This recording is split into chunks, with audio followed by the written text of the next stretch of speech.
And by the way, I do like the new topics.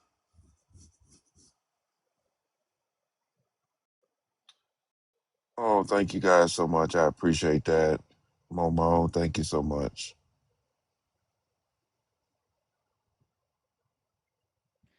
All right, there we Trish, go.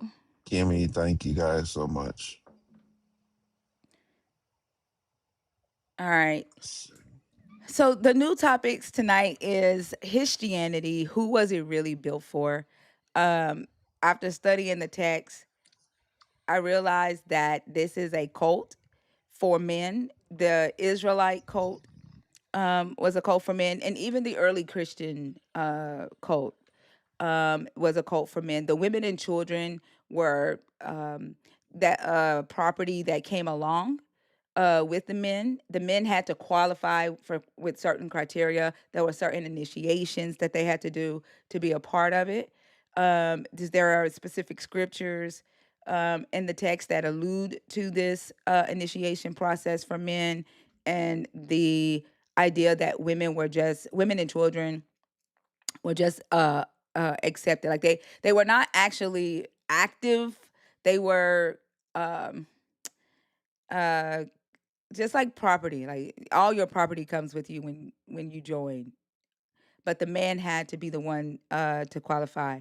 I don't think that women benefit greatly by being in this belief system, in this religion. Um, I think that there are some benefits for women, as far as not benefits, but things that some women may see as a benefit, as having a man take care of them. I think that is the only benefit, is a man. And I don't see that as a benefit, but I think the women that might be in it see that as a benefit, and then life after death, uh, them going to heaven. But I think that is very harmful for women, a religion for women to be a part of. Also, so the very first prompt is Christianity centered around men or humanity? I think it's men controlling humanity is my stance. Homophobia is rooted in history misogyny. I think y'all already know how I feel about that. I think when men and women are homophobic, it has a lot to do with misogyny or internalized misogyny. I was listening on Mama Bash's live today, and a guy was on her live, and he told Mama Bash that the harm that homophobia causes is enlarged anuses. he, What? he said he said that the harm that homosexuality brings to society is enlarged anuses. He said by men having sex in their anus, it enlarges their anus, and that is harmful to men.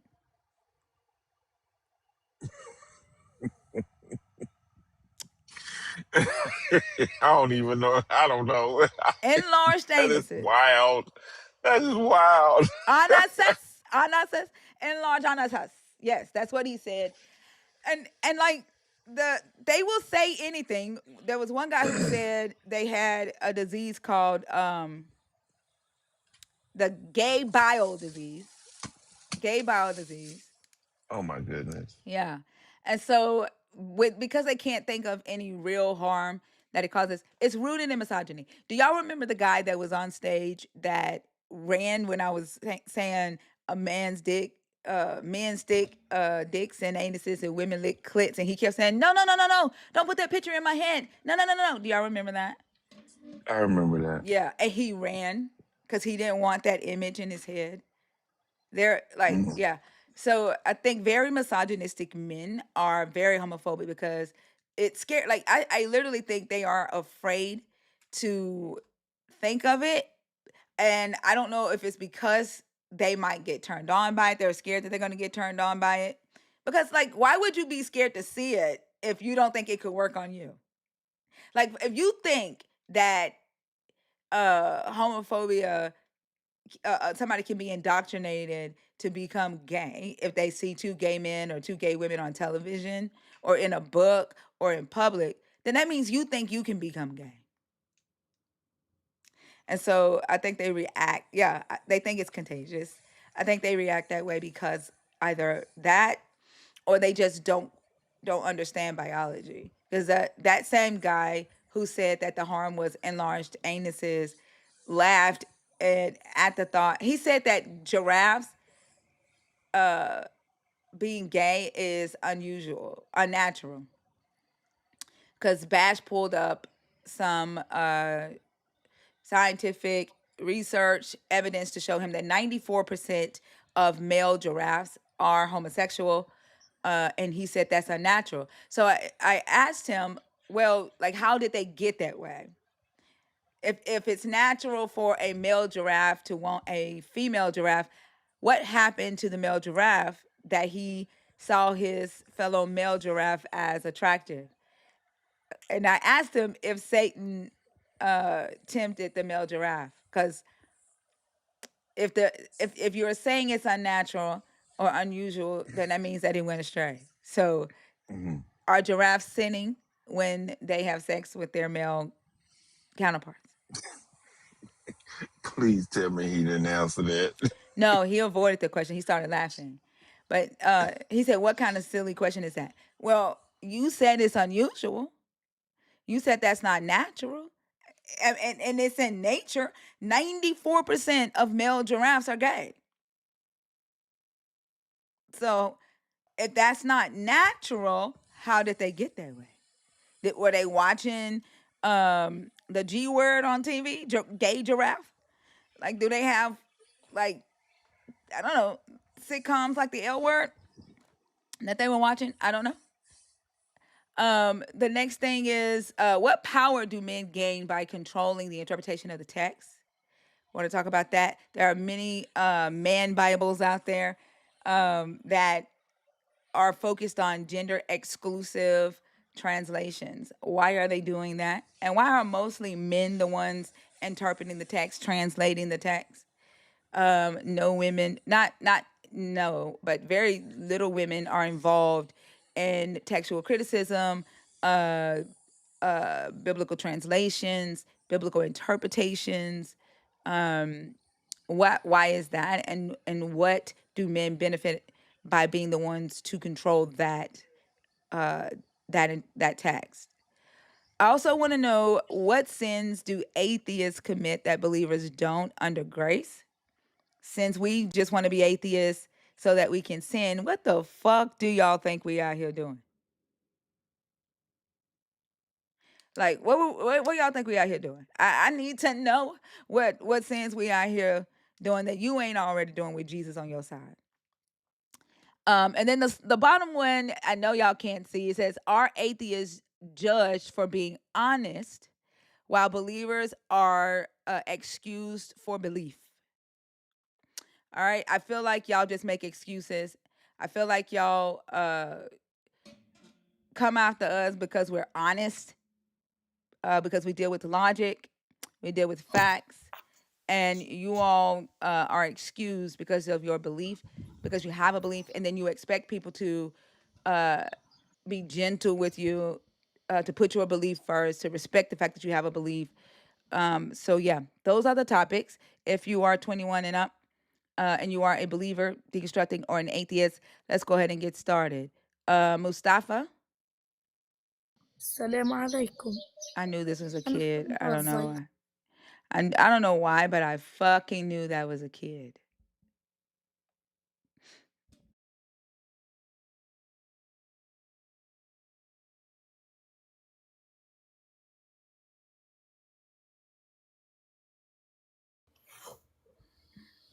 Based. Yeah, How old are you? 24. All right. Are you a believer in the God of the Bible, deconstructing, or an atheist? I believe that, yeah, the God of the Bible is a universal God for all other religions, yes. Okay. Which one of these topics do you want to discuss? Like, I just wanted to ask you, like, what's your problem with Christianity? Well, there's several on the screen. Pick one of those. I mean, at the end of the day, it was just Jews killing a hippie. Pick a fucking topic or get the fuck off. Okay, let's talk about homophobia. No, you just want to be a fucking bigot. Get the fuck on.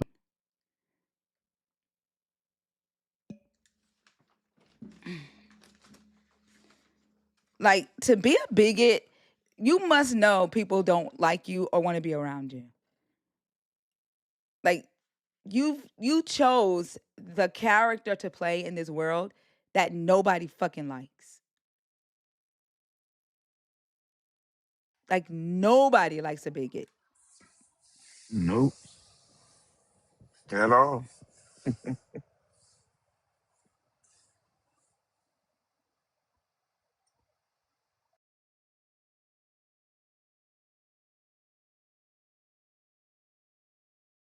Mustafa, you are blocked. You are a fucking kid. Go to bed. M Love, are you in the box on purpose or on accident?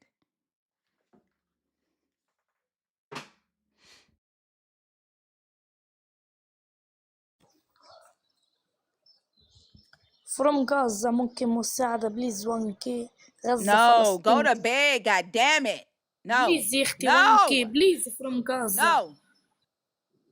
أنا No. من سوريا from No. Gaza No. سوريا وانكي سوريا Like, I literally hit block and they're still up here. How the fuck are they still up here and I بليز just يا blocked اختي them? وانكي اللهم جنة Like, this اللهم is جنة برسي insane. Look at that. الأعلى They are blocked and they are still on my fucking stage. وانكي بليز أمان عليك هاي الخيمة فرت وضعك كتير Get صعب the الله fuck off my يكرم stage. Shit.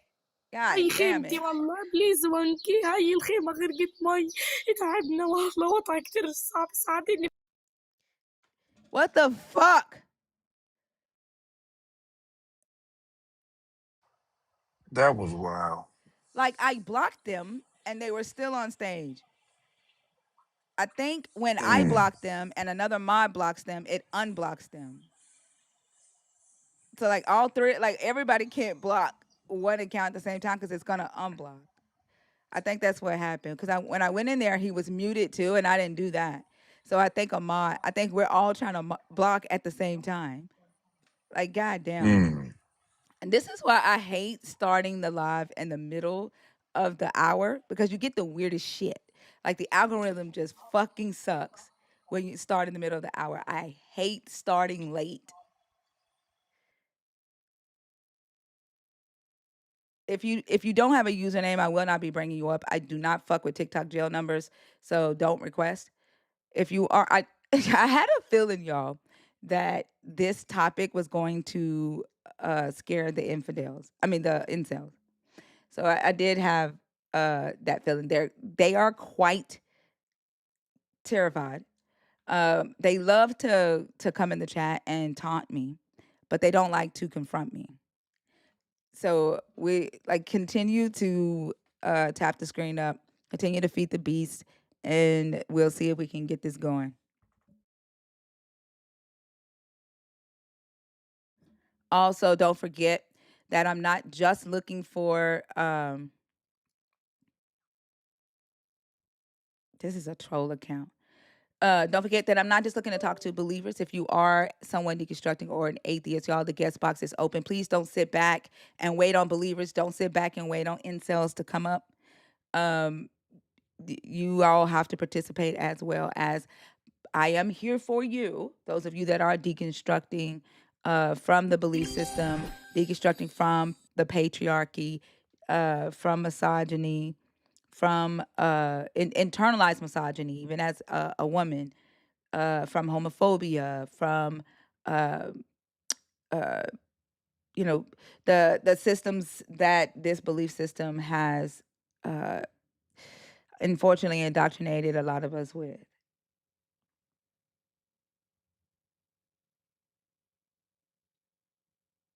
Yeah, the fact that you call me a fucking bro, no. I can already tell. Like, your PFP, your language, your username, you are a fucking troll and probably a groiper. There is the emoticon. Like, you do know that this topic is gonna bring out the groipers, right? It's gonna bring out those of you that hate women for some odd fucking reason.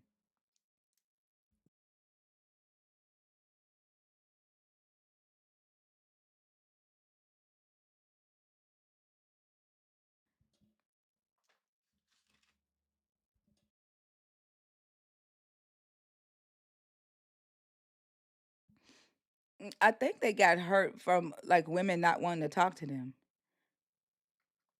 Go home, little groper. No.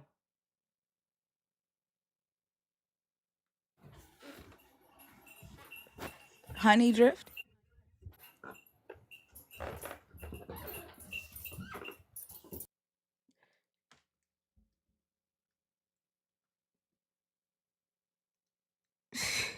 I blocked him. Like his PFP looks like a groper.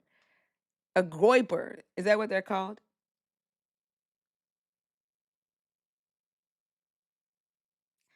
Yeah, it sounded like she was doing something. I don't know.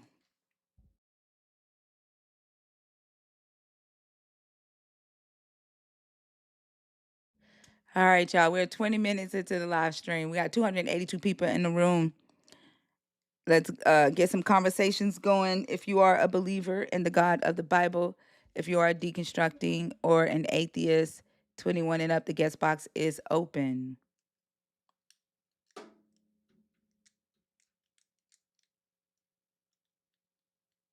I wonder where all the uh, Elijah cons are that was in Zena's live earlier, tagging my name. Hmm. Yeah. They like it. Like, they like to tag my name and fuck with me when I'm in other people's lives.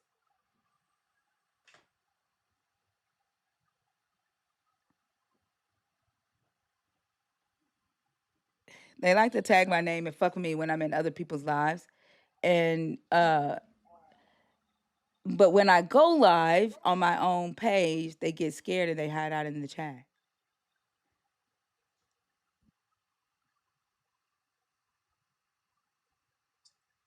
Hmm. Typical. Like, why don't you come up here, KB? Why are you hiding out in the chat? Come hit request.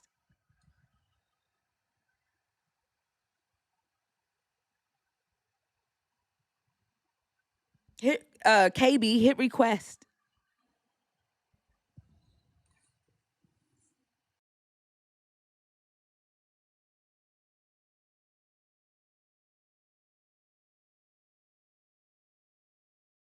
Why are you hiding out in the chat? Like, you came in here and said my government name. Come on stage.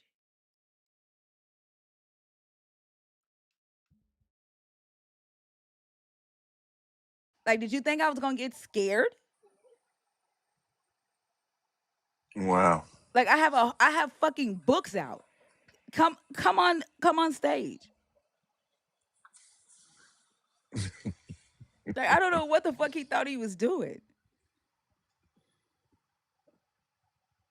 That's wow. I think they think that I call myself thinker because I'm scared for people to know my name. Come on stage, KB. He's not gonna come because you called him out on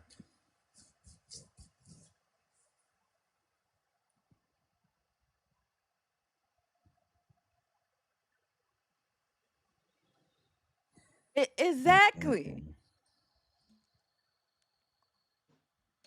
I'm trying to figure out like what the fuck. Like what y'all out there trying to figure out who the fuck I am? That's some interesting shit. Like, am I on y'all's mind that fucking much? I wonder why that is. Do you feel like you got to do the work of your God, KB?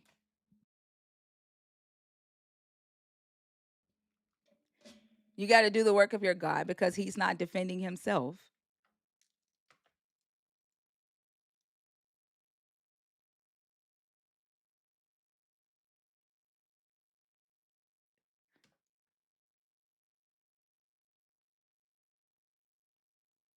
Like, why are y'all so scared? Why are y'all so filled with fear?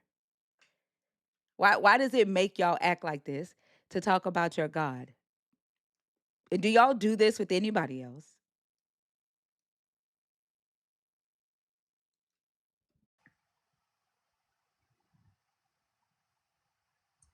Yeah, that one-on-one thing is they are Yeah, they're intimidated.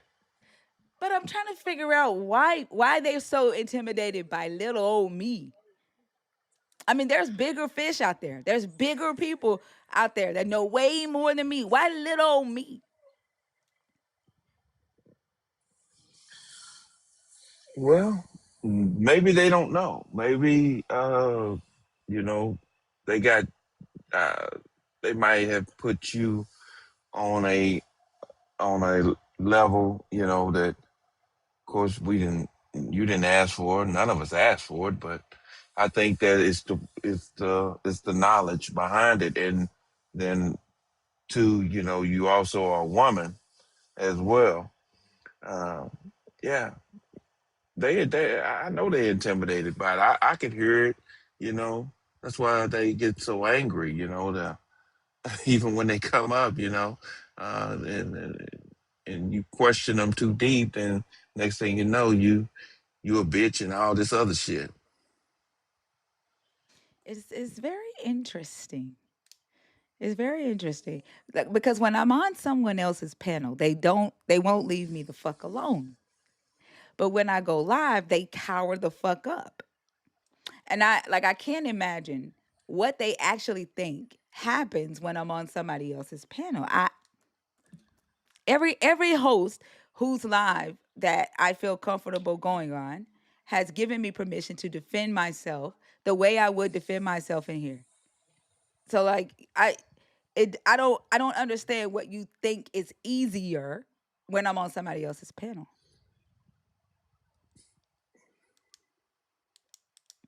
Um Jayla, Yes, hi. Before I say anything else, I want to respect your space.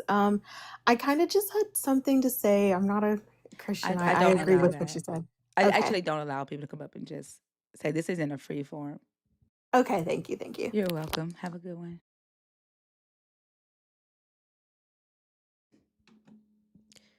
All right, y'all. The guest box is open. Did you think that men would run from this topic? Oh, I don't know her though, and I unless you're a nerd, you can't come up and just uh say anything, especially like if I don't know who you are.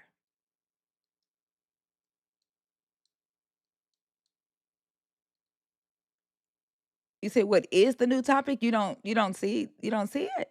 You can't read it.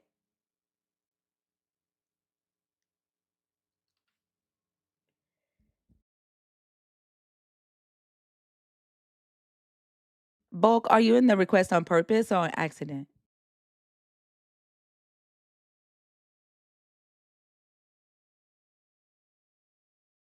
If what means they defend who, Lizzie Hearts?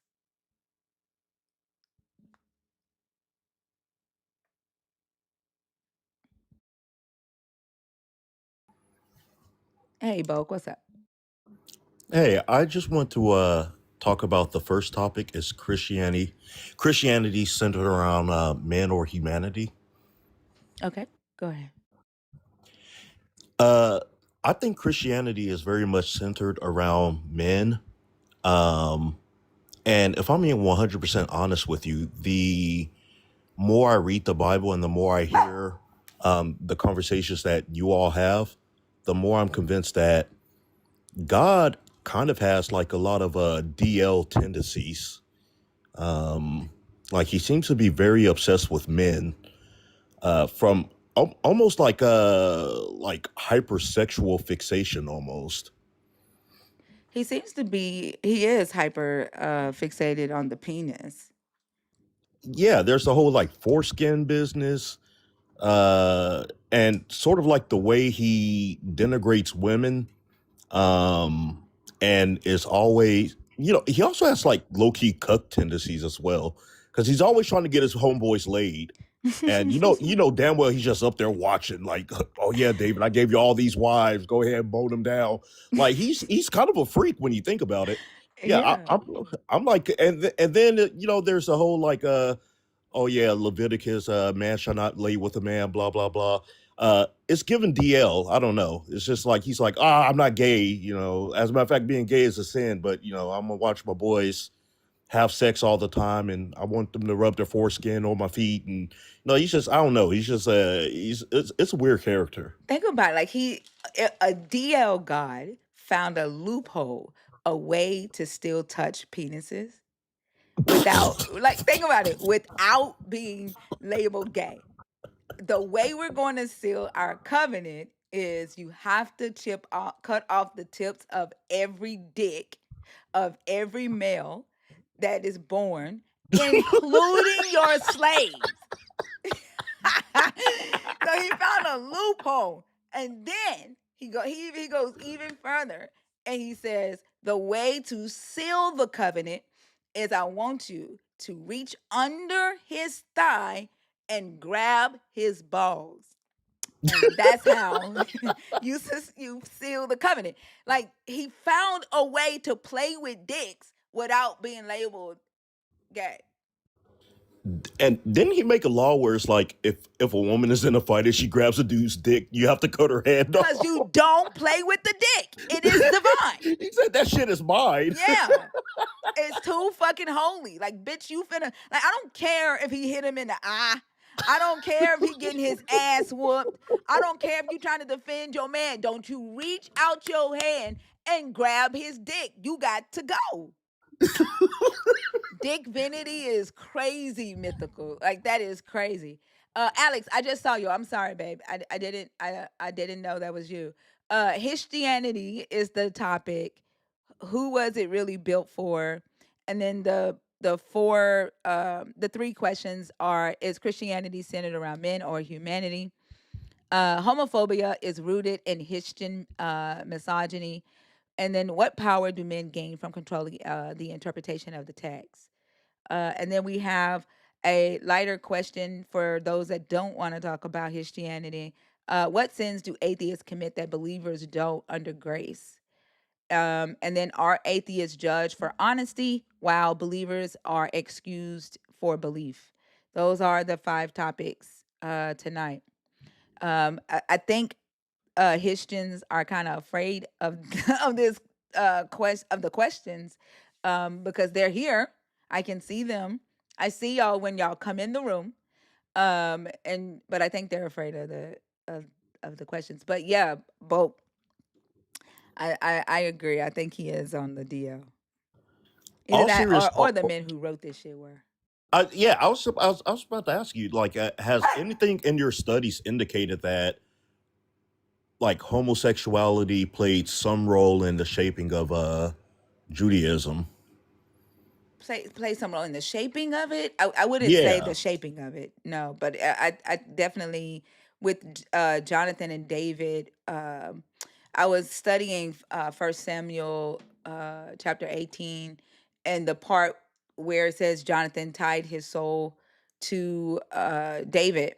The word there that's transferred to tied is chasar, and it means he like literally bound, like a binding that a husband and wife, like the idea that a husband and wife bounds themselves together through the word cling or cleave. And this is a like they are like bound up, tied together, like with a rope. So it's translated in the Hebrew text as he's committed to David. And it says he committed himself to David and loved him with his own soul. Like it uses the word nefesh to, which means like his self, his soul, like who he is. So it's a different type of binding. Yeah, I kind of remember something in the text insinuating that, like, David loved him more than, like, a man would love a woman or something like that. Yeah, it said Jonathan's love was greater than the love of a woman. Yeah. Oh, yeah, it's given gay. Yeah, but think about Unfortunately. there is a text in Ruth as well, and I think it's Ruth chapter 4, where at the end she's telling the author is saying that Ruth loved Naomi more. Ruth's love for Naomi was greater than the love of 7 sons. And so in ancient Israel, the sons that a woman had, uh, the her sons basically gave her status, because they were the ones that could hold the land and the wealth and all of that. And that's how they showed their love to their mom. And so they describe what Ruth went through to restore Naomi by laying with Boaz to have a son and letting Naomi adopt that son so that it restores Naomi's name. She gets to keep her land through this child. And so it is saying that Ruth loved Naomi greater than 7 sons. So that's how they say, like the same way Jonathan's love was greater than the love of a woman. You see what I'm saying? That's how Yeah. they describe the love that they had without saying they were lesbians or without saying they were gay. Yeah, that's very interesting. Yeah, I don't know. There's just something very gay about this whole concept about the religion in general. I don't know if I told you, but I was raised Kojic as well, No, Church of I God in didn't know Christ. that. And Kojic is very homophobic. Yeah, yeah, it is. And look, I can't remember whose live I was in the other day. This does relate to is Christianity centered around men? I think it was Mama Bash where she was talking about gosh, what are some things that that you might be embarrassed of?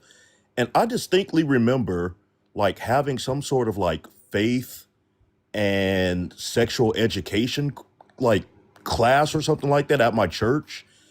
And the guy who led it put so much emphasis on the men in the group and how our quote unquote seed was very important to God. And if I recall correctly, he used the story of what is it, Onan and Tamar, and how Onan spilled his seed and didn't create an heir. And so more or less he was like, if you masturbate as a man, you are depriving the world of like good individuals who could like impact humanity. And so for a while there, I'm not gonna lie to you. One time I had a wet dream when I was younger, and I woke up and I was so distraught because like having sat through that sermon, I was like, oh my God, I can't believe I just accidentally like killed the next president of the United States. Oh my Or God. like the person who probably could have cured cancer is in my. I was distraught for a whole week. I was like, God, I didn't mean to like spill my seed and ruin your air. I'm so Oh. sorry. I'm telling you, I was in an existential crisis. Oh my God, that is traumatizing.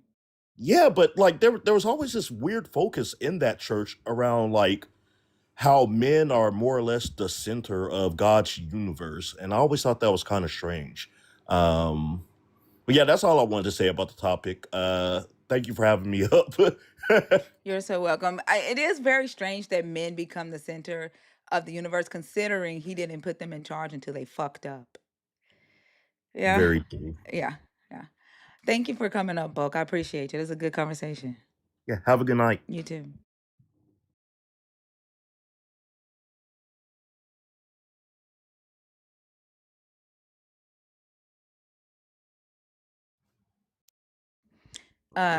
J Dot? Hey, how's it going? Hi, how are you? I'm doing well. Doing well. How are you? Little John, you're gonna have to come back. How old are you? I'm 36. Are you a believer, deconstructing, or an atheist? I'm not a believer. What are you? Uh, I you mean like what belief did I choose? No, like you're not a believer in the God of the Bible, but are you deconstructing your belief? Well, I think you can label me as deconstructing because I did have a pretty intense Christian walk that I guess you could say, yeah, you're right. That would make sense. I'm a deconstructor. Okay, how long have you been deconstructing? For at least about 4 years. And let me get this right. That means like going away from the faith, right? Well, it just means that you're questioning what you believe in the God that you believe in. You are analyzing your belief system. Oh yeah. Oh Yeah. yeah. I've been doing that for a while. Yeah. Okay. Is it the God of the Bible that you're deconstructing? It's all of them. Okay. It started with the God of the Bible. Okay. Well, when you say all of them, were you a Muslim or like what belief were you in? Okay, let me give you some context and it'll help you understand, I guess, why I guess I'm having a hard time answering this question. Because the reason why I deconstructed from Christianity is because I chose not to follow beliefs anymore. I chose not to believe anything. So I didn't pick a belief. I'd rather just build upon a knowledge base. And I wasn't able to move Christianity into the realm of knowledge. So therefore, and I wasn't able to remove any of them in the realm of knowledge. They're all belief systems, and I have not adopted a belief system. And I actually got that from the Bible. Interesting. Okay, so are you an atheist then? No, I believe God exists. Yes. So that's a belief system. Well, So you are agnostic. no, ma'am. I'm going to claim to you, I don't know what gods Agnostic are. Yeah. agnostic means that you believe a God exists, but you don't know that you're not claiming to know definitely that a God exists, but you do believe that there is a God or could be a God. An atheist does not claim any belief in a God, and a believer claims to know that there's a belief in a God. You know what? Based on that, I actually know a lot about agnostic and Gnosticism and agnostic and all that. You can say that. You can just put me in the agnostic realm for now, for the sake of the conversation. I guess no, because I don't talk to agnostics because they don't know what they believe. And the conversation in here is about the God of the Bible. Okay, you know Right. what Yeah. then? Then consider me agnostic. Consider me agnostic then. No, that's what I'm saying. I don't talk to agnostics because they don't know what they believe. And the conversation would not be fruitful because the conversations in here are centered on the God of the Bible. So No. either I only talk to people who currently have a belief in the God of the Bible, or people who are deconstructing their belief in the God of the Bible, which means that they currently have a belief in that God, but they're questioning and challenging that faith, or atheists. And an atheist is someone who does not have a belief in a God at all. I don't talk to agnostics, people who believe in a God or some God, because it would be unfruitful to me because I don't know your God, or whatever God it is that you Yeah, believe I'm sorry. exists. I'm sorry. I didn't say agnostic. I said for the sake of this conversation, put me in the Gnostic realm, like Yeah. Gnosticism. That's Right, an but actual in what belief. God though? That's an actual belief. Right, but in Like, what God? well, do you know what Gnostics believe? Yes, Gnostics believe that gods exist and different Yeah. gods, but what God? I only talk to people who believe in the God of the Bible. You see what I'm saying? I don't talk to people who But just believe in a God. but I can argue that Jesus was a Gnostic and But that that's the not your Bible, belief though. well, for the sake of this I conversation, don't yes, I it don't is. I don't want to have conversations just for the sake of. That's not what this live is about. I don't have devil's advocate conversations. I don't waste my time with conversations where people just want to play around with the topic. Like, I have a focus in here, and unfortunately it sounds like you don't fit the topic. You don't fit my target audience. Oh, you know what? And that's very real and that's very respectful. That's very real. So I appreciate that. Thank you so much. Yeah. Have a good day. No problem.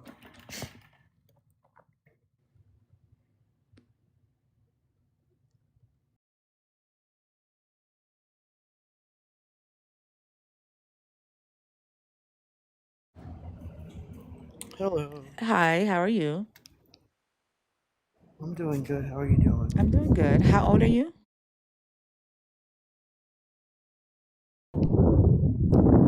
I'm sorry, you have a lot of So wind. I'm You have a lot of wind in the background. not I can't hear you. You have a lot of wind in the background. 52. Can you hear me better? Yeah. You said you're 52? I'm walking right now. I'm about ready to go to my I'm sorry. car. I cannot. Can you I come didn't back up realize when it was you're that bad. Yeah. Are you able to come back up when you're somewhere where the wind isn't? Yeah, I can come back to Okay, the thank you. car. Okay, thank you. You're All welcome. right. They might be somewhere where a storm is happening. We had really bad storms here today where it knocked out the power for a second. I think they said they're getting ready to go to their car. So I don't know. I feel like tonight is just gonna be weird as fuck. It seems that way. Yeah. Yeah. If you are a believer, okay, so I'm saying this again, a believer in the God of the Bible, deconstructing your belief in the God of the Bible, or an atheist. Y'all, the guest box is open. It's weird because I didn't know. Like, I don't understand. I don't understand what has them so scared. I don't get it. And then the moment I get on Mama Bash's live tomorrow, they'll be all in the chat tagging my fucking name. I don't know what it is.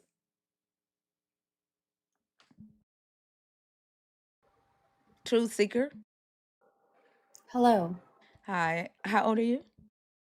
I'm 40. Are you a believer in the God of the Bible, deconstructing, or an atheist? So I was a believer in God What are you up now? until like maybe 23. What are you now? Are you deconstructing, or are you an atheist?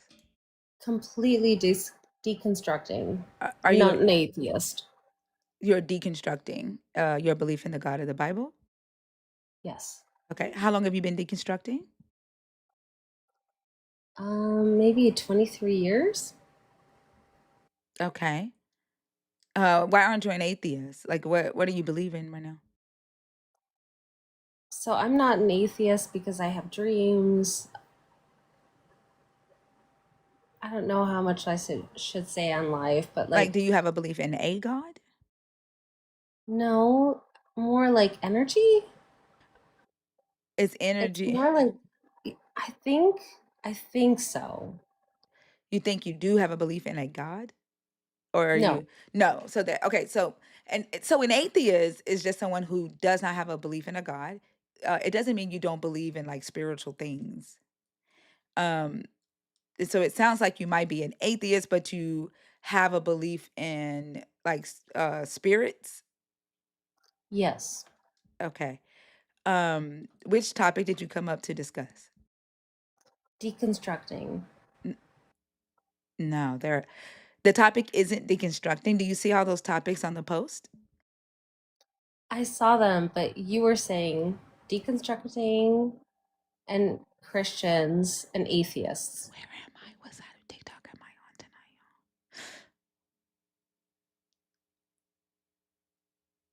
Do you want me to go? Yeah.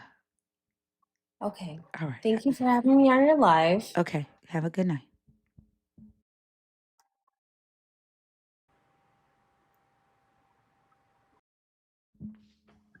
I did not understand that under no circumstance did I understand that. Like what?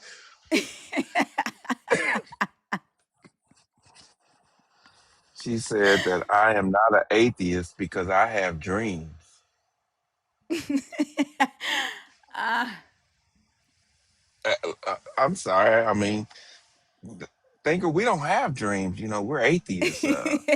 I mean, we're, we aliens, atheists. Some I don't know what the. but I understood what she was saying. I think they do think that if you still believe in like spirituality, that means you're not an atheist. That doesn't mean you're not an atheist. Atheists just have a lack of belief in a God or gods. It doesn't mean you don't believe that aliens don't exist or spirits don't exist or souls don't exist. That's not what that means. So I understood what she was trying to say. It's the deconstructing, and I'm like, no, there's topics. No, I see that, but you were asking deconstruct. I'm like, I'm not gonna explain. I can't. I'm not. No, Yeah, like I just don't feel like that. yeah. That's tough. Asexual, how are you? I'm doing good. It was loud because I was walking. I've been in the car now. Okay, and how old are you? 52. All right. Are you a believer in the God of the Bible? Are you deconstructing your belief in the God of the Bible, or are you an atheist? I'm still in deconstruction process. Okay, from the God of the Bible. Definitely. All right. Which topic did you come up to discuss? Unfortunately, I had a stroke, so I can't read. I'm trying to read what it says, but Okay. Why did you I believe request? to Like, see what this was about. Okay. I hate that you had to walk to the car, so I'm gonna go ahead and read it for you. Okay. Normally that irritates me when people request up and they have no idea what the topic is or what they want to discuss. But since you walked all the way to your car, I am going to read the topics to you. Okay. The topic is Christianity. Uh, who was it really built for?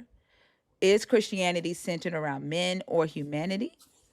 Homophobia is rooted in Christian misogyny. What power do men gain from controlling the interpretation of the text? That's the first sub topics. There's another group that you could pick from. What sins do atheists commit that believers don't commit under grace? And are atheists judged for honesty while believers are excused for belief? Which one did you want to discuss? The first one is Christianity centered around, I have bad eyesight, men or humanity. Okay. I would believe that it's centered around men who wrote the Bible, who think or believe or think that they believe in the book, but my stance is that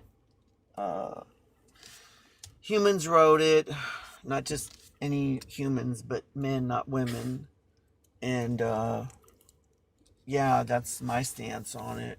If you want to tell me yours or want to talk about that. Well, I do agree with you. Do you want to say why though? Like why that's your stance?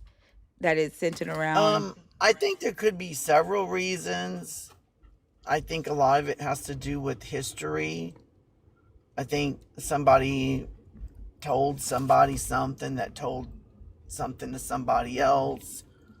And then in school we learn about the telephone game, and then by the time it gets to the other person, half or more of what was told is deconstructed, I believe is the word.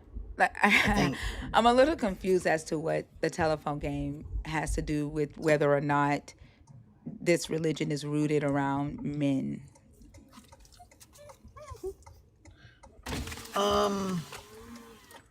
Are you saying that you're not familiar with the telephone game? I Which am. I just if don't know not, what it has to do oh. with the topic at all. Because I believe that whoever wrote, or the people that wrote that book, I believe that it was told to somebody else, that was told to someone else. I don't think a single person just, decided all those things and put it in a book. I think it must have came from different people.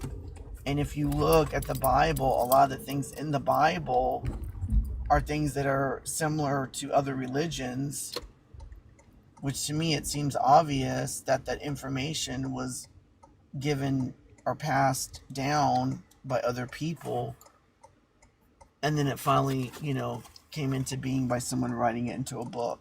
Yeah, but what does that have to do? That doesn't have anything to do with the topic. How is this text or this belief system rooted around men in your perspective, from your perspective? Maybe I'm not understanding, and if I'm not, I apologize. I'm trying my best, but Okay, so it sounds like you may have come up here just to talk and you don't know, like you don't really have anything you know, to add to the conversation. So like if you sit back oh, and listen for a while and kind of understand what the topic is about, what the conversation is about, if you find something that you want to share, maybe you can come up. But I'm not interested in helping you form a thought about it and then talking to myself about my own thought. I see. Yeah. So like sit back in the comments, listen for a while, and then see if you have something to add, and I'll bring you back up. Okay. Okay. All Thank right. you so much. Thank you.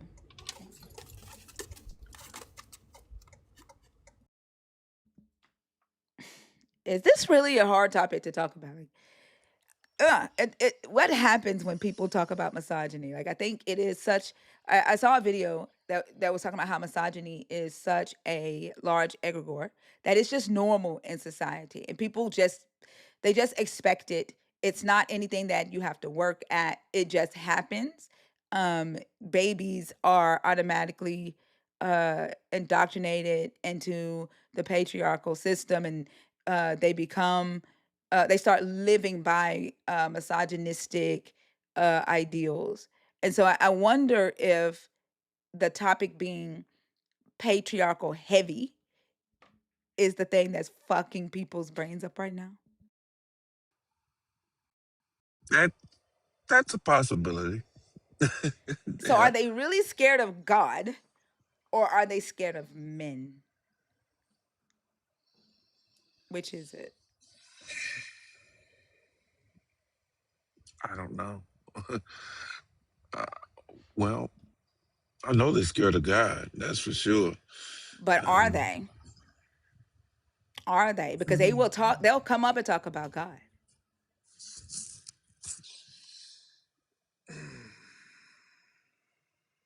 I don't know.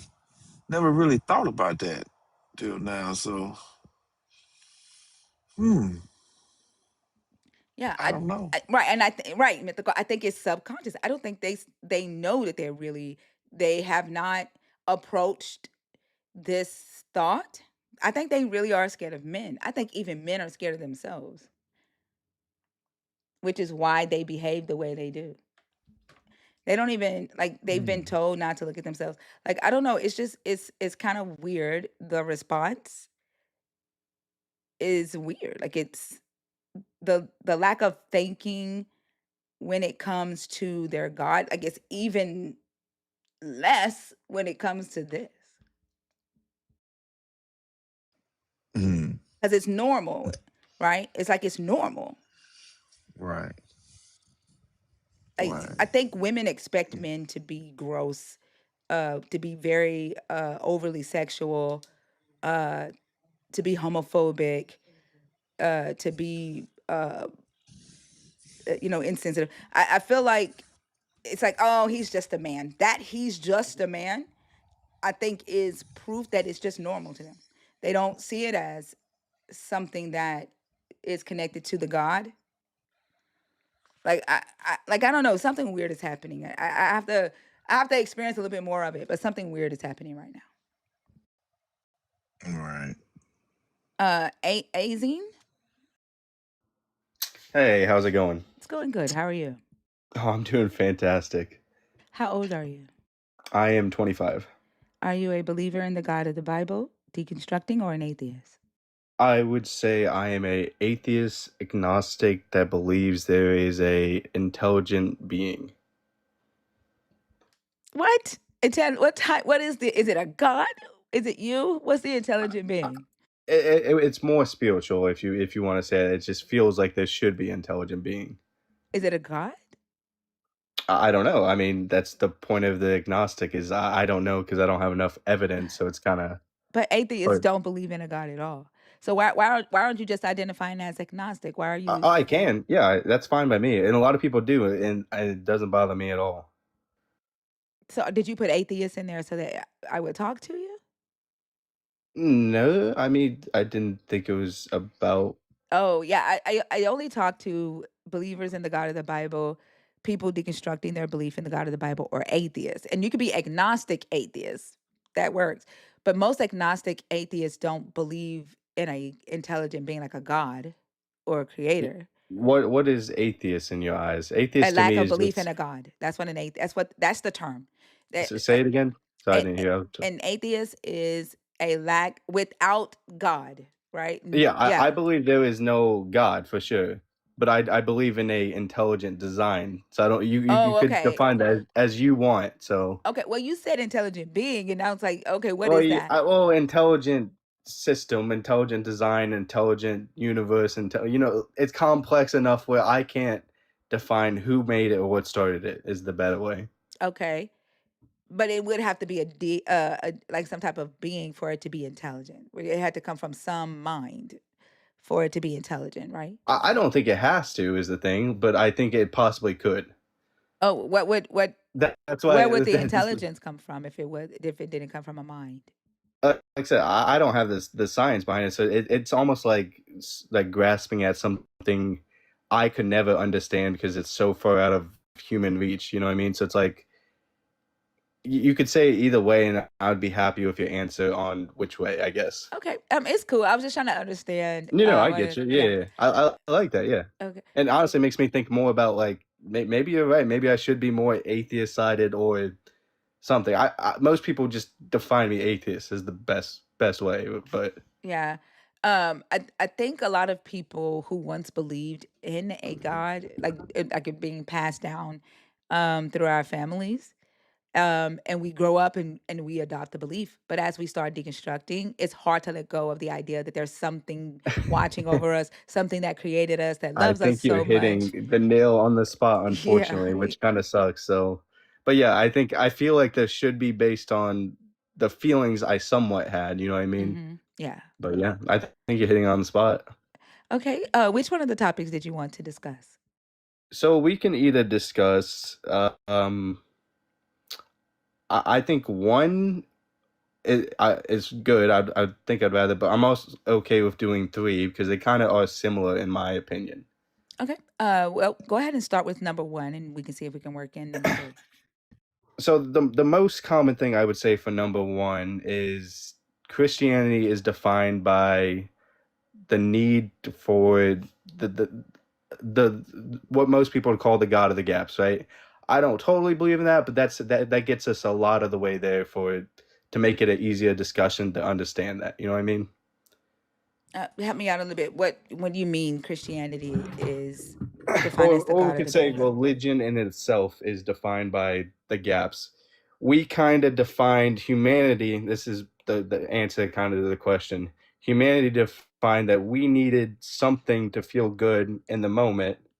So we had and he could have been a real figure because I personally believe Jesus did walk the earth and there's history figures that account for that and all this stuff.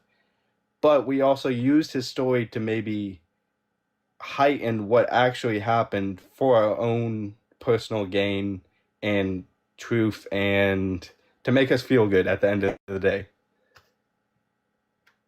I can see Christianity being used for that here in modern times. I do know that God of the Gaps has been used way before Christianity. Correct. The reason But that a lot you of the can keep one using second, it always. one second, Sorry. one second. Like so, I'm gonna tell you, I don't like when people interrupt me. I'm gonna listen to you speak some ass if you do the same for me. Okay, Yeah. thank you. Um, the the God of the Gaps has been used for a very long time. In fact, that's one of the reasons the idea of a divine first came about, right? Like our prehistoric ancestors didn't know why earthquakes happened or why the sun existed, right? Why animals did what they did. So why women gave birth. So they named those things as a god or something divine. And as we learn, as knowledge comes about, we replace that gap with knowledge. So I do see that Christianity does that with the universe, but we don't have to do that today. Like there's a lot of science and behind how or theories behind how the universe uh uh expanded, right? Like the universe is eternal, how our galaxy expanded, where the earth came from, what it was made of, where we came from. So like there's no need to really put a gap there anymore. I think more so now it's used for like control. Most people who believe in a God today is out of fear. Not necessarily like the feel good is like a benefit, but I think in all the conversations that I've had with believers over the last almost 3 years, fear is the rooting factor of why they have a belief. Yeah, I mean, I don't totally disagree. I actually agree with most of the claims, and like I said, I think they definitely. I can almost put the two together because you almost put the two together yourself in the claims. So it is pretty close, and I wouldn't say God of the Gaps, like I said, gets us all the way. There was a time we are smart enough to know that this is like a fallacy. We can't just say, well, let's just use this in place of it. We know that by now, but there was a time we felt like that's kind of why I actually think men is the one that created, not humanity, but humanity at one point.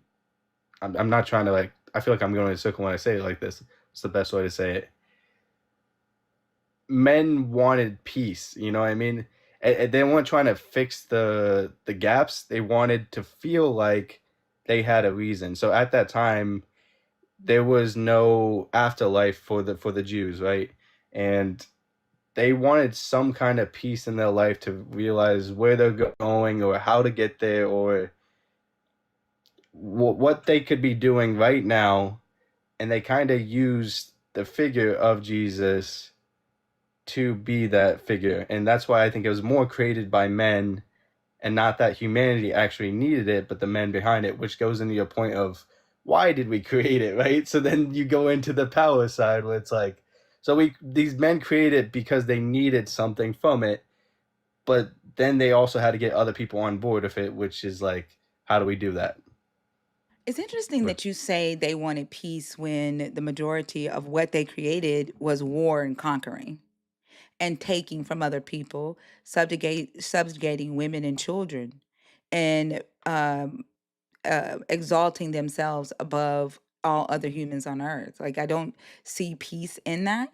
I will say like the text is written by the elite, right? The temple elite, those that had the ability to learn and understand writing systems and languages and literature, and which was typically the people who worked for the kings or the aristocrats. And so when they wrote from their perspective and of how they saw the lower class, right? Even the lower class of the Israelites, and most of the stories are written about the elite within that society, including the women, right?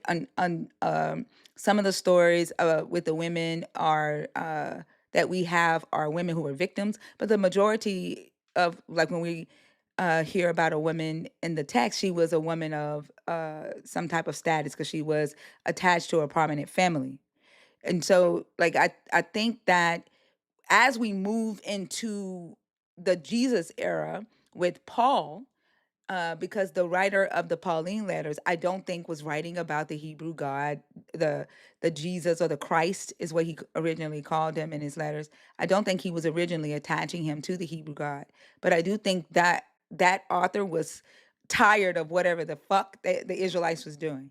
And so I can agree with you on that author sounds like he just wanted peace.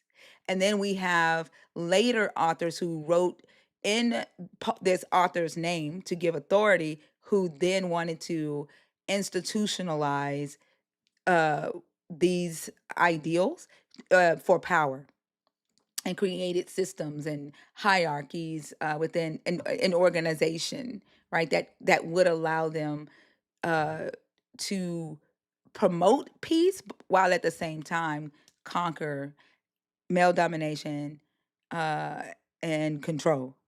So like that, I don't necessarily see the Hebrews wanting peace. Not the temple elites, not the kings, not maybe the lower class, but we don't hear their voices, and so it's difficult to say that.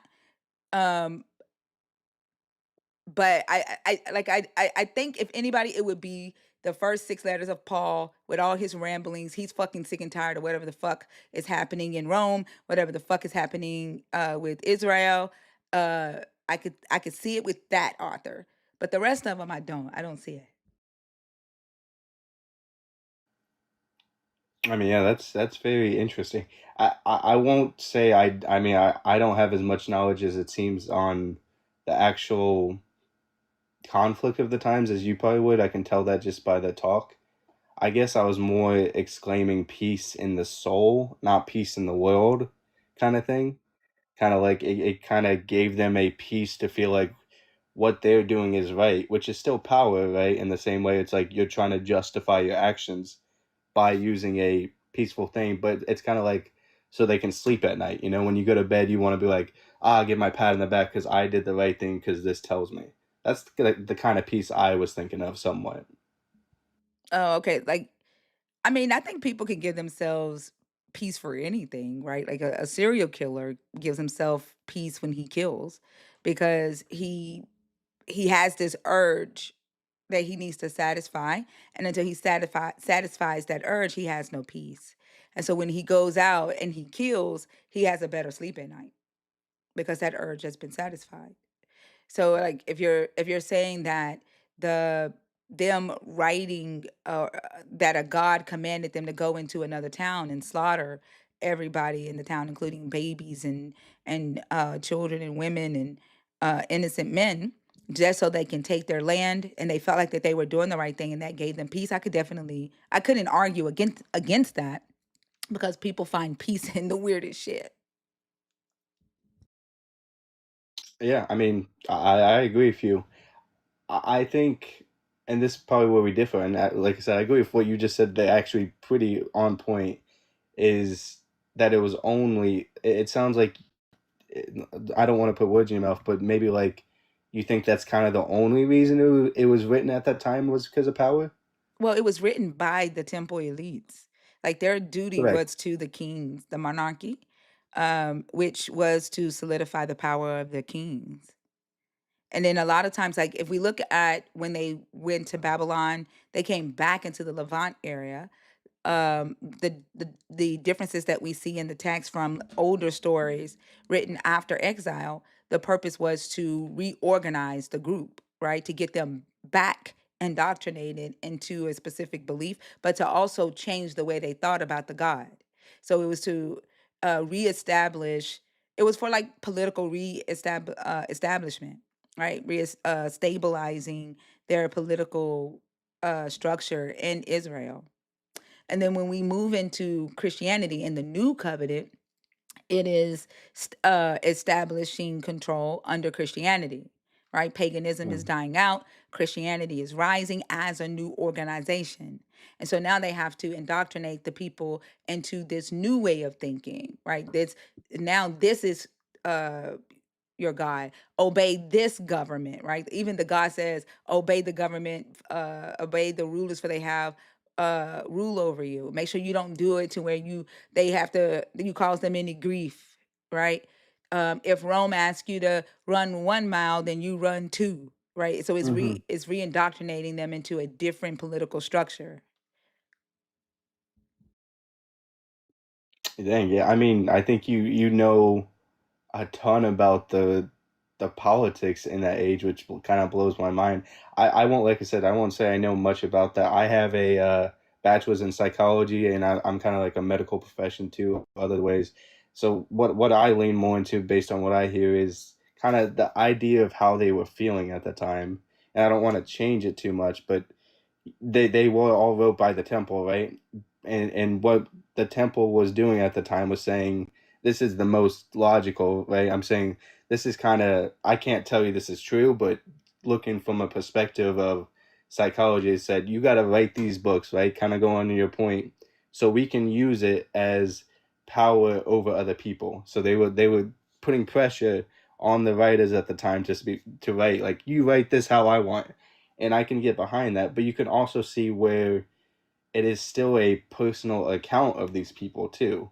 It wasn't for the power. These seem like real, true stories that at least the people writing them believe themselves enough to kind of, a lot of them go to the grave for, right? For a lot of the stories. And they believed it was a peaceful writing and not for the power of enslaving other people. Well, how do you know what they believed? I don't. That's more the bias, I guess. Yeah. But it's more the psychology of it, I guess. Yeah, like because like when you say they believe that it was for the peaceful writing, like you're specifically speaking about the New Testament, correct? Most, I mean, the Old Testament's so hard to define based on, like, it says God says, but nobody actually talked to God. So there's just a lot of like, well, we, like, just write this because we think God would say something like this. There's a lot of that in that, I guess. So yeah, New Testament probably. Mm, And I think like a lot of people read the New Testament by cherry picking, and they think they know the Jesus character very well. But like if you read each individual author and study the different styles of writing by each author, you can see different agendas. And I usually say that it's like 6 or 7 different Jesuses in the New Testament. And I talked about one of them, which the early writers of Paul, that character used Jesus as a way to say, hey, we need to get out from under this law that's causing death, that is a curse, right? And move into a new way of dealing with humanity as a whole when we fuck up, basically. And that is this idea of grace. And Jesus is that pathway to where we get grace all the time, right? Grace abounds. Um, for example, the under the old covenant, the penalty for there were I think maybe 7 or 8 different laws that would require death. The Pharisees at that time when Jesus was on earth had already started moving away from requiring death as a penalty for certain um, Oh, interesting.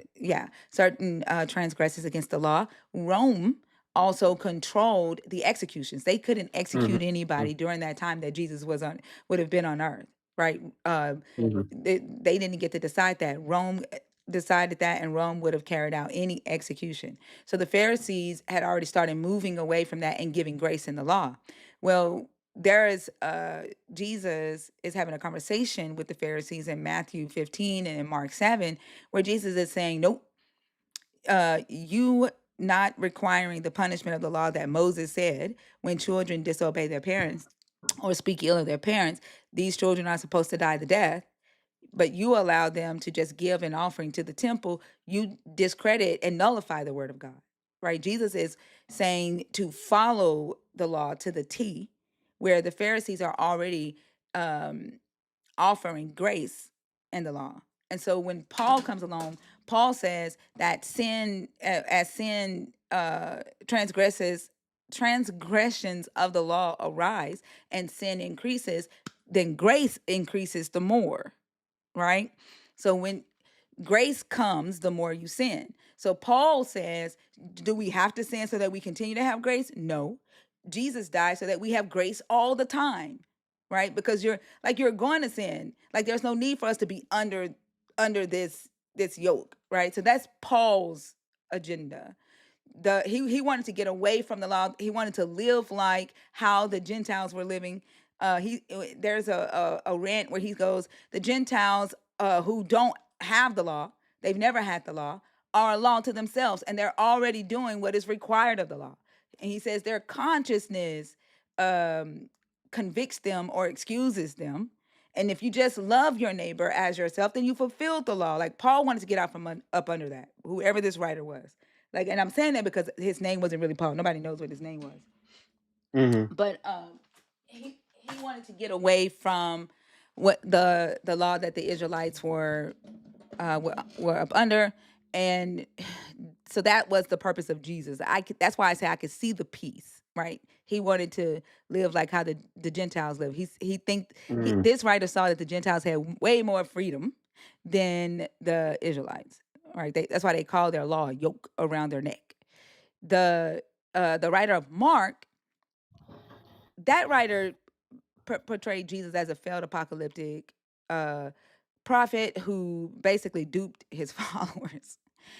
And so I think that writer had a different agenda for trying to make the Jewish people at that time believe that their Messiah had already come and failed, so that they could stop Hmm. the rebellions. And so the person there that would want peace would be the Roman government, because there were a lot of rebellions happening at that time. So I could see that writer wanting peace for that reason, to stop the rebellions from the the Jewish people against the Roman government, right? Then you have Matthew, that writer's Jesus focuses on faith and the Torah, right? And the prophecies and the law and the law and the prophets. So that writer wanted the Israelites to stay beholden to the Jewish Messiah, right? That was coming, and wanted them to believe that Jesus was that Messiah and the restoration of Israel as a nation. And then you have later on the Joachim writer. He wanted to establish the logos and that Jesus was God, and that Jesus was there from the beginning of time. That was his was to establish Jesus as God. This comes later on after the pastoral epistles, right? You have the pastoral epistles that are establishing the church, right? Their goal is to their Jesus is institutionalized. Their Jesus subjugates women, sets up bishops in the church, tithes, offering, how the church, how resources are divvied out in the church, right? Um, the that Jesus says that the law is good, right? That Jesus, Paul says the law is a curse. These writers say that the law is good, and they're writing under Paul's name, right? So like they're very different Jesuses, and they all had different agendas. And so I could see the piece that you're saying that they were all looking for, which is why I say people seek for peace in different ways. So I'm not arguing that the reasoning for writing it wasn't peace, right? But it's what their motivation was that got them that peace. Does that make sense? Like it's very different across the thing. And then as we read it, because we're not in positions of power, right? We don't have a military. We don't have a congregation, right? We're not running a government. When we read it, we're seeking peace within ourselves. And we read the words and reinterpret the words very differently, um, from a personal perspective, and then we modernize it for our modern time so that we can get peace. Does that make sense? Yeah, I mean, you're just blowing me away right now because you're so well articulating like the timeline and stuff. And like I said, I don't even know about it, but the fact that you can articulate it to somebody like me and me understand shows that you're doing a good job with that, which is crazy. Like that, that's great. I could listen to you for hours just even talk about it. I Thank you. actually think you're probably right. There is tons of power you get from writing the Bible. I mean, that is very obvious from the thing. The flip side of the question is, can two things be true at once? I guess you know what I mean. Is there a lot of non-power? Is there like I'm guessing the question's more is did the Bible get wrote for the power only? Right? Is that kind of the question? I wouldn't necessarily say for the power only. That's why I'm saying that peace is definitely a ingredient, Yeah. but what was the motivation? Like what were they uh seeking peace f- from, right? Was the peace from the power? Was the peace from being a bishop in the church, like a title, a status? Was it wealth, right? Because we one of the things we talk about is when Jesus died and they did away with the dietary laws, who benefited from that? Those that were Hmm. killing animals for consumption. And those companies made way more money now that people could freely eat whatever the fuck they wanted, right? And so there were different motivations. Those that wanted to continue slavery, right? There were when we first when Christianity uh, started in North America. They didn't originally start with West African slaves, but they were struggling in a lot of their businesses. And then somebody came along and was like, "Hey, I have an idea," right? And so they end up shipping West Africans over here for slavery, and they saw it as a blessing from their God, right? And so they uh, use Leviticus 25, Exodus 21, Ephesians 6, First Corinthians, I forget which one in First Corinthians and Second Peter, to say that it is their God-given right for them to own foreigners as property, people who were not Christians, not a part of what they claimed to be New Jerusalem, which was America. And they used the scriptures for that, and that brought them peace, because then they began to get wealthy. God began blessing them because they had the labor that they needed, right? Some of the early church fathers saw slavery as a means to an end. Some of them saw it as the curse from the garden, and God set up hierarchies on the earth, and certain people were meant to be slaves, and this was just the design after the fall. So whatever their agenda was, they did believe that they were doing the right thing, right? And that's what brought them peace. Does that make sense? Hmm. I mean, slavery itself can be a whole nother topic in the Bible, which is the crazy part. But and yeah, how it affected the world and what power people gained from it itself and stuff. I don't know if I can personally. Maybe it would be agree to disagree. I think the people who made the Bible, not the people forcing them, because if I'm answering the question if the Bible was made based on power So at that time, I would probably agree with you. So I'm probably saying yes. You know what I mean? so do me one favor. When you say the people who made the Bible, so are you talking about the people who wrote each individual text, or are you talking about the people who selected what would be scripture that was later canonized as the Bible? Which one are Yeah, you? interesting. Yeah, I mean, you can almost say both because it is quite interesting what they selected to actually be in it. I mean, there's a lot of things where it's like, honestly, what's in it right now is the most logical sense if you looked at what's left out based on how stupid some of the things are left out, and you're like, that no wonder they didn't put that in. It goes against everything they were going for. But yeah, I'm kind of looking at like who wrote the books, and if the stories are actually their stories and not like what the people making them write wanted them to write, I guess. And then, yeah, if they chose the books after that and said, okay, well, this is your story, but I'm going to pick and choose the parts I like to use as my story, quote unquote, right? Because they're using it for the power of it. I can get behind it. And then they go and use it to protect their people at that time and just kind of have peace at the time, which I can get behind. But I can't believe that the Bible itself is the idea of power, I guess. And I guess that's not what it's saying, but it does make it feel that way somewhat when you ask the question this way, I guess. Well, for example, I'm going to use this as an example because the Bible has a lot of edits and redactions over the centuries, even before there was ever an idea to canonize scripture. And as I stated, like the temple elites would edit the scripture, the priest would edit the scriptures, the Yahwehists in the South would edit the scriptures, the priest in the North would edit the scriptures, and then there Mm-hmm. is this whole set of text that was written during the Deuteronomistic period, and so in the Hebrew scriptures. And so when you say peace, right? Let's look at Leviticus 18:22.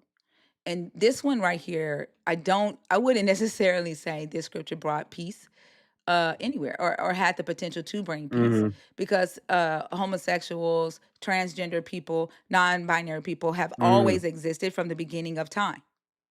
And if when the Targum, the translators of the Targum, translates Leviticus 18:22 to read, "Man shall not lie with man as one lies with the woman. It is an abomination," because it was not read that way prior to that Mm-hmm. translation, that English translation. Would you say, and I'm going to tell you what it actually reads in Hebrew, but would you say that that brought peace, or did it bring more violence and hatred and bigotry in the world, and especially no peace for people who identifies as trans, as homosexual, as non-binary, as queer? What Leviticus 18:22 reads, it says, "Ve'et zachar lo tishkav mishkave isha to avahu," and it says, "And male, do not lie on the beds of a woman. Impure it is." That's what it reads in Hebrew.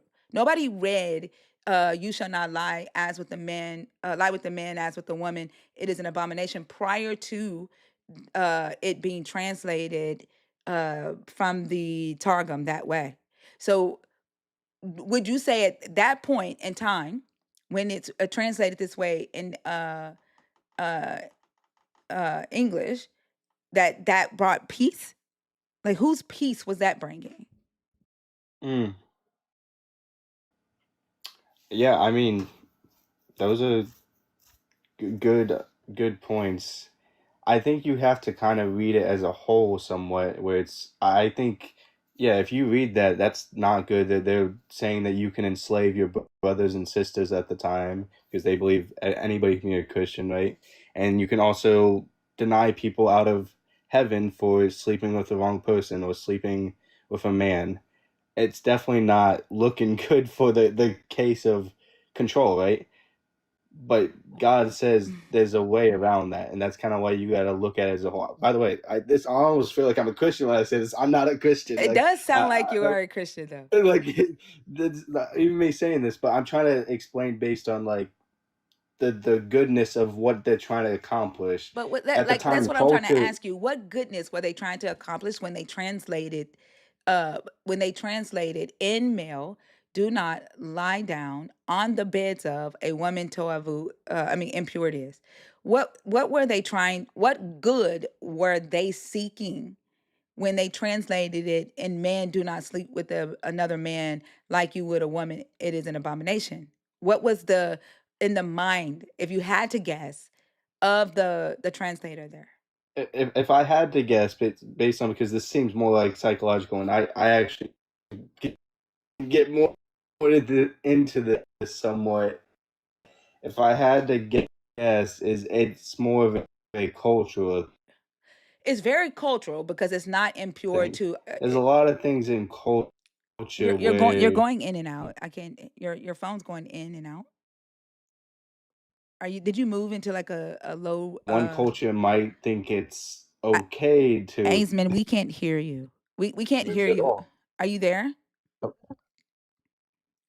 Are you there? Yeah, hello, can you hear me now? Yeah, we can hear you now. Your phone's Hello? going in and out. Okay. I didn't move anywhere. I don't know why it would do that, to be honest. That's weird. Okay. I don't know which part We didn't I was hear at. Let me think. anything. It was doing that for quite a while. I was trying to get your attention. Okay, yeah, so it's more of a, if I had to guess, it's more of a cultural thing where it's like some cultures think it's okay to do some things while others don't. And at that time, the culture said, no, you cannot sleep with another man if you're a man, kind of thing. They weren't looking as in like a control thing. That's just what they actually believed was right and wrong at the time. But okay, but my question is, what good were they trying to accomplish? They And were trying to give people the best lives, I guess. how does sleeping with another man make you have not the best life? How does it or how doesn't it? How does sleeping with another man make you not have the best life? Well, they define it as a sin. Is the just That's kind of why I'm saying it's a cultural thing. No, it wasn't a sin before. So I'm asking, what was the motivation for them to translate it this way when there is nothing in the Oh, Hebrew that says as one, like that's I mean comparing that's the way. interesting. Yeah, this text is not comparing the way a man sleeps with a woman. There's nothing in here that does that. The Hebrew word mishkave is plural and it's in the possessive form. So that there's nothing in here that should make them translate it that way, but agenda, right? And so I'm asking, like, See, um, and yeah, so I'm asking, what would be the motivation behind this? And like, I we're talking I think about it's so cultural. peace. Mm-hmm. What? Well, when you say cultural, Leviticus 18:22, when whatever this line is referring to, it is cultural. It's not a sin. It is the word toava here. It refers to it being a disgusting thing culturally, right? Um, Mm-hmm. like ethically, not ceremonially impure or uh, a defilement to Yahweh. There are things that are to'avah to Yahweh in here, but this is just to'avah, which means it's to'avah to the culture. But even though um it's whatever Leviticus 18:22 is discussing is a cultural disgusting thing to do, it's still not talking about sleeping with another man. It's still not talking about homosexuality. There's nothing in the Hebrew that refers to that. So what I'm saying is the translation is a forced translation to read that Mm, way. And so why I think would I yeah yeah, so get what you're saying now. yeah. So I'm like when we were talking about, oh, they just wanted peace in the world or peace within themselves, this scripture has not brought peace in the world.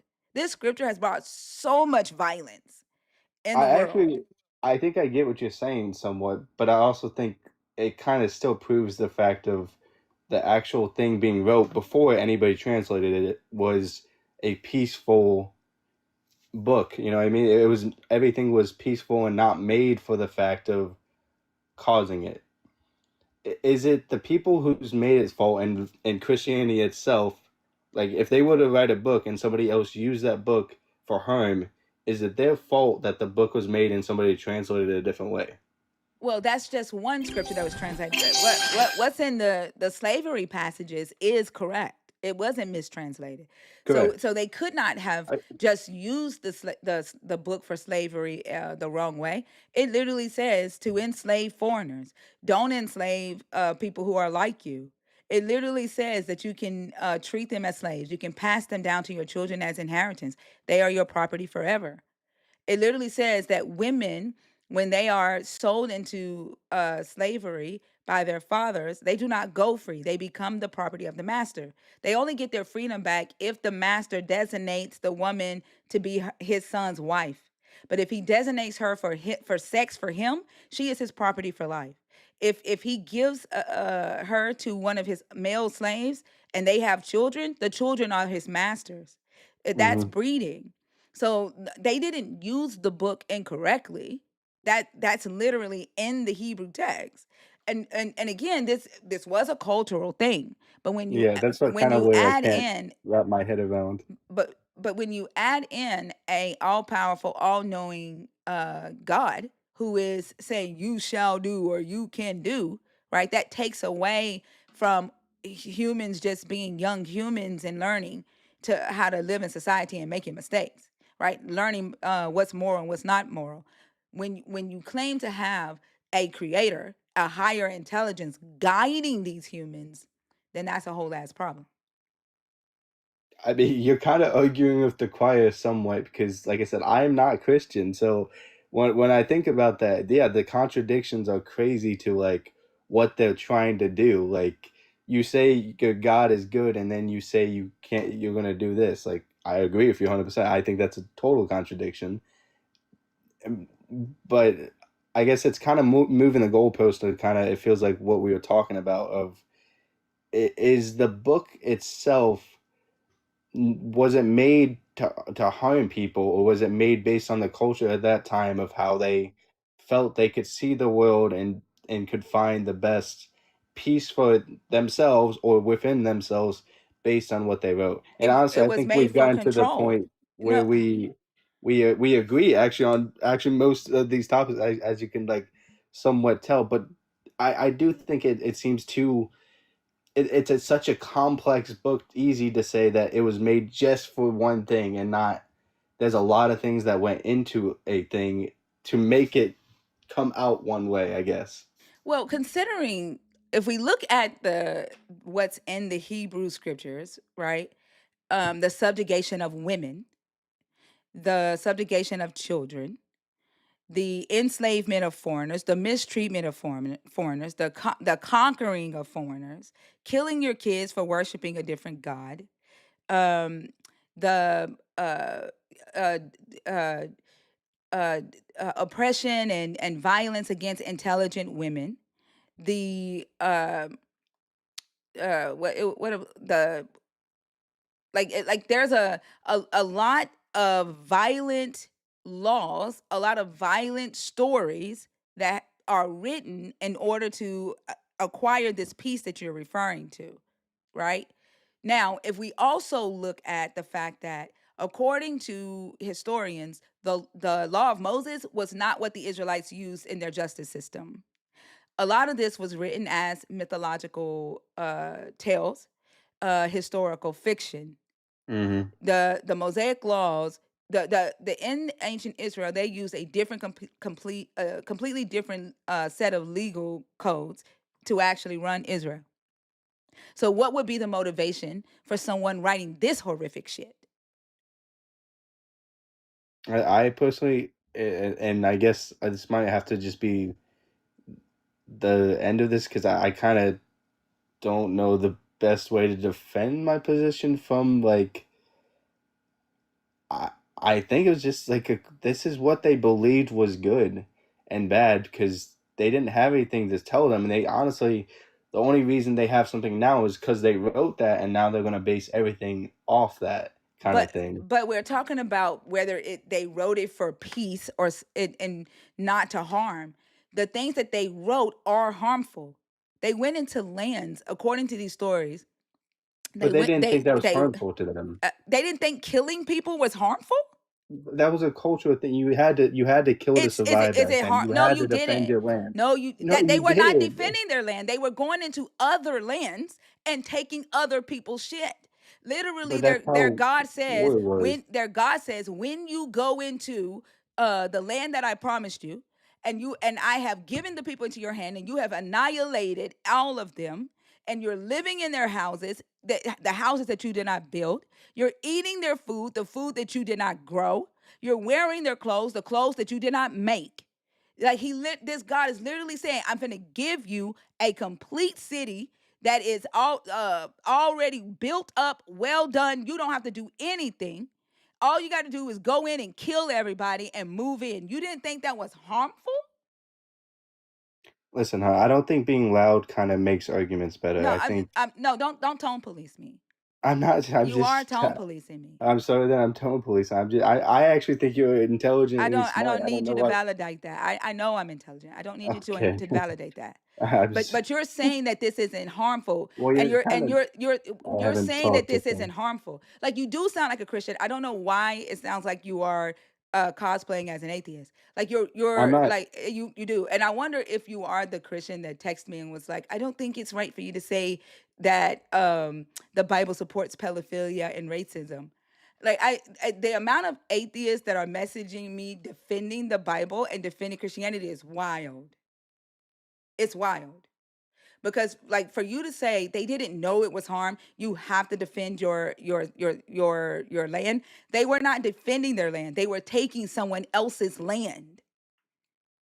And then when the Canaanites defend their land, they're savages. They deserved what they got. That's crazy. This book literally says that the Israelites were sacrificing children to Molech.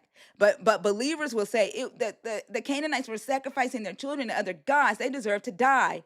But will totally ignore where the book says it was the Israelites who built the Tophet to Molech. It was the Israelites who were sacrificing their children. It was the God who told them who gave them statutes that they could not live by on purpose so they would sacrifice their children to Molech. And he said he did it so that they would fear him. But believers ignore all of that. Poor Israelites, they just did bad for a time. They thought they were doing good. But then the Canaanites, or the Amalekites, who was defending their land, by the way, the Amalekites attacked the Israelites from behind because they did not want them crossing over their land when they were leaving Egypt. And your God, 500 years later, told them to go told Saul to kill every Amalekite, even babies, people who were not even alive when this attack would have happened when they were trying to cross their land. But it's not okay for the Amalekites to defend their land. They deserve to die. That's crazy to me.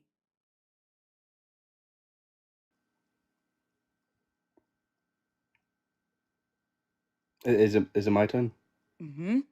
Okay. I didn't know if it's my turn. I was just trying to make sure so I didn't cut you off. So, I mean, you're kind of coming at the wrong person with this. And you said my God. You said you're making it seem like I'm defending these horrific acts You created by are, the Bible and stuff. but you are. But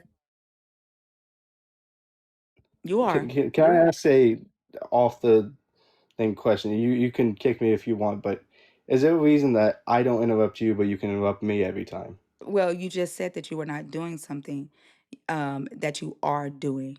You are doing that. What am I doing, hon? You are. First off, I'm not your hun. That's just how I talk. I'm Well, sorry. I apologize. don't call me hun. Second, you are defending this. You literally are saying they didn't know it was harm, or they were just defending their land. They only wrote it for peace. They thought it was good. You are defending it. I'm defending the fact that the people who wrote it didn't know it was going to be it was going to be bad for society in the way it is. We're There's not many talking things about that that. we're No, we're not. saying. We're talking about what they wrote and whether they knew that what they wrote was harmful. But that's kind of what I'm trying to argue, and you're telling me all these stories about what happened after they wrote it. No, But these are the stories. This is not what happened after they wrote it. Everything that I said are the stories. This is in the Bible. correct, but this was the culture at the time, is what they believed was right at And the they time. knew it was harm. They knew killing people was harmful. They knew going into other people's lands and taking their shit was harmful. They like literally a Levite priest chops up a concubine's body. He throws her out and tells a mob of men to rape and abuse her all night.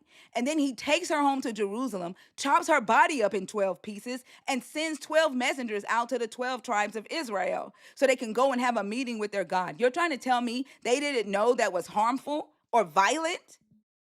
Can we define who they is? Because I don't think The Benjamites, the tribe of Benjamin, tried to essay a Levite priest, and it's I so guess to I meant protect they as in like as in the people in the you're not story. gonna let the they as in who is controlling. I'm saying like I'm talking about they as in who wrote it. That Okay, I'm talking the people who were oh forced my to gosh, write the if they Bible. wrote it, what they wrote was that a tribe of Benjamites tried to essay a Levite. The Levite threw his concubine out and said rape and abuse her all night instead. They raped and abused her, then brought her back. This is what he's writing. They brought her back. She either dies at his feet or collapses. He looks down at her and says, "Get up." She doesn't move. He picks her up, puts her on his donkey, goes back to his home in Jerusalem, chops her body up into 12 pieces, sends her out by 12 messengers, and so they can call all 12 tribes to Mizpah so that they could talk about what the Benjamites did. This is what the writer wrote. And what the writer wrote is that your God killed all but 600 Benjamites because they tried to essay the Levite. Not because they raped and abused a woman all night. Not because the Levite threw his concubine out there for protecting a man's asshole. And then the writer wrote in the very next chapter that so they could build the tribe of Benjamin back up, they went and kidnapped little girls at a Jewish festival, one by one. First they went to a smaller tribe, killed all the mother, the father, and the sons, and stole the little girl virgins so they can give them to the Benjamites as wives. The Benjamites said their daughters aren't good enough for us. We don't want them fucking people. So instead, now these little girls have no parents, and the Benjamites don't want them. So the next thing they did, they hid in bushes at a Jewish festival and kidnapped little girls one by one off the stage and gave them to the tribe of Benjamin and said, if anybody comes and asks for their daughters, they better tell them that the Benjamites have them. And your God did nothing. The God did nothing. Can I make this clear one more time? Because it was 4 times in the same thing. He's not my God. Well, And I can tell like you're kind of arguing it from the fact that these are good arguments if I believe what you're saying is my God, well, but your people. The people it's that you not are, my. the people that you are defending, the writers, the people that you are defending, the people who wrote this stuff did nothing. Did You're nothing. not They even wrote like they wrote nothing in considering defense my. of these kids. The people that you are claiming wanted peace. The people that you are claiming didn't know any better, did nothing for these little girls. did nothing for the woman that got raped. They wrote in nothing for And I peace. agree. They wrote in nothing for peace for women. It was all about the men in those stories. You're acting like I don't agree with you. No, It's you not about don't. that. You I don't. do. No, you You don't. haven't even let me have You are saying two. it's not harmful. You are saying I what they just want wrote. 2 seconds You are to saying, talk, and hold on. You are saying what they wrote is not harmful. You are saying what they wrote was because they wanted peace. You are also saying what they wrote, they did not know any better. That's what you are saying. I guess I should have came in here before and saw what kind of debate this was, I'm because not at debating first, you. well, you're right. You're just yelling at me. You're I'm not letting not. me talk. No, You're still I not am. letting me No, talk, and no. like you First even off, hold I on. Your haven't meta, finished three sentences yet. your Three. meta I about haven't finished. tone policing me. I don't care about. Like if you start tone policing me, I am going to interrupt you. I'm not We are totally both adults. This is not a kindergarten class. exactly. And If then we're you both know how to adults, we don't leave. have to You know how interrupt. to leave if you cannot deal with I can, someone with someone inflecting their voice. You know how to leave. I'm not a but I child. don't think I'm there not is a a need child. to. I'm not your child. I don't care. You control Okay. yourself. You control yourself. You don't tell me how to talk. Listen, I just don't want to yell over you. You Okay, if I then have, don't. okay, I'm not sure why I would I'm have to, going but to interrupt you if you start tone policing me and the meta. It has yo, nothing to I do gotta with the go. I'm at conversation. work, so I gotta go Okay, then because I got on goodbye. a call. Goodbye. The fuck? Like how the fuck do men think that they're supposed to control something? They want to whine anytime somebody raised their fucking voice. Like you are literally saying that these people didn't know no better, but then want to say you're not defending them. The fuck? That was wild. Yeah, I have never in my life seen an atheist go hard defending the fucking writers of the Bible. He's not an atheist. I don't think he know what he is, but definitely not an atheist. Not saying that. But what he said just didn't make sense.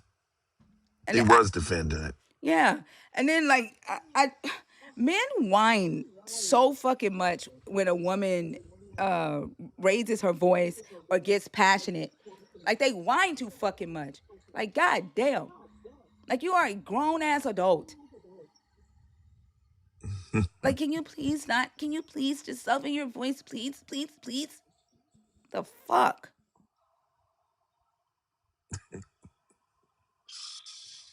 Ooh-wee. Nelly, you want to do this one? Yeah, I'll do it. How do you pronounce Are your you tired? name? If you're tired, just let me know. It's No, Asia. no, we're good. Okay. It's what? Asia. Asia? Yeah, like the continent. Oh, Asia. Okay. How you doing today, Asia?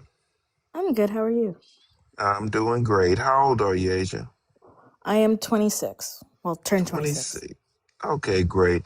And are you a believer of the God of the Bible? Or are you an atheist? Or are you deconstructed? I consider myself kind of an agnostic atheist. Not like the other guy, please. Don't group me with that one. Okay, so do you have a belief in a God? No, so I'm an atheist. I've been deconstructing since I was in like high school. Hmm. But I say that I'm agnostic because I guess my belief is that the humans are the gods, kind of. So I believe that like gods are kind of like egregores. So the energy we put in is why we might have some gods and Okay. stuff like that. Like I don't really believe that there is actually a god, but like yeah, I don't know. It's hard to explain, but yeah. Okay. Or let me ask you this: what topic did you come up to discuss? I wanted to talk about the third topic. Okay, can you read it for me so I can make sure you understand? What power do men gain from controlling interpretation of the text? Okay, go ahead. So I believe that men gain a lot of power from the text. So I believe in, or well, one of the theories that I've learned and like went into learning is like the womb theory or womb envy that men have. So it's basically like the idea that men are envious of women's right or women's ability to create life.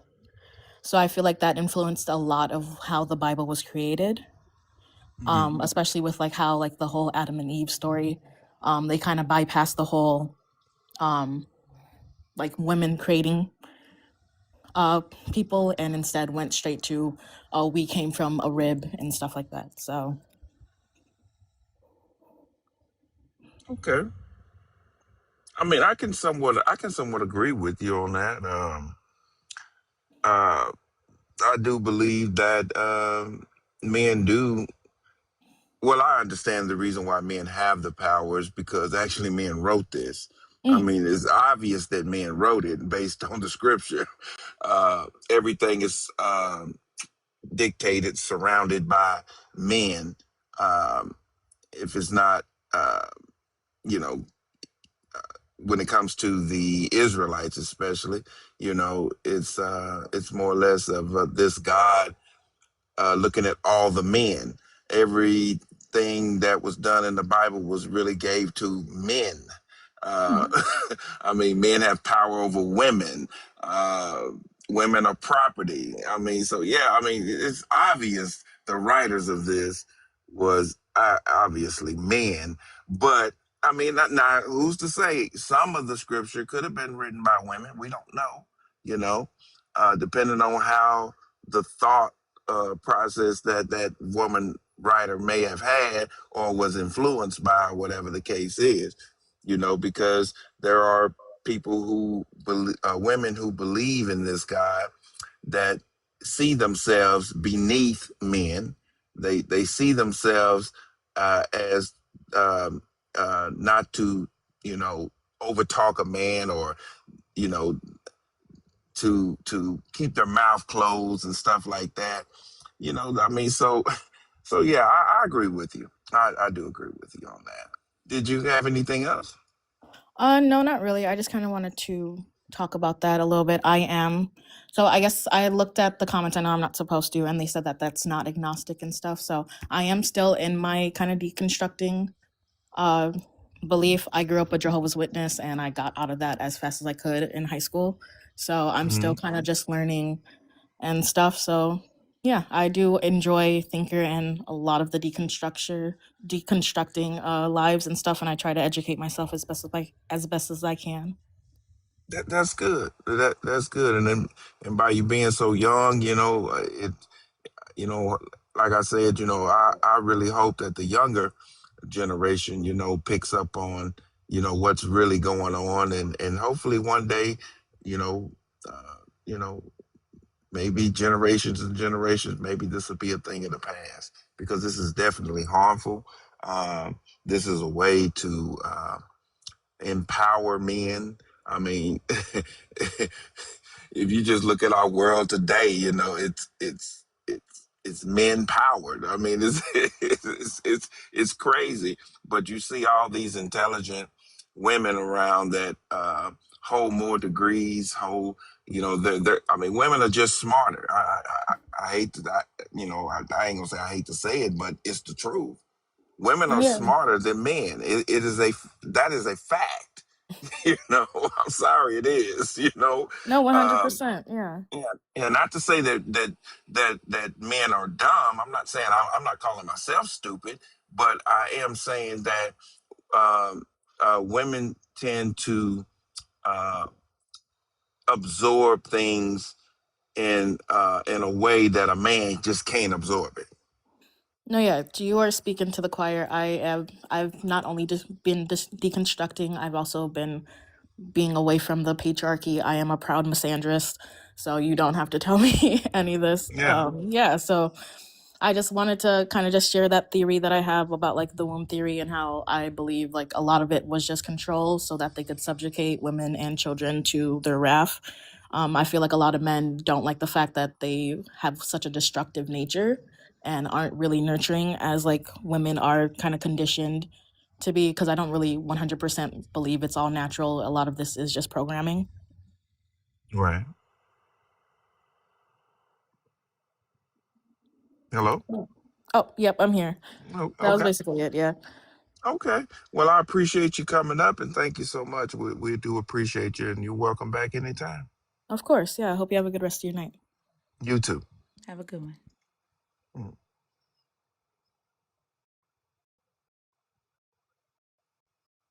That last call still has me like, ugh. And it I like know.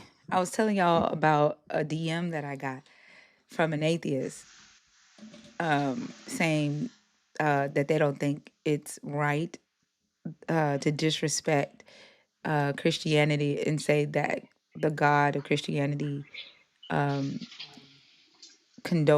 pedophilia or racism. And I said, well, you're just an atheist that think truth is disrespectful. And that was my response. And then they commented back and said, where in the Bible does it say God condones pedophilia? And I just didn't even fucking respond. Oh Because my goodness. what atheist? Like why? Mm-mm. Why? That sounds like an infiltration to me. No, there's no way. That's an atheist. There's no way. Get me like it yes, and so it's an atheist. That's why I like it's talking to the last guest.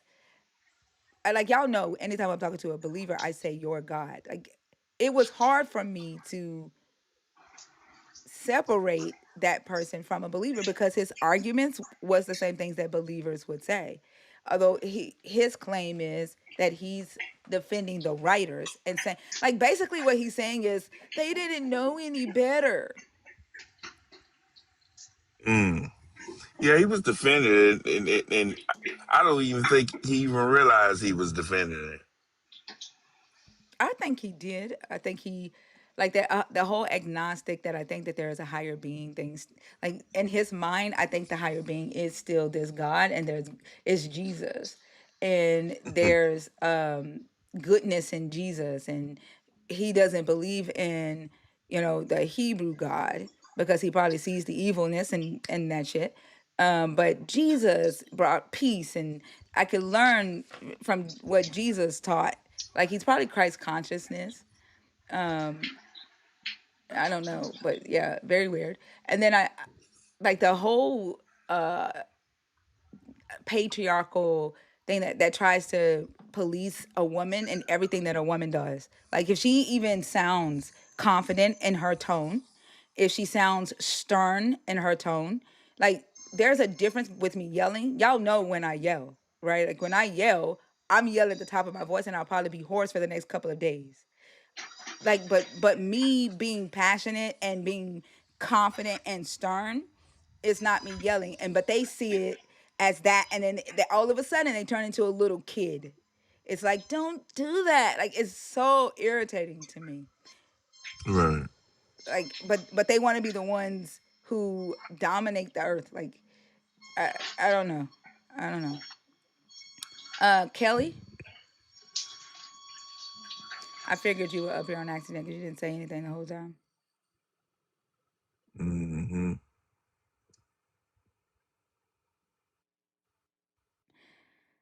I don't know this name. I'm not going to even attempt to pronounce it. I guarantee they won't connect. They're not connecting. All right. If you are a believer, Mr. Curtis, are you in the request on purpose? Remember, if you are a subscriber or a fan club member, if you're in the request on purpose, I would like to see a nerd emoticon so that I know you're in there on purpose. If you are a dragon and you want to come up, please put a dragon in the what? Put a dragon in the comments and let me know. If you are a believer in the God of the Bible, if you are deconstructing or an atheist, the guest box is open. I do prefer to talk to agnostic atheists, not agnostic people, because 9 times out of 10, it's going to end up like the last conversation.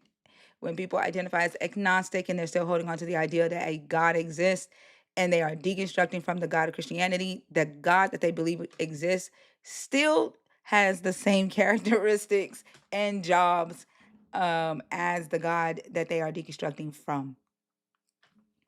And they don't quite realize it. So if you identify as agnostic, you would not be my target audience. Not that I have an issue against you, it's just the conversation just will not be fruitful for either of us.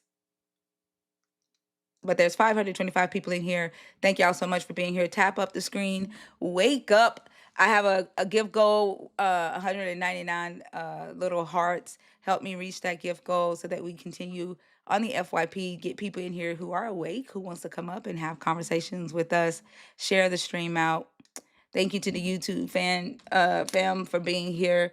Make sure y'all smash the like button over there. Keep the chat popping.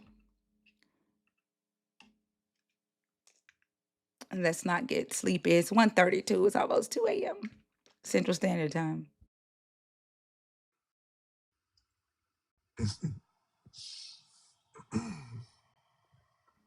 I don't know why it's so hot in this house. You don't have your air on? Hey, Tatiana. I do. I turned it down though because it was freezing the other day. But I only turned it down just a little bit. Not a lot. It shouldn't be this damn hot. Yeah, it's been so hot here. Shoot, I don't never in the summertime or even when it's hot. I don't never if I'm out in my semi. I never turn my semi off. My semi don't shut off until I go home. Does So it'll that run. take up a lot of gas? I mean, it doesn't burn as much as people think it does. You can have your APU, which is a deal that runs on fuel as well. Uh, that'll activate, where you can use your heat and your air inside the truck, but it balances out to be the same to me. It's really not much of a difference. I can't tell the difference, you know. So I can sit here and idle my truck, and I mean, overnight I might burn maybe a couple of gallons, of fuel by letting it run. So it doesn't bother me. Oh, that's what's up. I did look up that character. I don't know what I'm looking at though. What am I looking for? Az, what is it, Azen?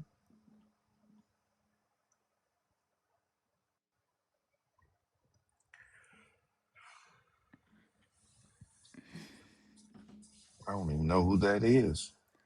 I don't either. I don't know what I'm looking at. In Bleach is a monster. What? Asian and Bleach is a monster. Lost me on that one. I don't know what that is. Lion? Lion?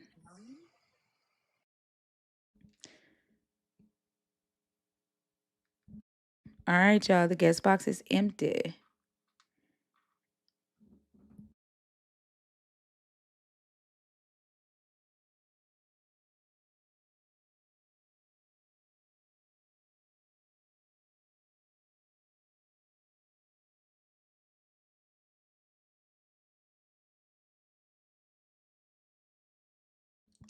I would like to talk to a believer and who thinks that people are atheists just because they want to sin. Um, what sins are we committing that believers do not commit under grace? We hear that a lot. You just want to sin.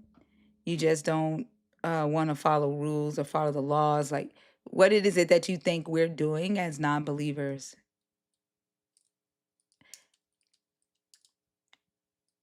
And why would belief send you to hell? Like what?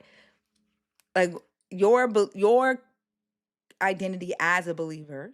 Your Bible says if you believe, you will have these types of characteristics. You will be patient, you'll be gentle, you'll be kind, you'll be long suffering, right? So those are the benefits of being a believer.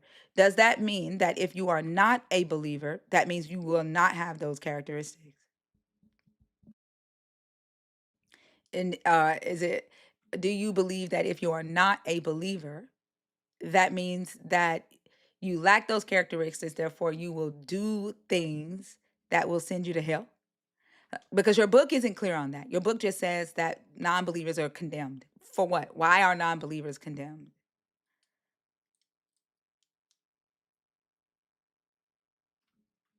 Thank y'all for helping me reach that gift goal. I appreciate y'all. Don't be scared to come up and have a conversation. We are adults. I would like to talk to the men that keep tagging my name, that keeps commenting on my videos on YouTube. I know you fucking watching me. Those of you that are a part of the Elijah Johnson apologetics crew, y'all keep asking for me. I'm here 4 nights a week, 11 hours a night. I would like to talk to you.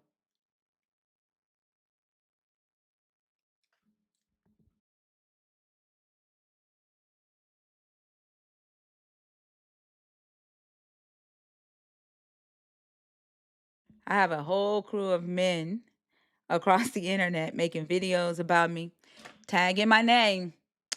Where are y'all at?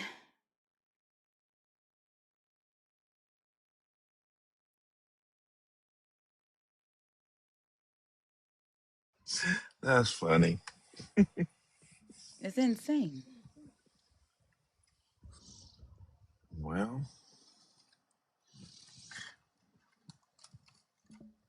you're just not supposed to speak out of turn. You know better.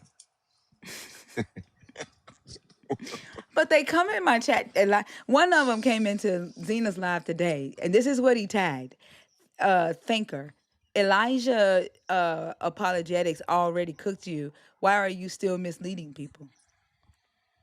I said, because I like to be overcooked. I said, I'm waiting on you. I was like, come up, come, come cook me and make me well done. He's like, no, you overcooked. I was like, okay, send me to hell then. Come on up on stage and send me to hell. Like, he wouldn't come up. Like, why tag me? Like, let's say he did cook me. What is it that I'm supposed to do? Like, no longer go live. What do y'all expect to happen? Like, when someone gets cooked, what's supposed to happen? I'm so confused.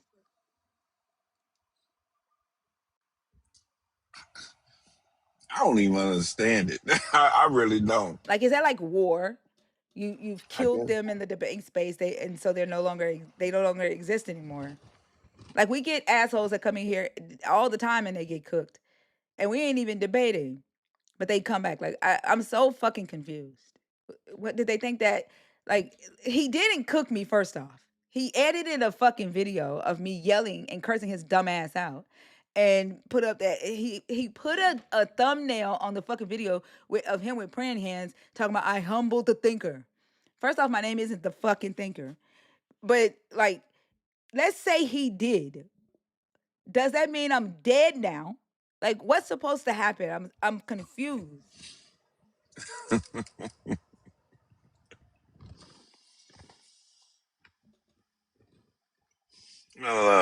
What's that guy's name? Billy Carson. Yeah. Yeah, he done got cooked a whole bunch of times, but he's still talking. Right. Like, what the fuck? Dolby baby.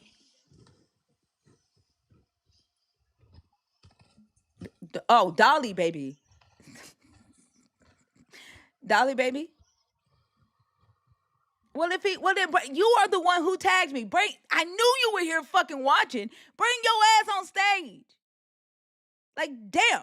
You followed me in Zena's live, and then you up with me in the middle of the night, motherfucker. Bring your ass up here on stage. Like, don't fucking chicken out. Come on. Like, why the fuck you sit here? Why ain't you watching Elijah Johnson? Like, why the fuck are you watching me? You like watching burnt food? You go to restaurants that served you overcooked meals, motherfucker? You should be watching the pristine meat. The shit that's cooked medium rare. The shit that melt in your motherfucking mouth. Why the fuck you sitting here watching me? The word is foundation.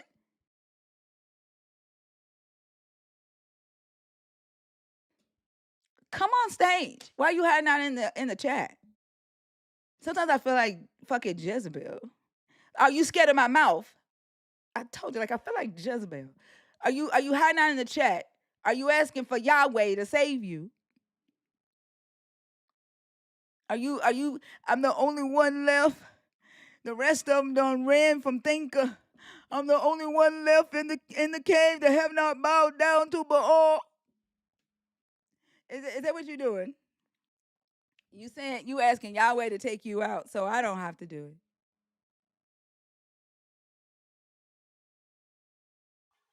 Yeah, me personally, I laugh at these when I be scrolling through TikTok and I hear biblical debates. I hear, well, people debating the Bible itself.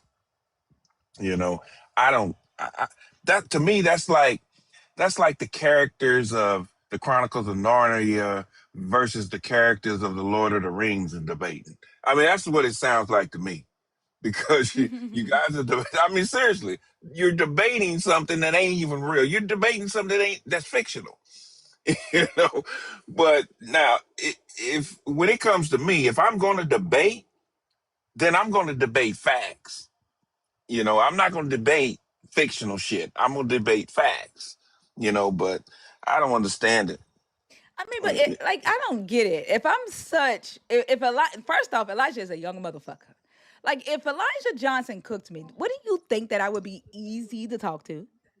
Like, easy to beat? Like, if you saw a video where some man just cooked the fuck out of me and, like, I don't know what the fuck I'm talking about, and you go look for my ass, don't you think, wouldn't you hop on stage thinking you could do it too? I'm trying to figure out, what did he cook you on? He What are they so saying he cooked you he on? claims he cooked me on Genesis 3:22 because he claims that Yahweh is being using irony and being rhetorical there. And because he said rhetorical is irony is always rhetorical, and I said no, the fuck it's not. And so he kept saying, yes, it is. Yes, it is. And so I cussed his dumbass out. And I told him that irony is not always rhetorical. And rhetorical isn't always irony. He's fucking stupid. So he edits the fucking video. Mind you, during that conversation, he claims he read a fucking book that he never read. I pulled the fucking book up and read the shit to him. And he was like, oh, what? Like, the whole fucking conversation, he got caught in lies. So he clips the last part of the conversation where we're arguing about whether or not Genesis 3:22 is Yahweh being rhetorical and Yahweh using irony. So I asked him, who the fuck is he winking at, motherfucker?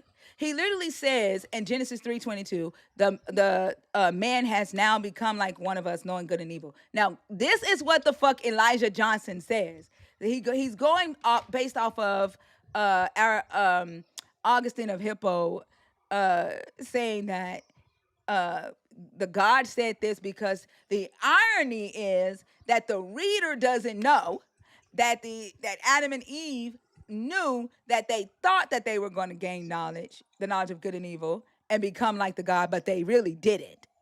And the irony part is that the reader that's reading that doesn't know that the characters know it. Are you fucking kidding me? That's wow. When you say something like that, you're literally saying that you spoke with Adam and Eve. I mean, literally. I mean, when you say something like that, you're saying that I know because I literally talked to them, and this is what they told me. That's bullshit.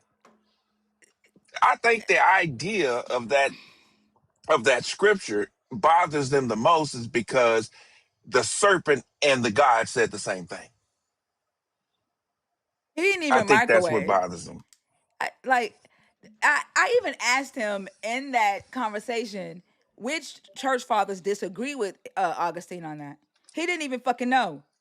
Like, but these misogynistic, butthurt, insecure ass men. Like, I'm gonna tell you what, Elijah. Like, with the fact that his name is fucking Elijah is fucking hilarious because Elijah was scared to be killed by Jezebel. Like, the men in the stories, they do not want women to take them down.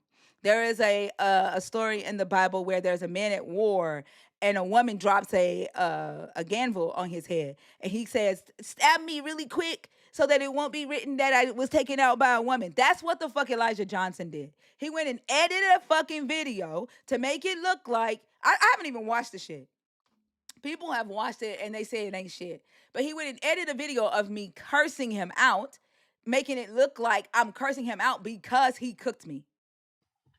That's what he Mm. did. That's what he did. And so all of these men are commenting on my videos. They're coming to my pages on TikTok. They're coming to my YouTube videos and commenting in all caps, "Cooked by Elijah Johnson." You need to learn how to debate and not lose your cool yelling and cursing. Like it's so obviously he edited me cursing his dumb ass out because he was being dishonest. He was interrupting like what they do when they feel insecure when they're engaging with an intelligent, confident woman. So Wow.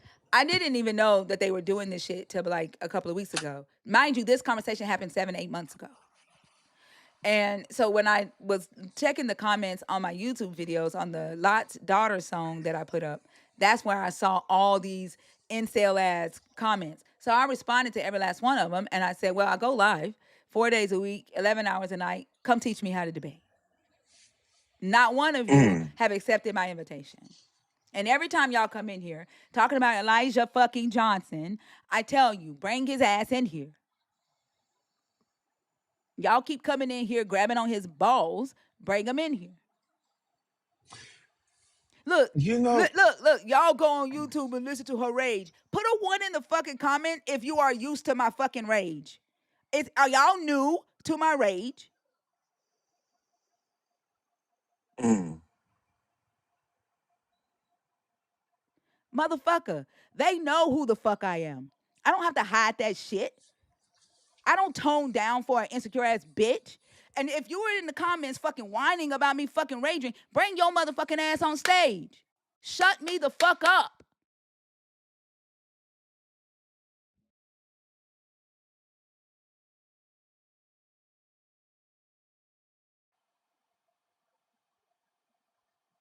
Yeah, I would love to see that. This Elijah guy do something like that. I would love to see that. Hey, resist oppression. I love you too, Love Bug. Thank you so much. Exactly. Love the rage. Thank you so much for the $4.99 super chat. Tooks, what's up? Hey, um, I was up here earlier. I was just listening, and then I kind of left out. But Why are you telling me that, Tooks? I wanted to comment on the prompt. What did you and I talk about? The next time you come in here, you have to do what? What? What I gotta do? I gotta do what? I'm sorry. Do you plan on being a better person, Tooks? I try my best. I really do. I try my best. How are you trying, Tooks, and you don't even remember the conversations that we have? Um, I don't. I do remember like something like I feel like it was like I don't I kind of know that it You was don't. like You don't give a damn, Tooks. You want to come up here and you want to defend men? You want to defend your God no, and men? Yeah, you no. do. Okay, so no, I don't. No, that's not it. That's Is the that's religion you believe in, Tooks, a dick cult? Is it a no, cult for dicks? no. So when they initiate into the Israelite cult, do they have to circumcise a dick? Um, eh, I mean that's in the scripture, but as far as circumcision, but I don't To think be in the Israelite cult, did you have to circumcise your dick? I don't have one, so I don't. Of course you don't have one, Tooks. You don't have a dick. So to be initiated into the cult of Yahweh, you would not qualify because you have to have a dick that can be circumcised. Tooks?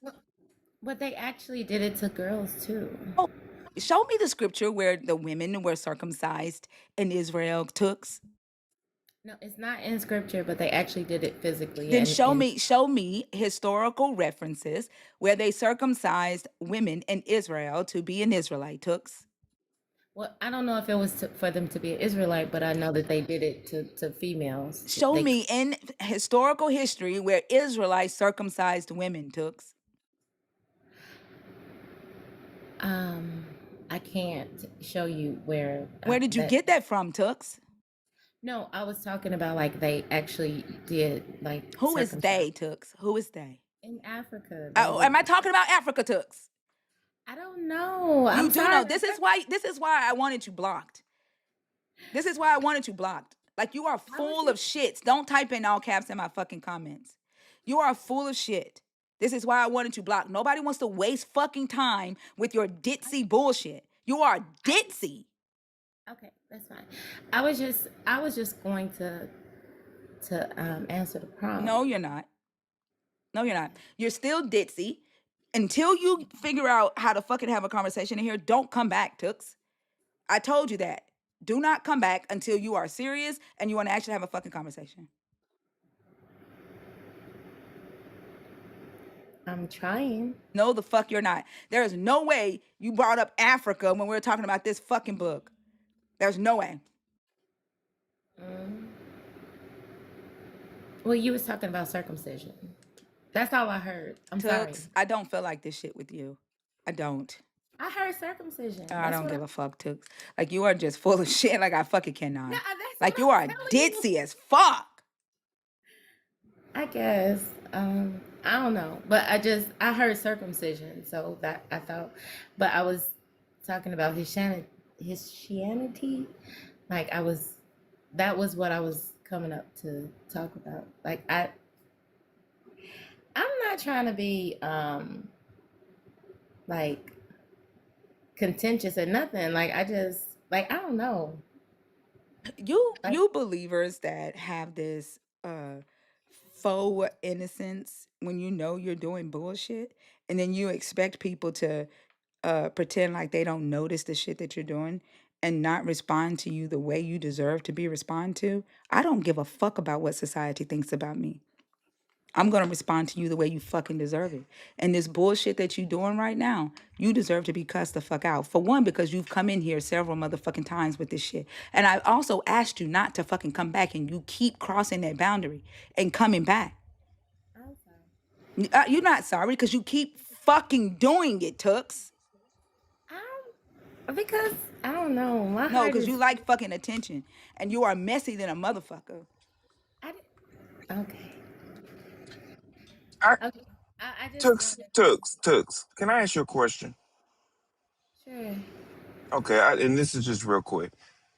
The question I'm going to ask you is this: if you don't think it's a dick cult, then can you show me in the scripture where this God took any woman and made her queen of any nation?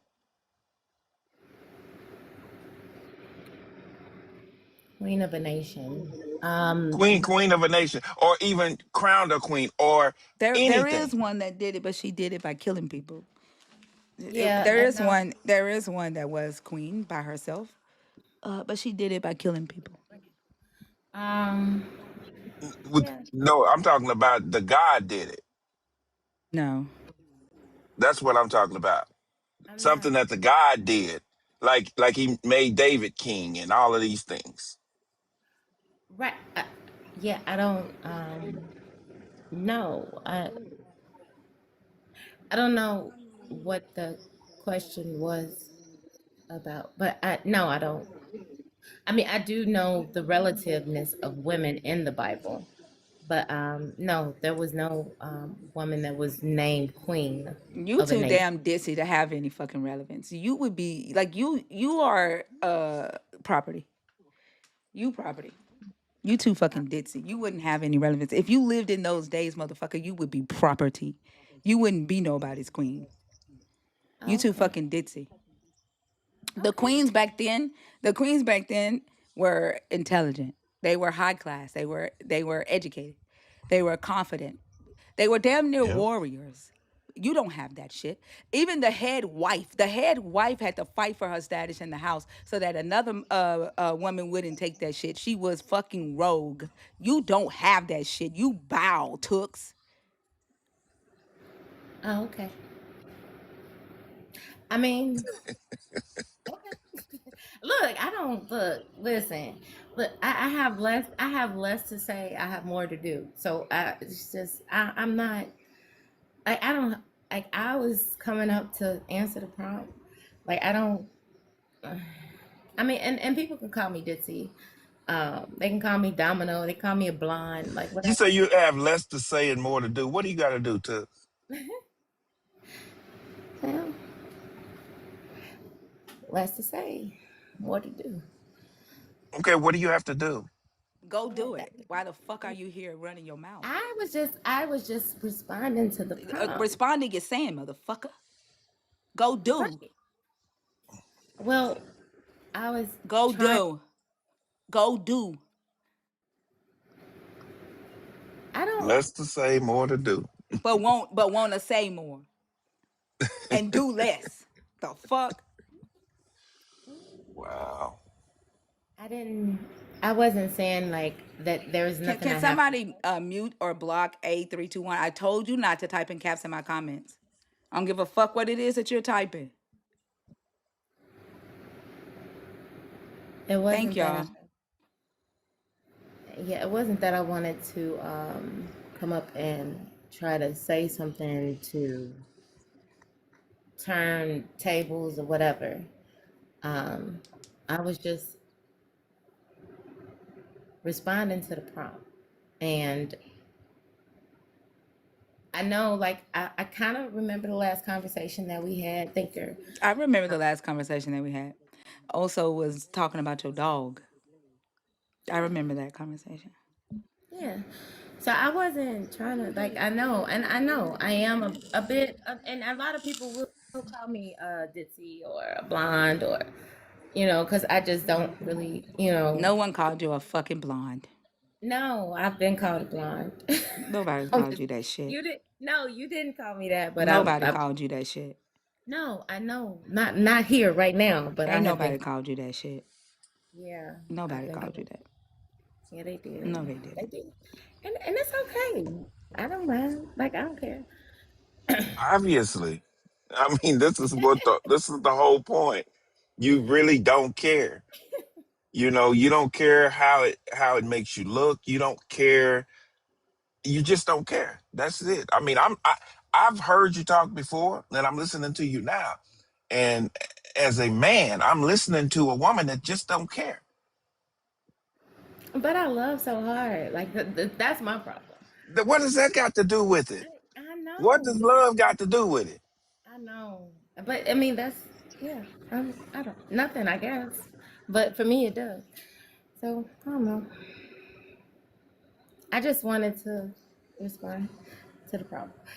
That was all. Okay. I wasn't trying to be, come up here and be mm, rude and stuff or any of that. The fact that you are here is rude because I told you not to come back. Your But presence I is didn't. rude. Shut up. Your presence is rude. I told you not to come back. Oh, dang.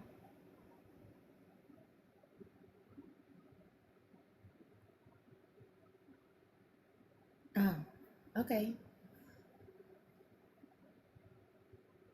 I didn't know you said that. You're Like, a fucking lie. You're a goddamn lie.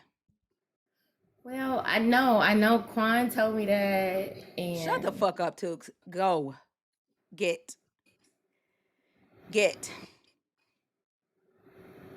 I didn't think he told me that. Bye. God damn. Go. I just, Bye, Tooks. I just, okay. Bye. God damn, what is wrong with you? I don't know what's wrong with me. Sorry. This is just who I am. I'm sorry. Go be that with Jesus. Bye. I'm sorry. Okay, I'm gonna leave. I'm gonna find a way. Sorry. Did not mean. Gosh, it's irritating as fuck. She is. Wow. Mm, mm.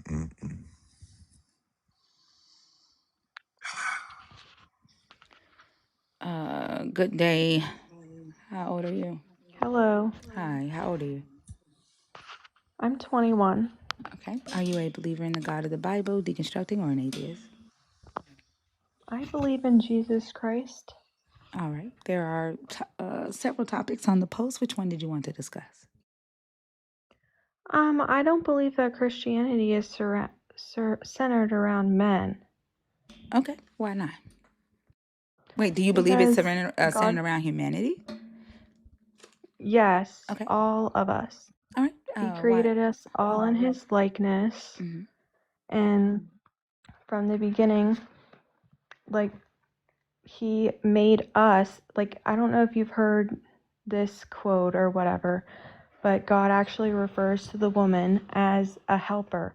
And the only, in that language, when he said helper, the only other time he described that helper word was when he described himself. So he's describing us women as something so similar to him. And I do think that the women in the Bible are mentioned a lot, like Mary Magdalene. You know, Mary was the mother of Christ. So Mary Magdalene is not the same Mary. They're two different Marys. no, I know Are that. women I'm still talking about, Azers? are women still what? Azers. What does that mean? What did you say? Are women still Azers?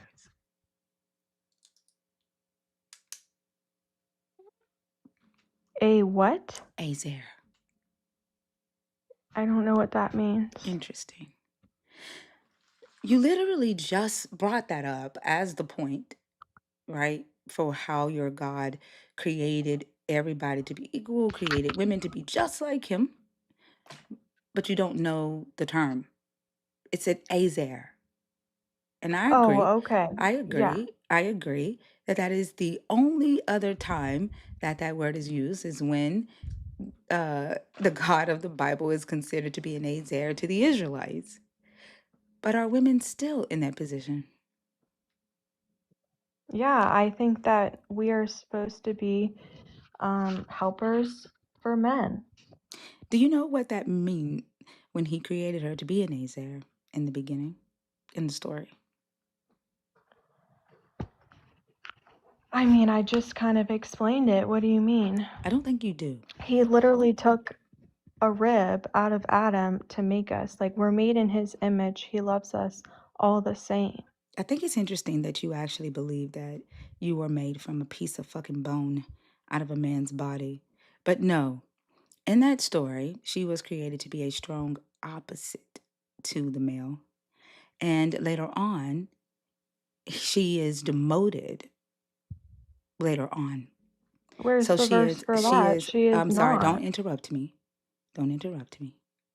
She is demoted and he is put over her as her ruler. That word there is mashal in Hebrew. And then your God turns her desire to her husband, which means it was not that at first. That's because God made man first. That doesn't mean anything.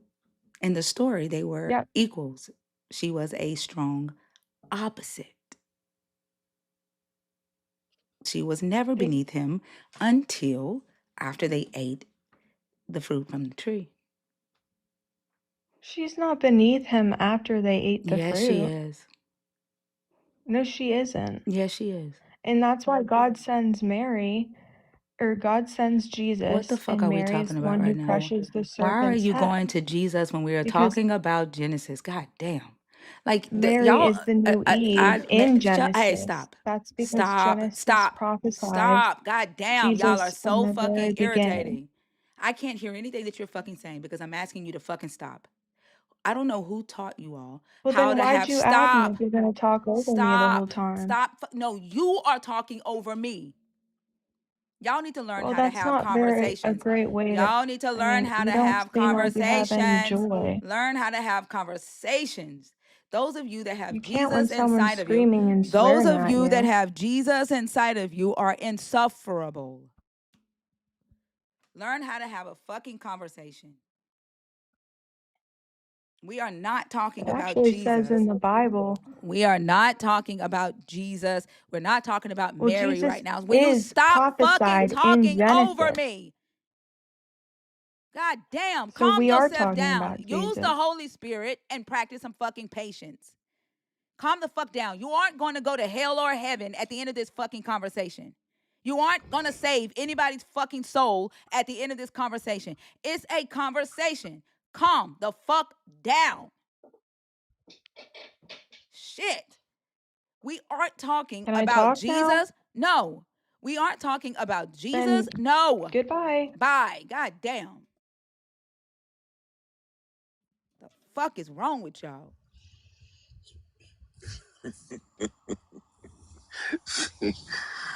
Wow. I swear, religious women irritate the fuck out of me. Like they Hmm. hold up the patriarchy. They're ditzy than a motherfucker. Like how the fuck you gonna jump all the way from Eve to fucking Mary? Flower Goddess, are you up here on purpose or on accident?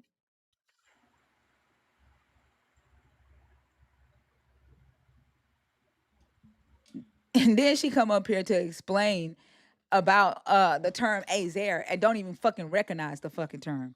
Y'all need to Mm-mm. stop just watching shit on fucking videos and thinking that you know it. Right. You didn't even go That part. research to even see if what you read was true. You just regurgitating somebody else's fucking words. You're talking about what is that? I don't know what you're talking about. Like you fucking just talked about it. Motherfucker, why is you spamming? You don't have to spam, you know. There is a microphone on this stage waiting for you. Like your thumbs are gonna get tired. Like come use your fucking tongue and talk. Now you can't talk because you fucking spamming. Come on stage. The word is foundation. Goddamn. Why are you hiding out in my chat?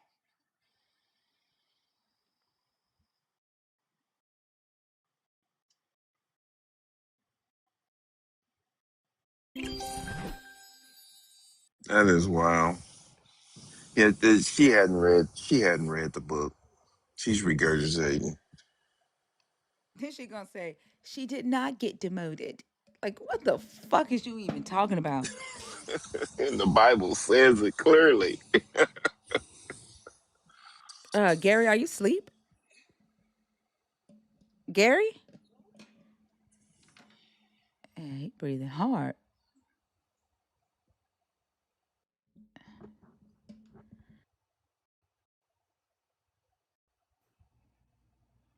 Peaceful energy. Hi, Hi, how are you? I'm well. This is I'm going to say right off the bat, this is my first time seeing this chat, so I'm actually just here to find out like what it is that you guys are talking about. Please don't say And that. Like I'm I sorry. don't yeah, I don't like when people come up to find out what we're talking about when there's literally a post there that says what we're talking about.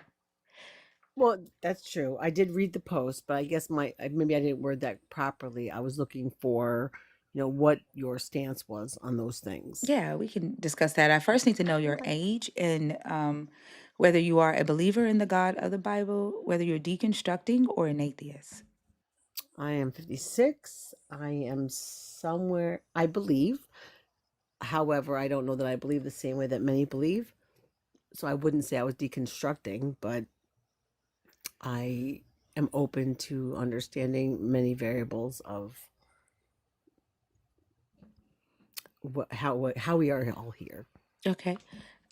Before you start, so you do believe in Jesus, is that right? Is that what you're I saying? do. Okay. I do believe in All Jesus. right. Why is it, before we get started, I just need to know why do most believers, or do most believers realize that when they say things like, you'll reap what you sow, you are lost, you are blind, God's going to get you, you're going to hell, you're a witch, you're a demon. Like, do y'all realize like when y'all say those things to other people for simply not believing like you, that y'all sound like negative bots, violent bots? Like, do y'all realize that? So I would say that from what you're asking me, I would say that I'm probably more in line with what your questions are as opposed to what the answer is. So when I Have say you I'm not, noticed believers doing that though? oh, absolutely.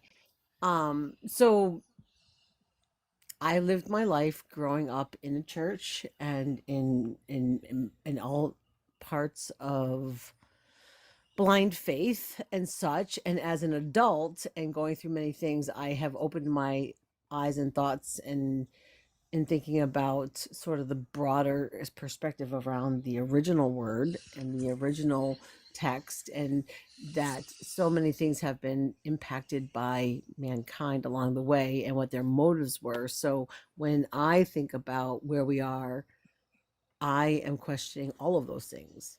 So I try to stay away from all the things that you just listed off. Is literally the opposite of what. No, I wouldn't say the opposite. It's exactly why I question people's faith, if that makes People's sense. faith or your own? No, I don't question my own faith. Why I not? think,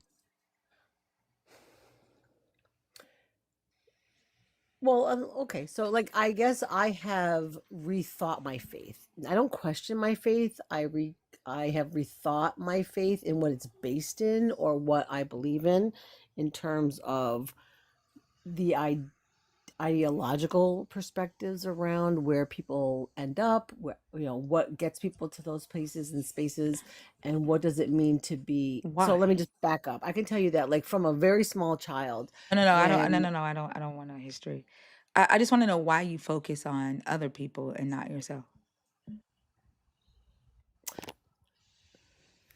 when I say other people, I guess I'm talking about those who are preaching, right? So like when I'm sitting back and thinking about how I was raised and who was influencing me and who was speaking to me about the Bible, and I've read the Bible front to back at a very young age, and just talking through like what we were taught, what we were expected to believe, what the expectations were, and all the things. So when I say that, I'm talking about those folks who sort of taught us what we were supposed to believe. And as I've become an adult and also just looked more broadly around things and really looked into religion versus faith versus biblical text versus like all of those variables, because I don't think those things are all the same. Y'all, please Because don't tell me that I'm off topic. I know I'm like what? Like the fuck? Like, stop acting like you paying me. I'm sorry, peaceful. Go ahead.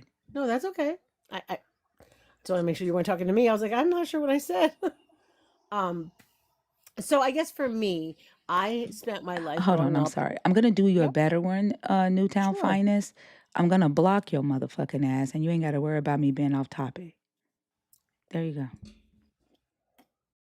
Go ahead. Okay. So I can say I was born into a very Catholic Irish family that all the No, no, no. traditions, all I the don't. I don't things. want a background. I don't want to go into like your history. I want to like what I'm trying to figure out is like when you say that you question other people's faith, but you don't question your own. I don't see the benefit in that. Like I don't see the Wait, benefit I in don't know where I even ever said you I said don't. you question other people's faith and it's the ones that's preaching. You said you No, don't no, no. question your own, but you Maybe rethought you it. misunderstood me. I never question anybody else's faith. That's not for me to do. That's what you said I though. you I I can play think it back.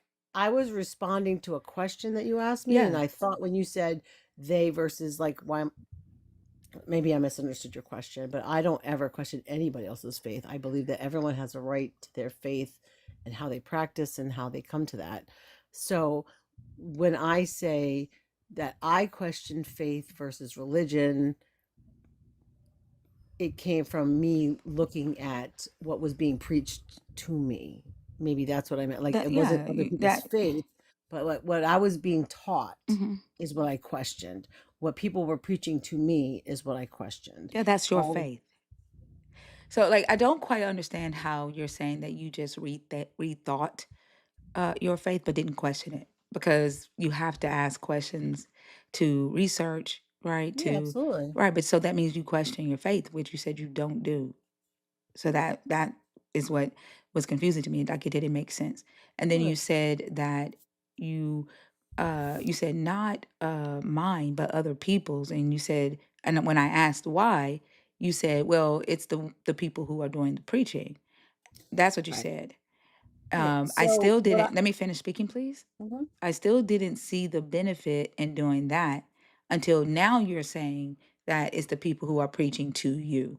And that's what you use to rethink your own uh, uh, faith or indoctrination.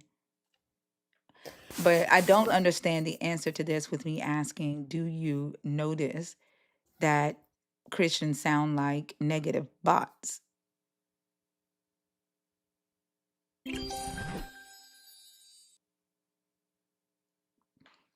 Is this her attempt to like leave the stage? I don't know what's happening.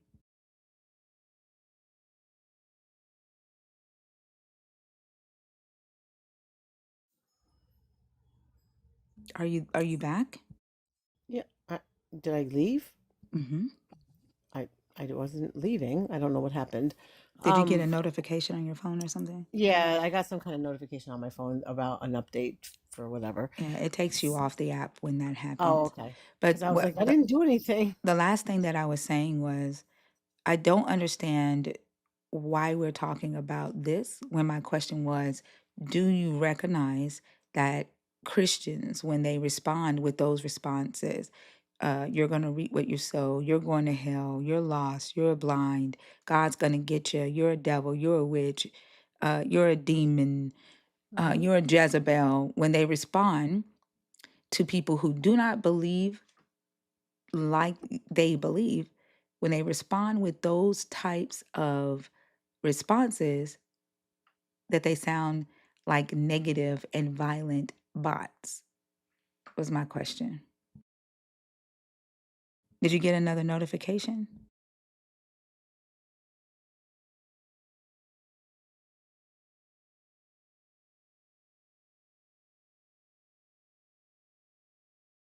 Well, all right. I can't keep doing that. Goodness gracious.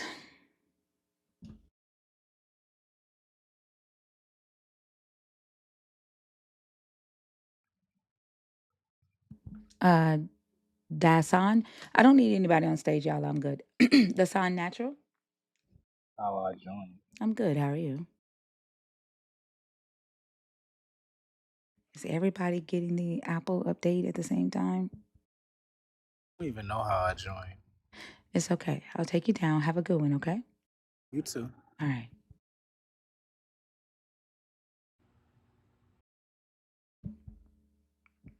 All right, y'all. The guest box is open. There's 621 people in the room. Probably about half of y'all are awake. There is 100 on YouTube, so we're at 720 people watching the live right now. Hopefully, we can get someone who can come up here and have a decent conversation.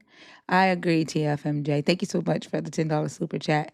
It's okay. I kind of figured that this conversation uh, was gonna be like this. I anticipated. When you talk about the actual God of the religion, which is patriarchy, it gets rough. Ray Bay. Hey, Thinker. I've been on your panel before. I don't know if you remember because I be here infrequently. I don't. I'm sorry. Are you a believer, deconstructing, or an atheist? Um, I went from deconstructing to atheist recently because I couldn't keep holding on to any kind of hope that the Bible or any of the teachings was based in reality. Oh, okay. How did that feel? Um, It felt strange because I'm still spiritual in a sense. However, I don't believe in the mysticism part side of it. I kind of regard it in the way that you would regard fairy tales and folk tales. Like those are nice stories that could potentially teach some kind of lesson through like storytelling, but it's not actually rooted in reality. And I think the part of me that didn't want to let go of like the whole like, oh, I don't want to completely like denounce Christianity, is that like within the Christian community, it doesn't matter which denomination you are. They really drive it in, like the fear of the unknown and the fear of potentially being eternal, like of eternal damnation in a place that shows a lot more disdain and less compassion and empathy for people who commit quote unquote like minor sins versus like truly heinous people. I think that's what was keeping me stuck until I realized, you know what, that actually doesn't make sense. Because why would all the people that commit sins, like being queer, for instance, like you didn't do anything besides love a different person, land you in the worst section of hell? But you can touch kids, and all you got to do is apologize to Jesus, and you get a golden ticket upstairs. Exactly. Yeah, something ain't right. Something not making Yeah. sense. Two plus two isn't equaling four in this scenario. Exactly. And like I don't understand how they don't see the negativity that comes. Like I don't get how like their mouths, the things that come out of their mouths are very violent, very negative, harmful, and they see it as them preaching the word of their God. I don't see how they see themselves as the good thing, the thing that's supposed to bring peace in the world or that's supposed to bring goodness in the world. It it's I don't know, it's weird. The other day we were in Mama Bash's live. Do you know Mama Bash? Do you watch her live as well? No, I don't Okay. think I'm familiar with her. Okay. She's another deconstructionist, has a really good lives as well. Um, and she was hosting a deconstruction live for people to talk about how they're dealing with deconstructing from patriarchy, from Christianity, from misogyny, homophobia, Islamophobia, things like that. And we were talking about mental illness because one of the topics that she was talking about deconstructing from is fear. And someone came up and was talking about how the fear that's rooted in Christianity creates mental illnesses. And she was sharing about how her brother has a mental illness, and her family was telling them to pray for him, but like take the medicine, but pray for him. And like we were all sharing stories. As we're talking about dealing with mental illness, the Christians were in the comments, you would think that their ears were stopped up because all they were saying was, God's gonna get you. God, you will bow, every knee shall bow. Like it didn't matter that we were talking about, like I talked about my sister going into religious psychosis and everything that we had to do to get her better. Like people were sharing mental, and all they cared about was the end times. And that's like I'm talking about, the chat was filled with Mhm. you shall bow, you will be in Yeah, hell. yeah, the whole TikTok like thing where everybody thought the rapture was coming, people leaving kids.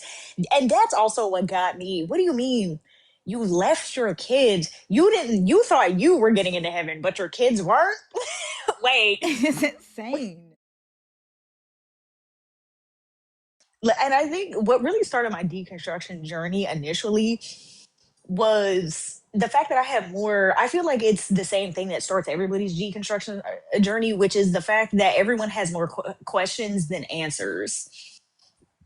Like Yeah. when you actually read the Bible and you like critical thinking and comprehension skills and logic to it, nothing makes sense and it leaves you with more questions than anything. Like prime example, the whole default like Christian argument to like why does God allow evil in the world if he's so wholly against it? And we see throughout the Bible that he's constantly punishing people for varying degrees of sin and being evil. And they're like, oh, well, free will. And it's like, well, God clearly doesn't give that much of a damn about free will since he tramples on it frequently. Like, prime example, when Jonah told him he didn't want to go to Nineveh to preach to them heathens and tried to run, God said, oh, I don't think so, and sent a storm that almost took this man and put him on a shirt. And once Jonah was like, okay, just throw me into the ocean, I'll listen to God since he's threatening my life at this point. And he gets swallowed up by a giant ass fish, taken to Nineveh, and has to preach anyway. Or when God, like, second example, is talking to Moses and telling him to go into Egypt to perform miracles for God to convince the Pharaoh to let the Hebrews go.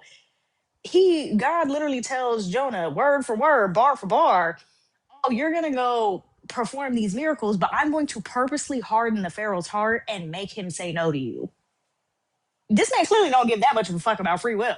But like that's like an example of like how there's all these like arguments and beliefs of like, oh no, God is this benevolent being that wishes the best for us, that is our creator, that wants us to reach some sort of divine state in order to be accepted and be seen as these like these clear, pure beings, but yet he's constantly doing fucked up shit, and we're just supposed to look past that. They answer that by saying, well, the person wanted to do it anyway. Even though it says that God hardened Pharaoh's heart, he just hardened the heart. He just did it because Pharaoh was going to do it anyway.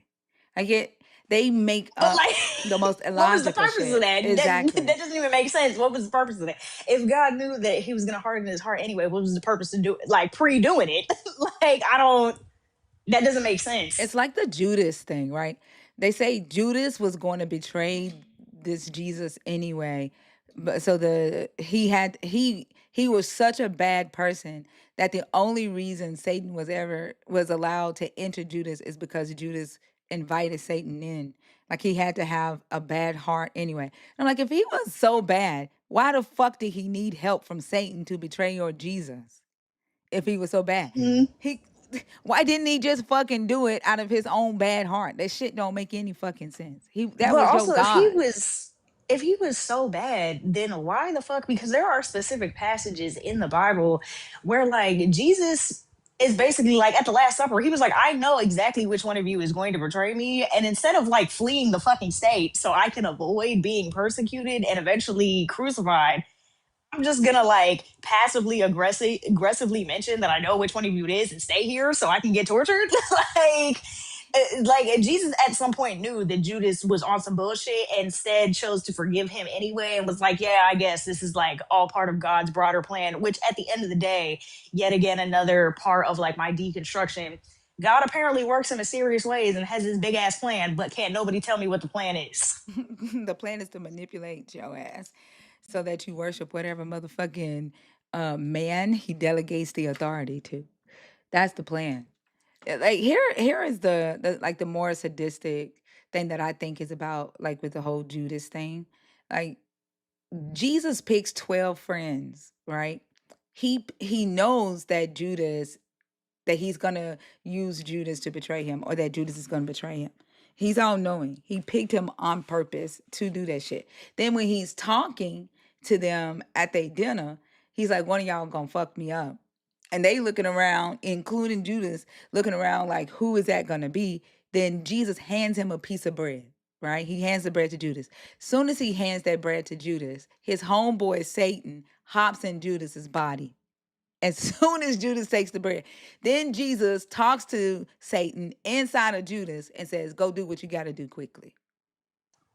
But pause. Because also, what doesn't make sense about this story, Jesus sitting here talking about, oh, one of you is going to betray me, and he hands Judas the bread. And the other 11 fucking disciples didn't think that that was like him pointing out who it was. They were like, I Exactly. wonder who it is. I don't see him, Jesus. Like, I don't, who are you talking about? They should have got up and whooped his ass if they really loved him. But Jesus also knew he had picked 12 punks. Like, because when he went before Pontius Pilate, Pontius is like, you king of the Jews or you king of this world or whatever. And Jesus go, nah, these ain't my folks. If these was my folks, I wouldn't be handed over to you. My folks would fight for me. So he knew that they wasn't about that shit. He picked 12 motherfuckers that would follow him and bow. Cause that's what the fucking plan was. So that they would And feel loyal.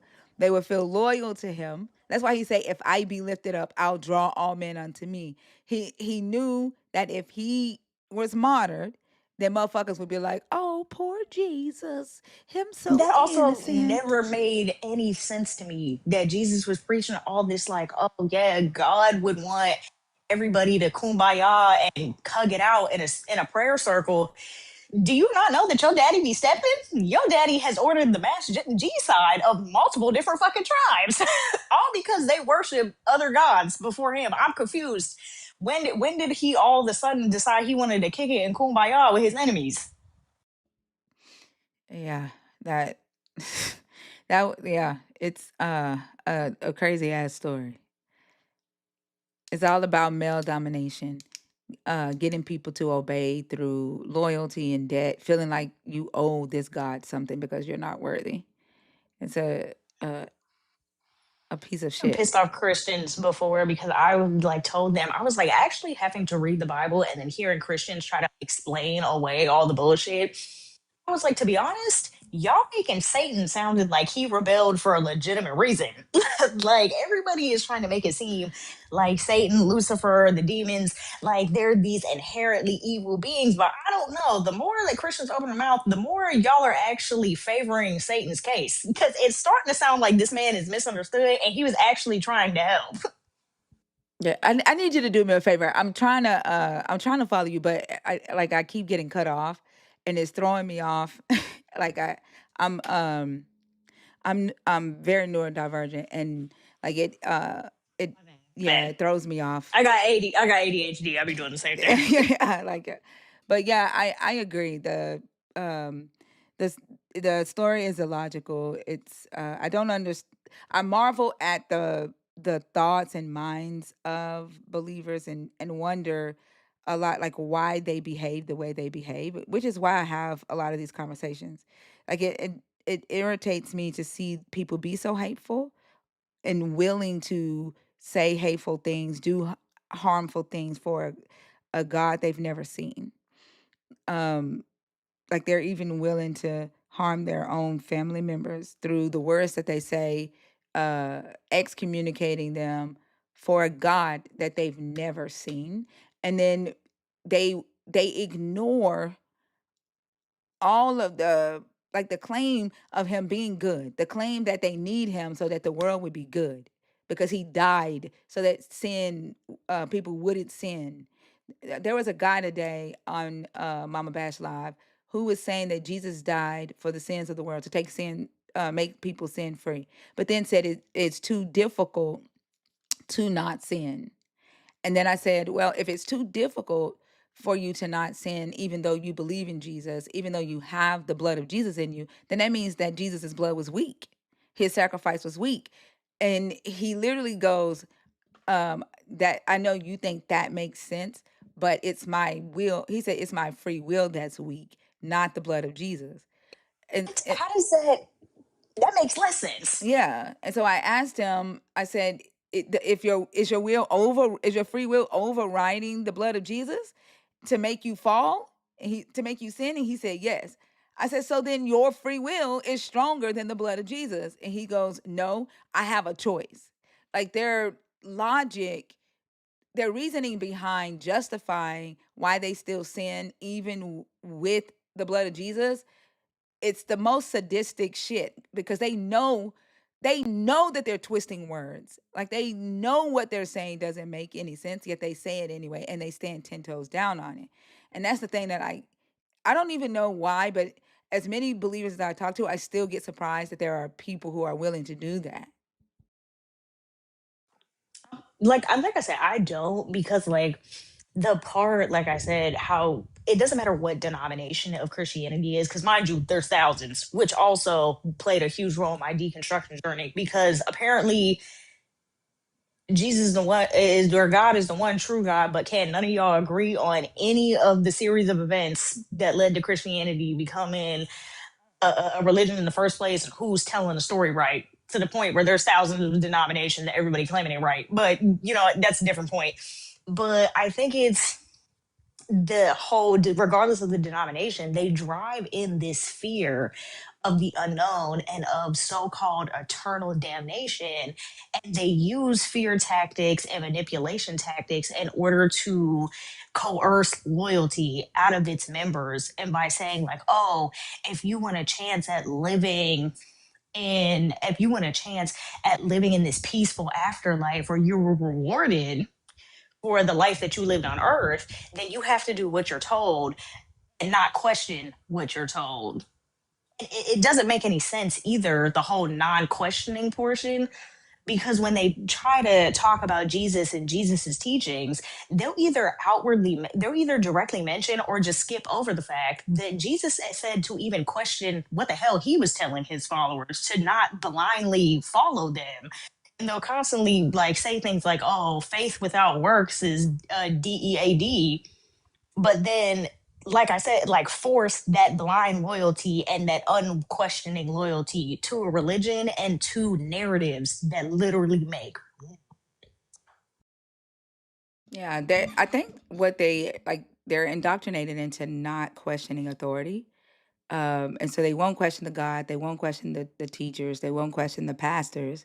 But the crazy thing is they don't obey the text. They don't read the text and they still commit the so-called sins that they're not supposed to commit, and they just forgive themselves because they believe Jesus forgives them. They believe it's that easy, but they won't question the men or women who have authority and speak for the God, which the book tells them not to, right? Don't question authority, obey authority. God chooses who's in authority. So pray for those that are in authority. Give those that are in authority double honor. And that shit they obey. They don't have a problem uh with falling, like they will lie like a motherfucker. They commit adultery, they steal, they do all that shit.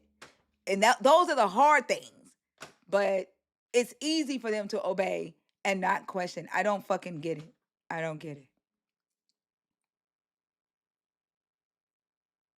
No, I understand where you're coming from. Like it just Christianity in and of itself makes like it just, and I think what really also aids in the fact that it makes no sense and why you have so many Christians that have like these contradictory beliefs is because of the fact that like the whole concept of theology, like actually sitting down and reading the Bible and understanding the history and the context in which these verses were written and why people followed them at the time, has been completely removed. And like Christians refuse to acknowledge that they bastardize and pervert their own religion in order to constantly be able to make it fit to like modern day, when a lot of these texts are describing like a past time, like very archaic ways of life that we no longer live in and that no longer like apply, like decisions that were made by our forefathers, by our supposed ancestors, that like no longer make sense in the modern world. Yeah, which is why hermeneutics was invented, like scripture interpreting scripture. And I agree, that's what theology is used for. It's to modernize the text and make it relevant to whatever culture is being read to or taught to. Um, and I don't think that we should be basing our current morality or our ethics off of ancient texts, off of a very different culture. It doesn't make any sense to me. And I think a lot of believers recognize that too, which is why they don't read it, because most people were introduced to this text through the King James Bible, which is written in the King's English, and so they see that as holy, and they refuse to read a more modernized translation of the text because they feel like that takes away from its holiness, and they think it takes away from what the text is saying, so they're afraid to engage with a updated version so they can actually understand what the text is saying. But they they don't read it because it's written in such a older vernacular and they can't understand it, but they will hold to it. It's the most, I don't know, like the only thing I can say is ew. That's about as the mind of most believers, and I'm not gonna say all because I've met a few believers who have the ability to critically think about some things, but most of the time, I just think ew, because why? hmm I'm glad you brought up the King James version and the supposed like holiness of it, because that also like that being one of the main Bibles that people quote from or that people default to or defer to whenever we're having these theological or religious discussions makes no sense to me, because like the information is very available for them to go seek out. The fact that like King James rewriting the Bible was done for political reasons, specifically because England was trying to not only break away from the Holy Roman Empire, but they wanted to keep Protestants on the throne and go back to having England be an only Catholic country. So like the fact that we're still using that particular Bible that was altered for political reasons, and this is like very of readily available knowledge, and saying like, oh no, this is the embodiment of Christian holiness is crazy. I think it's because the thous and the this is in and the shouts. I think their God has to sound different than them, and a England um English vernacular to them sounds, I don't know, I guess royalty, and they're used to hearing kings and queens talk like that, so they hold on to that vernacular because it sounds like royalty. See, Martin Luther was out there trying to help the people. They would have let that man do what he needed to do. We wouldn't have had a King James version. Yeah. Yeah. I've asked several Christians, specifically Black Christians, if they care about the lives of the people who, wrote the text, decided what would be scripture, um, created the translations, if they care, like, what their lives were, if they actually lived by the stuff in this book. And they said no. They said it's not their business. And I'm like, I'm not what? surprised. Don't Yeah. even get me started on that, especially the hoteps that are also like semi Christians.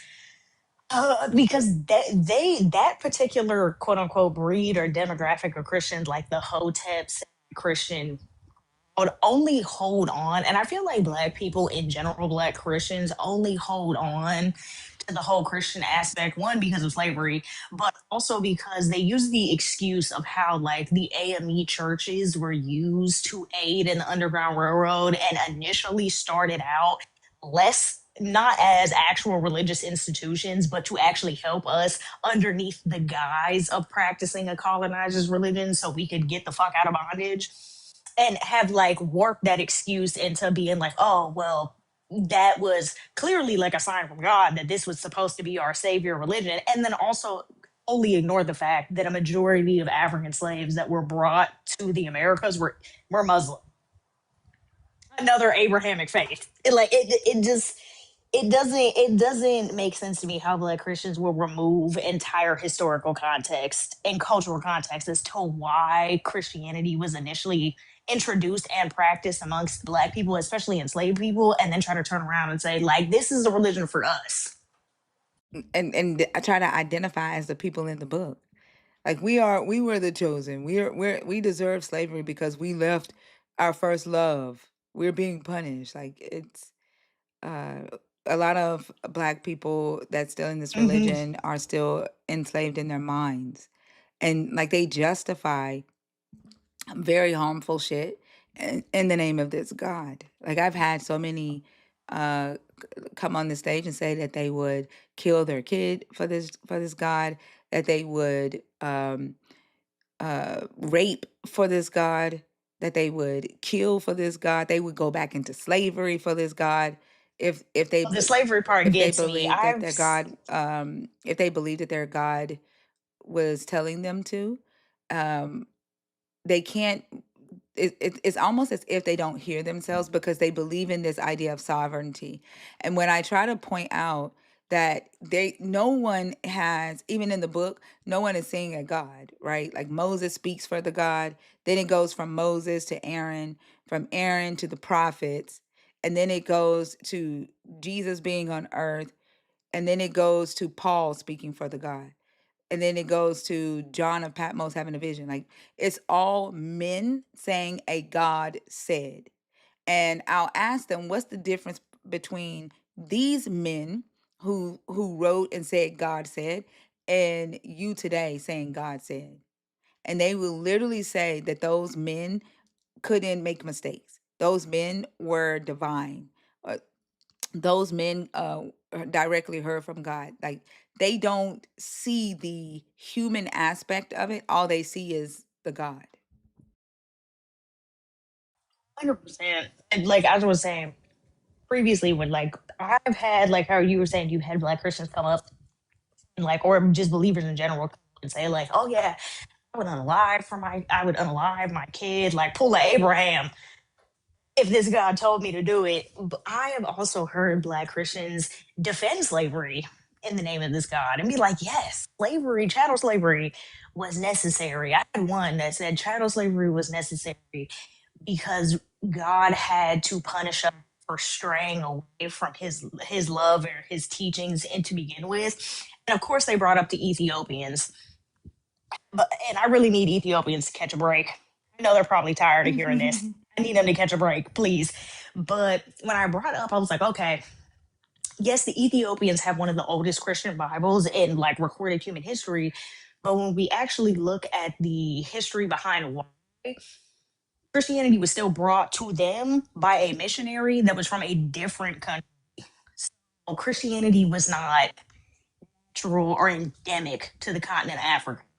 Africans either believed in their own spiritual beliefs or they were Islamic because of the Arab invasions that were happening in northern and eastern Africa at the time. Like, if we were never actually Christian to begin with, how are we being punished through chattel slavery to come back to a religion that we weren't actually a part of at all? And like, that also doesn't make sense because if we were Christian beforehand, why did the Europeans find it necessary to force Christianity and to the enslaved Africans that they were bringing to the New World if they were already Christian? Like, you see how that doesn't make sense? Absolutely. Like, they a lot of Black people don't take into consideration that Rome is on the continent of Europe. They will say that Africa Christianity started in Africa, and will read fucking Romans and bank their belief system off of Paul talking to Christians in Rome. Like him in Turkey, right? In Antioch. And then I'll say that the early Christians were Europeans, and they'll go, no, it wasn't. And I'll say Rome is in Europe, and they go, no, it's not. Like, they don't know that Rome is on the continent of Europe. And them appealing to Ethiopia, um, I don't understand why they keep doing that, because most people that are in America that who are descendants of the transatlantic slave trade, your ancestors are West African. Ethiopia doesn't have anything to do with how or whether your ancestors knew Christianity. They don't think about that. And then they ignore the slave narratives from formerly enslaved people, where they talk about how they were indoctrinated into this belief system that they were not even preached to about a God. They were just told about either Jesus or God, and just told that Jesus said that they were to obey their masters, they were not to steal, they could not pray, right? They weren't taught the Ten Commandments, they weren't taught anything other than obey. And Jesus said it or God said it. And they ignore the actual history for the fairy tales or the narratives that they have created in their own minds, for the sake of them saying we are the people in this book. I've talked to Black Hebrew Israelites and even brought up scripture where it says that the Israelites in this book are Aramaean, they're Mesopotamian, right? From like over there in Iraq and Iran, and and they then go, well, then I'm not African, I'm Mesopotamian. While they're sitting there with a face that is West African. Yeah, the need or like the feeling of othering that the HOTEPs and that the FBA, especially the extreme feel the need to do, like the distancing they feel the need to do from their African ancestry really just is YT supremacy, and they just don't want to admit that. Like that's not Yeah. even Christianity. That's not even Christian brainwashing at that point. That's straight up YT supremacy, and this need to feel like the good Negro, like oh we're better, we're better because we have a closer proximity to YTness, and they never want to acknowledge that the reason as to why our phenotype looks a little bit different or why it's been altered is because of the fact that grape was so common on plantations, but that's another conversation for a different day. But that's straight up YT supremacy. Absolutely. And they don't like to talk about the supremacist ideologies in the text. When we bring up the fact that Jesus was a supremacist, the Israelites are supremacists. Early Christianity was rooted in supremacy.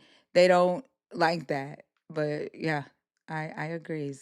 It's all white supremacy. They're starting to, like they I'm starting to notice that they mimic white supremacy when they say things like, and then I'm starting to see it like in our daily lives, right? So when they say things like the Canaanites were savages and they deserved to be genocided, and um, they say they were not good people, like they will take a narrative without even verifying it and saying that they deserve what they got. And then today, like with the immigration, I've seen Black people say the same things about immigrants and use white supremacy uh, words and tactics and insults against foreigners who are, fighting for their right to stay in the country. It's a part of the indoctrination. Like they've become their own oppressor and the oppressor of other marginalized groups in the name of this religion, in the name of this God. 100%. I don't know if you saw it, but it goes in line with like them becoming their own oppressors and how they go against what they claim the Bible actually teaches. But that whole trend where that lady on TikTok was calling multiple different Christian churches and like that she had a starving baby and was like, "Hey, I need formula," and all the churches one by one were like, "Absolutely not." No, I don't care if you have a starving baby. I'm not lifting a finger to help you. But the temples where the Sikh people would go to pray, and even a couple of the different churches that belong underneath the Church of Satan were like, yeah, give us your location. We'll drive the formula to you. And the Christians' response to that, instead of being like, you know what, we should actually take an introspective look and how we're constantly claiming to be this religion of love and light and like constantly pushing these teachings to do unto others what you want done to yourself, but not actually following any of that. They were like, oh, this lady is an agent of Satan. She's trying to make us look bad. What do you mean trying to make you look bad? Y'all look bad. Like y'all are defending the fact that even if this was a skit, your first reaction, not knowing that it was a skit, was to let somebody suffer in order to have some supposed like moral high ground. Well, the churches believe that it's not their duty to support or take care of everybody, and they have text to back that up. They don't have to, according to their text. And I think a lot of people are getting shocked because they are sold on Jesus and the church and the religion as this is what you need to feed the poor. Like your job is to feed the poor. Your job is to take care of widows. Your job is to take care of orphans through the church, right? You give your tithes and offerings that the church can help. But then the church is backed up by their own text where it says that they don't have to. They only have to help certain people within the community, and they only have to help the community. I want to address a comment that said that they support ICE. As a Black person, supporting ICE is just like a white person supporting the Fugitive Slave Act. They have the same terms. And so this is one of the things that I pay attention to. We had a Black woman join Zena's live today who said white people don't have humanity, and we were like what the fuck are you talking about? Like you can't look at every white person and say that they would have supported slavery or they would have supported what other white people were doing during that time. The same way we cannot look at every Black person or every marginalized person and say that they don't support what's happening today with ICE. Just because someone is a part of a ethnic group doesn't mean they all think the same. And I understand the need to be cautious because you just don't know by looking at someone, which is why I try to treat everyone as if, with a clean slate until you teach me how to treat you, right? What you believe, what you stand for. I'm going to judge you based off of that, not by the color of your skin, not by whether you are male or female. But supporting ICE is just like supporting the Fugitive Slave Act.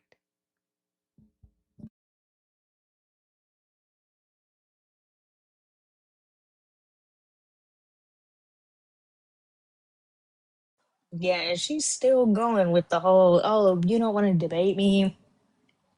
Um, like, oh, Muslims are trying to replace the Constitution with Sharia law, which that could go into a whole different conversation about y'all just about xenophobia, about Islamophobia, whatever, whatever. But since we're specifically sticking it to Christianity, it really also never made any sense to me. Christians harbor so much hatred towards Muslims and Jewish people when Judaism and Islam are both different branches of the same Abrahamic religion. It's literally just different names and a different retelling, but it's essentially the same thing. Yeah, they are the same thing. All Abrahamic religions are violent imperialist. I definitely appreciate the conversation, Ray Bay. Did you have anything else before I bring up another guest? The only thing I wanted to hit on before is that it's 110% around men. I feel like the main evidence to point to that is the way that women in the Bible, their stories are either A, deliberately left out, or the women are added, but in in a very marginalized sense. Like prime example, I think one of the stories that had traumatized me for life was the story of the Levite woman and how she was purposely left out by her supposed master in order to be violently and graphically assaulted, in which the Bible describes, and then mutilated and spread across the country, multiple different parts of the country, to be like, hey, this is an example of how savage these people are. And the fact that that was Christians identify that as supposedly that was necessary, that level of violence against a woman, especially against an innocent woman, was necessary in order to like be an example of the savagery of these people. And there are so many stories like that in the Bible where women are just basically used as cannon fodder. So like this the the fact that women are either marginalized or left completely out of the narrative goes to show that if this was a religion that was actually based in equality of the sexes, that women would play a much more integral role than the role that they're given. Yeah, that's why I have an album of like I wrote stories, wrote songs based on the stories of the women that are in the Bible from their perspective. The album is called Redacted Files Volume 1. It's called Her Stories Redacted Files Volume 1, where I tell the stories of Job's wife, from just the one statement that we have in the Bible from her telling Job to curse God and die. The actual translation in the Hebrew, she says bless God and die. She doesn't actually say curse God and die, although it's translated in English that way. And the authors chose to translate it that way to say that the word bless the word curse can't be next to um, the God in the Bible, but no one prior to the Targum read the story that way. And in fact, curse is next to the Tetragrammaton and other places in the Bible. Um, Also, the story of Delilah, she's portrayed as someone who betrayed Samson, but she had no obligation to Samson. She was not an Israelite. She never, led Samson on. Like instead of the man taking the accountability and being demonized for his overconfidence, his whoredom, his disobedience to his God, the blame is put on the woman. Like poor Samson, Delilah tricked him. And like so the way the stories have been interpreted and told to us from a male perspective, I flip that and I tell the stories from what's not actually said in the book, from just the lines that we're given from the women. And I think that the reason that it, of course, was written that way is because it was interpreted, it was written by men, interpreted by men, and uh, theorized by men with their theologies, and then it was preached by men before women were allowed to preach and teach. But yeah, I do think that they try to use Esther and Deborah as women in the Bible that they say that their God used and loved, but they don't pay attention to the sexism. Like when the God does use women, their bodies are being used. The fact that they are beautiful and they can get close to uh the man that the God needs them close to so he can save the Israelites. It's through their vaginas or their beautiful face or their breast that these women are being chosen to be used by God. um Jael literally rides a man, like she rides his dick until he falls asleep, and then she drives a nail in his head. And she does this to save the Israelites, and she's praised for that. But when a woman uses her brain, like Jezebel, I said Jezebel, she's demonized for being intelligent, having the audacity to fight back against men, and that's what they teach us in society, right? Like especially for Black women, if you are confident, intelligent, outspoken, not submissive, you are a Jezebel. And that's how they keep you in line. They demonize those characteristics so that you don't um, actively or outwardly express them. Yeah, I have to go look that up because, like, I think the story that resonated with me outside of the Levi woman with what you're talking about the most is how Bathsheba is a character that's so heavily demonized. And the interpretation that men give, like, they actively skip over the fact that the king purposely sent her husband into war to die on the battlefield just so he could have a shot at being able to take advantage of her while there was no man in the picture to protect her. And her story is like underneath a man's interpretation of, oh, don't be a 304. That happened to her because she was loose. Yeah, they say she wanted it. Like the ignorance in why was she showering out in the open? Because that's how the showers work in that time. Like he was on his rooftop of his palace watching her in her privacy. Like, oh, she wanted it is what they say. Like it's the Bible has like the first Me Too's. They don't even question Lot throwing his daughters out to save men from being gang raped. That's That normal or to the them. that or the fact where they're like, oh, his wife, Lot's wife, deserved to be turned into a pillar of salt. But yet the Bible never explicitly says. The Bible states that the angels gave Lot that command. He said, hey, when God starts throwing meteorites and fireballs at the city, don't look back. Daughters. So why are and I what the fuck's going on?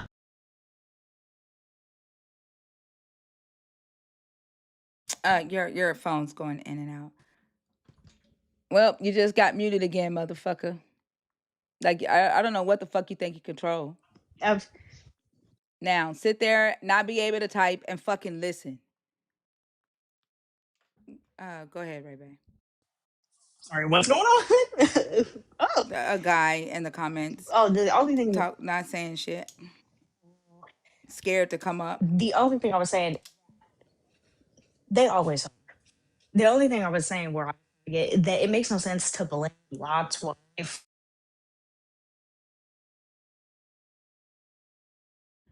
Your phone's going out again.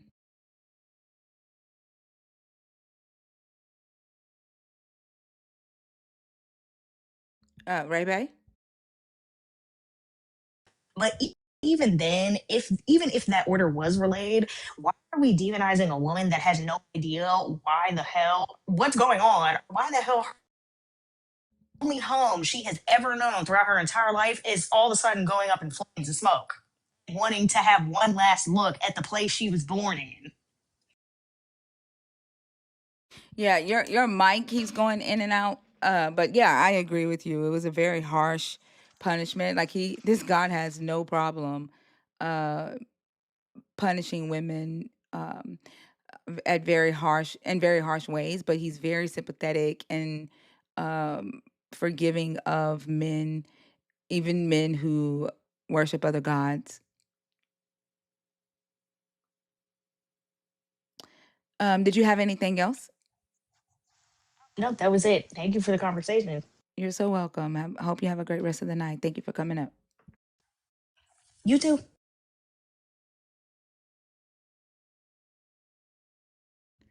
If you get muted in the chat, you cannot come on stage to circumvent that. You have to stay in the comments. If you are friendly, please remember to put a nerd emoji in the comments if you are in the guest request on purpose. All right, y'all, the guest box is open if you are a believer in the God of the Bible. If you are deconstructing or an atheist, you must be 21 and up. Thank y'all so much for being here. Continue to tap the screen up. If you haven't grabbed your heartbeat, please go ahead and do that. That helps us stay on the FYP. Also helps us move up in the ranks so that we get better conversations. Continue to feed the beast so that we get people in here who are not afraid to come on stage. I feel like I have a audience filled with men who rather just talk shit in the comments.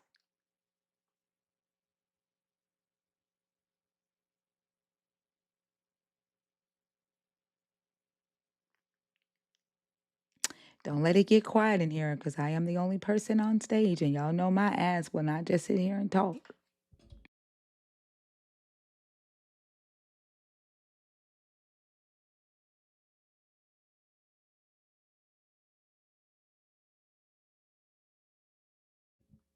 See, Emperor, I don't see a nerd emoji from you, so I'm going to take you out of the request. Simper, I'm going to take you out the request. I don't see a nerd emoji from you. What's up, Steph? I think yeah, I'm doing okay. How you are doing great. I'm listening to you. I'm doing good. Yeah, great show tonight. Yeah, Which topic did you want to I discuss? yeah, I actually I love this topic. I think this is such an important one. I was going to talk about, is Christianity centered around humanity? And yeah, of course it's so horribly centered around men. And yeah, like I remember when I was back in the religion, still going to church and I was at a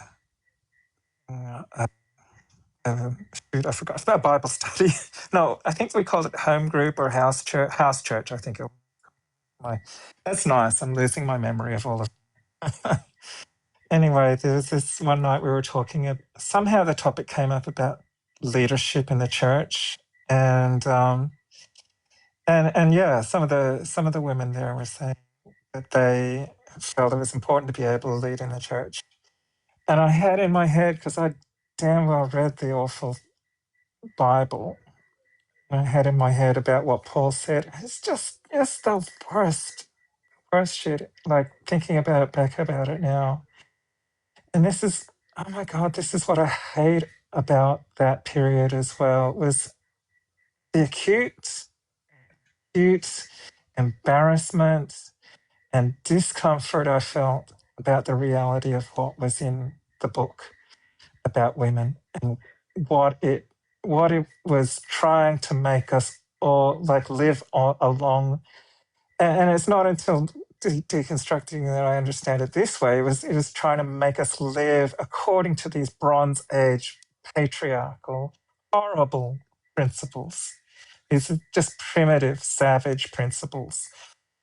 And I just so despise that, like going back to your previous topic, I so despise it for that it made my brain try to deal with that. Like I remember another situation. I was out in a course I was taking, and just sitting in a cafe with some of my fellow students. The topic of abortion came up, and one girl said, "Yeah, I wouldn't hesitate to get an abortion." Like they were all non-Christian, and I was sitting there, and I didn't. Thank God, I didn't say anything. But I was thinking, gee, I think because I was pretty new Christian still at that point. But oh no, actually, I'm getting confused. It was a little bit further along. But I was thinking, I was like, it doesn't say anything in the Bible about abortion. But I was like, I think the church doesn't think that's a good thing. which was just garbage again. And I just hate again that this crap was bleeding into my brain out of this awfulness. Um, oh my God, I'm so glad to have gotten rid of it. I'm so glad to have gotten it out of my head. I'm so glad that I've been able to leave the religion, and I've been able to leave that misogyny and patriarchal crap and just embrace like enlightened, science accepting universe, science accepting, and oh God, I just hate how much time one of the sorry, I should stop there for a moment in case I say anything. No, I'm just listening. I agree with you. I like I think we haven't touched on whether it's centered around men or humanity. Like I've heard you talk about like the abortion not being in the Bible. Um I agree that it's a good thing that you're finally realizing that these teachings are, based on patriarchal ideals. Like I agree. I think it's a good thing Yeah, that we're all waking up to that. yeah, absolutely. But it's centered around men in the Bible. I can point to numerous things come to mind. For some reason, one of the things that are coming to mind most right at the moment tonight is the story of Deborah, the judge, who led the Israelites. I think it might have been against the Philistines. In any case, and that at that time that I can't remember all the details, but I remember this conversation with, I can't remember the name of the character, the other person in the story, but it was basically the male leader, might have been the king, but no, they didn't have kings at that point, but male leader who she was saying, you need to lead the army because it would be disgraceful for a woman to lead the army. He was like, no, you lead. And yeah. Like that obviously just was really very much articulating that patriarchy that is so normalized. It just repeated and repeated. And what I realized thinking about it, this kind of bleeds into the other topic of what do men gain from controlling interpretation of the text. It was only after reading that, while I was thinking about it, that I thought, of course, if this story was at all real, that must have been rewritten to validate the patriarchy. They couldn't just leave it that a woman leader led Israel into battle. No, they had to rewrite that shit. Yeah. But yeah, from inception, from this notion of Eve being brought out from Adam's rib. And it was really interesting to hear what you said earlier about that it was meant to be this strong oppositional role, and then she got demoted. I gather that's through the original in garbage. And yeah, maybe I picked the wrong topic because I'm also just thinking about how that just all was all so obviously rewritten by these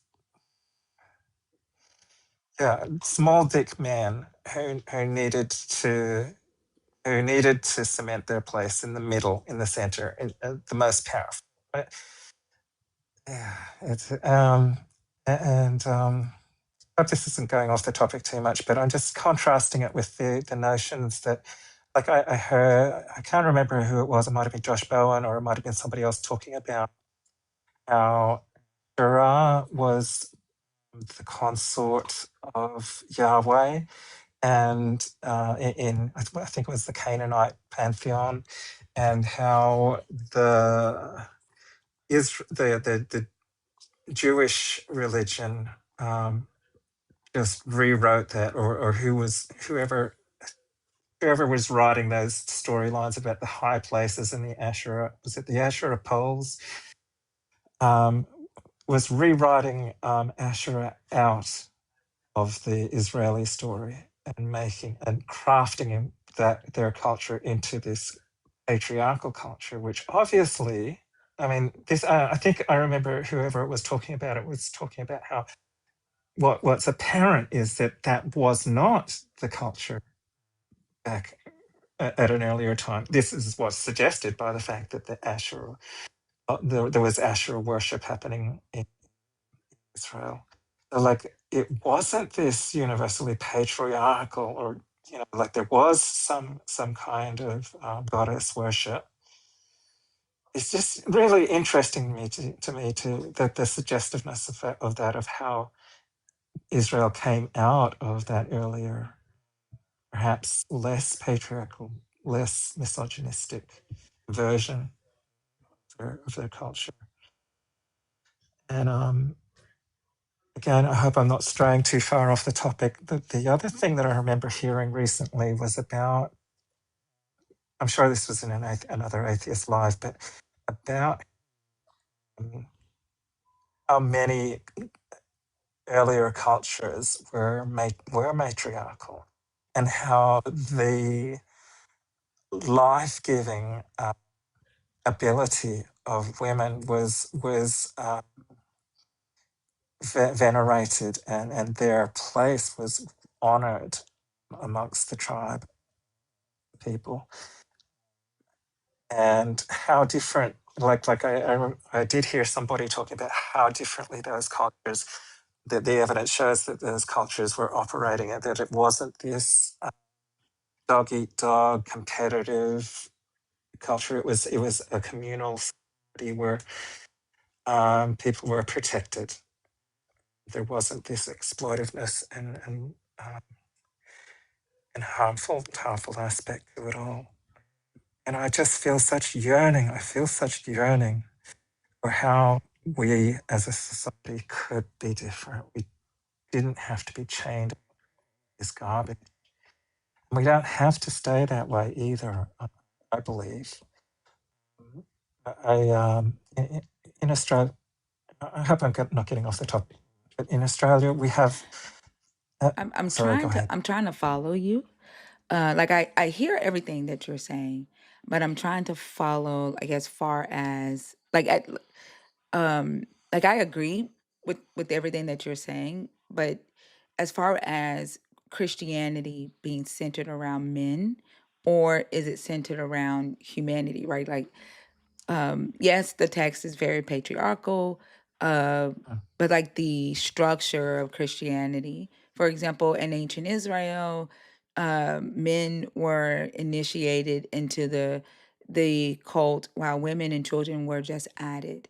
The initiation process went from circumcision to baptism with Christianity. Men and women are baptized into the Christian cult, but men are still the leaders, the prominent leaders. They hold the authority over the doctrine. Women are subject to men even under Christianity. And discussing like what the purposes of that is for, right? Is it for humanity, or is it to center men and what men need and how men want to be seen or move in society, right? Like, is Christianity centered around like structured for that reason, to center the needs and wants of men, or is it for the purposes of humanity, is what that topic is asking. Very much for men, like unequivocally, I would say. And there is an oddity to it because I have encountered a lot of women who are, I guess maybe the term is pick me's, that are trying to support this patriarchal thing. But I mean, it's just, to me, that's just like what we see happening, at many levels of society. Like this, just even apart from misogyny, of course, that's happening. We see examples of that with white supremacy, of course, too, where Black people are supporting white supremacy awfully, um, unintentionally, but awfully. Yeah. So yeah, I'm so sorry that I'm drifting. My ADHD is being cracked tonight. Yeah, to me, it is like I don't always quite get the topics, but this one absolutely, I would say it's undeniable. It is for men. It is not for humanity, and Christianity is not for humanity. It's for power structure, and specifically patriarchy. And that seems to me be central to the religion, is bolstering and maintaining that patriarchal power structure. It's almost supreme value in the religion. Um, perhaps it's only behind just obedience and subscription to the religion. Next, I would say is, or at least that patriarchy is certainly up there as one of the supreme values of the religion. Yeah, because I don't necessarily see how, um, you know, making a woman reflexively obey her husband. What does that have to do with humanity? Does does it help humanity that a woman jumps, like if her husband says, "Go get me some water," she just gets up and does it without thinking. Or if he says, "We're moving over here," she doesn't have a thought. She just does whatever he does. Like, how does that help humanity, right? Women not being able to ask questions when they're with the congregation, how does that help humanity, other than, saving a male's ego who can't deal with the fact that a woman knows something that he doesn't know? Like, it just feeds his ego.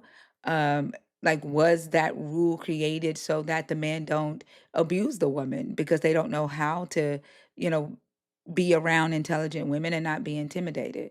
Like, what was the purpose of, you know, saying that women could not teach, that if they had questions, they had to ask their husband at home? Um, what was the purpose of, um, requiring that a woman subject her body to her husband and taking away her autonomy? Um, what was the purpose of saying that a widow, in order for a widow to get assistance from the church, that she had to be socially acceptable? She had to do everything right, everything in the church, the community, society had to see her favorably in order for her to be deemed a real widow and get help from the community. Like, I don't see how these things actually help humanity. 100%, 100%. I cannot, like, I think it's unsupportable and indefensible to argue that these things could be valuable humanity. I mean, obviously, people within the religion are going to be trying to push this awful barrow of this notion that supporting these patriarchal ideas is somehow God's plan for humanity, and if we don't if we don't maintain these oppressive and awful structures in our society, that somehow the society is going to uh, like to like denigrated or just fall apart, or who knows what they think, what they're going to argue. But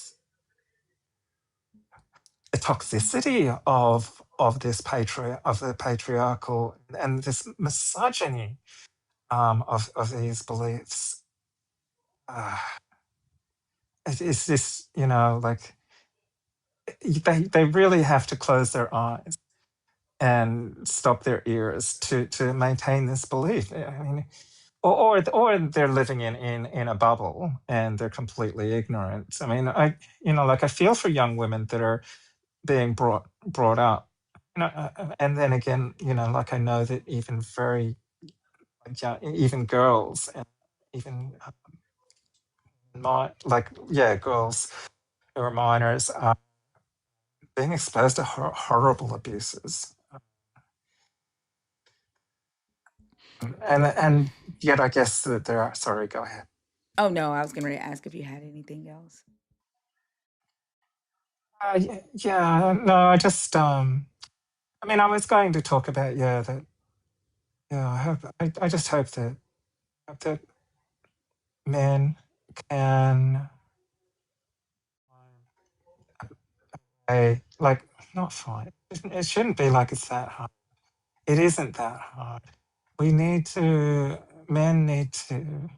I mean, the moral thing for men to do is to dispense with these patriarchal, misogynistic beliefs and support women's safety and support equality and support women's advancement. Yeah, I agree that thanks hopefully again. these Okay. conversations will, you know, open some eyes so that, they see the harm that it causes and that it's not really centered towards, humanity as a whole. Yeah, thanks again. Good night. Did you have anything else? Actually, what I would say is this is not too hard either for men. I was in a chat at once. This was on Facebook. I just put in some comments supporting or opposing misogyny. It was this comedian it was a female comedian who was making these quite misogynistic comments. And it was a jokey thing, but it was really invalidating the whole. I don't know if you heard about the bear or man, bear versus man thing. Like, would you rather encounter? And so I put in a little comment, and the amount of I think it was a pretty mild comment I put too, and the amount of just angry opposition that I got from men was was pretty incredible. And so I just slogged away at answering their oppositions. But what I wish men could understand is that it's not us versus them. It's just us. It's just us, men and women. We need to just let go of what has been bred into us, and what has not bred, but what has been indoctrinated into us. These beliefs along this divide, along this engineered fight for status. You know, Um, we can do it. Yeah, I'm talking too much.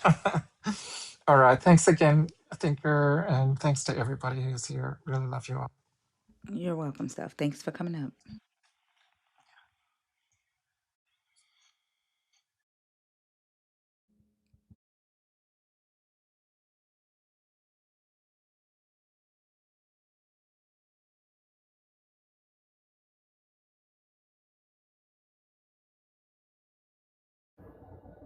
Tanya?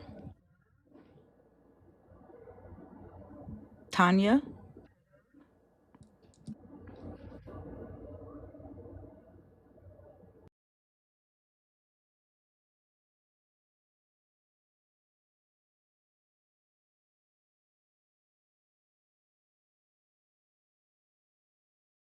I think everybody in the guest requests are on the wait list. If you are a believer in the God of the Bible, deconstructing, or an atheist, the guest box is open.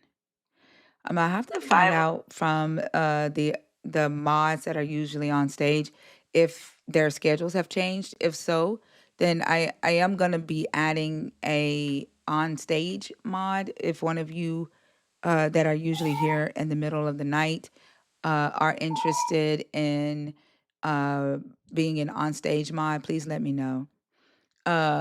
Omote,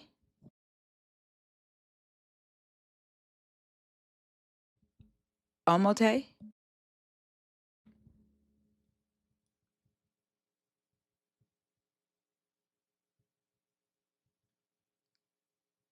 That's so natural. Are you in the request on purpose? Last time you came up on accident, and you're back in the request. It would be someone who's already a mod that I would move to the on stage. Like if you're already a mod, but I do need someone who is able to be here overnight. Um, Lala is sick, and so she's not able to. I don't know where Selena is. This is like the third time. So I think she's switching to like daytime with the daytime lives. And so I have to find somebody to replace her if she's not going to be here.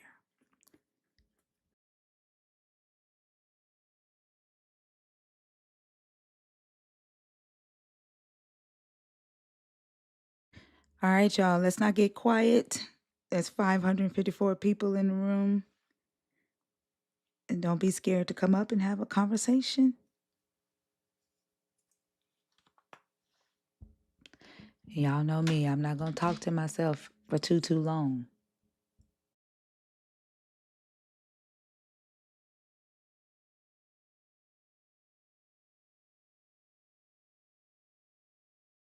I really wish that I could get some of these men who be having my name in their mouth to come up here and actually talk with their mouths instead of their fingers. What do I have to do to get y'all to talk to me instead of tagging me?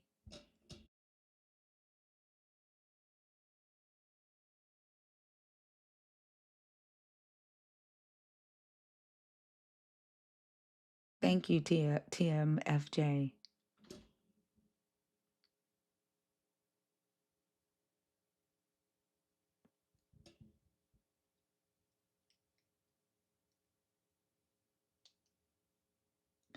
Crazy how a compliment with the declared typo has your boxes right in. I don't know what you're talking about.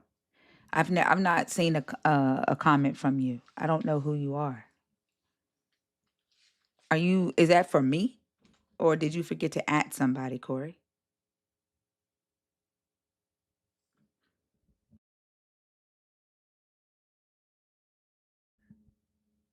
Like, was that for somebody else? 'Cause I have no idea who you are or what you've typed in here.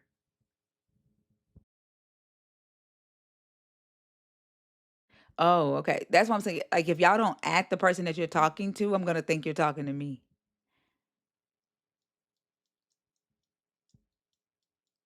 Oh, okay.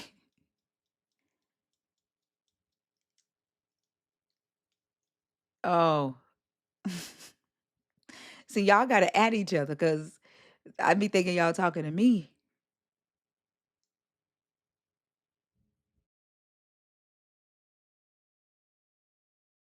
Oh, okay.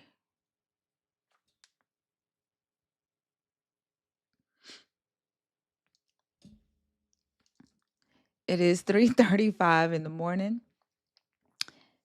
I like the topics too, but for some reason, I don't know, they're afraid to come up and talk about it. Maybe it's because they know it's a dick cult.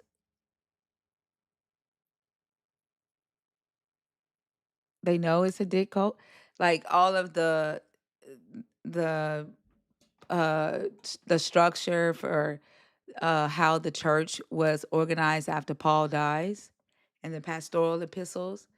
Um, even when it talks about women in the church, like earlier in Paul's writings, women were praying and prophesying, and then later on, the women are to be silent in the church, and the man is the head of the woman. Um, like, what is the purpose, right? If it's about Jesus and humanity, what is the purpose for the man to be uh, the head of the woman? What good does that do for humanity? For man to be the head? And do you think, looking at humanity today, just as much as Jesus' sacrifices failed, has men being the head of women failed? I haven't. First off, you need to learn how to fucking spell misquote. It's not two separate words, motherfucker. Misquote is one word. It's not two. Man. Before you correct me, make sure you are correct.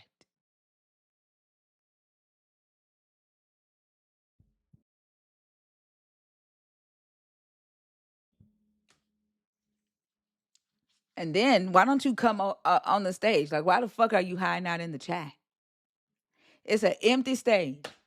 There is 570 people in here, 100 and some people on YouTube, but my box is empty. But y'all want to correct me in the chat and shit. Like, why are y'all so scared? It's a fucking conversation.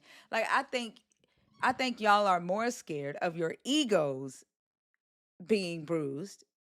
You're more scared of a woman raising her voice at you because you can't control yourself. You can't control yourself when a woman uh,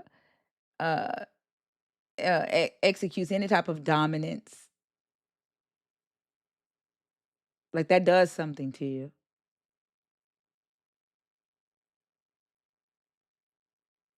I think even the patriarchy has fucked up men because, like, just as much as white supremacy sets this false narrative that white people are superior at everything, and you constantly have to try to be something that is hard for you to achieve because no one race is superior at any fucking thing.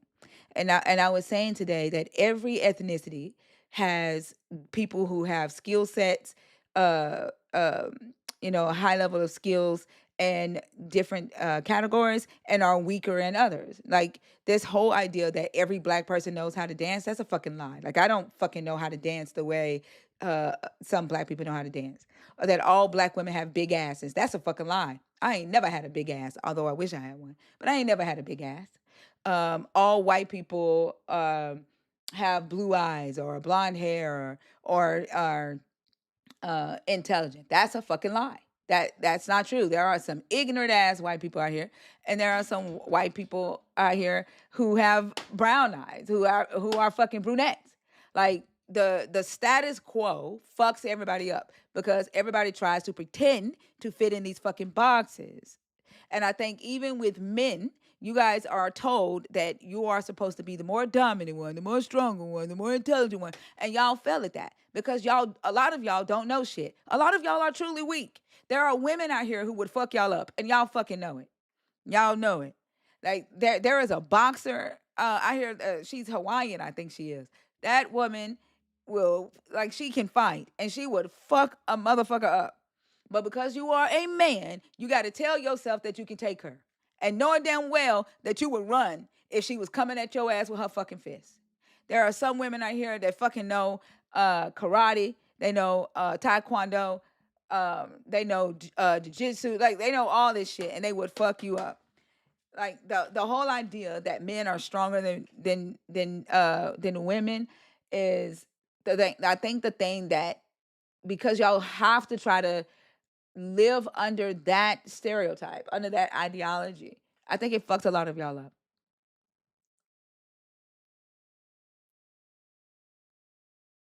I think it makes you insecure because you can't. It's like you can't really just accept yourself for who you are. That's why there are men paying $15,000 to be convinced that they are men, which is fucking insane. Because why you got to pay another man to convince you that you are a man?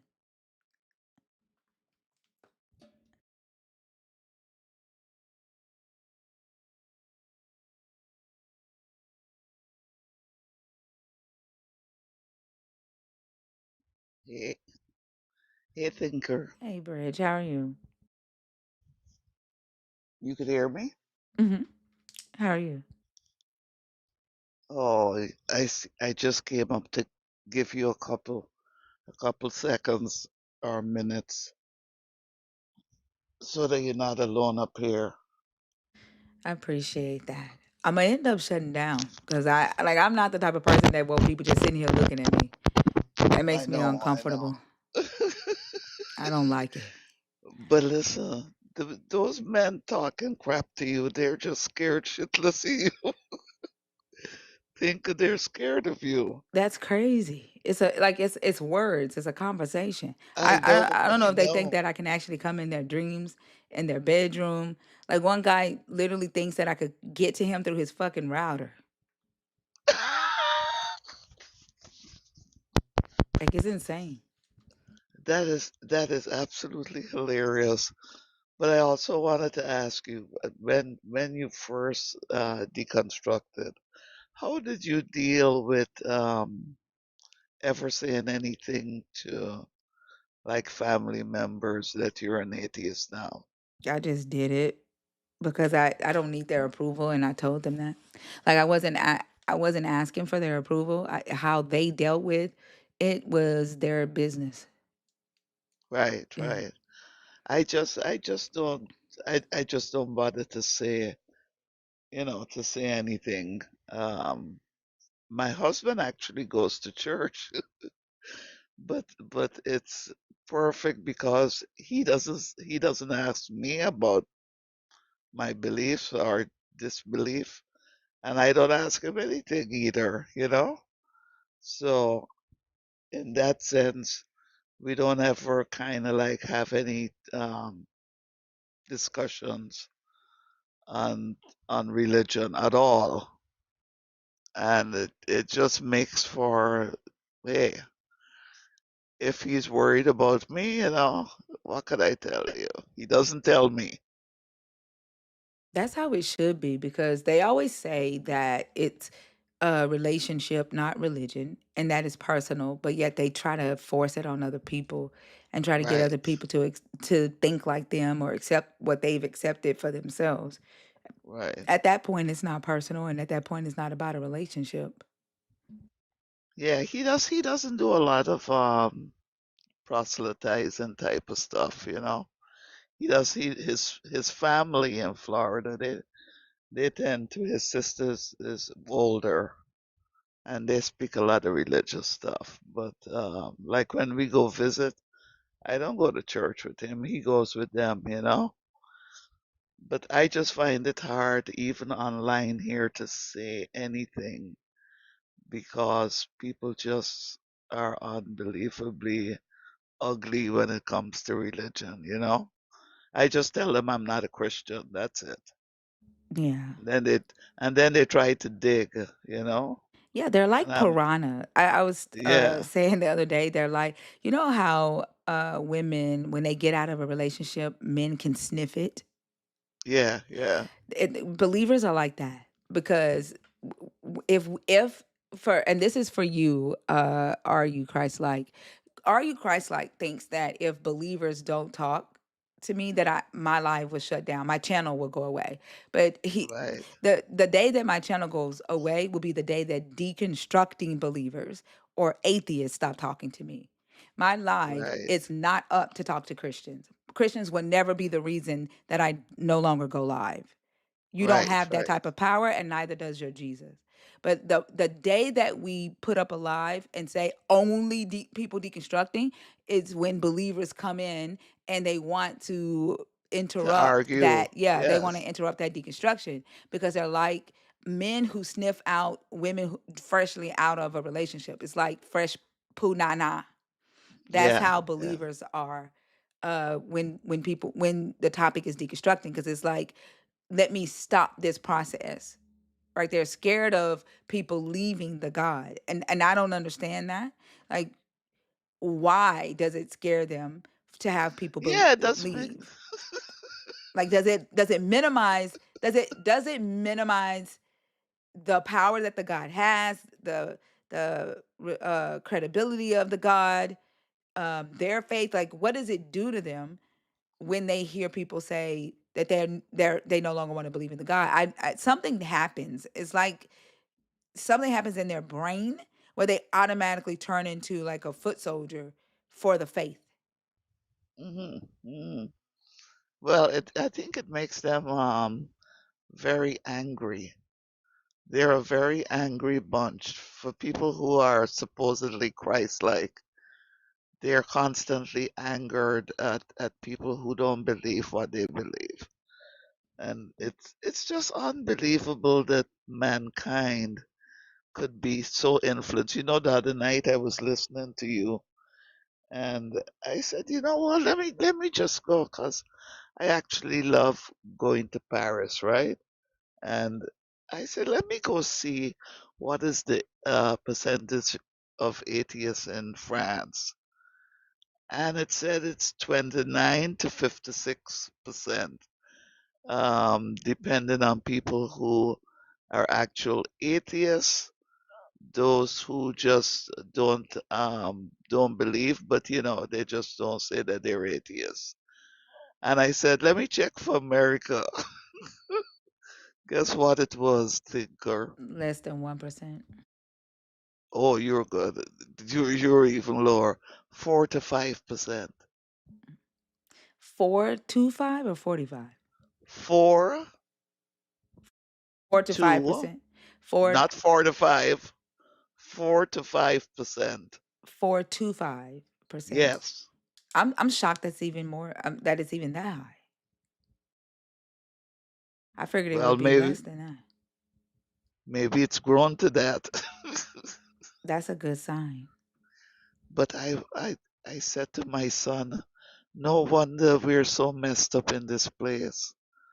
All these damn Christians that, they're just making life hell in terms of the political people passing laws and rules based on Christianity. It's very annoying. I don't see how they don't get it though. Like they don't see like they turn into foot soldiers. And I don't think we'll ever get an answer because they deny it. They deny that they Hmm. get angry. They deny that they get scared when they hear people say they don't believe. So I don't think we'll ever understand why they do it because we've been trying to Hmm. have that conversation with them for the longest. Like they always tell us that we're atheists because we just want to sin. And now I'm asking the question, and not one of them has come up to answer the question of what sins are atheists committing that we Hmm. can't do under the grace of Jesus? Because like the with the conversations that we've had with Mama Bash, they all sin and they all say that they're going to sin, but they can repent, and that's the thing. So if you still sin with Jesus, why do I need Jesus to sin? Like to not like why do I need to like run from Jesus to not sin? I don't need your God to do that. Like that doesn't make any sense. And the amusing thing is how if you could always just go and get forgiveness, right? Why would you even bother? Why don't I just sin for a whole year and then Well, go and repent? their reasoning for that is because you don't know when you die. Right? Like Mm, you don't know when you're gonna die, so you when have it to could be. repent every day. Yeah. So they sin and they just repent every day. And like if I wanted to sin, then I would just believe in Jesus and just keep doing what I'm like, you know what I'm saying? It doesn't make Mm. sense. It's very sad. That's all I could say. To believe that we could have been, especially black people, that we could have been this manipulated and indoctrinated to be so afraid of heaven and hell. And yeah, you know what, thinker? I think that's where it really starts if you want to deconstruct. I think that's where I started. Uh, I just stopped believing that there could be a heaven or hell. I just thought it was ridiculous. Actually, that Cause was what? probably the one of the last things I deconstructed outside of the word Christ. The word Christ was the very last thing I deconstructed, but heaven and hell was towards the end. Like I started with the stories and the validating the idea of the God. Hmm. Um because I was looking for the God's name. But heaven and hell for me weren't too big of a thing. Hmm. Like I did believe in heaven and I did believe in hell, but it's not what So, had me in the belief, if that makes sense. Like oh, okay. I thought I was really, I had a relationship with this God and that I was really talking to this God and that this God was really doing stuff for me. So I didn't think about going to heaven a lot or talk about it.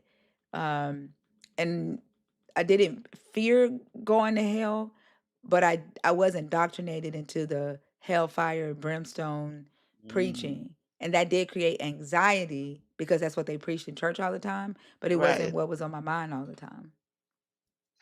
No, no, but what I'm saying to you is if I look at it kind of like in a linear way of all the different beliefs, that's the one that was the most ridiculous to me and the easiest to give up. That's what I'm trying to say to you. Oh, okay, yeah, yeah, So after I said to myself, this is total baloney, right? The heaven and hell stuff. Little yeah, by and see, I wasn't like you. I wasn't a person going to church all the while. After 22, I wasn't going to church at all. But I think where religion came in was in little simple ways. You're getting in the car to go on a trip, you say a prayer. Something happened, you said a prayer. Uh, I mean, that was my extent of religion. I didn't go to church. So once heaven and hell stuff said, um, came to me that it was just stupidity.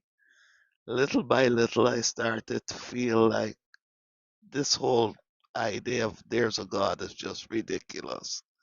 And it's just been so many years that it hasn't done anything in terms of making me feel bad about not believing, you know?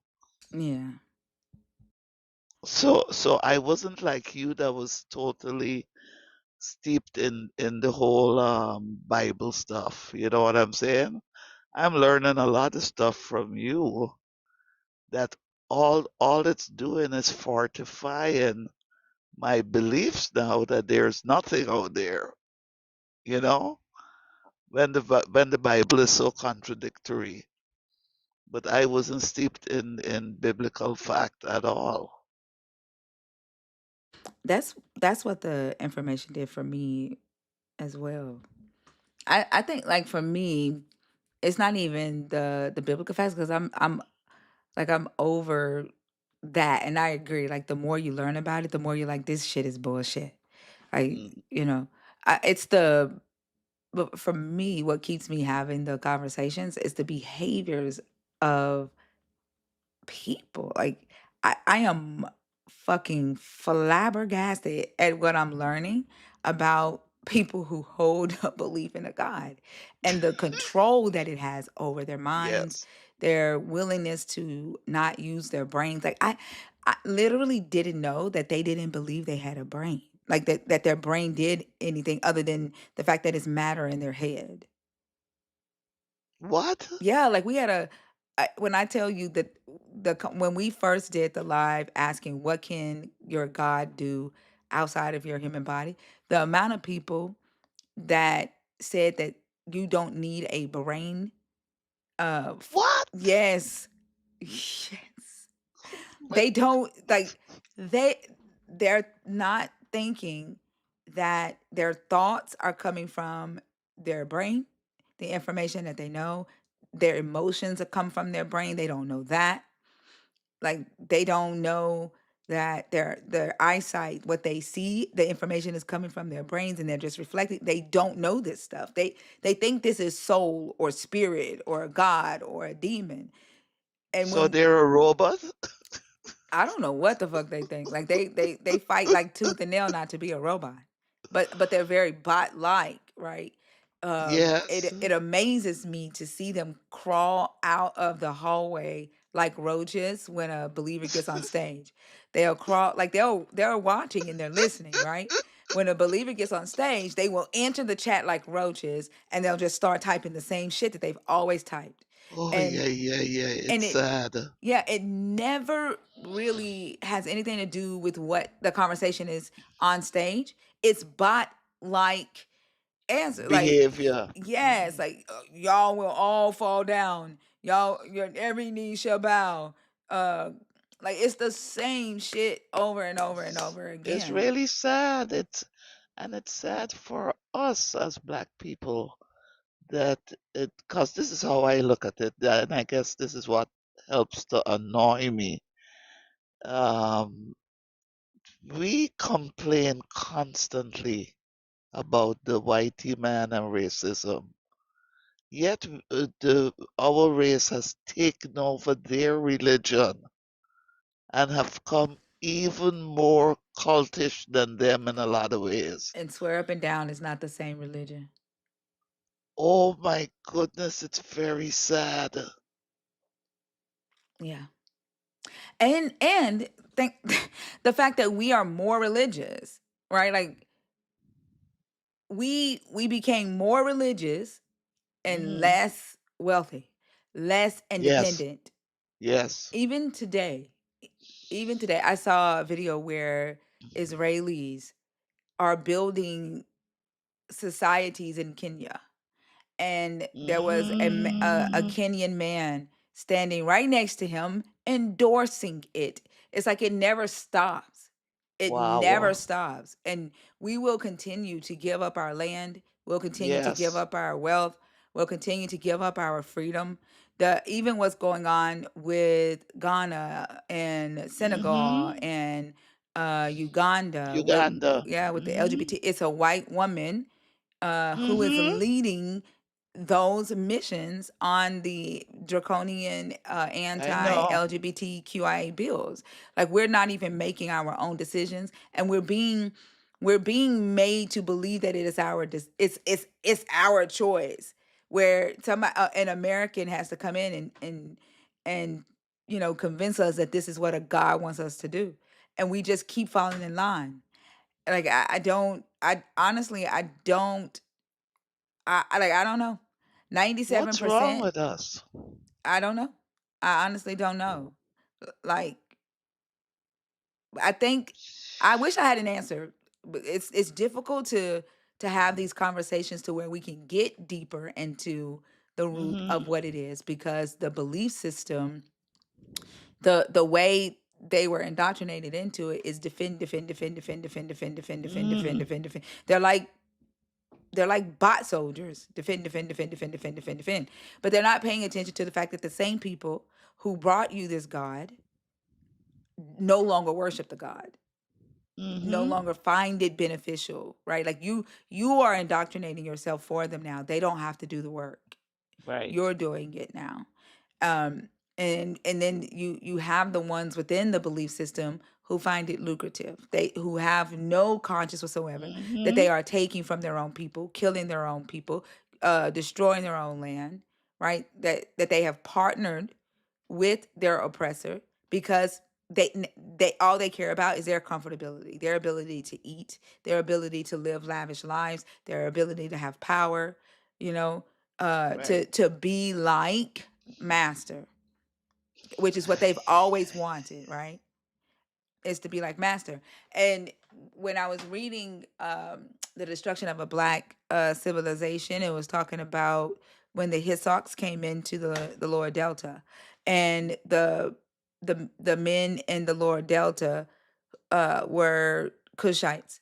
Um, when they took the black women, like they put their women behind curtains and said that their women were too divine to have sex with, to look at. So they would take Hmm. the black women, the Cushite women, and they would have sex with them and they would have children with them. One, because the a lot of them were royalty, and so the blood had to come from royalty, so they would have children with the Cushite women who were royal and pass down the lineage that way. But then they would give the child to a Semitic woman and say, "You are the mother." And those Wow. men grew up hating their black mothers, right? They didn't want Hmm. to be associated with their black mothers. Well, also the black Cushite men, they wanted their authority back. They wanted their status back. So they were willing Hmm. to partner with the Hissox in order to just get some sense of proximity to power. And in order to Wow. do that, they gave up their wives, they gave up their daughters for the Hissox men to sleep with. And that's how they were Hmm. getting status back. They didn't get their kingdom back that way. They didn't get their Right. seats back. Right. They just got respect back that way by Wow. letting the Hissox sleep with their wives and their daughters. And when I look at today with the black community, Hmm. we see them partnering with white supremacy, that saying, "Oh, it doesn't matter to me if a white supremacist calls me nigger. I just want to fight for God and get stomp out LGBTQIA." That's the same shit. That is wow. It's the same shit.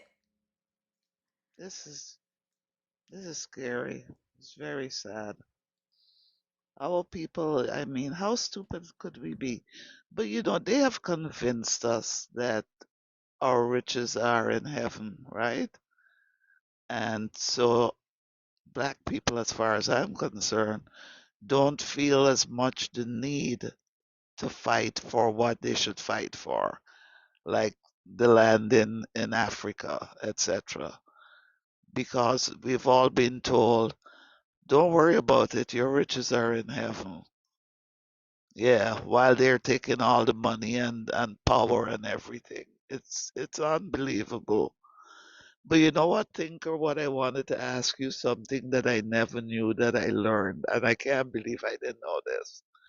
I didn't realize, I think I've heard you say that Christians believe, the belief is that when you die, everybody ends up in hell first. No, I've never known that. No. Uh-uh. Well, okay. So what is the actual belief? Where is it that they go? They believe that we all go when we die. What they think? They believe that everybody's just asleep until Judgment Oh, Day. okay, Yeah. Well, okay, well, cause there's that's different beliefs though. Some Catholics believe that people go to purgatory.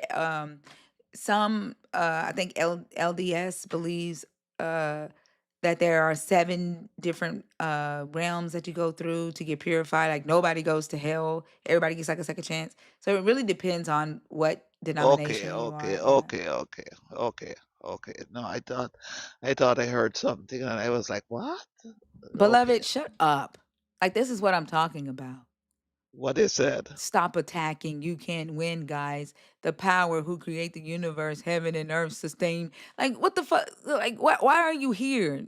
Like nobody has said anything to you. You're in the chat, just spamming the chat. Like no one said anything to you. We don't even know why you're here. It's very. Do they realize how sad they are? Seriously. Like this is what I'm saying. Why are you here? You're not here to participate in a conversation. Why are you here in the chat spamming it? They need to step outside of themselves and look at the nonsense that they're typing and saying. They just need to be removed from themselves just to see how stupid they are. It's very bot like it. Like it's something to marvel at because like I don't believe in spirits, but definitely Me this, too. yeah, this indoctrination alters the brain to the point to where they all behave the same way. They don't all believe the same things, but their behaviors are the same. Like they turn, it's almost like there is a lever that just turns Hmm. on and they you know it's something. Like it's weird. Sad. It's Well, honey, all I could tell you is I'm very happy. I want to be cremated, and I know that's the end of me, and and I'm good with that. Very, very good with that. There's no afterlife. There's nothing. I don't believe in demons, spirits, nothing. Souls, nothing. Zero. I think that the idea of believing in spirit and souls is what increases mental illness because people think that your soul or your spirit is outside of you, it's unprotected, it's not in your vessel. So there Mm, anybody can get to it. Anything can get to it. Anything can touch you.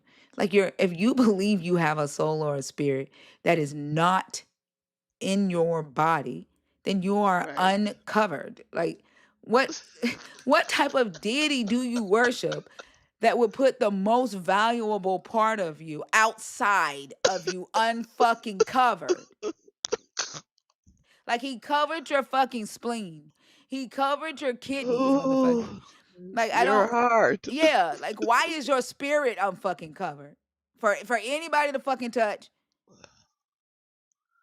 for Well, anybody to don't. fucking get to read. Like what the fuck? Well, that's why they believe you don't have a brain. Your brain does nothing. It's insane. Mush.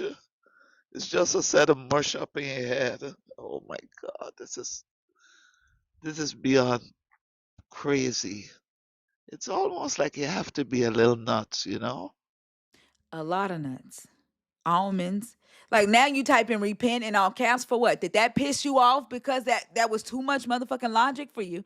Look, save your souls from hell. Y'all are bots. You're bots. What why do I deserve to go to hell? Because I said that your God created you with an uncovered soul? Now I deserve hell? Like truth hurts y'all. Logic hurts y'all. When atheists are honest with y'all, they deserve hell. They deserve to be condemned. Like y'all can't even answer a fucking question. You sit in the goddamn chat and you like fear monger all fucking night. That's all y'all have is fear mongering. You have no logic, you have no common sense, you have no reading comprehension. All you do is fucking fear monger. You're like honestly, like your fear mongering has been programmed in you. You work like a fucking chat bot.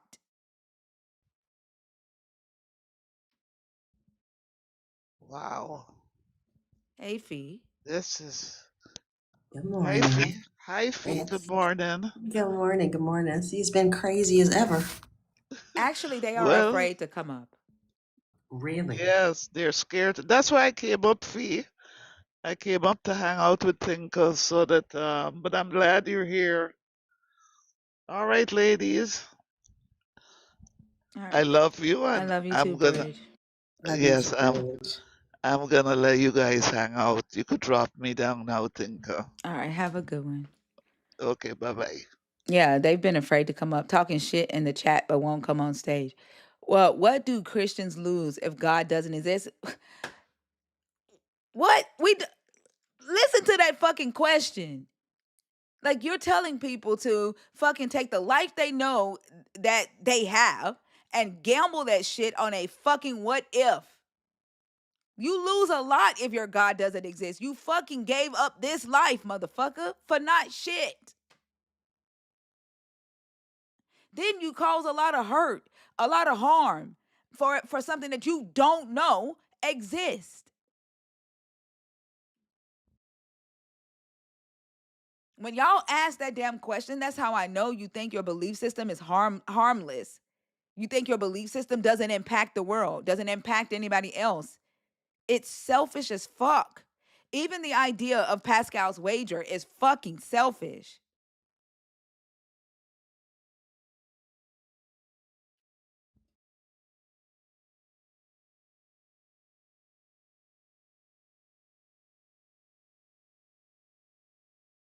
You out here telling people, like I saw a video where that your God wants me. Your God wants to love me because your God fucking hates that I speak truth about his ass and it scares y'all. It scares your God. That's why y'all come back with shit like that cuz you can't like there's nothing that you can possibly say. There's nothing you could possibly say to what I just said other than God loves you. Jesus loves you. Jesus lives. Jesus is risen. That's all y'all can do is say these fucking pre-programmed script because you haven't allowed your mind to fucking think. You are here telling people that they should be okay hating themselves for a God that you don't know exists, so they could go to a heaven that you don't know exists, so they won't go to a hell that you don't know exists. You're telling people to deny who they are for shit you don't know exists, and to just ignore what they know exists. To throw away humans that they know exist for something you don't know exists, for something you have to convince yourself is helping you, is hugging you, is loving you, is forgiving you. You're willing to hurt the world that you can see, the people you can see, to defend something you can't see.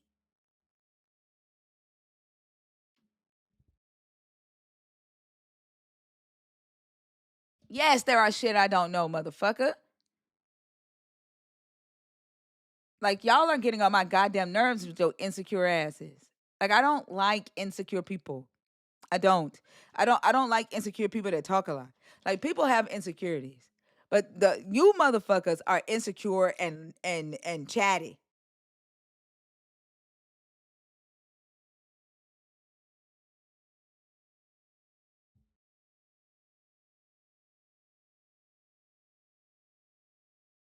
Anybody that claims to know everything is a liar. And honestly, that's what you all do. You all claim that you know. Those of you that believe in this God, you claim you know. You are the liar.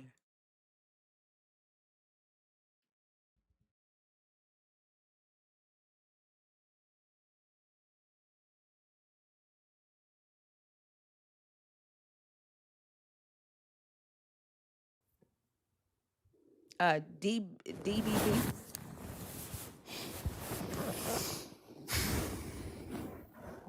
Hey, Selena. Good morning. How are you? Ugh. Hey, Selena. Hey, Hey, I need to know if you're going to be here at nighttime. If not, I need to find an on-stage mod that will be here in the middle of the night. yeah, this is the past week, my body's been hurting, Okay. so I've been taking my muscle relaxers, but I have a new chiropractor. Last time this happened, I had to stay with the chiropractor for 2 months. But And I understand that. Like, I don't want you to have to stay awake. If you need to take your medicine, take your medicine. I mm, just need to know no, I so know. that I Oh can no, have somebody up here. yeah. So next week, I'm definitely I'll be good because I am starting my treatments this week, and I'm weaning myself off of because I can't stand how I feel with them. But I had to find a new chiropractor first Okay. before I could do that. So I'll be here. Don't fire me yet. No, it's not finding. It's finding somebody that can be No, here. I know. Yeah, yeah. Because I like got. if you, I got to remember you. like if y'all can do like You half and little. half, or like if you have Yeah. to take No, your I'll be here. medicine, like if I can get a heads Mhm. up, so I can have somebody else Okay. on stage, like that would be helpful. Okay. Yeah. Um. Shut up, y'all. Figure, did you get a chance to use your Christian post? No, they're Damn it. scared to come up. God They've just damn been it. talking shit in the chat. I don't get that. And then That's I did get into it with an atheist who Oh, claims what was that about? well, he darn. was defending the Bible. And he claims he wasn't defending the Bible, but he said he doesn't believe that the people who wrote it knew they were doing harm, that they wanted peace.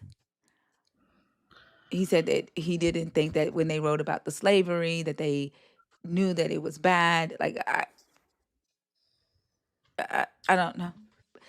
But all his arguments sounded like a Christian, but he swore up and down he was an atheist. And whenever I would say your God, he would say this isn't my God. And so I said, well, your writers.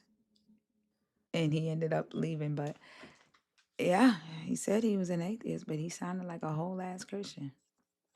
I mean, how can you have positive intent for slavery, though? Right.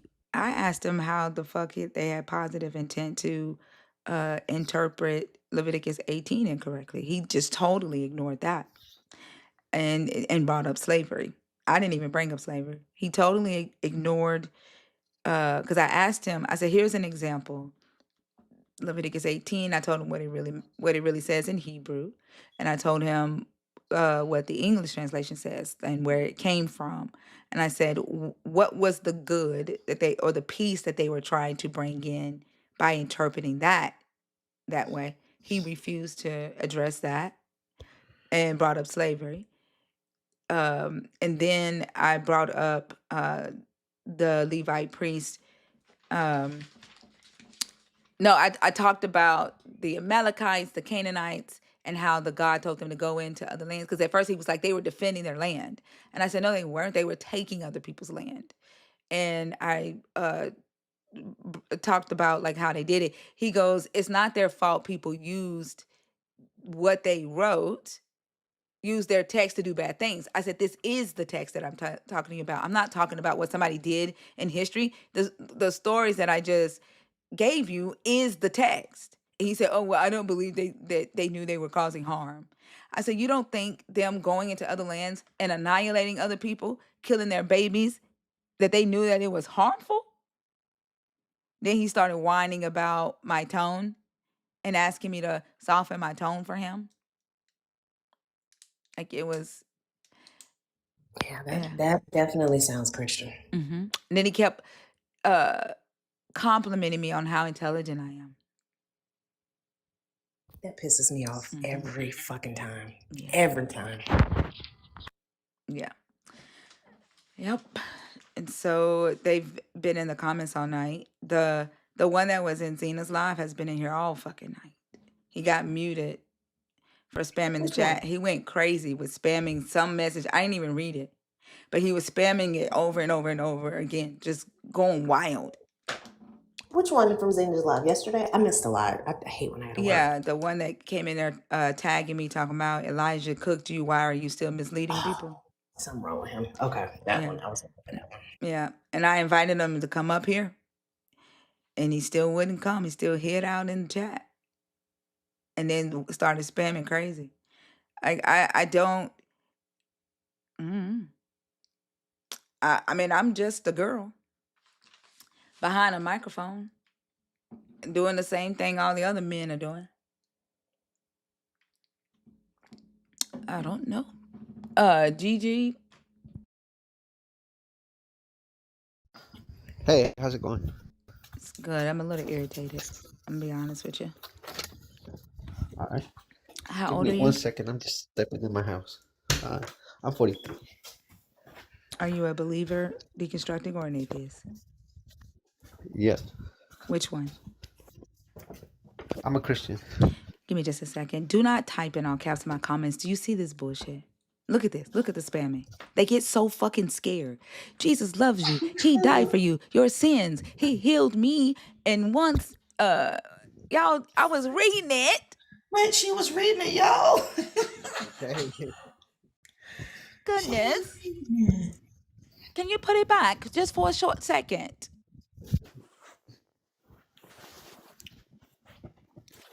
Can we do a temporary unmute? Is it stuck like that?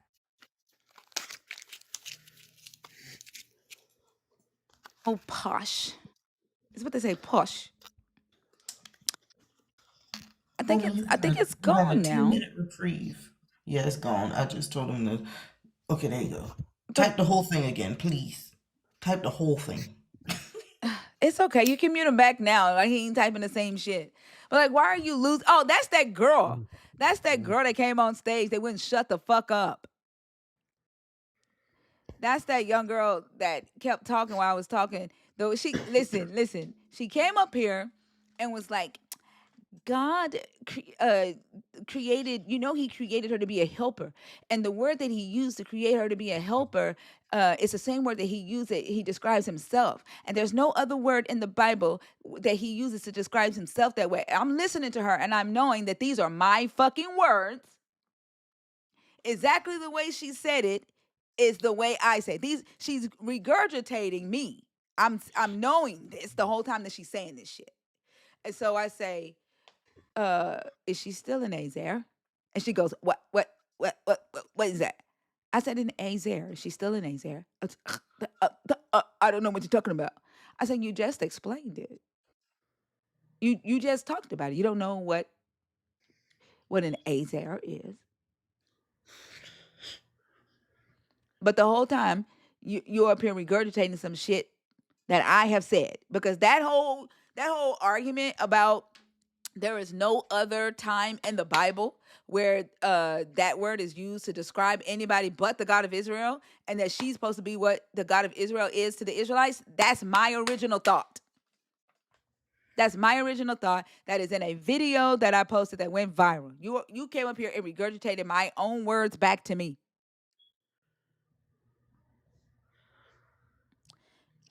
Gigi, which topic did you want to do? Uh, I would say mainly talk about Jesus and his main or No. There's topics it's on the post. Why do people do that? okay. Christianity. Yeah. So was it? What's the first centered? I'm having a hard time around man or This has humanity. been all night. This has been all night. Y'all hear me? They come up, they don't know what the topics are. Although there's a big ass post there. What? Like, hold on for a second, Gigi. This has been all night. All night. Why? Like, when do you see the post there with all the topics, Gigi? Yes, I see it. Is there a reason why you didn't know which one you wanted to discuss before you came up here? Okay, but yeah. So before I discuss anything, there's No. Can you a answer lot my of question? confusion. Is there a reason you did not know which topic you wanted to discuss with us before you came up here? Uh, it's, well, let's do the first one. Can you answer my question, please? Okay, so we can discuss. No. Can you answer? I asked you a question, Gigi. Is there a reason that you did not know which topic you wanted to discuss with us before you hit request? Uh, pretty much everywhere I go to, we have a topic, but at the end of the day, it's a religion, right? So here's Christianity. So it's I figured, No. hey, Nope. This is what I'm talking about. I'm not here to just talk to people about any old fucking thing. And if you show me that you don't have the wherewithal to be able to even have a valuable conversation with me, I don't feel like it, because I'm just going to be doing a lot of intellectual work for nothing. I asked you a very simple question that had nothing to do with your religion, nothing to do with your Bible, nothing to do with your God. I asked you about you, and you couldn't even answer that question straightforward. And that tells me that this conversation is just going to be a waste of my time. I'm not hey, here to waste my time, Gigi. I'm not. There are things that I want to know. Okay. I do like knowledge.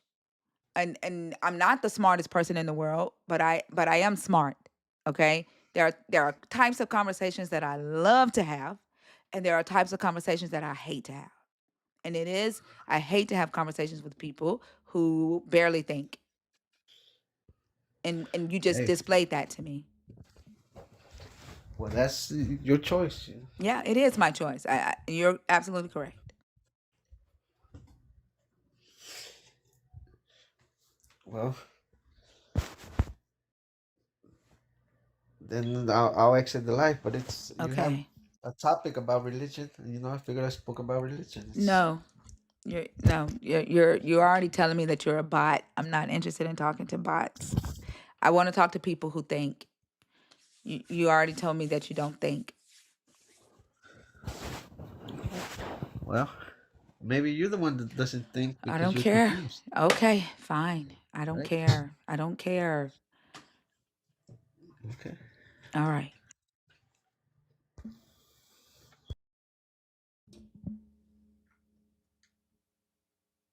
This is wild to feel like you're talking to middle schoolers and sometimes elementary school students when they're full ass adults. It's insane. And they want people to believe that they have the answers to life when they can barely even answer a basic simple question about themselves. They're like bots. Ready or not? Are you there? Like I'm hearing an echo.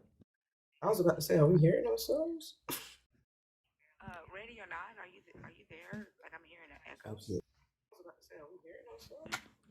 I don't think they know they're on stage. Watching YouTube? I think you're watching YouTube. I don't know. I don't think they know they're on stage. If you have a TikTok jail number, I will not be bringing you up. I only bring up people with usernames.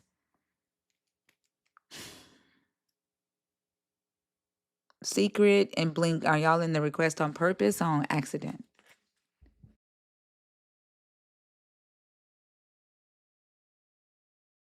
It's almost 700 people in here. It is 4:27 in the morning. If you are a believer in the God of the Bible, deconstructing, or an atheist, y'all, the guest box is open. Don't be scared to come up. Just make sure that you are awake and aware and that you can listen and respond based on the conversation being had. I'm not interested into talking to people who are just going to regurgitate without thinking.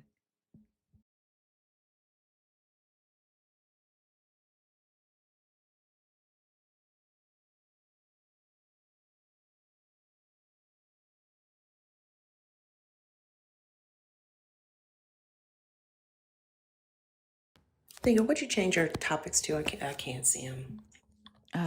Is Christianity centered around men or humanity? Homophobia is rooted in history and misogyny. What power do men gain from controlling the interpretation of the text? What sins do atheists commit that believers don't under grace? And are atheists judged for honesty while believers are excused for belief? Oh, these are really good. I think they're scared of them. I think I'm asking them to think too much. Because I'm wondering how they can, when as you were reading them, I'm trying to think of just like the knee-jerk apologetics for those topics or just the canned answers that we normally get. That could be because I don't know that there are any. Somebody said, it says his Christianity. No, it doesn't. It doesn't say his Christianity. Read that again.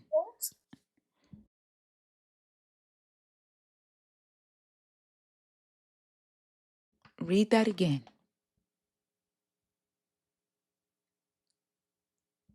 And didn't you come up with the topic so you would know exactly what they say, right? Mm-hmm.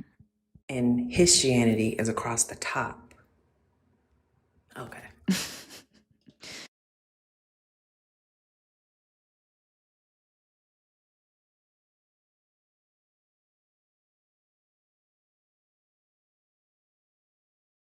I think he just looked at it and just thought that that second part said Christianity.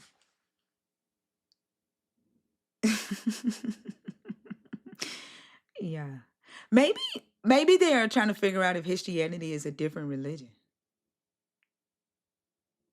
You remember how Christianity fucked them up when Bash was running that? Yeah.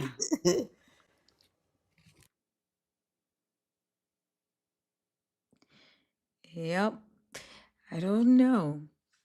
But damn near 700 people in here and the guest box is empty. I mean, it's almost like y'all want me to think I'm the shit. Like I don't think that, but it's like y'all want me to think I'm the shit because y'all pull up and you talk shit in the chat, but you won't come on stage. Like, do you want me to think that you scared to talk to me? Clearly, surely that's not what your Jesus, your God is way more powerful than that.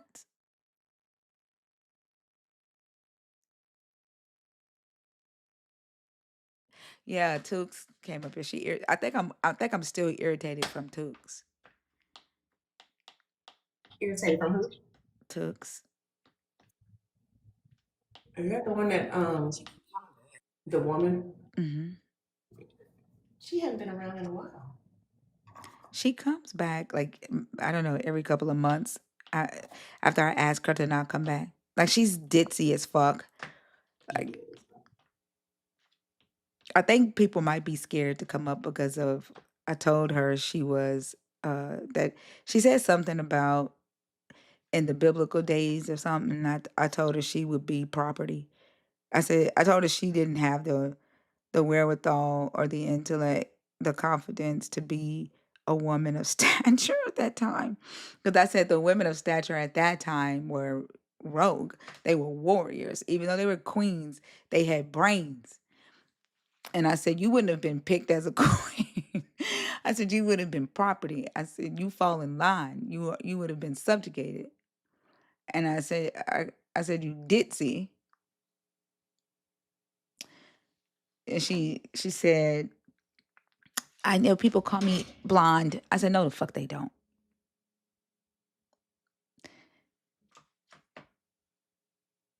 I think people think I'm just mean because I was really, really mean to Tooks. I cannot stand that woman. She irritates the living shit out of me.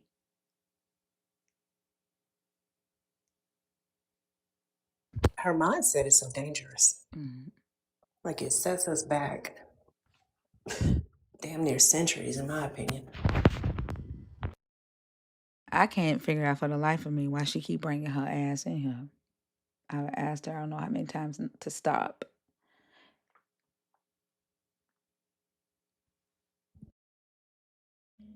I don't know. She said she floated down the stairs. Floated down the stairs. I'm sorry, she did what? They asked me if Tooks was the one who floated down the stairs.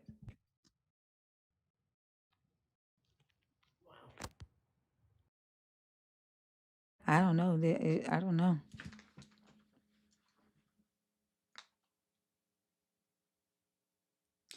I know we need to get some conversations going because goodness gracious, this is insane. Why is everybody waiting? Like y'all can't. Everybody can't pull up to watch. That if everybody pulls up to watch, then nobody has a conversation. Then there's no show.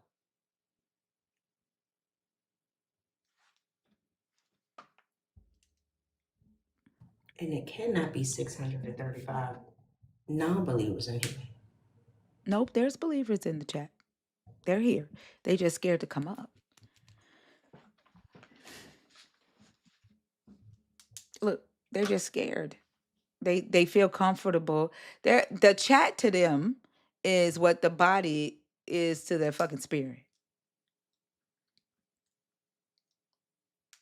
They're scared.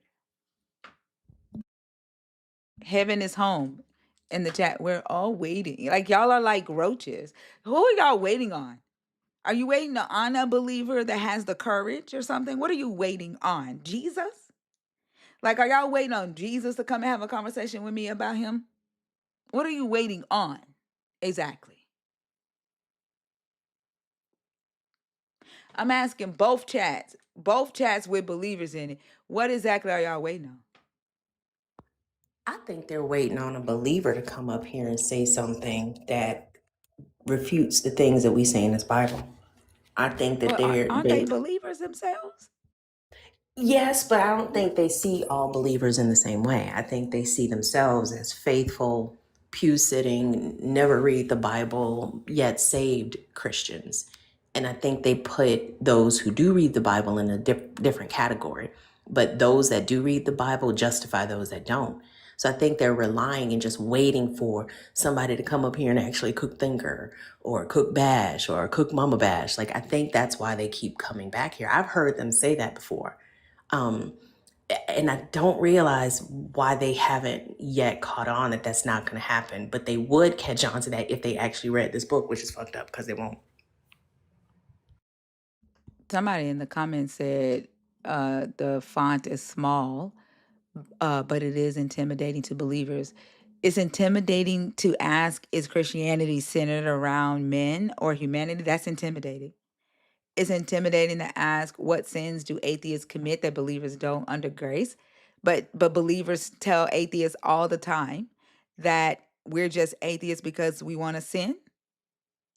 It's intimidating for me to say, what sin do I want to commit that you can't with Jesus? Why, how is that intimidating? Why do believers say these things if they don't expect for a person who thinks to question back? Also, can we normalize not saying shit we can't defend? Right. Or not saying shit we can't engage in a conversation about? Because if you can't talk about it, then it's not a belief. If you can't talk about it, then you don't understand it. So maybe y'all need to revisit that.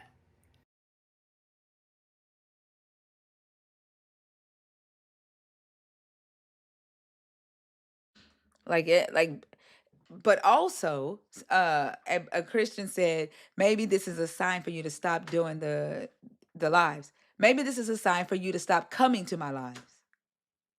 Like, honestly, if Christians would stop coming to my lives and crashing out, the people that I actually want to talk to will stop waiting for y'all to come on stage and crash out, because they're here to fucking watch y'all crash out and to watch me crash out with y'all. It's crazy how it's a sign for you to stop doing the live, but it's not a sign for them to read this fucking book. That's wild, because that's where the actual nexus of this issue lies, in the fact that y'all don't know what's in this book. Y'all won't talk to her because she knows what's in this book, but you think nobody coming up is a sign for her to stop doing the live. I think That's wild. I think their desire for me to stop doing the live means that their God has no power, and that they know that what I'm saying is true, and that they fear what we're saying in here more than they fear their God. Or not even more than they fear their God, more than they actually expect their God to do anything. That's what I think. Like, begging me to stop hosting lives is a sign that you know your God isn't going to do anything about it. That you can't defend anything that I'm saying.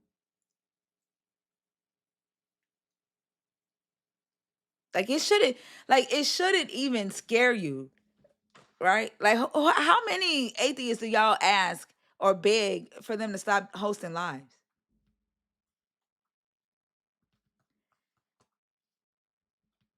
I've never heard them ask that on Joel's, on Mezzo's, on Justin's, on Bash, on Average Justin.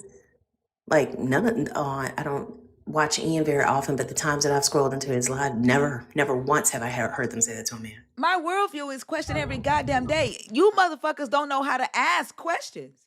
Y'all come up here to just defend. Y'all don't ask questions. I talk about my worldview every fucking day. What the fuck do you mean she would have to be open to having her worldview question? I'm an atheist. And the crazy part about it is most of us, most skeptical thinkers, are always positioned to have our worldview changed because we follow where the data leads. And there are times when we learn something like, oh shit, I didn't know that. Let me recalibrate. We do that in real time. Y'all don't. And then, like, why is your goal to fucking convert people? Like, this is a conversation. Like, that's the problem. The reason why y'all are in here because it scares you that people are open about not believing in your God, and y'all are trying to figure out why your God hasn't struck me down yet. Especially Black Christians, because y'all have been told, don't question God. God gonna get you. The lightning gonna come. God gonna strike you down. The devil after you. The devil using you. Y'all are waiting to see the devil. You're waiting to see your God, because you have been told not to question this. And it's fucking your mind up that there are Black people who are openly saying, I don't believe your God exists. I don't believe the stories in this book. The stories in this book are harmful. What people have done with the stories in this book in society are harmful. It causes you as the believer to not critically think. It causes you to be a to be an obedient bot to men on earth. It subjugates women. It subjugates children. It subjugates and oppresses foreigners. It's a political tool. But y'all are afraid. I don't give a fuck about no goddamn Richard Dawkins. You hold your fucking belief off of what other motherfuckers think. You believe because Richard Dawkins believes. That's you. Give a fuck about what Richard Dawkins say. The shit don't make sense to me, to my motherfucking brain. You ain't never heard me quote another motherfucking atheist and go, well, this atheist believes this, so that's why.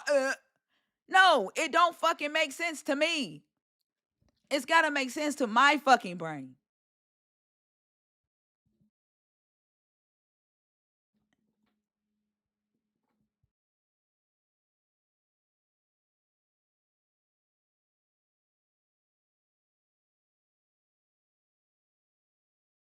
And then you motherfuckers doing fucking deep dives trying to find my real name and shit.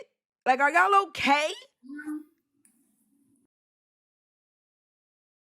Are y'all okay? Y'all want to know my real name, but you still don't know your God's real name. How about you do the same shit I did and went and search for the God's name instead of my shit? Motherfucker, I write books. I own a company. My motherfucking face is all over goddamn Google. The fuck? And in the comments saying, girl, we've been found, that is really the confession you don't realize it is. And they're not even intelligent enough to notice that. That's the wildest part to me. Motherfucking Sunny Days, didn't you just say you weren't a Christian? Like, why? For one moment you're not a Christian, the next moment you are. Like, y'all are not okay. Y'all are not okay. Like, am I supposed to like cry because y'all motherfuckers are looking for my name? Am I supposed to be scared because y'all are looking for my name?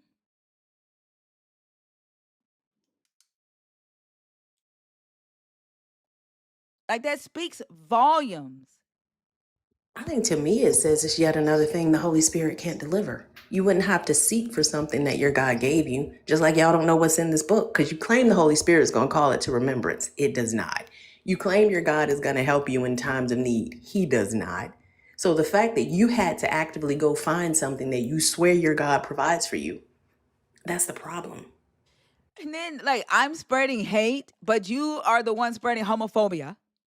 You are the one spreading racism. You are the one spreading sexism, misogyny, genocide, Islamophobia, xenophobia. Your whole religion is based on hate. Your God hates every fucking thing except for Israelites and white people and men and dicks that don't touch each other, that are circumcised.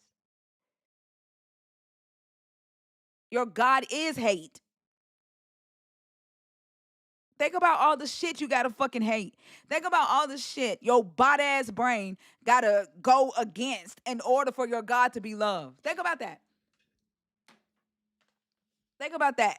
The rules that you have and for your God to be loved is you have to hate other shit. Your Jesus even told you that you have to hate your mom, your dad, your sister, your brother, your son, your daughter, even your own life to be his disciple. I'm not spreading hate. You are. You subscribe to hate.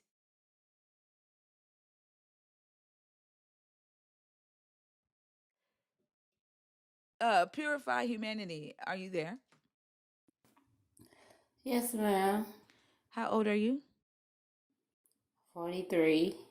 Are you a believer, deconstructing, or an atheist? I'm deconstructing. Hold on for a second. Sunny Days, why don't you bring your ass on stage? Why are you hiding out in the chat? Like, if I'm so evil, why don't you come on stage?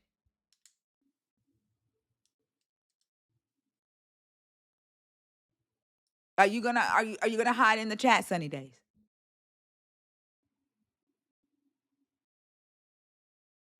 Oh, you're going to bed? Yeah, that's what the fuck I thought. Like that's all y'all do is come into this chat and just talk shit. What topic did you want to discuss? Is Christianity centered around men or humanity? All right, go ahead. I am trying to really just understand like the different constructs that I'm a part of now. It's kind of like I no longer operate as a Christian. I was a Christian for 37 years. I was a minister in it all. I just I don't understand anything anymore. It's kind of I'm kind of over it. It's kind of I was married and then I was like I followed all the rules. I followed all the doctrines. I did everything and it's kind of like now my family don't really like me because I don't follow the doctrine. And I'm okay with that, but I do believe that it's just centered around men and their way of doing things. But to be honest, I really didn't mean to come up. I was trying to like your live, and it just put me up, and I didn't want to interrupt you. So you can Oh, that's try me if you okay. want. That's okay. I appreciate you for still attempting to have a conversation. I think it's really evil of people to not like somebody, but for not sharing a belief. Um, and it's not right. And I hate when people do that.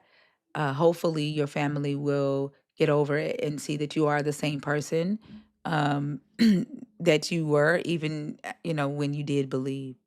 But thank you so much for. Yes, ma'am. To be honest, I did advocate for years. So for me to switch up was like a culture shock, but I just don't know what to do. Like it's like my babies, my adult children, and our relationship is estranged. And I'm gonna continue to be in my deconstruction regardless of the relationship I lose. But it's like listening to you all helps me get through it better, and I appreciate it. Are they telling you why they can't have a relationship with you? Because the DEVIL is working in my life. Is the answer I receive. What is it that they think the devil is doing, just making you not believe? They don't expect the devil to actually make you do evil stuff. It's well, for me, I'm the intelligent one. I'm the bookworm, and I'm critical. I'm a critical thinker. I was a minister for years. I would ask questions when I was younger. They sent me to seminar. They sent me to Bible college, and then when I received the information they sent me for, it kind of turned on me. I don't even know how to explain what I'm going through. But it's like it's just because I don't believe. I like don't have like this grand thing, like this grand story. It's only because I don't believe. Yeah, I see a lot of family members do that, and they can't really explain why a lack of belief in a God makes you an evil person, right? Like I asked the question all night tonight. If the Bible says that belief in a God makes you gentle, kind, patient, loving, it's the belief that a lack of belief makes you the opposite of those things. And if you don't actually see that evidence that a person who does not believe in this God are not loving, are not joyful, not gentle, not kind, not patient, lack self control, then why would you condemn a person? Because they would have to believe that you have to believe in this God in order for the devil to not have you and for you to be what's good in society. But the devil fucks with the believers more than it fucks with non-believers. It's believers who are majority in jail. It's believers who are majority essaying children that are oppressing other people, lying in the name of their Jesus, abusing their spouses, raping women. Like it's the believers doing all this stuff and excusing themselves under the whole grace concept. And so I don't quite understand. The devil got you. Like, what is the devil doing that he got me? So, and I would have to ask my family, okay, let's say the devil does have me, uh, in me not believing. Now, what is the devil going to do with me now? Just allow me to live a moral life until I go to hell? Right. Like at the end of the day, if I'm considered smart at school and then I'll get to like challenging the things in church, like how does that make me the devil when that's exactly what I'm supposed to be doing? And then it's so weird that I can't even explain this hold that they have on me. Like I want to walk away from the entire family, but at the same time, it's kind of like these are my babies, my children, and I taught them this. It's crazy. I taught them this. We went to church. They were in everything, but then now I changed. It's so demonic, the Bible, and I knew it even when I was ministering, and I think it's a sense of guilt, maybe.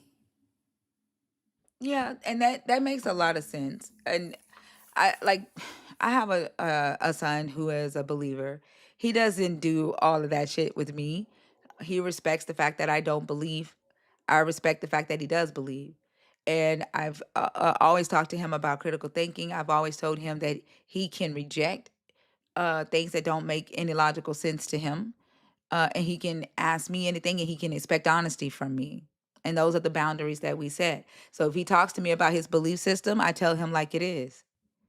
Like I don't candy coat, I don't shy away from it, and he expects that though. Like we set that boundary up front. But I don't love my son any less, and he doesn't love me any less.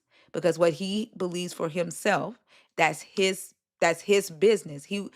My hope is that he won't allow himself to get indoctrinated to the point to where he can't critically think. My job is to make sure that he uses his critical thinking skills.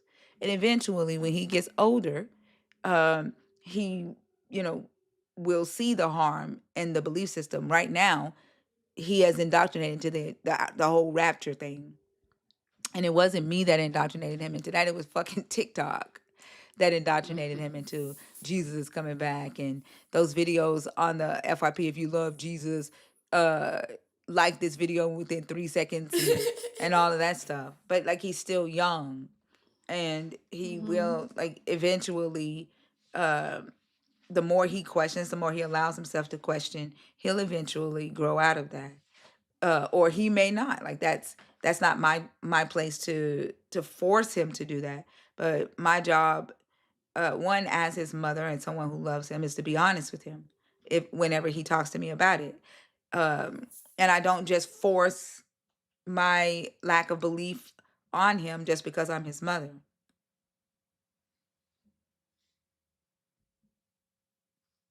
Yeah, that was awesome. I really appreciate your insight, and I'm gonna continue to listen. I'm gonna go in the comments, but I appreciate it. Oh my, maybe it was meant for me to come up here, but I appreciate you and Miss Fee and Miss Zena, everybody that comes. I listen to you every night, and I appreciate it all. Thanks for coming up. Yeah, thank you for coming up. Have a good one. Yeah, have a good day. Thank you.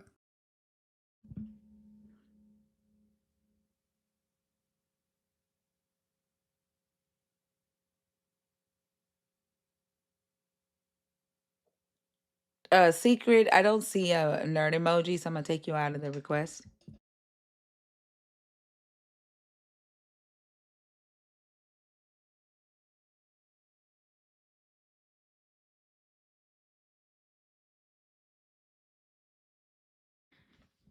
Well, then go and enjoy that. Why are you here, beloved? If you have your ticket to eternal life and you have joy, then go and enjoy that. Like, why are you here? Okay, thank you for spreading the message. We got it. All right, now you can leave. You spread the message. There's no need for you to be here anymore.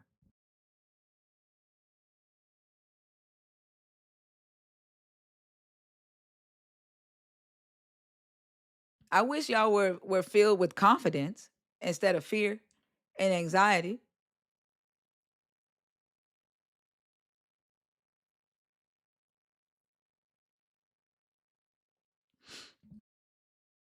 Like it don't make any fucking sense. Like I don't understand motherfuckers sitting up on the shit that scares the living shit out of them. I don't understand that. I mean, it would still be weird, but I would get coming into a live like this, dropping a message, Jesus loves you, and then moving on. Yeah. But this shit right here, nah, that needs to be examined. They're like irritating little brothers when when you were young, your little brother wouldn't leave you alone. They're like Yeah, that. I was the irritating little sister, so I have a whole lot of experience in that. Yep.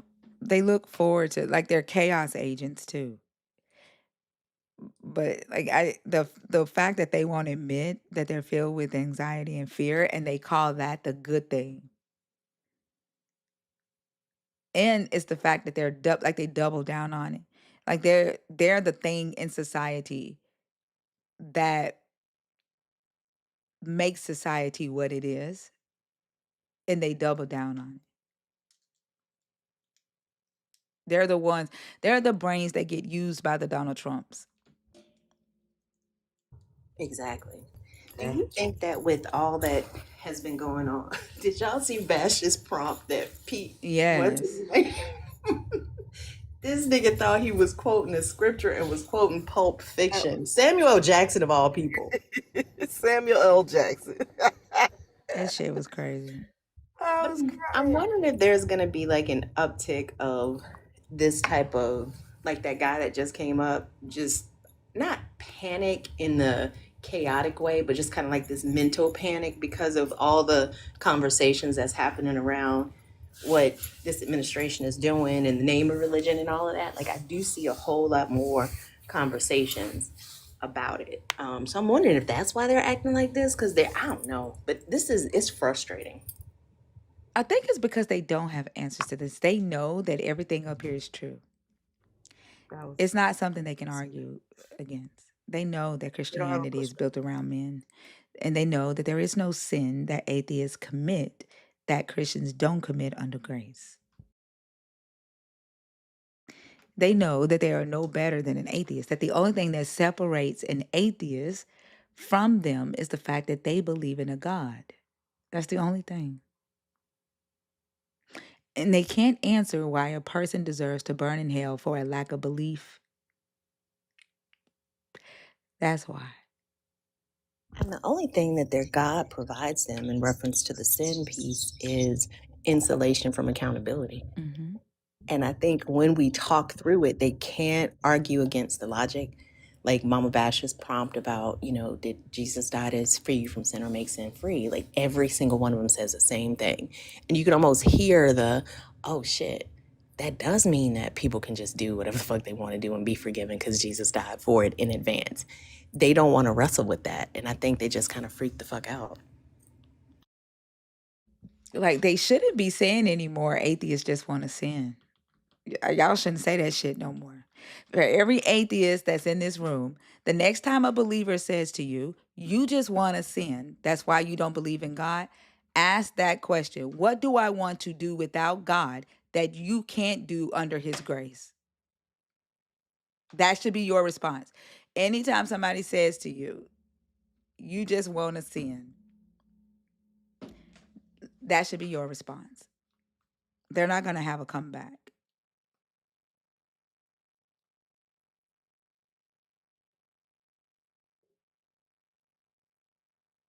Good, Inquisitor. Do they ever answer you?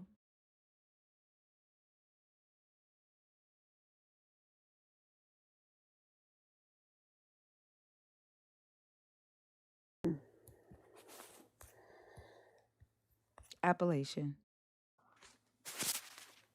Appellation, are you up here on purpose or on accident?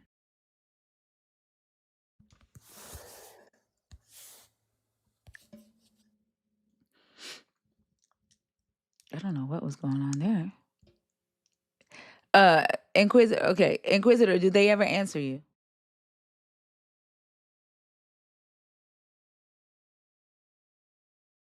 It's okay.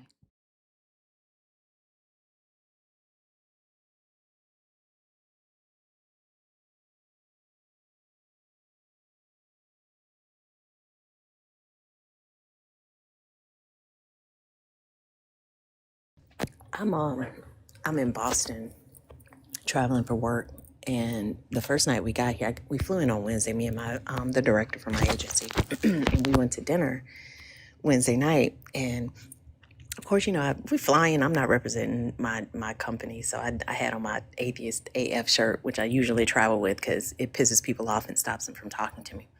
And he's like, I didn't know you were an atheist. I was like, how did you not know I was an atheist? Like, every time we come in my office and strike up some political conversation and bring up Jesus, I make it pretty clear. And so he started asking me about, why don't I believe in God? And, he sees the issue with religion. Like he's like, I hate religion. I hate the way religious people work. I was like, well, what do you mean when you say God? And he was talking about alignment of his mind, body, and spirit. I was like, what's the difference between those three? And I just asked logical questions. And he was looking at me like I literally grew a a second head. I'm like, what? And so he asked me, he was like, well, what do you think is gonna, the age old question, what do you think is gonna happen when you die? He's like, that's the part that I'm afraid of. I'm like, well, what? And so I gave him the same standard answers we give to the people who ask on this panel. And he's like, well, I just feel like without God, it's kind of difficult to go through life. And I'm like, name one thing that God has done for you. And so he started naming all the things that he felt like God helped him through. I'm like, what did God do? I'm like, do, like actual verb, like what did he do? And you could see the realization. You know how sometimes we have these conversations. I think somebody was talking to, I don't forget who it was, but they were saying as they kept going through the list of things that they thought God did for them, they realized it was things that they had done for themselves. And it was the same conversation with him. But he's like, well, I just feel like in order to be a positive force in the world, you have to be connected to something higher than you. I'm like, you might need that, but that's not true for everybody. I'm like, I don't need to be connected to something how am I going to connect to something I can't see? I don't know what it is. And if I have to make it up in my mind to connect with it, I'm still connecting with me. It's still not outside of me. If you can't tell me what this thing is doing and it's residing in my mind, then what are we actually talking about? I mean, it was a good conversation, but it's still that like limited or this pre-packaged belief system that people for some reason or various reasons, I think, of their own can't seem to let go, no matter how logically we walk them through the idiocy of the whole thing. It's because death is a scary thing. I get that. That's why I said the most power that this belief system has is in the unknown. And like it literally owns them, not knowing what's going to happen when they die. Not existing is a scary thought. And I get that. And a lot of people that let go of the belief system still holds on to a God for that very reason. They need to believe that a God created them, because the idea of not having a purpose for existing scares them, and then not knowing if they're going to exist again terrifies them. But what's the purpose for existing that they give with the God? Especially those that are not out here preaching and spreading the gospel. To find a purpose in life. That, which is crazy. That's that to find a purpose in life is why they're here. So And to learn how to love, they say. Their purpose is to find a purpose and to love and learn how to love. And they can't seek and love without a God? Nope. Nope. That's what they say. That's their purpose. I don't know what their purpose is for sitting here watching my ass. It's irritating. Hate watching. That shit is irritating. Like I'd rather that they don't fucking know me. Carrie? Hello. Hi. So like the first point, I Hold on. just want How to old are you? discuss. How old are you? I'm 18 years old. I was You born gotta be August 20. You 5th, gotta be 2006. 21. You gotta be 21. 21? Okay, Yeah. I'll leave. All right. Have a good one. Come. I do 18 and up on Tuesday nights though. Okay. All right. All I'll right. come back. Okay, have a good one. See how respectful the 18-year-old was. It's respectful. He didn't try to cross my boundaries. Great job, Carrie. Great job. Hopefully you'll come back and talk to our 18 and up co-host on Tuesday night. And hopefully you got more guts than the older believers who are sitting here whining in my fucking chat.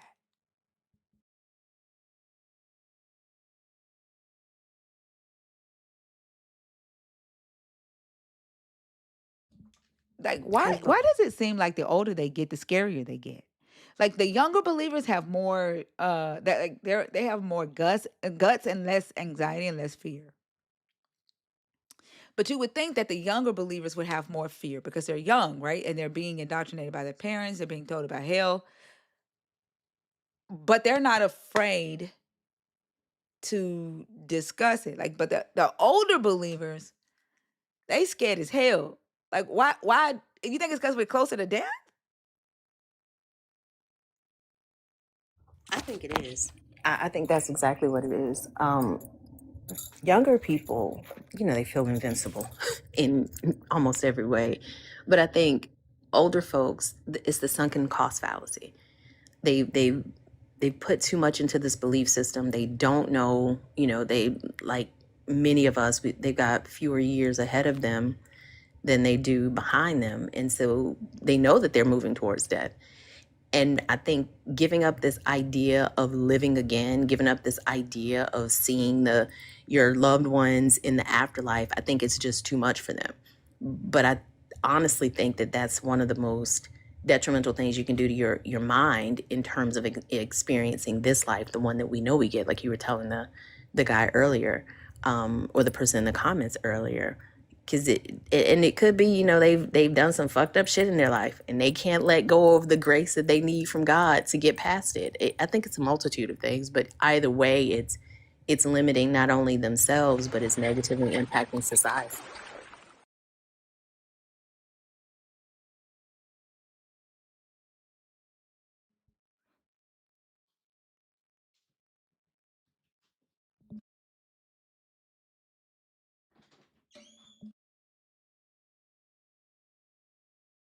Have y'all had any conversations around this draft that they've been talking about with y'all's boys? What'd you say? I saw somebody put in the comment that something about the draft made me think about it. Have you or Selena had any conversations with y'all's boys about the draft? I just told them what was happening, but I know mine ain't going. Yeah. Mine ain't going. I let mine know that whatever we got to do. Yep. Like they're not Yeah. going. That ain't happening. Yeah, mine is the same way. He, with his accident last year, I don't even know if he would qualify, but he's like, even if he did, he's like, ain't no fucking way. That's what we were talking earlier about ways that they're going to try to get people to fall in line because they don't have a lot of people on their side. No, not at all. Did y'all? I don't know if it's true. I haven't been able to fact check. I saw it last night about the black man they found hanging outside a police station in D.C. Yeah, I saw 2 videos on it. It apparently they left him in the tree for a while. Like I'd have to look again. I haven't fact checked it, y'all, so don't yell at me. But I saw a couple of videos that were saying that, and it was outside a police station too. When did this happen? I think yesterday or the day before. But it's a lot of stuff that's not out. Like what's happening in Ireland. Nobody's talking about that. Like it is pandemonium, and most people are, like I said, just still going to work and attending conferences and shit. What's happening in Ireland? Oh, they shut their shit down. The people of Ireland, they've got like tractor trailers blocking roadways. Folks not going to work because they're sick of their government not doing right by the people. Their government is corrupt. And I think it's another country I just saw. I think Hungary. The people voted out their 16-year prime minister who was mismanaging funds and not taking care of people. Folks getting sick of this shit. And I think, unfortunately, America's Everybody probably but going to be America.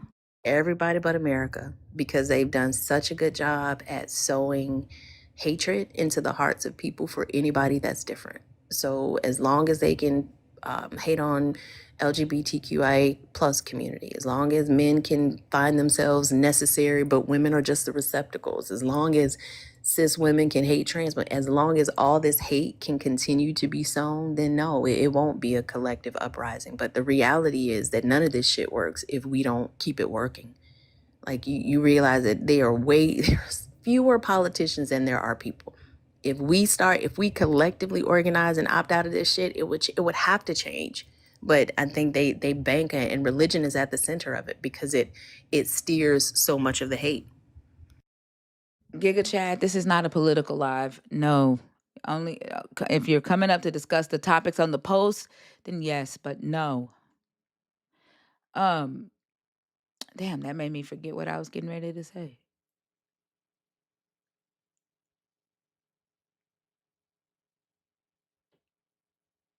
Oh no. Yeah, the fact that believers will say that we're spreading hate by even talking about the, trying to get people to even consider to their homophobia, to even consider the patriarchal ideals, right? The misogyny, that's spreading hate. They want to reserve the right to hate gay people, to hate trans people, to hate people who are different from them, to hate atheists, and they don't see that as spreading evil. They see it as evil for us to say stop doing it. And that's why I think we like we we're in a very fucked up position because right is wrong and wrong is right. Up is down and down is up in our society. Yep.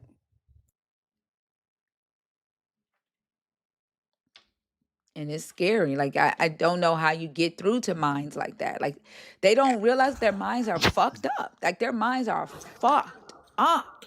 Hey guys, thank you for having me Hold up. on, please. Sure. Goodness. Hey, Dr. B, how are you?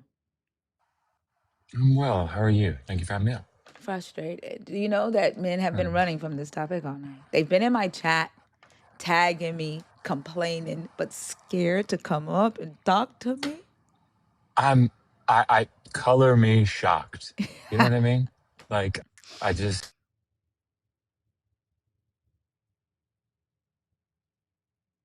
You cut out, Dr. B. What'd you say? oh, sorry. I was just saying color me shocked.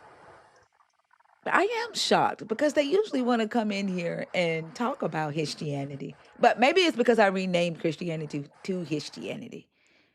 You think that might have been a step too far?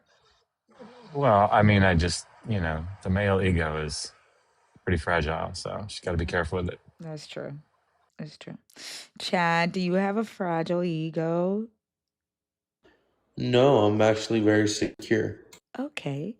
How old are you, Chad? I am 28 years old. Okay. And you said in the comments that you are a believer.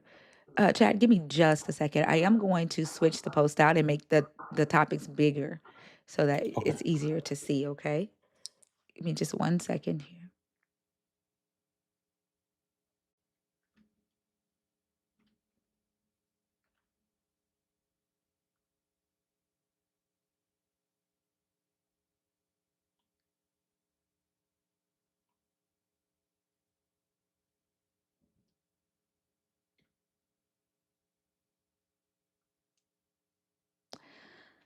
All right.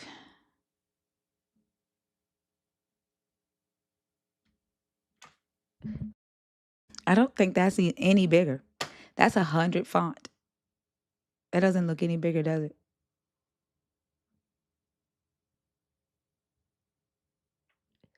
Can y'all hear me? Yes, ma'am. Yeah. No, it looks the same. It looks the same. It's 100 font. It is bigger on my end when I downloaded it, but it's like it shrinks. It's like it shrinks when I put it on here. I don't know. I can't make it any bigger. Uh, which topic did you want to discuss? Yeah, me? You talking about me? Yes.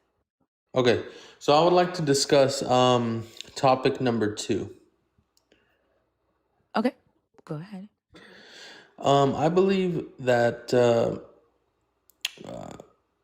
I believe that we discredit homophobia because it hurts the man and it provides nothing to society other than the pleasure pertaining to the man. Um, Therefore, in the same way we would criticize drug use, You we'd can't you criticize. can't actually say that word on here, Oh, but I'm sorry. you can say homosexuality, but you can't say that word that you just said because it is Okay, harmful. sure. So homosexuality, I would attribute it to being a D-rug. Okay. Um, and the reason why that is because it releases the same chemicals in the brain that can I say, certain type of drugs would. Which Like chemicals are did they? right, and did you realize that you still said the word? Oh shoot! I'm so sorry about that. Like, is it going over your head that you can't say that word because it is harmful, but you can say homosexuality because it's not harmful? Okay, I'm sorry. I'm new on this platform, so But did that go over your head? no. What did I It did. just say? That I can't say the word Mm, because it's harmful. but But what? it's okay. Go ahead, Dr. B. Now I was just curious, which chemicals are you referring to that are released?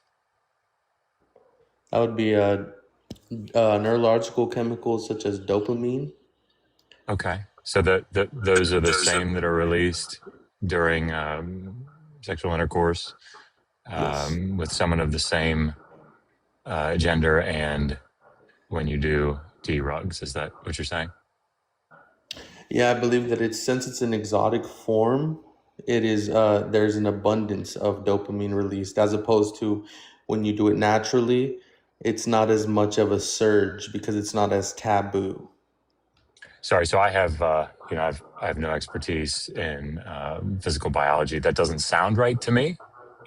But maybe people in the chat that have this expertise or fee or thinker, if you guys know. But I'm curious: are there other things in life that release dopamine? Sure.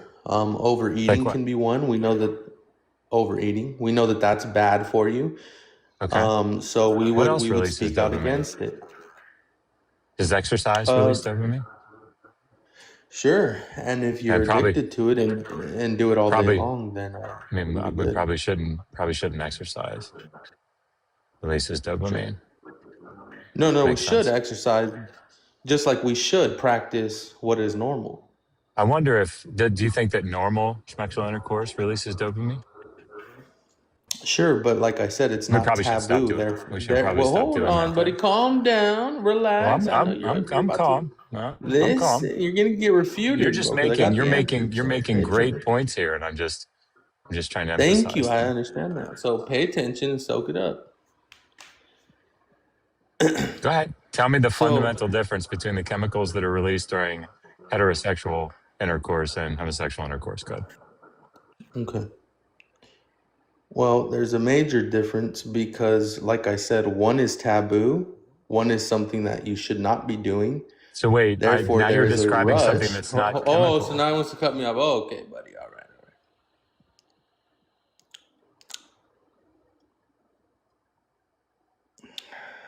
Go ahead, just try to make cogent points. all right.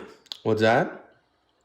Go ahead, just try to make cogent points. Listen, okay, relax. So, my point is that when you do something that releases excess adrenaline because it's something you're not supposed to be doing, and I believe that we all have the. Oh, We all have the laws of Moses written in our heart. Therefore, things that we shouldn't do, such as lying, cheating, stealing, as well as sexual intercourse to this, You you can know. say sexual Oh, intercourse. jeez, Louise. Okay, okay.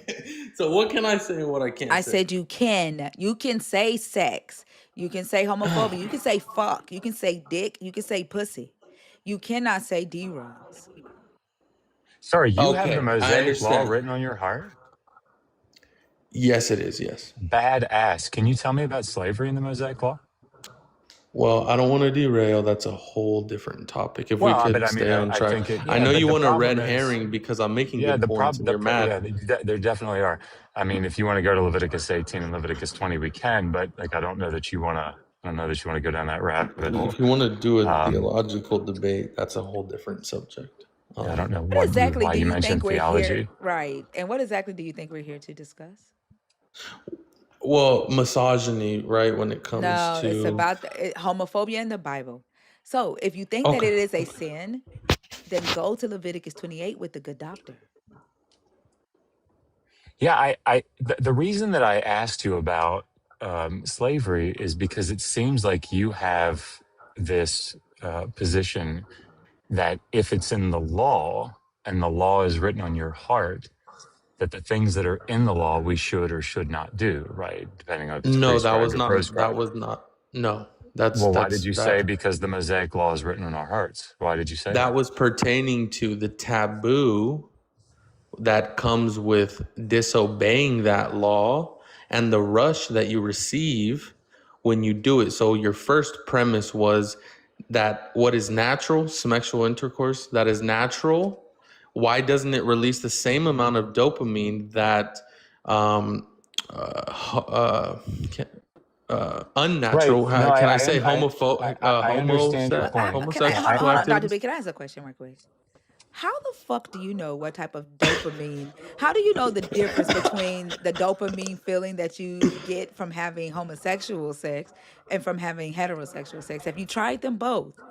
I'm sure that I'll he has a tell. peer-reviewed study that So shows that. everybody pay attention. Woman, be quiet when I speak. Okay, don't ever speak over me again. So, Oh, look at the insecure man. so Did you get a Poor dopamine guy. effect from telling that lie when you joined the stage?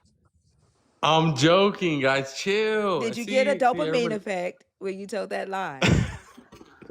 Can you guys chill? Come on, let's all just have a good time, okay? Okay, well then tell me about why it is that you brought up the Mosaic law if underlying that wasn't that we should obey the Mosaic law. Well, I've already explained that. I think the point's going over your head. I It's mean, not. that's That has possible, nothing to but do with it. it's also So, possible that you didn't address the question. so she asked me. Can you also stop sucking on your microphone or doing whatever that noise is that you're doing in the background? Yes. Okay. Yes, I So will. why did So you so let me see if I can help. You appealed to the Mosaic law being written on your heart, correct? to say that when you go against it, you get a certain type of a rush. Yes. Great, great. So when you go against it, that means that you should be going with it, but you're not, you're going Well, against that's it. a different That's, topic. You're not. You're. This is a well, red I mean, herring. I think it's implied by what you're saying, right? No, because that's a whole different subject. What I'm saying is So when that it says, when you listen, when it disobey the says that, law, hey, you get an shh, shh, adrenaline. shh, shh. Relax, Yeah, yeah. bro. Is this Yeah. guy? So How when it rude is this guy? says you shall not steal, if you steal, that's going against the Mosaic law, and therefore you're going to get a rush, right? Yes, and when she asked, well, how do I know that they're different rushes? We know this because No, when no, you no. run That's out of a store stay with with this, me. Stay with hold me. on, bro. You No, gotta let me stay with talk, me. please, Yeah, please, I want you to stay please. with Hold me. on. So Let that me would talk, mean cause that the he's a. things, Hold hey, on. hey, hey, it's okay. So that means that the things that are in the Mosaic law, be they prescribed or proscribed, are This is things that irrelevant to my point. Please I let me know that finish. it Do you guys know seems this that guy? Does way to anybody you. know this guy? Yeah, they probably don't, but that's okay. Okay, I be mean, quiet when I no, so speak, buddy. I yeah, already warned you about this. I'm So pay definitely attention, ladies and not going gentlemen. to do that. So Hold I know on, you're thinker. scared. Can I It's say? Can okay. I please say Yeah. something? So if the Mosaic law is Oh, okay. something that you should be doing, then that means I feel like we should be able to go to different parts of the Mosaic law And if you're not doing them, that would be wrong. And therefore they would give you the rush, right? You could say so, but bro, you're running off down a rabbit hole. Stay on topic, I mean, I think please, it so I is can on land my topic. plane. I'm just I need concerned that to you land. don't understand Oh, it. yeah, bro. So if that's the case, that means that you think you should be obeying the Mosaic law, right? It's irrelevant, bro. Is Again, that a I'm not yes? Is going that a down a rabbit no? hole. You're Yes? No? derailing. You're You do derailing. think or don't think I'm that? not gonna let you derail, bro. Okay. I So mean, if I'm you just going to pay take that as a attention, so we can. concession then. Yeah, Well, you can take it as you want, but I'd I like to will. get And I back on the think everybody topic. else in the Okay, chat thank is. you. That's fine. Great. Okay. So you think you should obey the So so Mosaic law and so it's I'll written in tell your you why heart. we get a rush when we don't obey it. Because what is natural is to obey it. What is Right, unnatural is to get right. a It's rush. so that's why I Okay. say, like, Oh you my think it's gosh, a this good guy's thing to insufferable obey the right now. Mosaic law, Bro, right? yes, of course it is. So chill Okay, out. so great. So tell me about slavery in the Mosaic law. What Okay, should so you you be want to doing? switch topics or do you want to Well, I talk want about you the to topic? recognize that this premise that you have, right, this assumption that you're bringing to the text, that you should be Bro, I obeying this like thing, you, but hey, chill. hey, hey, is faulty. Therefore, when you're predicating obedience to the law, you don't actually think that because you don't actually think that something like slavery, or, I mean, I hope that a woman marrying her rapist is a good thing, right? You don't think that we should be doing those things. Listen, you are taking a couple of verses out of context, and unless we're Show doing me. a theological education, Show me. I'm not trying to sit here and educate you on the things that you just misquoted and misinterpreted. Help me understand how So, I've can we get misunderstood back them. to the topic? So I don't This have to is the embarrass you, topic. but it's going to take me like Yeah, a couple this is hours. the topic. So This just is the stay topic. focused and let's talk about homophobia, okay? Can you No, focus or I mean, do you not know I'm how to very focus? focused. I think I've been I focused on don't the think you same know how thing to for the focus. Can you last stay 3 on topic? minutes. Or you want to go to theology? Well, I don't know why you keep saying theology. I'm not Do sure you you know know what what that theology means. means? Can you tell me what Yeah, theology means? I've heard it a couple of times, but you're the one using it. You've heard it? Yeah, a couple of times, not too many. I think it means something about Uh, God, but I'm not really listen, thinker, sure. get this guy out of my face, please. I'm sorry, I'm not supposed to talk in the presence of men. Oh, that's true. Okay, I'm sorry about that. All right, so listen, yo, Joshua, I'm totally joking with you, bro. I'm sorry. I'm joking. But listen, the reason why I believe that homosexuals get such a rush is because they are going against that law. And just like when you steal an item out of a store, you get a bigger rush than when you buy it from the store. Would you agree? I mean, I suspect that that's true. Yes, I would have to know that I was Sure. doing something wrong, though, right? Yes, of course, the Okay, adrenaline would kick in and give you right. an But I would have to know that I'm extraordinary doing something rush. wrong, or I'd have to think that I'm doing something wrong, right?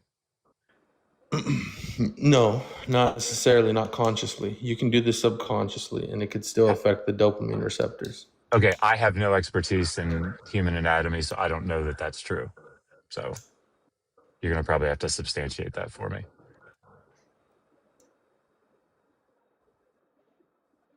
Are But you being sarcastic? I know I'm not being sarcastic. I'm not a biologist. Bro, I don't like this guy, bro. Someone get this guy out of here. It says you have a PhD. I do, yeah. Can you I've guys been. stop sending this guy hearts or whatever the heck you're doing? Look, bro, that was my claim. Thinker, I appreciate you, okay? Okay, well, but let's talk about your claim then, right? Wait, he's Because a it sounds biblical like what? yeah, it sounds like what you're saying is that you think that the Uh-oh. Mosaic Law is something that we should be following. And if that's the case, I actually don't think you think that's the case, right? When you get down into the details, I don't think that you would say, yeah, we should follow that or we should follow that. But let's assume it because you don't want to talk about that, right? We'll move on from it. So do you want to go to Leviticus 18:22 and Leviticus 20, what is it, 13, and talk to me about those two laws and what you think they mean? If you would like to have a theological debate Why do you keep in this, saying that? because you're trying to bring theology up, bro. This is not the No, this we're is not the talking about, prompt. sir, we're talking about philology and No, it's not lexicology. philology. This Do you is know do you know what theology. When you're bringing up, do you know what philology Oh, is? can you stop talking over the good doctor? We can't hear Who is both of this y'all at woman the same speaking? I time. didn't allow you We to can't speak. Be hear quiet. both of Don't ever y'all at speak. the same time. Okay. Don't ever Sweet. speak again. Okay, Don't ever sweet. speak again. Okay, sweetie I'll allow pants. you to speak when I say you can All speak. right. Okay, sweetie pants. We're good. All right. Listen, I love you guys, bro. Joshua, have a good night, okay? Imagine being so insufferable and lacking of friends that you have to jump up on a TikTok live with people that you don't know to behave like an absolute ass at 6:30. He That's needed just a dopamine effect.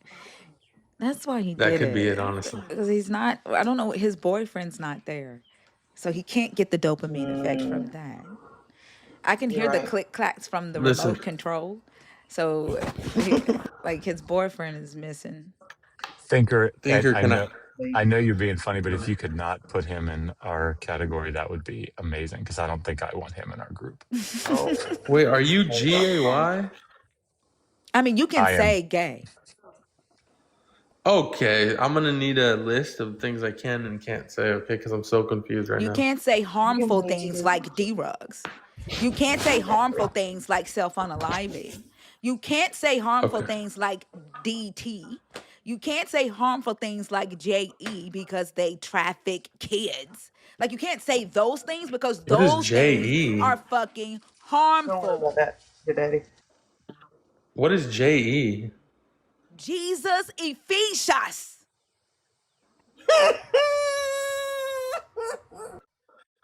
Bro, you guys are freaking crazy, bro.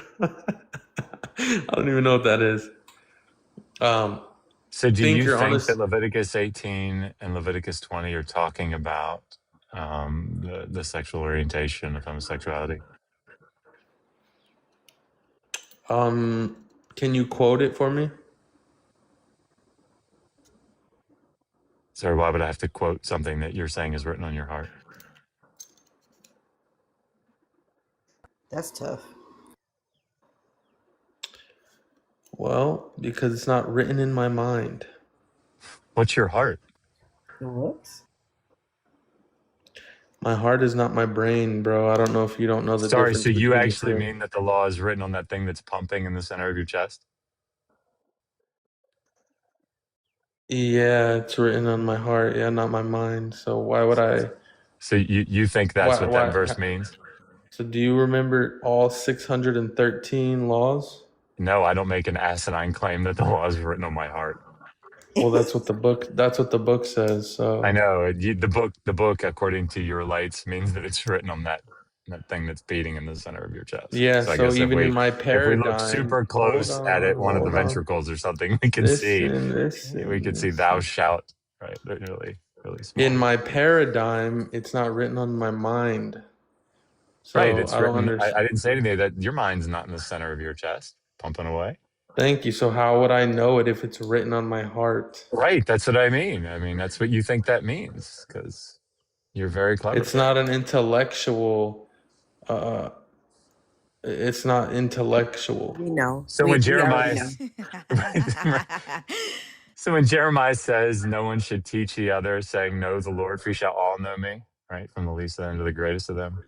I know you don't remember that passage because it's written on your heart, which isn't intellectual. But what do you think that means to teach somebody? Bro, you're jumping all over the place, bro. Do you mean right to the Okay. passage So that you you've quoted or already what you taken mentioned? about you hold on. You've already misunderstood about 4 different scriptures, bro. I So know, and I keep trying to go to the one that you just refused to go to, right? In Leviticus 18. no, I You want haven't me to refused quote to it go for you? anywhere. Well, you In won't fact, quote it. I You're told upset you that you're upset that I won't I quote it for told you. you listen. I told you to stay focused on the prompt. I'm trying. So you wanna deal with No, Leviticus you're 18? not trying. This has nothing to do with the prompt. You're Are right. you Leviticus incoherent? 18:22 doesn't have anything to do with the prompt. Hold You're right. on, You're hold right. on. Are you You're right. incoherent, my friend? Yep, definitely. So Okay, well, you wanna try to I'm deal so with sorry Leviticus about that. 18:22? Listen, I'm sorry about that, bro. It You has wanna try nothing to to do with me. deal with Leviticus So, 18:22? like I said, thinker, thank you for having me up here. I've made my claim. Go What ahead and was run. that? Don't scoff. Don't mumble. Speak with your Go ahead. chest. Go, go Don't ahead. ever. Go ahead. Go ahead Hold and run. on. Don't Go ahead and disrespect, run. buddy. Go ahead and run. Relax. Go ahead and run. Okay. Okay. Bye. So, okay. Get triggered. Bye. Get triggered. You getting mad? No, you said you were leaving. Don't get mad. And don't stutter. All right. You should know I what to don't. say. I don't think I'm stuttering. Thinker, thank you for having me up here. I didn't hear you I stutter think one they time, like Dr. saying B, my just name. FYI. Yeah, I think I so do too. like your name, but you need to repent. You know the truth. Okay, it's not a triune God, it's a one God, the I don't know how Father. she knows it. It's not written on the muscle in the Be center of her chest. quiet. I'm not talking. Thinker, go ahead and mute him for me, honey. It's not intellectual, Dr. B. Yeah, it's definitely not. And he All is right, very intellectual. That is what I know.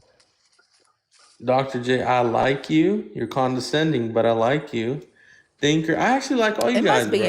Honestly, embarrassing I'm not to gonna. have any power. Has to be. Yeah. Wait, what do you mean not have any power?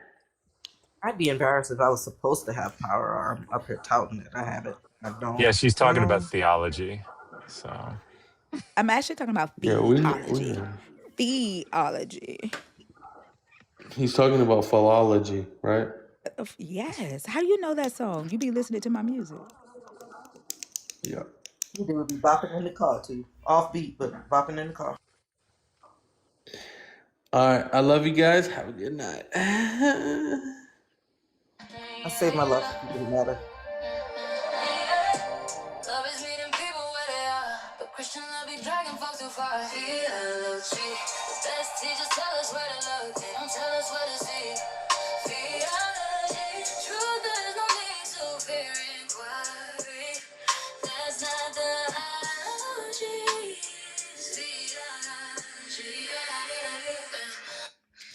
I told y'all he listened to my music. Them motherfuckers is obsessed.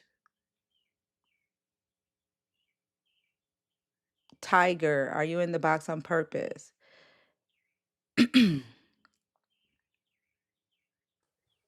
Thinker, I don't know if you saw or if I messaged you about it. I can't remember anymore. I finished that syllabus and I've got most of the notes together for that advanced Hebrew grammar class. Yeah, no, I haven't seen it yet. So Where did you send it? that's a good question. It's fair. I don't remember. You said you But sent it where? I'm not sure. I'll shoot it to you. I probably thought I emailed it and didn't. But yeah, I'll shoot you the syllabus. You can take a look at it. Should be good. We're gonna read some pretty difficult passages. I've But been trying to practice, and I signed up for. I found this other site called biblicalhebrew.com that where I can. It's got the like storybooks, like the childlike storybooks, to help me with like regular conversations. Yeah, nice. so I've been practicing that, and Good. then I found a court case. It's called the Mossad Yeah. something. Yeah, and It's a 7th century text. yeah, and Yeah, it yeah, was yeah. written in Paleo, and so I saw the translation to biblical Hebrew from the Paleo script, and so I was able to figure out which letters is which in the Paleo, and so I was teaching myself how to read it from the Paleo to the Hebrew, and I was like, yeah, motherfucker. That's awesome. You know, it should be, and I haven't looked specifically for it, but it should be in that book that I sent you. The one that had I think I sent it to you to show you the different letters from the different periods. But that PDF of ancient Hebrew inscriptions, it should be in there with a transliteration. Oh, okay. Taking it over into block script and then the transliteration and translation and probably some commentary on it. But I'll take a look when I get where I'm going. Thank you. I appreciate that. I did see some one from Isaiah. Like I didn't see the court case, but I did see some like the Misha Stile, I think is in hmm Paleo. And then there was like a small snippet from like Isaiah or something. I saw that in that PDF. I Okay. shared that one Yeah. with Christina. Okay, I'll take a look. If it's not there, I'll get you an edition of it because I'm certainly it's been worked through.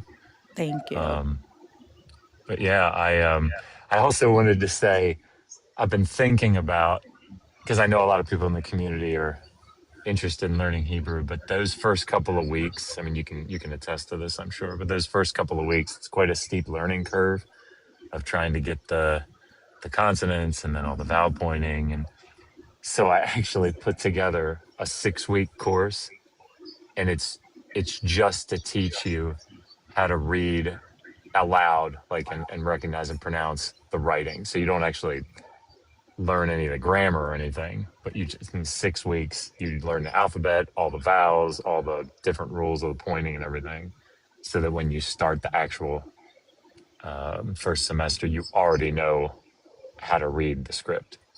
Well, that So would I think that would help a lot because it is very yeah, intimidating. yeah.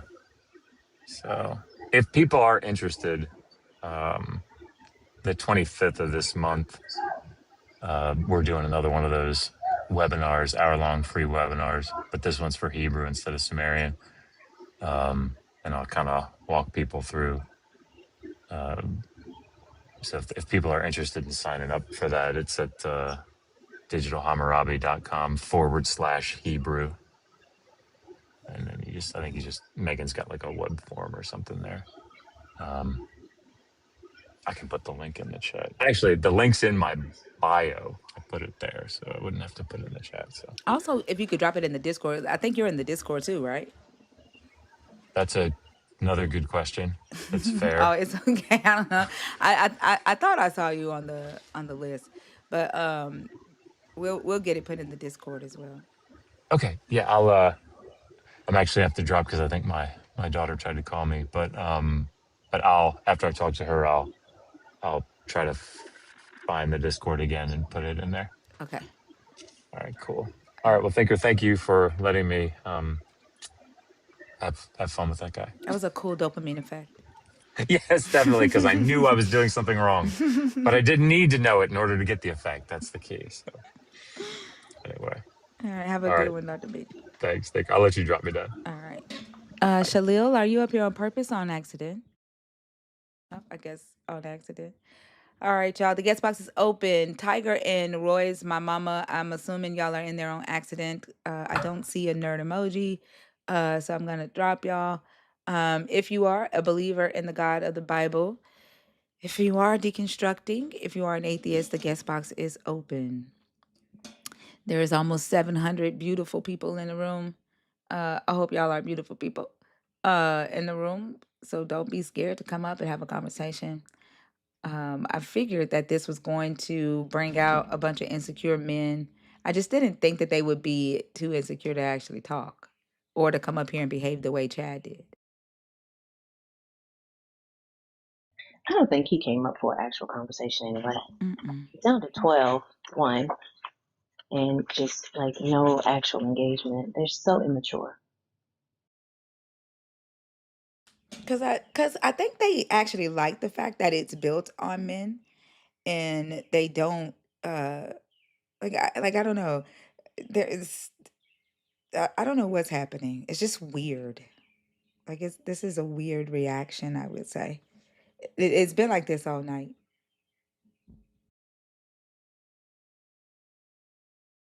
Yeah, They don't I have mean, to do it. That's sorry. Sorry, Fika. you got something. I was gonna say real quickly, notice They acting what he out. came up here to talk about. Like he came up here to talk about homophobia, right? Like all the other topics on the screen, they always choose homophobia. Um, it's it's very telling.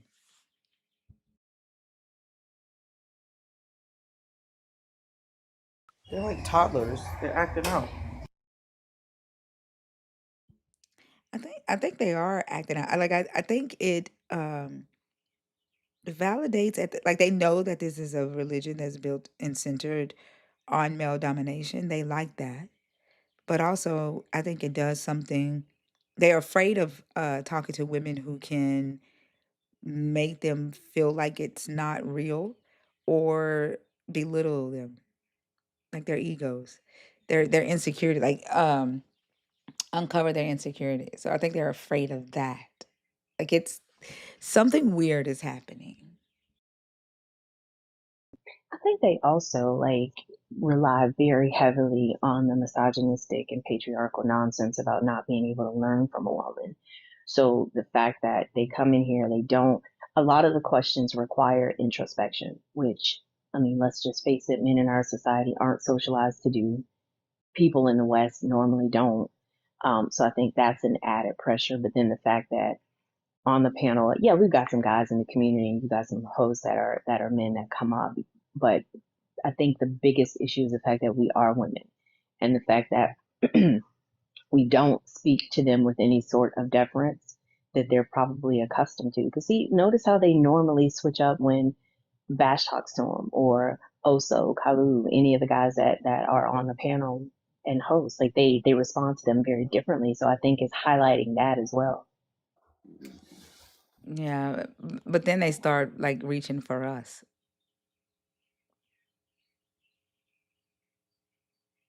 Thank you, Dr. B.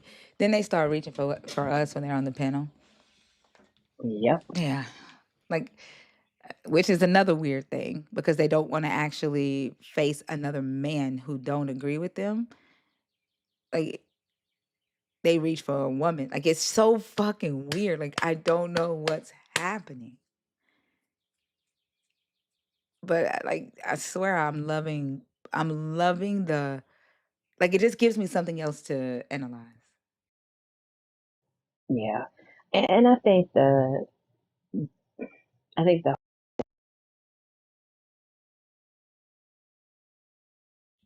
Fee, you cut out. We're not just talking about the misogyny in the Bible. We're talking about the structure of Christianity and the purpose for it. We're not just talking about the misogyny in the Bible. The question is asking, is Christianity centered around men or humanity? What is the benefit of Christianity to humanity? Like, what's the purpose of a woman having to be subject to a man? How the fuck does that help humanity? Like, do we really have to spell these topics out for you?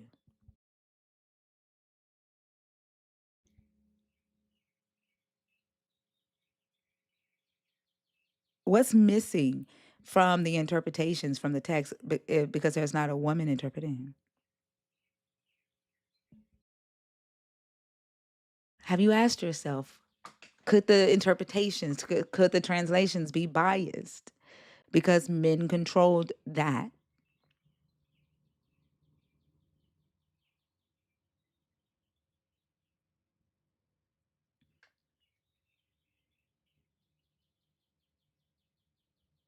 What could possibly be missing from the Bible or forced agendas because it was interpreted by men? It was translated by men. It was written by men. What are we missing as a society with men controlling this text?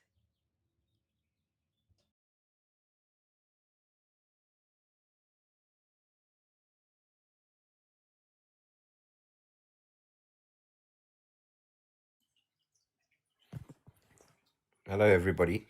Hi, how old are you? How are you? I'm 55. Are you a believer in the God of the Bible, deconstructing, or an atheist? Um, Deconstructing, really, because I'm not too sure what to believe anymore. Why is that? Well, look around at what's happening around the world on the back of religion, you know. And I have to agree with your earlier comment about the fact that it is centered around men and not humanity. When did you realize that? I've always realized it. I've known it my whole life. I've seen it. I've lived it. And I think, you know, you're kind of conditioned in that way of thinking. And So, it leaves, say again, sorry? no, go ahead. I thought you were finished. No. It leaves a thinking mind to look beyond what the written word is and understand humanity for what it's worth. You know what I mean? And that to me, humanity is religion to me. What I do unto others, I want done unto myself. So if I give an olive branch or a handout or I'm helpful, then you're going to get that in return. But if I go and fight with people and argue and bully, then I'm just going to lead that as my life. You But know what I think? Christianity, One yes, second. please say. You know what Yeah. I think is missing? Mm-hmm. Like when men interpret that and they Yeah. say, do unto others as you would have others do unto you. It's a Mm-hmm. woman that would say, yeah, but it doesn't say that they will do it back. Correct. Right? Like just because you do something nice for another person doesn't mean Yeah. that someone else is going to do something nice for you. That's why a lot of No. people are dealing with mental illness and depression because Mm-hmm. they're out here being people pleasers and they're not Mm-hmm. getting in return what they put out. And they've put Exactly. themselves on the back burners and have Exactly. neglected themselves, have Yeah. given up their lives for other people, and Mm. they're emptying their cup and it's not getting filled back up because no Yeah. one had the wherewithal to say, Mm. hey, it doesn't say you're going to get that back. Exactly. No, you're 100% right. And that's the problem, though, is that people, I speak for myself, I do kind to others, but I don't expect anything back. I'm not looking for that in return. But I'm you just offering said it that. because it, The reason why, sorry? but you just said that, right? Like, do you realize that the reason I just said what I said is because you did say that if you do something nice, hand an olive branch, that, the person would do it to you. Yes, no, no, that I'm voicing that opinion. I'm not saying that's how I feel. Oh, okay. You see, people expect something in return. You do a kind gesture, you want something back. It's just how the human mind works. But if you do something for the kindness of doing it and not expecting anything back, that to me is humanity. Yes, but you should also reserve the right to say no Yeah, when you don't have enough, that you shouldn't feel guilty for saying no. And you sure, shouldn't lose friends or family or love because you say no. exactly. But so many people do, though, don't they? Yes, because the Bible tells you to take care of Hmm. other people and do unto others as you would have others do unto you. And you're not really Yeah, taught what that means, right? And then no, women are taught to be those people that do those things. And they're taught to exactly. do those things for men.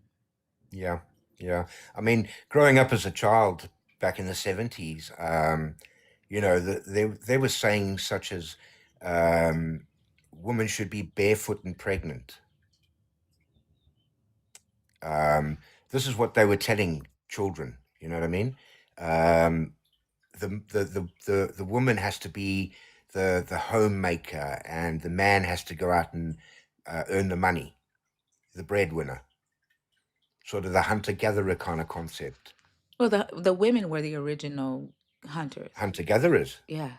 exactly, And the men were the babysitters. exactly.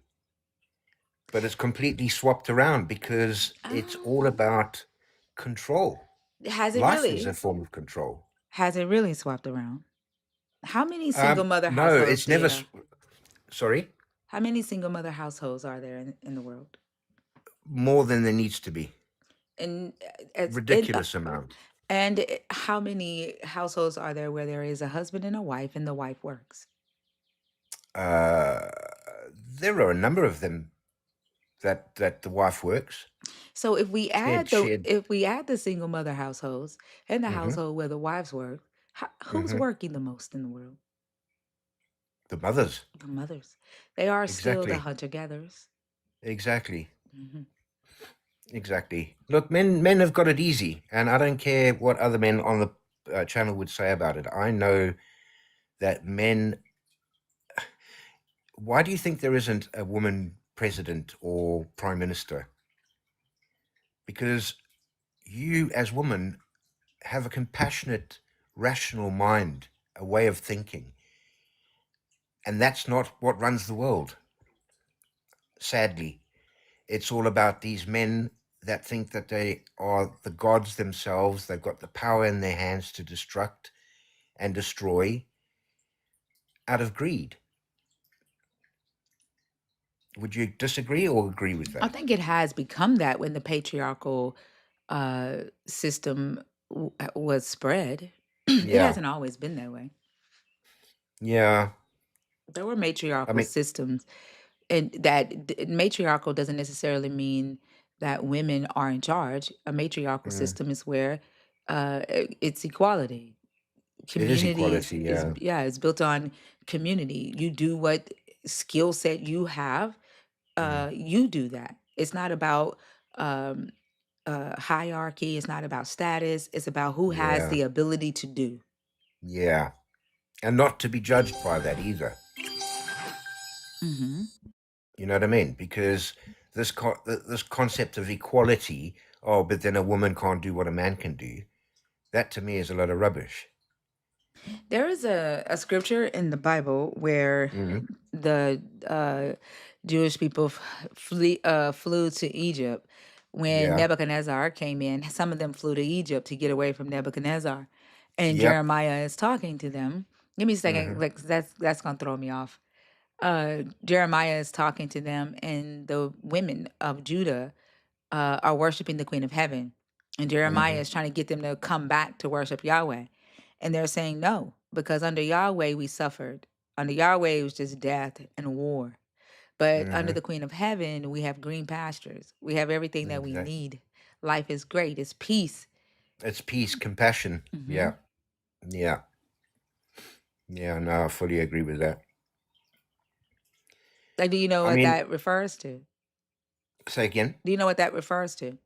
When they're saying under the Queen of Heaven or Asherah is peace. No, we don't want to go back to Yahweh because there's war.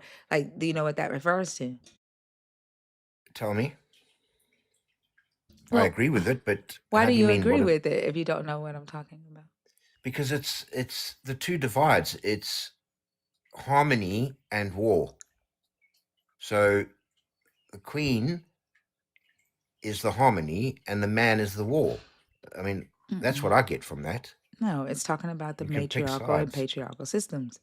Under the Queen of Heaven, which was Mother Goddess worship, matriarchal systems, they had more success, less suffering, more resources. Under Yahweh, which is patriarchal, there's war, there's suffering, there's death. Right. So what happened to the matriarchal? The patriarchal stomped it out and they took it under control. Mm, Like this Bible mm, says, he that finds a woman finds a good thing. Of course, it's mm-hmm. translated, he that finds a wife finds a good thing. Actually, the Hebrew text says, find a woman, extract favor from God. That's what it says in the Hebrew. Find a Right. woman, extract favor from God. It is Uh-huh. translated, he that finds a wife finds a good thing. That's how it's translated, right? Yeah. So the story, the Hebrew version of the story, is Mm, basically this God fighting with the feminine worship system, mm, capturing her territory, right? mm. And taking over, like stumping her out, taking over the Domin- male deities in her territory, yeah. right? And Dominating. yeah, Interstellar, please don't do Sorry. that. The Genesis 1 is a story where he is uh, capturing the feminine energy and creating out of her chaos, Mm, right? So he locks her chaos up, he locks her energy up, and he uses it as he conquers the Levant area to rise to becoming the primary deity in that area. So when he sends a storm, he's using her energy. When he does the plagues in Egypt, he's using her energy. And mm, so if you look at the find a woman, extract favor from God, when men uh have their wives, like it's about locking up her ability and using it to grow, right? That yeah. woman is going to make you a better man, but you can't let her get too far. She has to be subjugated or she's going to rise above you. Like that power, that authority, that like you have to put it under a ball and chain. And Yeah. then as That's the long as sad y'all part are about it. working, as long as y'all are together, then you're going to extract favor and you're going to grow. Because that's what Yahweh does with the energy that he captures in Genesis 1. Yeah. Okay, I'm going to go because there's a number of people think I'm irritating them. So thank you for the chat. Don't worry about the chat. You're talking to us on stage. People in the chat say all kind of things. Yeah, that's true. Yeah, well, I think it's interesting. Like, have you ever thought about the stories of the women in the Bible and what you don't know about them? there's a lot about the Bible I don't know. I've not read the Bible cover to cover. I'm I've sure kind you've of heard about made, the story of Jezebel yeah, I've heard of it, yes. and But Delilah. Delilah, yes, I have, yeah. But Those are I've what, not, demons. yeah. Um, yeah, I'm not a fan of Christianity at all. But you're just now deconstructing. How long have you been in deconstruction? Well, crikey. A long time. Oh, A long time. what? So what are you? But you don't identify as atheist. You're agnostic. I'm agnostic, yes. I mean, I don't know. I mean, I'm a 55-year-old man who's gone through my entire life questioning the purpose of life and why I'm here, what I'm supposed to be doing. And over the years, I've gone through all sorts of adversities and upsets and pain and so on and so forth. I've had 4 suicide attempts. You can't say that word. You have to say self Oh, unaliving. self unliving attempts out through desperation and depression. And then one day, I just kind of became a recluse. I sort of sat in my room. I didn't go out. I didn't do anything because that's where I kind of felt safe and unquestioned by the algorithm of life. And so, yeah, I So look at what Christianity offers, and it just, to me, it brings something that should be pure, it brings so much evil. yeah, I'm sorry to hear about the attempts. I've suffered from those thoughts as well when I was a Mm, Christian. mm, I'm in a better mind space now that I've deconstructed all that bullshit out of my mind, and yeah, you and me both. yeah. So do you hang on to the idea of a God just for the simple fact of needing purpose in life? Um,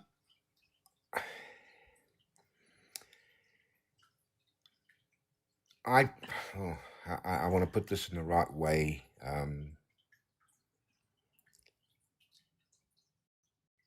I believe in something greater than us, and I'd like to think that there is a purpose for our being here, but I'm also quite curious as to where we go from here. I'm not afraid to unlive at all. Um, in fact, I'm actually quite looking forward to it because living the life that I have, the thought of going to something or somewhere better excites me. Yeah, I don't think it's anything wrong with people having hope for when they die. Yeah, Death is a scary thing. I think having it tied to a God is unnecessary. yes. Because nobody knows what happens when you die. Like I was saying the other day, you could literally tell yourself that you're going to like a everlasting Disney World, or Mm-hmm. that you're just gonna hop back into another body. Like nobody freaking knows. And Mm, like I think whatever helps you cope. But I don't think that people need to be saying, "Hey, I'm going to Disney World when I die," and you need to believe that too. I think that's where the issue comes in.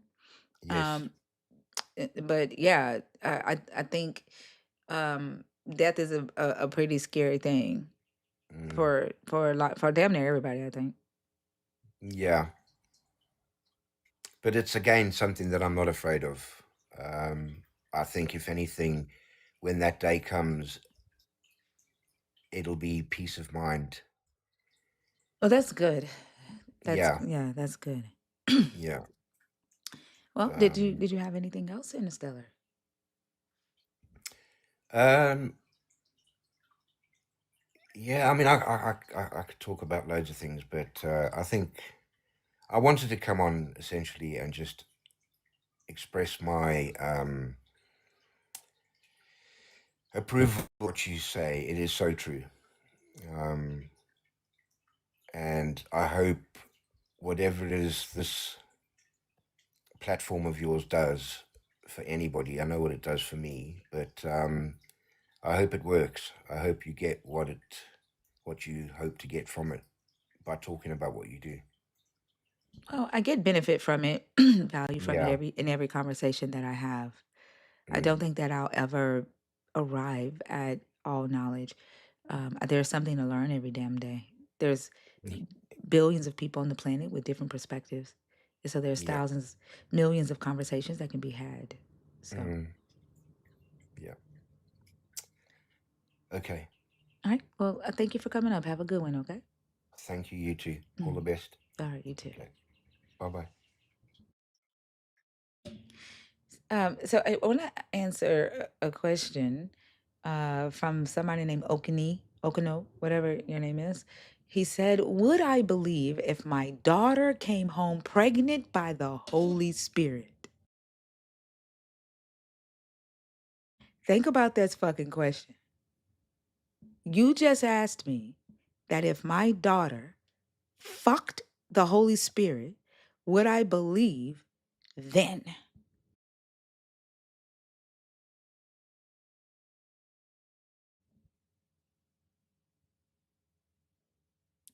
Think about that question.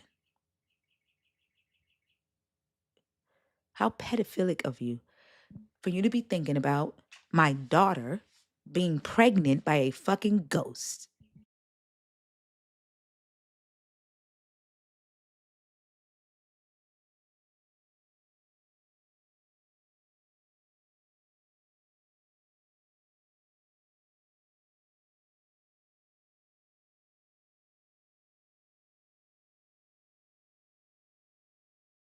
Exactly. Like what?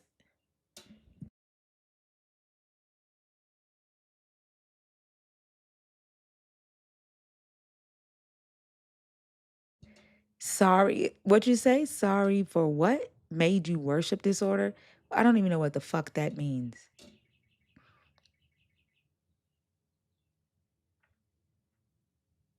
There are two friendlies in the guest request. If you're trying to come up on purpose, please put a nerd emoji in the chat. If you are a believer, deconstructing, or an atheist, the guest box is open. 21 and up, y'all. The conversations tonight have been, I don't know, like, goodness.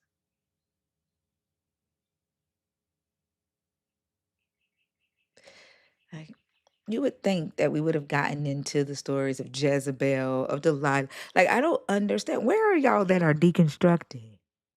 Why y'all chilling in the chat? I know y'all have questions about this. Why y'all chilling in the chat?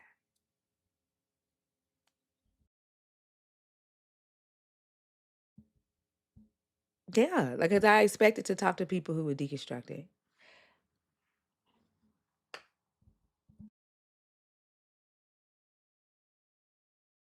Why do you think men deserve to be honored? Oh, Jiniqua. Oh, Jiniqua.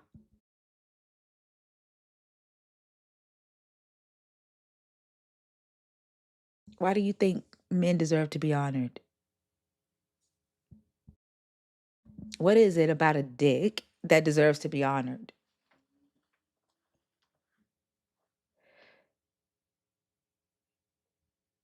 You got 8 iPads playing at once. Why? Why, Inquisitor?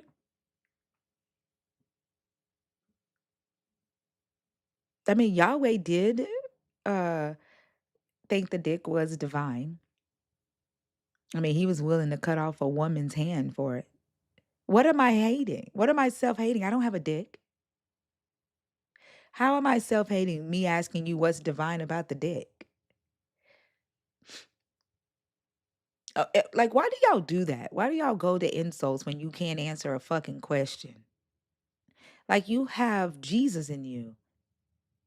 I'm asking you, what about the man makes him deserving of honor? Answer the fucking question. Stop. Like, are you okay? How the fuck you gonna make a statement then start fucking whining when I ask you to clarify that?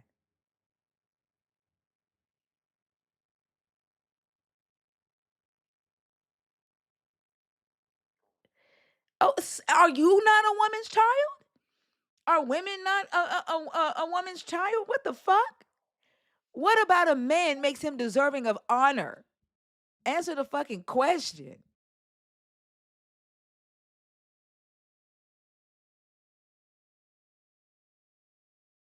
Like, it's giving. You just give it because the Bible says so. It's on the page. Read the page. That's what it's giving.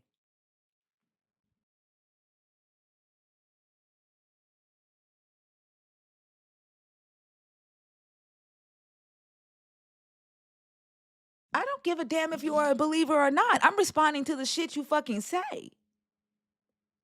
And how the fuck you gonna say you're not a believer, but you asked me about my daughter having sex with the fucking Holy Ghost?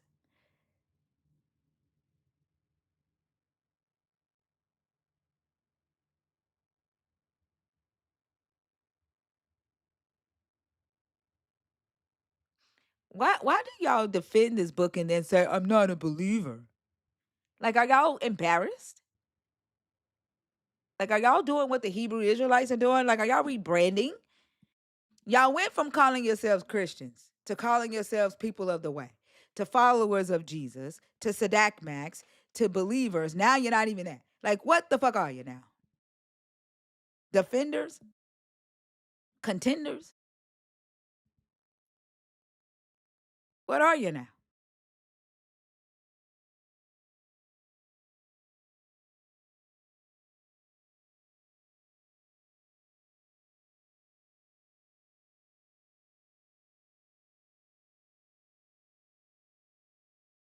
Nobody deserves respect. Respect is earned, not given. Rocket Man, are you up here on purpose or on accident? Goodness. Y'all, TikTok is getting tired of 700 people being in here and nobody in this guest box. That's too many eyes, too many ears.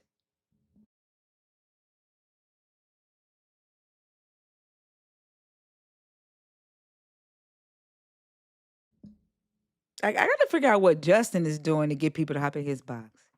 Like, is it because I'm a woman? Is it because I'm a woman?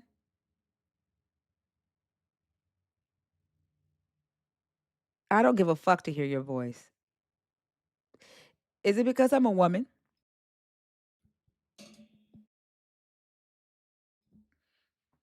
Like, why aren't y'all scared to talk to the men?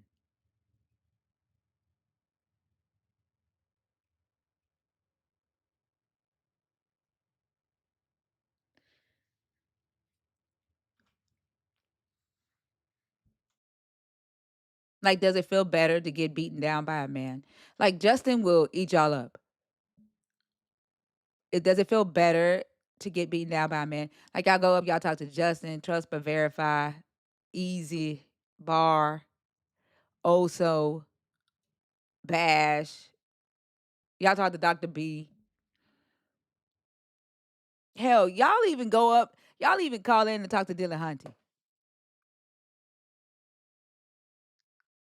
Does it feel better to, like, get shredded by men? Is it more dangerous to get shredded by a woman? Is that what's happening here? Bakanga. Nobody is afraid of you. Don't let them get out enough before you destroy them. Oh, well then, Mitch, come on. We'll let you talk. Come show us. Come show us, Mitch. I know Justin will mute your ass in a minute. Come show us, Mitch. Like, goodness gracious, you're not gonna just say that in the chat and not come up. I apparently Dylan Hunter is nicer than me. I guess we'll see that on Wednesday. I guess we'll see, we'll see on Wednesday because apparently he's nicer than I am.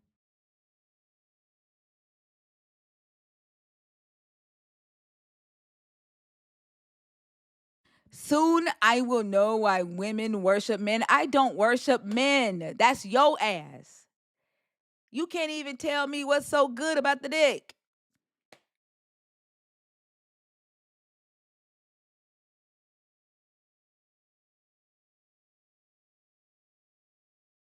I know I'm not in his level yet. Do you know how nervous I am to be on stage with Dillahunty? Like I'm fucking nervous, and they telling me that I'm meaner than Dillahunty. Ain't no fucking way. There's no fucking way.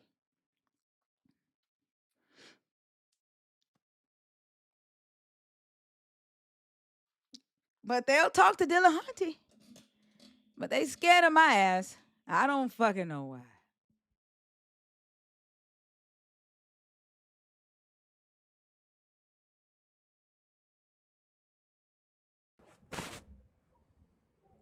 The Yo, what's up? no, I'm not scared of the assholes. Like I'm not scared of the assholes. What? Dillahunty is like one of the first atheists that I ever seen, and I saw him destroy Cliff Klinecki, and that conversation, like I was hooked. The bull. How old are you? 24. 24. Are you a believer, deconstructing, or an atheist? Yeah, I'm Christian. I'm Christian. I saw you debate Elijah on his Yeah, channel. he whooped my ass, didn't he? Yeah, he fried you. He I ain't gonna fried lie. me. He destroyed. Yeah, tell me what did He he fry me grilled on? you. Tell me what you learned from the conversation. Basically, that you pretty much LARP. Like Yeah, no. What you did don't you really know much learn? what No, he says. not about me. What did you learn about the God, about the Bible from the conversation? Well, that you cannot steel man a Christian position. No, You not don't know about much about me. What did Christianity. you learn from the debate? What did you learn? Yeah, that's what I'm saying. I learned that you Not cannot steel about man the me. Not conversation. about me, about the Bible. Well, a debate is when two opposing Yes, what arguments go at each other, information? right? Yes, what information did he prove in the Bible? What did you learn? Yeah, that he defeated your argument. Yeah, Like what? which was it? What was the You argument? the argument. Yes, what was the You argument? critiquing the critiquing the Bible on morality and stuff. Yeah, what was it? Tell me, what was my argument? What argument did he destroy? Are you just gonna keep asking me questions Yes, because or he cooked me. Like I want to know what you learned from him cooking me. What information did he teach you? okay? So, do you think the Bible is immoral? No. I want to talk Do you about. think the I want to Christian? talk. No. I want to talk about Elijah Johnson's debate. What information Yeah, did I'm you talking about the debate. learn? Yes, I'm talking about the Yes, debate. tell Yes. me about the debate. What You information see did you that learn? debate where it's on YouTube, by the way. You guys can go Yes, look I it up. know. I was Yeah, there. I was there. So it's like Elijah I know Johnson. Yeah. I was No, I'm just making there. sure I don't everybody, I they 600 people, go know. see it. Hey, everybody knows Elijah Johnson cooked me. Now, what information did you Exactly, learn? exactly, What did you learn? exactly. What did you learn about Relax. what did you learn from the debate? No, okay, I'll explain it to you. When there's a Okay. debate, it's not about Yes. necessarily learning something, right? What information? What was the Sorry. See, argument? this is the thing. This is what you did in the debate too. You Yeah. start interrupting. Yeah. What was the This is what you did argument? in the debate. You Sure. also interrupted in the Okay, debate, right? So can I finish? cool. No, what Can was I the finish? no? Is Because it... I'm asking you very specific Oh, questions. see, that's what you did in the What? debate. You just keep interrupting. Cool. What was the argument? You keep interrupting. What was You keep the interrupting. what? That's what you did in the Okay, debate. cool. What was And the argument? calm down. What was the Okay, argument? What relax. was the argument? Thinker, chill out. Yes. What was the argument? Logos. What was Say the some argument? Dibble. Relax. Dibble. What was the Okay, argument? thank you. So there were actually several arguments being made, Okay. right? Mm-hmm. You guys didn't like it wasn't like a formal debate where just Sure. one What argument, was right? it? So and you asking me what I learned from the debate. I'm telling you, Yes. What right? was If you the let me no? finish. I asked you up. What did you learn from the debate about Elijah the Johnson, Bible? About what did one you second. learn from the debate about the Bible? I'm telling you, Elijah Johnson in the debate showed that you cannot in fact debate and you got Oh, cooked. that's what you learned. That's it. That's it. Simple. Awesome. Yes, that's what debate is. The Okay, debate hold is when on. you see two opposing arguments going at each other, and your arguments are very weak. Okay. You're not hold learned on, in hold on for a philosophy. second. You're not learned in metaphysics. You're not learned in ethics. You don't know this stuff. All right, cool. Hold on for a I'm second, sorry. Nabul. Okay, go on mute for just a second. Okay, and I won't interrupt you like you did to me. Okay, But go awesome. ahead. Thank you so much. You learned so much from Elijah. Okay, so everybody that's in here right now that has watched the Elijah Johnson debate, or that keeps coming in here and saying Elijah Johnson cooked me, this motherfucker doesn't even know what the fucking topic was. What they come over here to say is that Thinker destroyed Elijah Johnson's fucking ego. Thinker kept interrupting Elijah Johnson. Thinker yelled and cursed at Elijah Johnson. But this motherfucker does stop. I'm talking right now. I'm talking right now. This motherfucker doesn't even know what the argument was about. Now, mind you, he just said he wouldn't interrupt me, but he fucking did that. I told you what it is. Whatever he learned from that Elijah Johnson debate talking about not life. interrupting people, he actually didn't learn it, right? Because he couldn't sit there and not interrupt like he said he wouldn't. Right? I lied like the snake in the garden. I lied like the snake in the garden, right? So you talked about the tree of life and the tree of knowledge, right? Which you don't know nothing about. Sure. And what about it? So you had a whole hour debate. You think you only stuck to one topic? Like, be for real. Yeah, just tell me what was my argument. The point is, wait 1 second. What's your critique of Christianity? What was my? Don't worry about that. What was my argument? You want to talk about? Don't worry about that. No, hey, you want to talk about Elijah Johnson. You don't want to talk about that. Yeah, no. You don't want to talk about that. No, I want to talk about Elijah Johnson. Is it because you don't have a critique? Is it because you don't have like an actual critique? No, because I want to talk about Elijah Johnson. I want to talk about that debate. You want to talk about Elijah Johnson? Is he your boyfriend? Like, are you fancying him? Evidently, y'all want me to fuck him because y'all keep he already bringing him has up a to me. girlfriend, I think. Like, then maybe y'all should stop. Then maybe y'all should stop bringing him up to me and stop dragging his dick over here. Why? Is that affecting your mental health that he destroyed you in front of thousands of people? Did he destroy me? Is that why? Did he? Is that why? Like, hold on. Why? Is it because he has your PFV on his thumbnail on YouTube? Like, do you grab? Is it because 51? Is it because 51,000 views? Do you grab his dick at night? Do you grab his dick? Is it because he has 51,000 views on his YouTube channel destroying you? I don't care. Like 51,000 views, and neither of you know what the fucking argument was. 51,000 views of you looking stupid. That's what it is. Honestly, I crash out every fucking night. Give me a critique of Christianity. Give me a critique. I don't fucking know him. I don't know who the fuck he is. Calm down. Don't lose your. Calm down. I don't know who the fuck he is. But you relax. Why are you screaming at me? You insecure ass men. Like hey, y'all yo, guys, grab Elijah Johnson's dick every fucking night. Yo, like, why is she screaming, bro? Every fucking night, y'all grab his dick. Every fucking night. Bro, does he get you that mad that you have to start cussing and screaming? Relax. I cuss and scream every fucking night, you insecure motherfucker. Take some pills. I don't know. Do something, right? Relax, all right? So I'm here. You can try and redeem yourself. What does this do for you? Try and redeem yourself. Cook me. Go on. Make an argument. No, I don't want to. What does this do for you? Oh, you can't? Is it because you know you can't? Right? I don't want to. I don't want to. You're like low hanging fruit. You don't want? Why what don't does you this want do for to? you? That's what the life is. Because you're low hanging fruit. Okay, look, homophobia is rude. Okay, let's talk about that. No. Listen, you are here to grab and hold up another nigga's dick. Do you think Christianity is immoral? No. Listen, no. We're gonna talk about what you wanted to talk about. You wanted to talk about Elijah Johnson. That's what you came on stage to do. No, I didn't say I wanted to talk about it. I just said, hey, I noticed that you debated. That's what you did. That's the first thing that you said. Actually, no. That's what you did. Yeah, I mentioned it. That doesn't mean I came here to talk about it. So that's what we're going to talk about. We're going to talk about the Elijah Johnson debate. Sure. So, yeah. So that's what you want to talk about? Yeah, that's what I want to talk about. So you want to talk about him destroying you for 1 hour? I said yes. Yes. Okay. All right. Sure. Okay. Now, you said that I had several arguments in that 1 hour debate. Right? Yes. All right. Talk about the first argument. Go ahead. Oh, I remember you talked about something about the tree and how God lied apparently in the garden. Yeah. Which is already like debunked already. Like this Wisdom already made a debate on that. You guys should check that out. Wisdom songs. You already made a. Hold on. Why are you talking about Wisdom songs? You surely should be talking about how Elijah Johnson debunked that argument. Yeah. I'm answering this. I'm talking about it. So I don't. He didn't bring up a Wisdom songs. I don't know who the fuck that is. From the debate. I don't know who Wisdom songs is. How did Elijah Johnson debunk that argument? That's fine. You should debate her too. Maybe you might. Okay, do cool. That. Let's talk about Elijah Johnson. How did he debunk that argument? How did he debunk that? Yeah, he showed it through hermeneutics. I think he brought commentaries, if I'm not wrong. I don't know. It happened like 3 months ago. So no, it actually happened 7 or 8 months ago.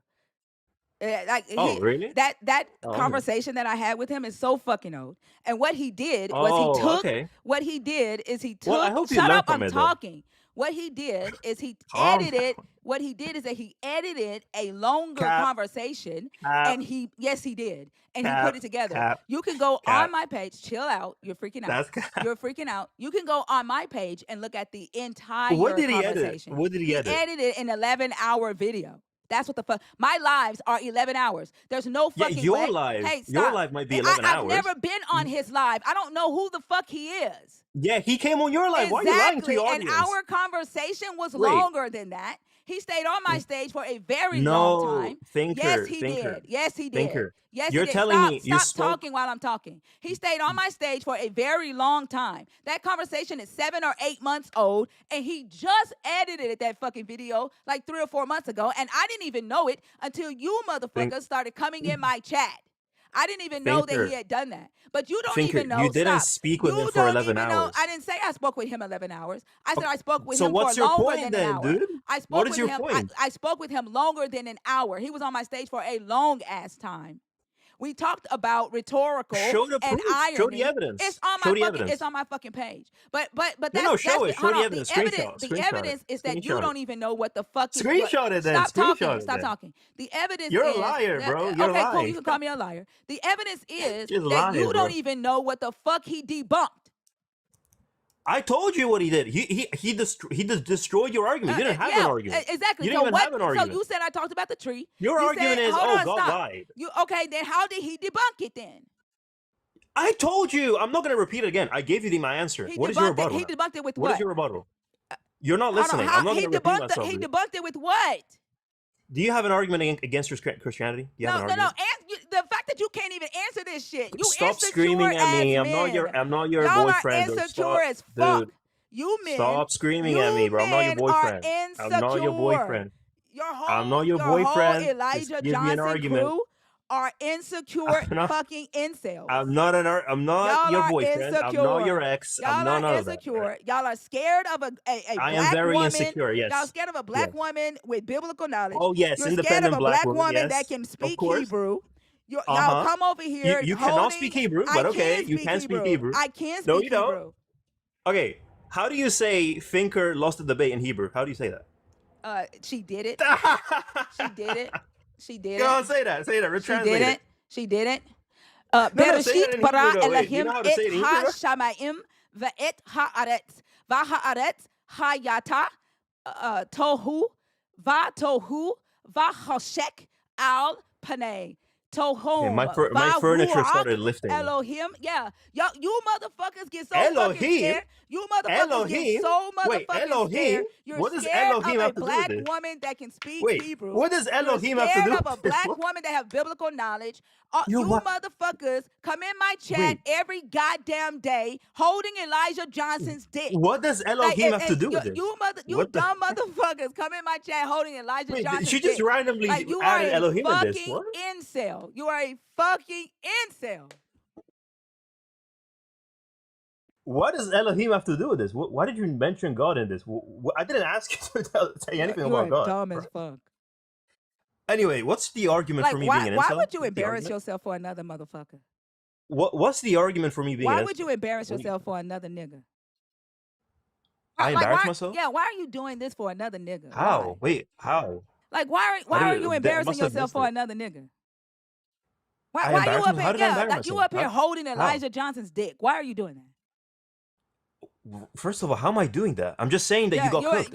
Is that me? Like I'm not glazing what does that him. do for you? What does that do for you? I'm not Let's say glazing. he did cook me. What does that do for you? I'm just saying, hey, look, Thinker, you're that girl that got what am I supposed to do? by Cry him. now? I mean, you could, but I mean, Like, look, why? Why would I cry? I'm an optimistic type of dude. Why would I cry? Thinker, did No, he I'm say saying, look, what? you can do better than that time. You can learn from your mistakes. Okay, and actually, okay, that was 8 months you ago. can I learned. You're right. Okay, you can be more honest when debating. I've learned right? that men are insecure and they're afraid of black intelligent women. Okay, that's just an argument. That's just a claim. You can make claims. You've proven that. You see, you saying that shows me you didn't learn much. Because you're the one that sounds insecure. No, well, you don't even know what the fuck the argument was. Notice, I'm not on the stage saying, hold on a second, black man, hey, black man this, black man that. I didn't say black man. I said black woman, motherfucker. Learn to listen. No, you just made a claim on all men. You generalized all men. See, Are that all shows men black? you're insecure. That shows Are you're all insecure, men not black? me. Are all men black? Okay, all right, sure, Finky. Yeah, Sure. learn All to right. listen. Whatever you Learn say, to Finky, listen, little whatever you say. boy. Go ahead, Fee. Whether you said I black was men or just all men doesn't matter. It doesn't matter. I was just gonna Regardless. Dibble, hang on just a second. I had a call, so I missed the beginning of the conversation. Did he lay out exactly what was cooked in the conversation? No, he Like, doesn't know. okay, Yeah, of okay, course that's I the did. part I was I missing. did. I stated it Can you actually. I stated can it. you repeat it? Can you repeat it for me? I had a call, so I missed it. Can you tell me what it was? Okay, so Finker brought up the God lying, I think, right, in the garden, saying, "Oh well, if you eat from this tree, you'll die," or about um, like something, them eating from the fruit of the tree of the knowledge of good and evil. And Yeah. then he brought up hermeneutics. He might have brought commentaries as well, or something. Regardless, all I know is that she couldn't really rebuttal to anything he said, and like she's What doing did he now, say she's just though? spurging Right? No, out. no, She's just no, spurging no. out. What did he say though? Like, what were the specifics that he Uh, said? are you stupid? I just repeated it. Are you dumb? No, I'm not. No, I'm not stupid or dumb. I You gave just you. didn't give. I already told you what his argument was. I'm telling No, you, He there was no said rebuttal no, he to it. brought up books. That's what he said. He right. brought up No, I books. said comment. I said That's a commentaries. But book, See, motherfucker. you guys cannot listen. You guys don't listen. Like you are what just is a you are a You guys commentary? are not fucking laughing listening, bro. joke. Now, if you actually have a critique against Christianity, try and redeem yourself. Give me the We're argument. gonna talk about what you brought up. Okay. So you don't have anything to say regarding morality? No, we're gonna talk about or... what you brought up. Well, I did bring it up. If you guys cannot track, it's not my issue. Okay. So you don't have an argument. No. So you don't have an argument. No. You can Okay, clip. cool. You can clip that and go tell everybody you have no argument against. So you admit. No, you can clip that and go tell So you everybody. admit that Thinker you have doesn't no have an argument argument against against Christianity. The bull cooked thinker. So Go, you admit you have no that. argument Go against edit Christianity. that. Here, let me give you a clip. The bull For real. cooked thinker. There you go. Amen. But so you admit you don't have an argument against Christianity? You don't? Not for you. Nothing? No, we're gonna talk about Elijah Johnson. Oh, so you still are obsessed with it. It still burns. The wound is still fresh. I'm still obsessed. Yeah. Yeah. Okay. Hey, Thinker, Oh my gosh, bro. how many times do you bring up his name compared to how Whenever many his times they come in incels here? come into my chat. Yo. Right, that's the part that I was thinking about. Yeah. Interesting. So it's been on your mind, huh? It's been just buzzing around. About as much I as don't his know if dick you is could in your hear. mouth. I About get as it, much man. as his dick is in your mouth. I get it. Why are you so vile when you speak? Oh, why are you relax. whining? Like y'all shouldn't come fuck with me if you're afraid of the shit that comes out of my mouth. If I'm gonna Like, point I get out the it. You shit that's in atheists yours. don't really have ethics. I get it. Like, you're atheist. You don't have grounding for Sure. morality and all that. But like at you least think try, we're stupid enough to try to talk about that with you? I actually thought you would be stupid enough to. I did. You actually. Fair enough. Fair enough. You found me out. You called me. You called me. You called me. You called me. Yeah. Like you should be embarrassed, but you're not, and that's the crazy thing. All right. Like, if you don't have an argument, Elijah Johnson, what does he give y'all? look, if you don't have an argument, I'll just drop. Now answer the question. What does he give y'all to do this shit? What does he give me? Well, he. Okay, don't tell anybody, bro. I get paid thousands just to be on this live. Hold on. You get paid thousands of dollars from Elijah Johnson to hold his dick? No, I didn't say that. What do you get paid thousands from Elijah Johnson to do? To be a bot in a chat? I'm a ninja hired by the Vatican. Oh, shut the fuck up. Go ahead, Fee. What? You don't believe me? Why don't you believe me? I was just gonna say that Lawrence called that man Lamont Sanford in the chat, and I was over here. Oh my gosh, Lord. Anyway, What's if up, you don't have an D-Dad? argument, I'll just drop. Drop. You already dropped Elijah's nuts. Tell him you fucking embarrassed him because you don't know what the fuck the argument is. Tell him I've never seen the clip that he edited together, but you just gave me a good idea of what the fuck it is. I clearly did. I don't give a fuck enough about Elijah Johnson to look at that shit. I don't care. But you just told me what the fuck he did. You don't even know what the argument was. Stop talking while I'm talking. I did tell you the argument. Stop talking while I'm talking. No, it wasn't. You don't even know what the fuck the argument was. The conversation was about the knowledge of good and evil. The conversation was about whether Christians understood the knowledge of good and evil. Your dumbass Elijah Johnson tried to say that Genesis 3:22 was a rhetorical statement. Wait, that's what I said, That's though. not what the That's fuck what you said. you dumb fuck. You said the conversation was about You said whether he lied. Shut the fuck up. You I said said the those conversation was about whether he alive lied, is and it wasn't about that. He didn't bring up a fucking commentary. He brought up a book that his ass had never read, and I read his ass from the same book that he look. fucking said that he read. Shut the fuck up. Tell Elijah to bring his motherfucking ass back over here and stop sending his motherfucking minions. You motherfuckers have let his dick fall too fucking much. Relax. Tell him to hold that shit his motherfucking self for I put it in one of y'all's motherfucking mouths. Get the fuck off my stage.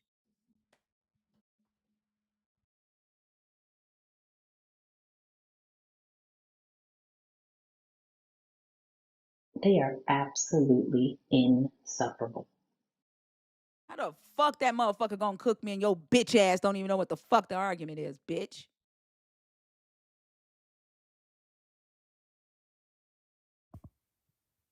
Well, good morning. Good morning, Hey, D-Day. How are you? Dad. How are y'all? I can barely hear you, love bug. Am I low? Yeah. Okay. Is that better? No, it sounds like you're under a pillow or something. No. Maybe my phone got wet. I don't know. Well, I just came up to silence that fool. I wasn't going to say anything because I didn't want to get banned again. There was so much shit going on in my head. I'm telling you. These motherfuckers, like these insecure ass men, like they're going to do that shit. Like so basically I got a clear idea of what he did with the video because all they talk about is the fact that I cuss. It's the fact that I yell, right? That so evidently he has a clip of me yelling and cussing his ass out, probably calling him a dumb fuck. I haven't seen the video. I don't care enough to see the video. Like I would rather that he come back here and let us have a conversation. Or you dumb motherfuckers that come in here that think that Elijah cooked me. Let's talk. Don't fucking bring up Elijah Johnson because if you do, I'm gonna do the same shit. If Elijah Johnson is you feel like Elijah Johnson is your fucking end to come talk to me, then that's what the fuck we're gonna talk about. We're gonna talk about the dick that you feel like you need to hold in order to come in here and talk to me. Bring your motherfucking ass up here and talk about your goddamn God. Come in here like the man that you think you are, with your Bible in hand, your fucking commentaries, and let's talk. Fucking Elijah Johnson. And then you can go back and tell him what the fuck I said. Bring his motherfucking ass back in here. Tell him I'll give him some new clips to fucking edit.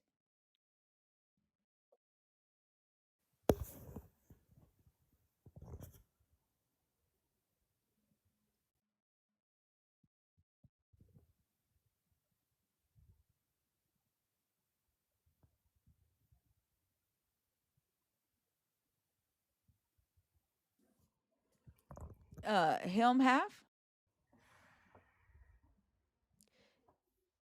Him high fuck? What is that? I don't know. Him high as fuck, maybe. Him's as high as fuck? I don't know. That's what it looked like.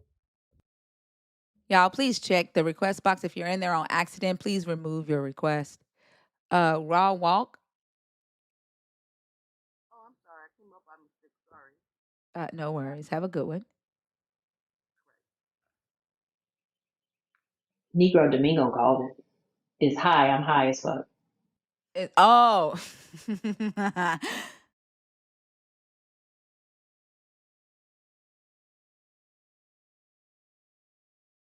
All right. If you are a nerd, please remember that I will not automatically bring you up unless I see a nerd emoji in the comments. If you are a believer in the God of the Bible, if you are an Elijah Johnson stan, if you are deconstructing, if you are an atheist, the guest box is open to you. You must be 21 or up, or at least act like you're 21.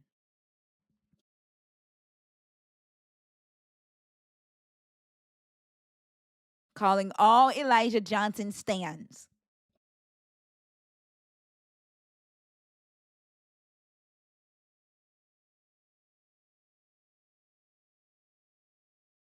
I bet you that video of me is probably his most watched video. Like goddamn, I wasn't trying to be famous. I mean, is he some sort of like apologist I for d- YNs, or I have I no haven't idea. heard of him I before? don't know who the fuck he is. I remember the conversation because they typed in the comments rhetorical. By the way, irony is rhetorical, and I was like, "Oh, that's that motherfucker." Like that's the only reason I remembered who the fuck he was. From their comments that they're commenting in my chat. I haven't gone to that motherfucker's page. I don't know what the fuck he edited together, but they're helping me figure it out by the shit that they're saying. I don't know who the fuck he is.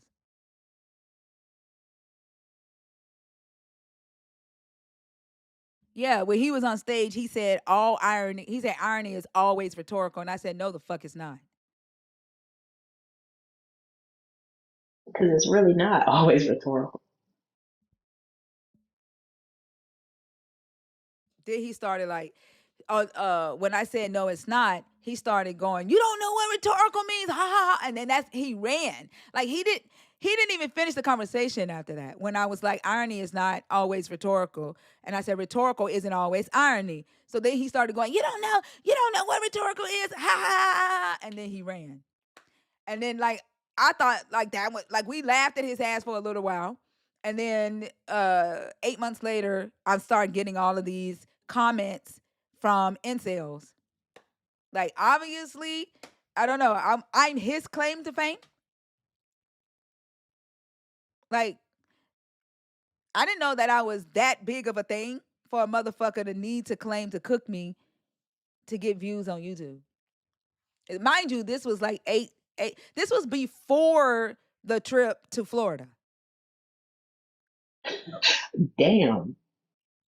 Super said the video has like 44 likes. So It has how 44 likes with 51,000 views. The the fuck? fuck?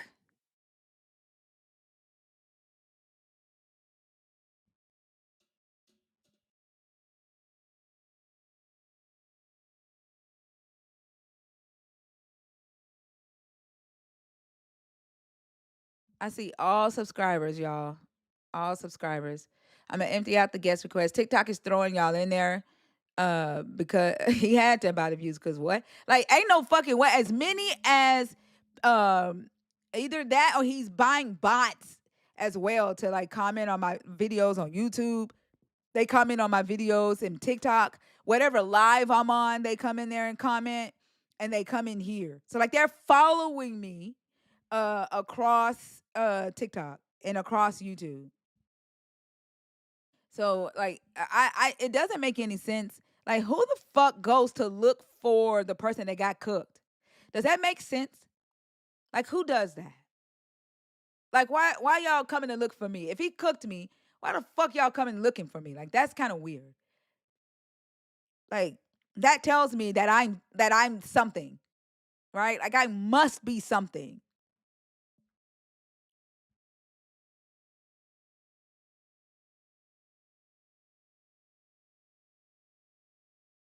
And they all sound alike.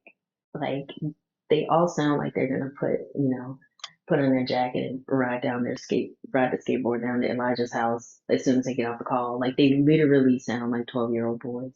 Like he got to be watching. Like he's embarrassing them. Like he lied. Like he edited together some shit. Like he got to be watching them. Like that's got to be embarrassing. And then like you come in here holding another man's dick. Like that's crazy. That's crazy.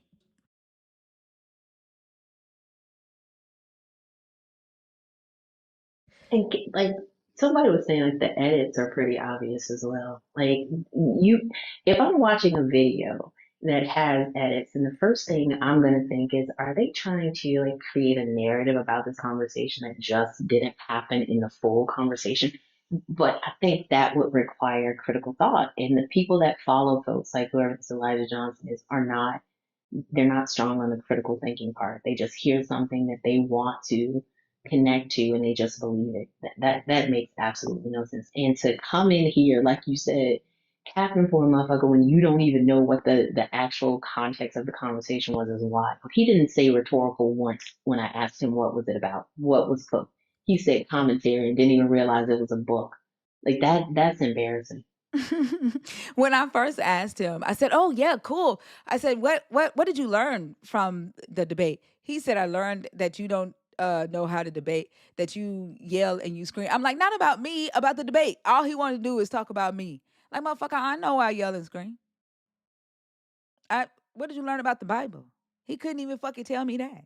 Like, if he cooked me, then you should have learned something, motherfucker.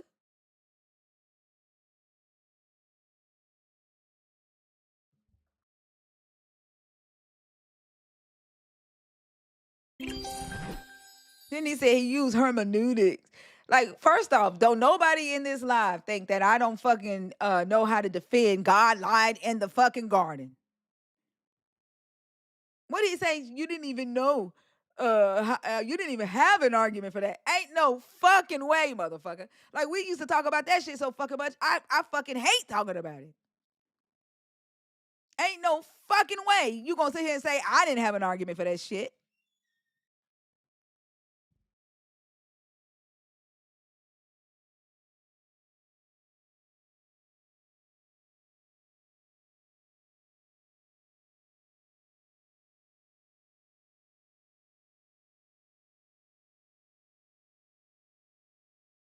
Don't sit in the chat and talk shit, Xavier.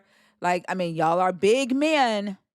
You're big guys with big balls who deserve honor, and women supposed to worship you. So surely you're not gonna hide in the chat and talk shit.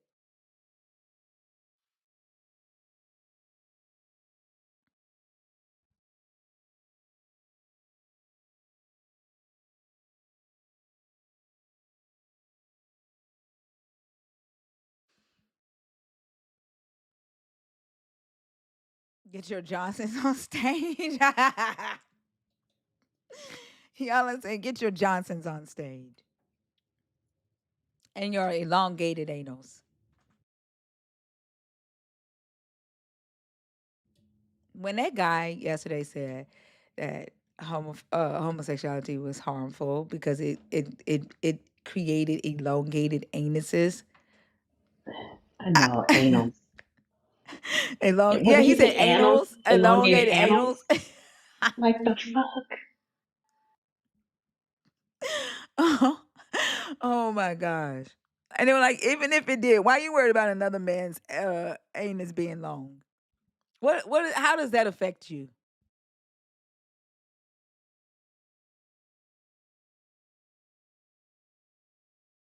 Y'all should be embarrassed, but you're not.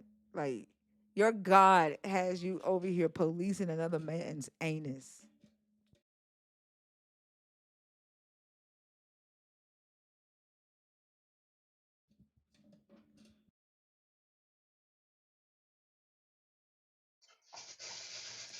Adriana.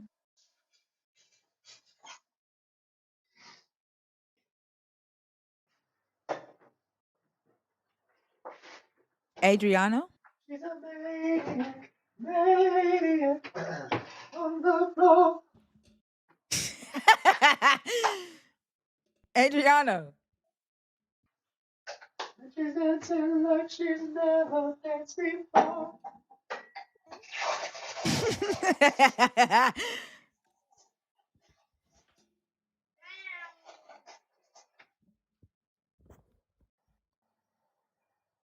Adriano. Wow. Wow. Wow. Why are you doing that? Wow. Wow. Wow. Are you being an incel?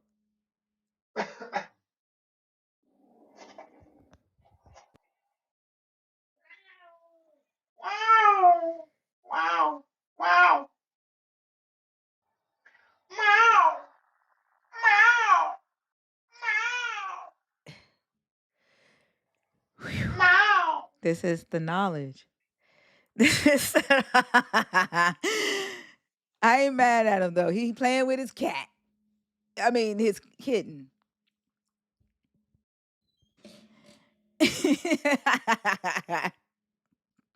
And he's in the privacy of his own home. And we should have been listening.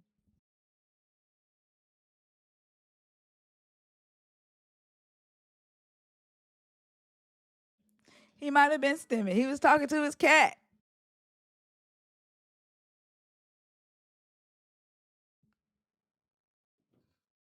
It's crazy. Didn't know how to make it purr though. He was making that motherfucker scream. It wasn't purring. That's true. That's true. All right, y'all. That's almost 800 people in here. The guest box is empty. Let's get some conversations going. I would like to know what it is that atheists are doing that believers cannot do under the grace of your God. You say atheists don't want to believe in God because they want to sin. What sins are we doing that you are not doing under the blood of Jesus and just simply repenting for?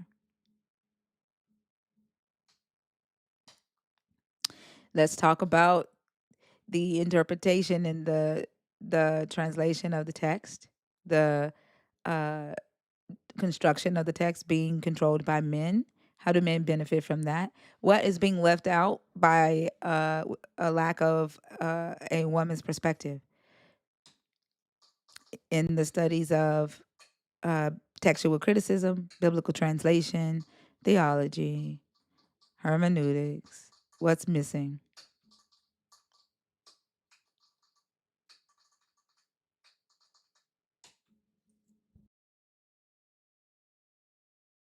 I'm surprised female Christians aren't wanting to talk about this. I'm not even talking about like I when Mama Bash had it that women shouldn't be Christians. I get why they shied away from that. But what I'm asking is how their perspective is missing, you know? Not even telling them they shouldn't be Christians. Yeah, I see them like pushing back, and if it's loud, y'all let me know. I'm down in the lobby of the hotel, but I can see them like pushing back on the idea, automatically, getting defensive, but like from the standpoint of being a woman and being Christian, but like if we're talking about talking through where are you checking the box of this is what I get from it as a woman, or this is where I find my protection, or my insulation in this belief system as a woman. I don't see how. I think it requires a certain amount of disconnect and dissonance to intentionally not think about that, knowing what women face in this world. Like, that's just kind of irresponsible to me. Like they're literally in the chat saying men deserve to be worshipped, shit like that. Like I think they've fallen in line. They don't care that their voices are not heard in this text.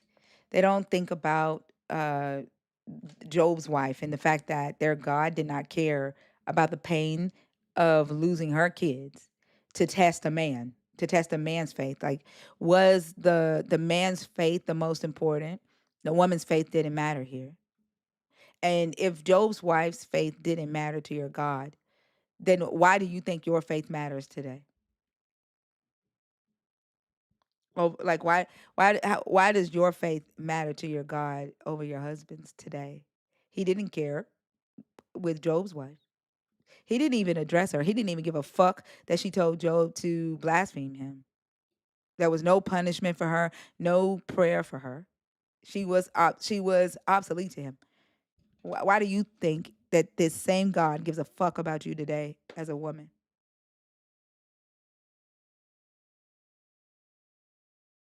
And then most of you will pray and say Job's wife was restored with Job, but the book doesn't say that shit. And then there is a book out there called The Testament of Job, where it says that Job married Jacob's daughter Dinah and had his new 7 kids. So his new 7 kids wasn't even with the wife that's in this story. Her name is Stidis, by the way.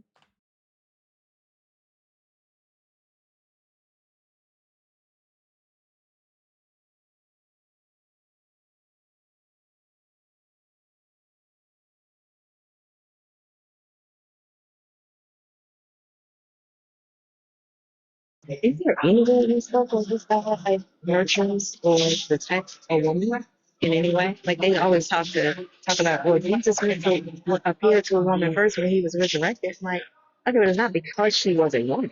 Like she just happened to be a woman. Like her being a woman didn't make that story more impactful. I can't think of anything in this book where this God does something specifically for him. They talk about Hannah. I think it was Hannah that prayed and wanted a child, and the God heard her prayer and opened her womb because her husband was mistreating her. I think it's Phoebe and Hannah.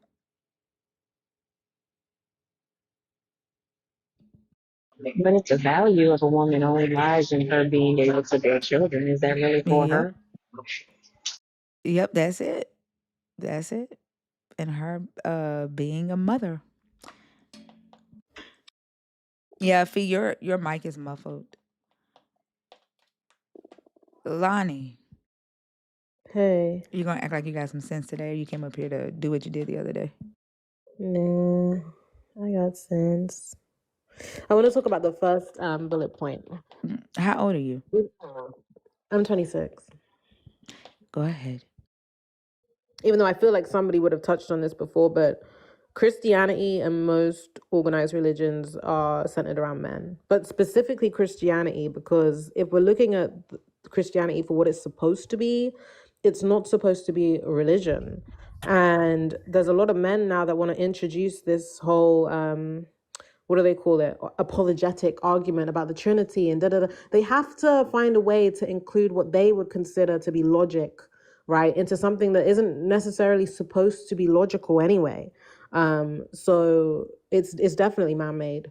And the fact that Paul the Apostle is like the driving force for this organized religion that isn't even really supposed to exist just goes to show that it is man-made, and it's not benefiting humanity. If, according to the stats that we have, which is that most of the world at large identify as Christian people, if that were true, the world we're living in wouldn't actually look like this. So So why were you defending it the way you were the other day on Mama Bash's live? I just like to have different opinions. No, you were acting like an asshole. Why were you doing that? I don't know. Maybe it was my period. To disrespect women for no damn reason at all that you don't know. They were disrespecting me, so I I'm was just a there. mirror. No, we were I'm not. just a servant of God. I'm just a mirror. You Like, you came get what on the you do. live and just started calling women on the live ugly for no Is damn this the reason. Ioni show? Because I can Yes. get down with that. Okay, Yes, it cool. is. You came on the live and just started calling women ugly for no reason. But They were today, calling me all of all us said, sorts of things no, for we no were not. reason. That's not true. Yes, No, we weren't. one of these heifers was in her feelings about something that day No, that had no, nothing they to were do with not. me, and she You was had a taking it out on me, like completely most of you like elder black women why do, are you getting using younger mad? black women Why as are a you getting punch mad bag, because I'm like you talking always about your do. behavior? I'm not mad. I'm just sticking up for Yeah, myself. I yeah, know you're not you're used to like seeing literally it. you can do I that know and you're have not a used civil to seeing conversation, it. right? I know you're not used to seeing it, Like but you that's can what's do happening that and have a today. civil conversation, right? Well, then let's do that. But That what you're the only don't one dismiss not my being civil. reality. You're the only one not being civil right now.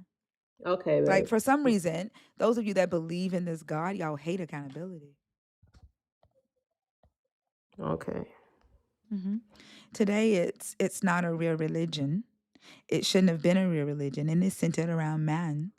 And if you look at the world, it does. It doesn't help the world. But the other day, like you were willing to die for it. You were willing to offend for it. Like that confuses me. I don't even think I got to speak that much the other day. I didn't get to start my point, let alone finish it. So there's no point having a discussion with me about something that I didn't even get to properly address. You didn't come up to address anything. You came up to insult. If that's your opinion, then that's your opinion. I'm not gonna fight your beliefs. That's exactly what you did. Okay, sweetheart. Are you done? Are you done? Yeah.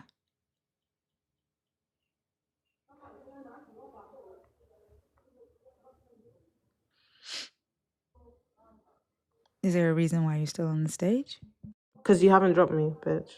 I shouldn't have to drop you. Do you see Okay, that? well then don't drop me. I'm gonna say. Do you see how you just called me a bitch for no reason? Did I hear? Did I hear? I cannot see something I called you, but I heard that. Do you Yeah. see your behavior? No, I didn't. I agree with you that those of you that believe in this religion are the bad that's in the world. I agree Okay. with you 100%.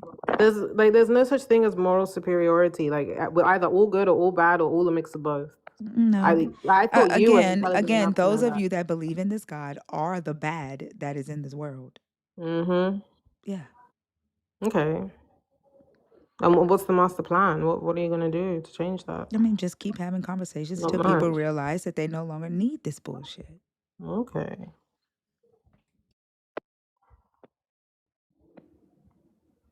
I think a lot of you have a lot of self-hatred. Like, you have this belief in this God.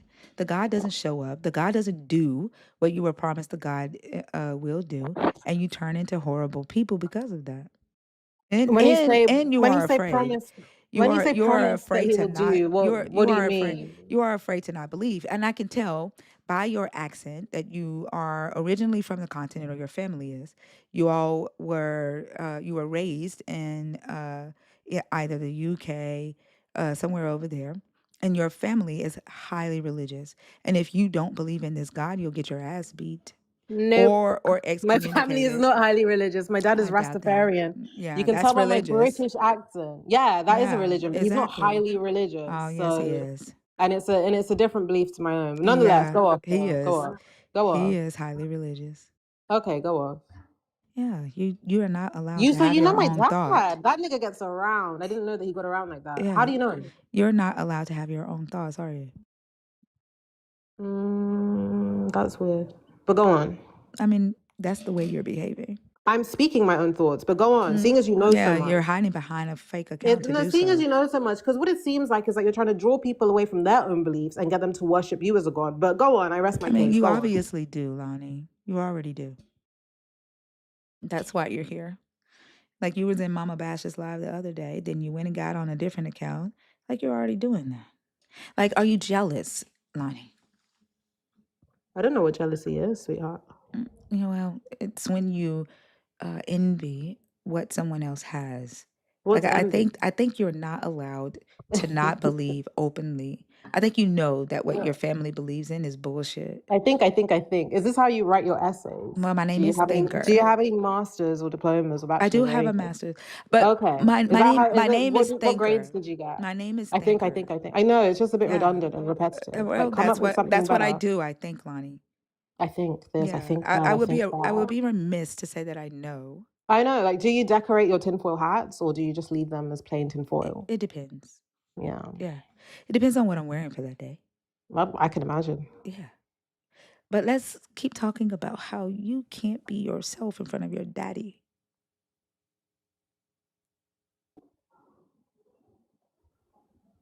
Like, you don't have to be mad at us because we can.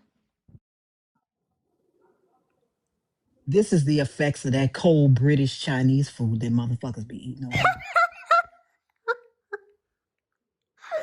Have you had the Chinese food over here?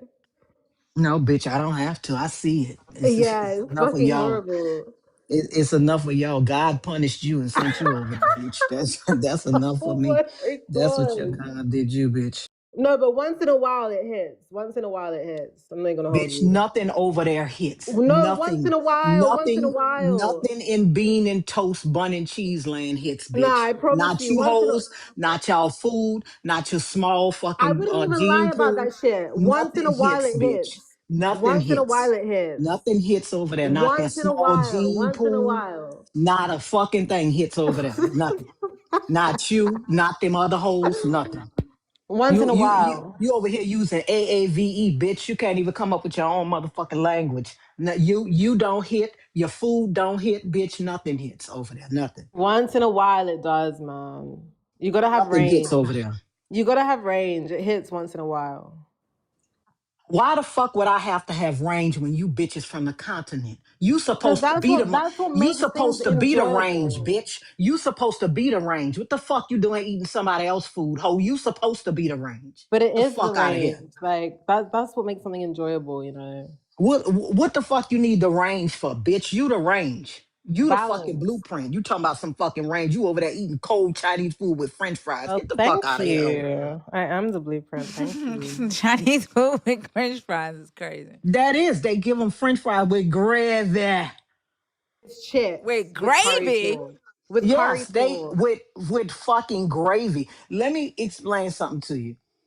Them people went over there and made a mishmash of old chewed up baby food, and that's what they get them hoes to eat for Chinese food. It's never hot.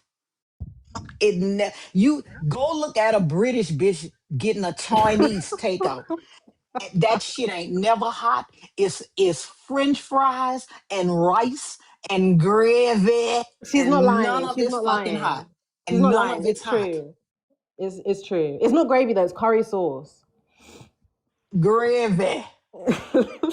That's She's what the not fuck they lying. call it. Gravy. Curry sauce on That's where the fucking Lord sent you, Chinese bitch. food? Y'all, It's curry sauce, yeah. It's like, but the Chinese people don't eat their own Chinese takeout, like the ones that they have here, no, they obviously. feed it to y'all, and y'all stupid Yeah, enough to eat it. exactly, Yeah, exactly. and y'all dumb enough to eat it. And it's That's not where even God. fries. That's where It's your like God sent you. it's not even fries. It's like chunky chips. It's not fries. It's chunky chips. But it's not bad, you know. If you're a little bit hungover or if you're a little bit drunk, sometimes it It's can hit. but that's all y'all food. All y'all food is hungover food. What you mean? Have All you of it's seen like the? that. Have you You seen mean the? to tell me? You mean to tell me y'all been over there all that time? Y'all ain't changed the food Well, it's landscape. true. It's Y'all true. I'm not motherfuckers, even. y'all I'm not motherfuckers even gonna still, hold you. I'm y'all with you motherfuckers on still this. eating like y'all in World War I. I'm with The you on war this. is over. Y'all act like y'all got green stamps and rations and shit around this motherfucker.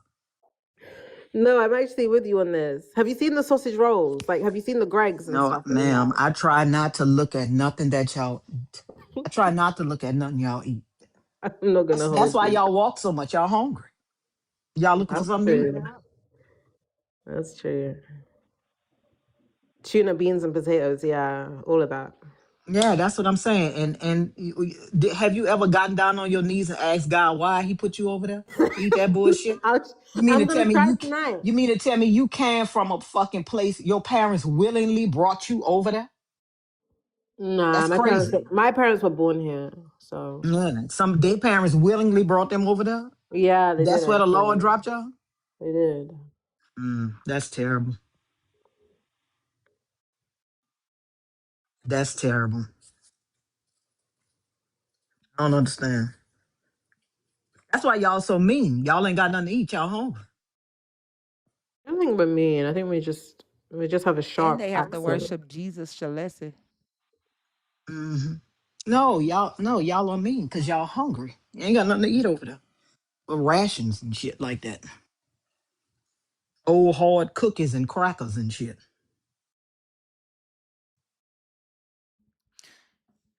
Lonnie, are you done? I've been done. I was waiting for you to finish. All right, goodbye.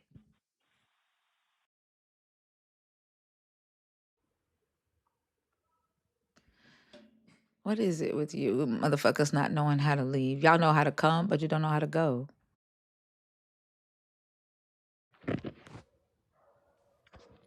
All them digi biscuits. They're motherfuckers. They don't know how you right by France and you starving to death. That is fucking crazy.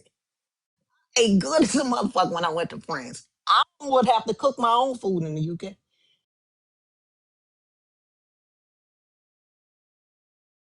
Yeah, I think the 180 is interesting.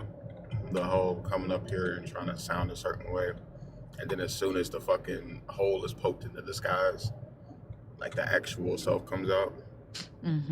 I think she didn't know. She didn't think I knew who she was.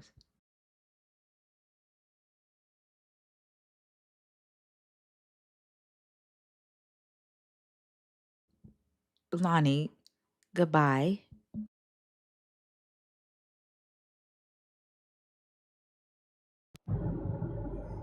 Oof. This is No, for you're some right. reason, this is how believers act. Like they're not happy with Jesus.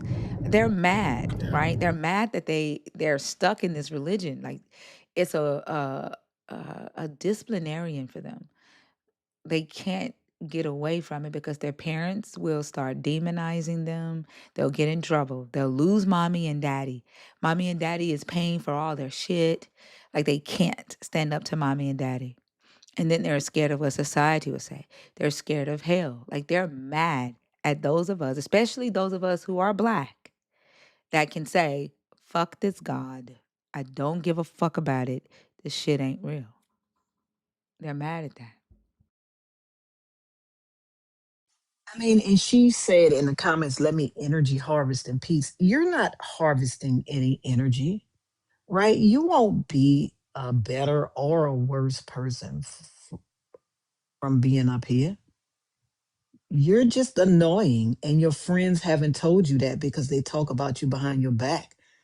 They haven't told you to your face. They just point at you and talk about you behind your back in a text message thread that you're not a part of. That's all. Well, I'm gonna help you out since Jesus gave you a fucked up ass attitude.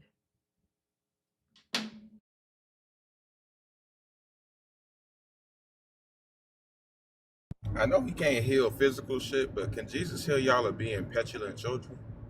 Can y'all pray for that one time for the one time? Like, I think he designed them to be petulant children. That is the will of their father. Good morning, Thinker. Good morning, K1. How are you? I'm great. Good morning, panel. Fee. Good morning. Yurt. Which topic did you want to discuss? Is Christianity centered around men or humanity? Okay, what are your thoughts on that? Well, I'm deconstructing and everything, going through this process. I think the best example I can give when it comes to that first topic is something I recently went through and kind of what pushed me more into being more blatant about it. My grandmother just recently passed. It's very sad. I'm sorry to hear She did that. have, yeah. So it was very sad, and I just felt like she was one of the only people that cared about me unconditionally. So even though she did have all this other stuff going on, she still loved and cared for me. So getting into like the real point of why I feel like it is centered around men is because I had to drive down to her funeral all the way in Florida, right? And of course, my mother planned everything. It's going to, thanks guys. I see you guys on the comments. She planned everything, and she wanted our uncle to come because he's also a pastor as well. He has his own church, a big church and everything. So she wanted him to come, wanted it to be a family thing. Um, yeah, I'm not trauma dumping, I promise. And wanted it to be a family thing. So, she coordinated everything how it was going to be. The thing that I kept seeing, and I just like kept like saying it even to my family, I'm tired of the whole ritual program and everything that we have to go through just to say goodbye to our loved ones. But the main thing that I kept seeing was that the other pastor, are like the pastor of the church that my mom goes to, and this pastor, it was like constant, I don't know, ball holding or something, because there was a bunch of like old elderly lady there that are all part of the church, there to comfort us or whatever. But their main concern was that the pastor wasn't preaching, was that this foreign pastor was preaching. To the point that he had to come up during my grandma's funeral and have to address it and be like, yes, I hear people addressing stuff about me not preaching today, but I'm going to concede to the family because these are the family needs. And I'm just thinking to myself, who cares about who's preaching what? My grandma is dead right now, and y'all want to have a dead contest? And I was just so mad. I was just sitting there furious, but I'm also sad at the same time. But I'm like, dang, this is what y'all feel like is important right now? Mind you, I had did everything that they already wanted. They wanted us to walk out, walk in, and do this whole thing. I'm like, y'all acting like a bunch of witches. Like, dang, why we got to chant and walk in a certain type of way in twos and stuff? This looks like a witchcraft to me. But now I got to sit here, and instead of me hearing some kind words that y'all making up about my grandma, I'm hearing about, oh, I'm not preaching today, bending to the will of the family, praise God. Like, why I got to go through all this? Why I got to go through this type of contest when I'm grieving? To the point that it don't even matter that I'm grieving or the family's grieving. Y'all got to address this. Yeah, I they just feel argue like, about the stupidest things when people are grieving a loved one. Like, and then they do worship the men that uh have so-called delegated authority from this God. They see the men as God. And it's like they can't get whatever they think they're supposed to get from a God unless a certain man preach it. Right. They were even talking about each other's origin, like my uncle's family being from down there and singing, and how they saw him singing, and I'm just like, why are these compliments being passed back and forth when you're supposed to be talking about my granny? Like, why did this all have to happen? But of course, my family didn't even want that to be addressed. Like, so I was just like, yeah, it's around the men. Everything is around the men. Then it's, the family got to eat first. Oh, let's make sure all the men get a plate first. And, I benefit from the patriarchy and everything, but I'm just like, hey, that's kind of, messed up.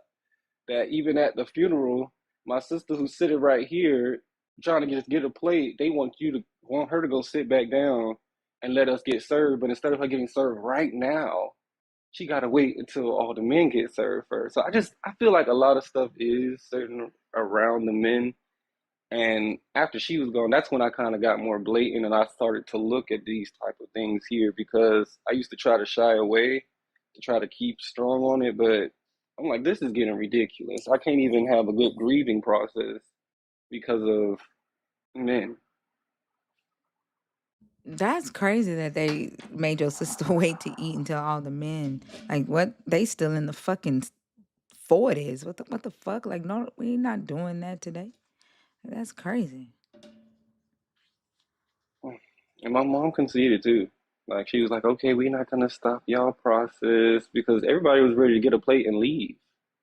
We weren't going to be sitting around, but they made us sit. They made us do this whole ritual. I just like, it was all a ritual.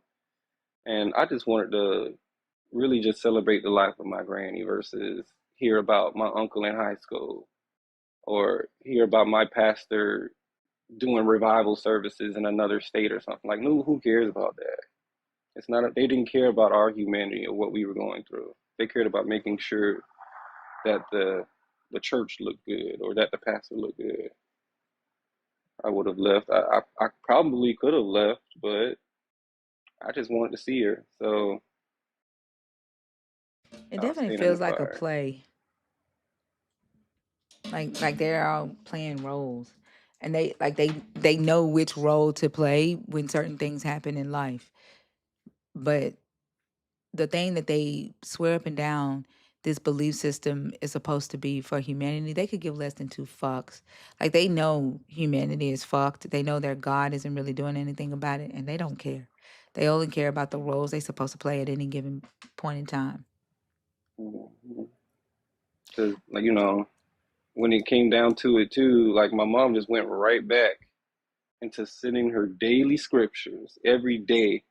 So I just started, ever since I've been blatant about it, I just started sending the stories explained, kind of how you guys have been doing. I do my little research. Like, hey, does this make sense? Do you want to keep following him when he don't even listen to nobody but his chosen few? Like, I prayed thinking, okay, God, do something for my grandma. I don't ask for nothing. I never asked for anything. I just suffered in peace. But the one thing I asked for, I wasn't a chosen few. And that's why I feel like, we shouldn't be quiet about it. Like, people need to come through now and tell their families too. I want to stop all of this. And I think it's because maybe the grief, but I Yeah, don't think that it's fair. I definitely think it's the grief is a part of it, but also, like, you're new to deconstruction, and when you first, like, realize, like, man, what the fuck am I following? You want to yell it from the rooftops, and you want to tell your family because you feel like you need to save them from it.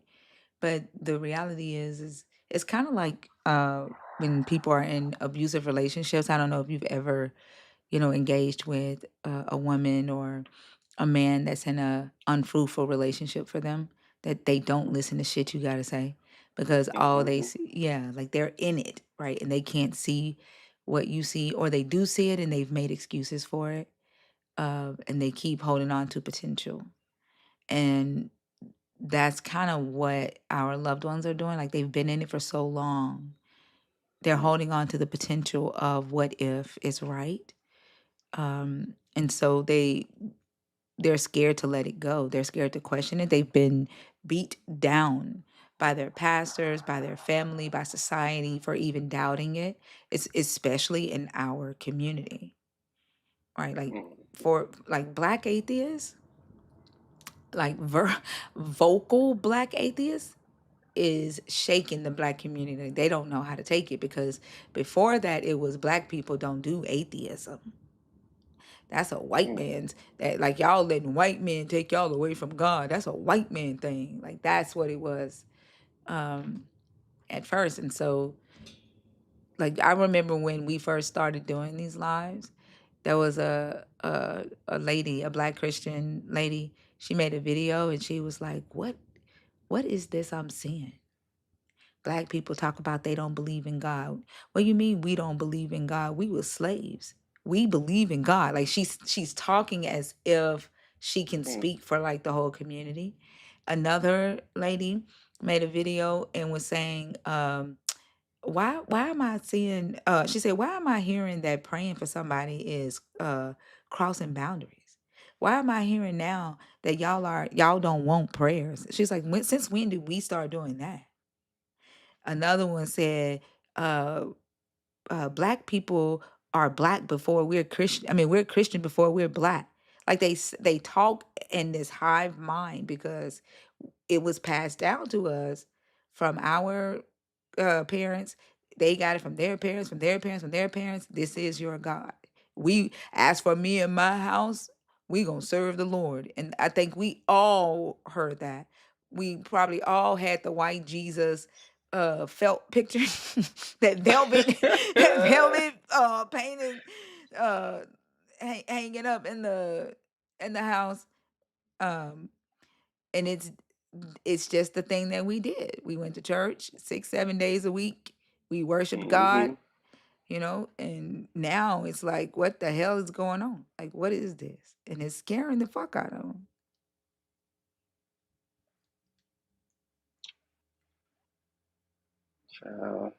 I do remember having the picture of Jesus in the house. Yep, it was right by the kitchen. I used to run my fingers on it because it was like some type of material, like felt like I don't know, felt or whatever. Like I used to run my fingers across it because it wasn't a regular painting. Like I don't know what it was made out of.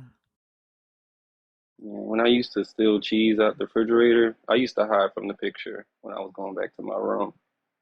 So I thought it was like watching me type stuff. Did you have anything? Yeah, we had the Last Supper. Like everything was God, Jesus. Like the way that we would tell our parents would know that we were not lying, we had to say Jesus no. Because our parents taught us not to blaspheme God, don't blaspheme the Holy Spirit. So if we said Jesus no, then they knew that or Jesus knows, then they knew that we were telling the truth. But we used to get real sneaky because in our head, we would be saying Jesus knows and thinking about Jesus's nose. So like we're not. Kids will find a loophole. Yeah. Okay. Yeah. Yeah. But it's like it's interesting. I was thinking about like as I was a believer, it never dawned on me that I was subscribing to the thing that subjugated me as a woman in society. That I was, you know, advocating for it, accepting it, preaching it, the thing that is harmful to women. And I remember learning that it had only been 40 years that women could get a business license because I was at a business lunch and it was for women in my area. And we were all sitting around the table eating and talking. And one lady there had announced that it was the anniversary of women being able to get a business license. And she said it's only been 40 years. And I was like, 40 years? And she was like, yeah. She's like, we couldn't have business license. We couldn't get a bank account in our name without our husband. And she said that's only been like less than 60 years that we're now able to even get a bank account in our name without our husband signing off. And I was like, I cannot believe that, one, I was naive to that shit, but also that I was subscribing to the belief system that upheld that type of law, and why that type of law even existed.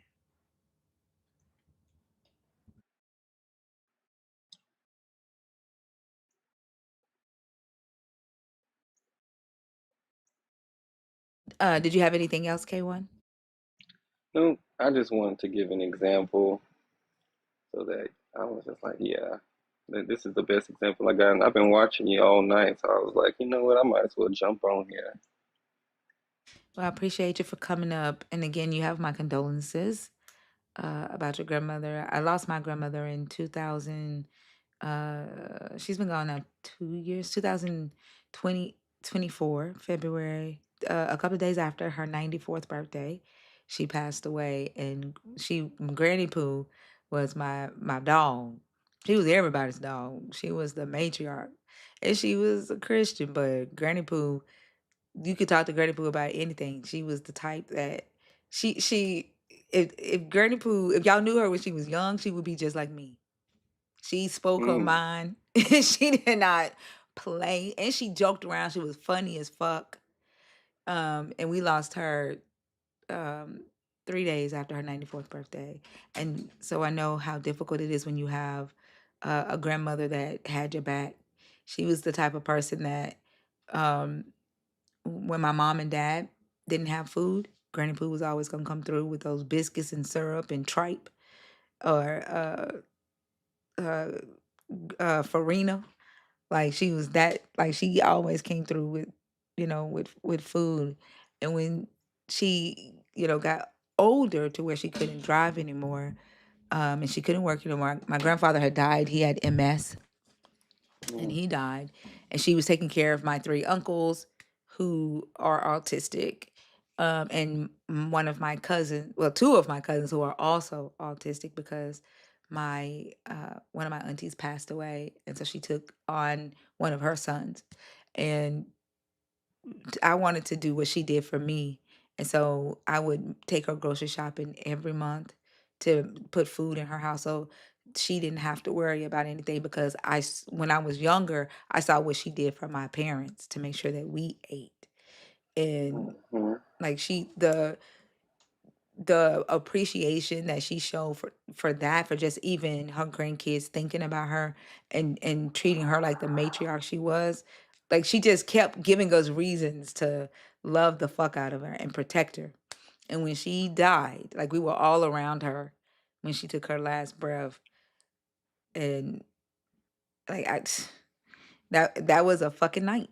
Like I know what it's like to lose a loving grandmother. So again, you have my condolences, and if you need anything, please let us know.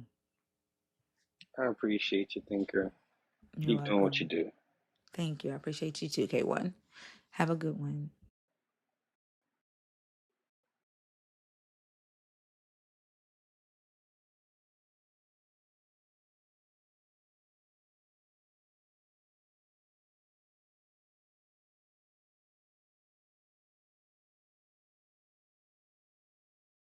God's gift. God's gift. Are you there?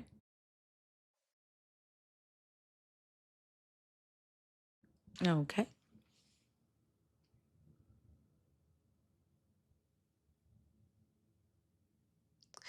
I see some friendlies in the guest box, but I don't see nerd emoji. So if you're in there and you are friendly, please remember to put a emoji in the guest box.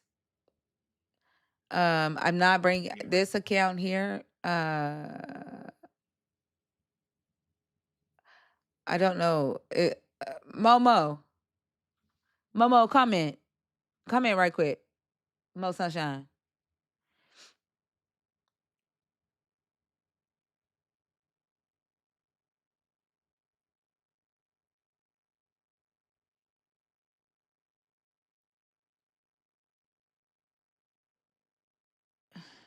Hold on. Mo Sunshine, there's somebody in the guest box that's using your picture. And this is the username they put on it. Hold on. I'm finna put it in the Discord. But they're using your picture. Damn, I can't put it in the Discord because I'm on the I'm screen recording. Yeah. Do you want me to bring them up? Like they're using your picture. I don't know if you've pissed them off in the comments or something.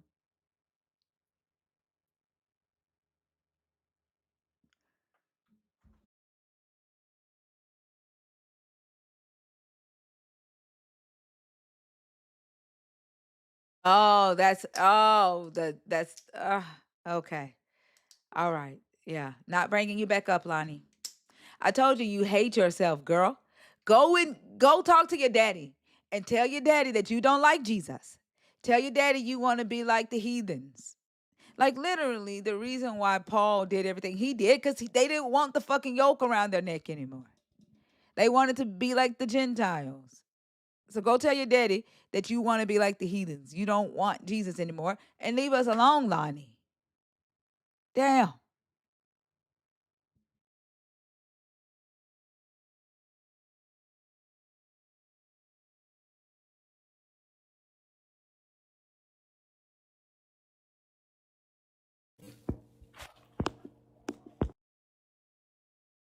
Hyra. Hey, good morning. Good morning. Good morning. How old are you? 35. Are you a believer in the God of the Bible, deconstructing, or an atheist? I believe in a God. I don't believe in any religion. So I only talk to people who are believers in the God of the Bible, people who are deconstructing their belief in the God of the Bible, or atheists. Okay, it's all the same God, though. It's not. What do you mean it's all the same God? It's not. I mean, it's one God. I mean, I know that's your belief, but if it's not the God in the Bible, then I'm not interested in talking to people who have a belief Well, like it. you are Can you limiting chill? Can you yourself. chill? Like there's that. Okay, You're cool. limiting Yes, I yourself, am. then. I am. That's how I learn. I feel sorry for Well, you. feel sorry for yourself, okay? Like don't beg to talk to me. That's ridiculous. You sound like the devil. You sound like Okay. Shantan. Okay, cool. All right. Okay, go have a day, okay? God help you. Which one? Go have a day. Oh, one of them. Like that's insane. Like you mad because I said no? Like that's crazy. Begging to talk is insane. Are you gonna leave?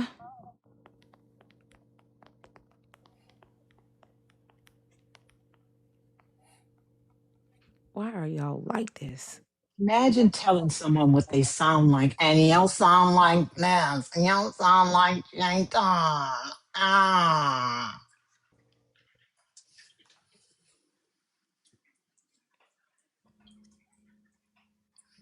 Like, God damn, why are y'all like this?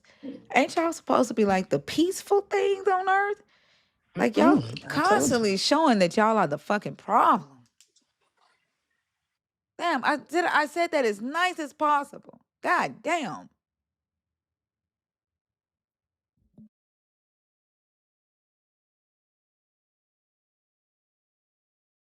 Isabella, I saw that you were muted in the chat. If you get muted in the chat for typing in all caps or for spamming, you cannot come on stage until your mute is over. Okay? I saw your mute. So when you're no longer muted, comment and then you can come up.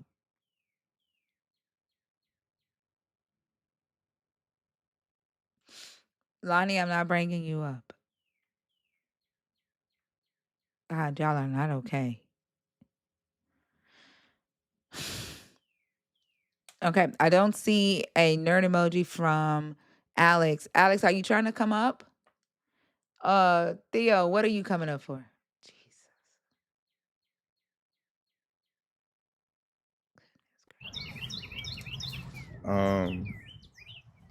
Can I get a vote?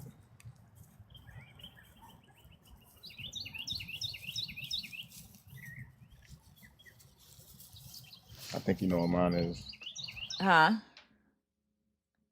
I He said, said can I get it. a vote? He said, okay, Isabella is Lonnie. Okay. Yeah, he said he didn't know he was in there. All right, y'all. The guest box is empty. If you are a believer in the God of the Bible, deconstructing, or an atheist, the guest box is open. Dubai, I'm not talking to Muslims. This conversation is for those that are believers in the God of the Bible, people who are deconstructing their belief in the God of the Bible, or atheists. This is not a conversation about Islam.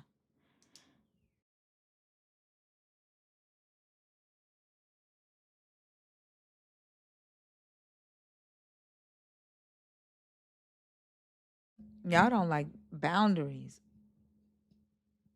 or guidelines. Y'all swear up and down that the reason, the benefits of being indoctrinated into this belief system is that it makes you obedient slaves.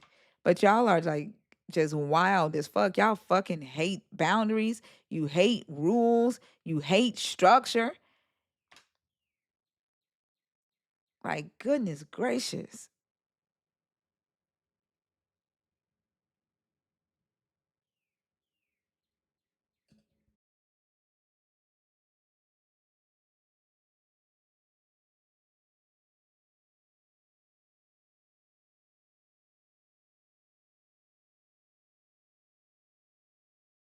I know, like, if you are a believer listening to this, sitting here watching, ask yourself, why is it that you feel like you can't set a boundary with the people in your life that are believers? And if you set a boundary, all hell breaks loose. And all of a sudden, you are a demon, a devil, you're hateful, or the devil is using you, or you're messing up somebody's day if you set a boundary, if you say no. Ask yourself if the religious people in your life and your family behave like the believers that come in here when boundaries are set. Do you recognize anything?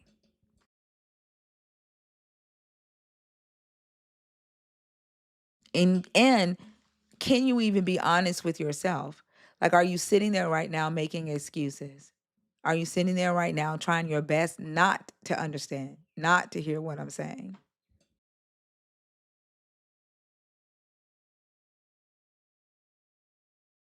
I actually do have a song called Boundaries on Spotify already. Somebody quoted it in the chat earlier.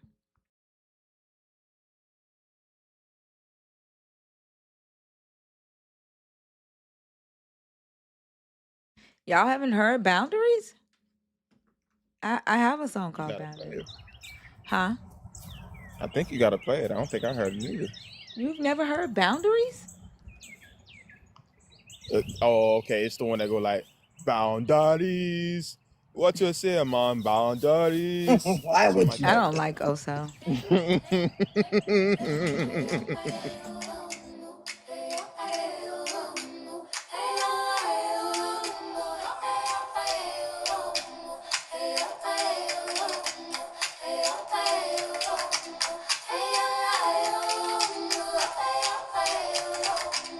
I grew up thinking love meant yes. Even when it hurt, even under stress. Smiles at it, exhaustion, odds of forced consent. Being good and bending till I was bent. Nobody taught me where I ended. When no wasn't something to be amended. I let people in, cause I thought that's what I had to do. Till I realized my body kept receipts and I was over. Good declaration. No more guilt for protecting my peace. No more shrinking just to keep the peace. Cause when no offense you, then that's on you. My boundaries are for me, ain't no for review. I'm not mean, I'm not cold, I'm finally free. You can't respect it, you can't have me. You call it selfish, I call it rules. Boundaries save me from the harm you do. Boundaries save me from the harm you do. Boundaries, boundaries, boundaries, boundaries. Boundaries, boundaries, boundaries, boundaries. I confuse loyalty with staying too long. forgiveness will prove that I'm strong. Carried other people's chaos like it was mine. Till I realized silence was a sign. I learned that without limits will take you apart. And boundaries are the fence that guards the heart. I used to break myself so others could thrive. Now I say no, that feels right. No more guilt for protecting my peace. No more shaking just to keep the peace. If I know I offend you, then that's on you. My boundaries are for me, not for you. I'm not cold, I'm finally free. If you can't respect it, you can't have me. You call it selfish, I call it rules. Boundaries save me from the harm you do. Boundaries save me from the harm you do. Boundaries, boundaries, boundaries, boundaries. Ooh, ooh, ooh, ooh. Ooh, ooh, ooh, ooh. Boundaries, boundaries, boundaries, boundaries. Ooh, ooh, ooh, ooh. This is the line between what's yours and what's mine. I'm not your savior, your therapist, or your cure. I'm allowed to choose peace, and I'm secure. No more guilt for protecting my peace. No more shrinking just to keep the peace. If I no offend you, then that's on you. My boundaries ain't up for review. Boundaries save me from the harm you do. No more guilt for protecting my peace. No more shrinking just to keep the peace. If I no offend you, then that's on you. My boundaries are for me, ain't up for review. I'm not cold, I'm finally free. If you can't respect it, you can't have me. You call it selfish, I call it rules. Boundaries save me from the harm you do. Boundaries save me from the harm you do. Boundaries, boundaries, boundaries, boundaries. Yeah, yeah, yeah, yeah.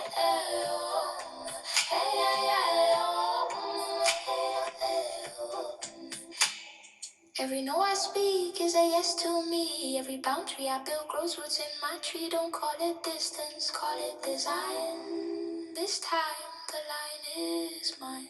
Ooh, ooh, ooh, ooh, ooh. What you say, man? Yeah.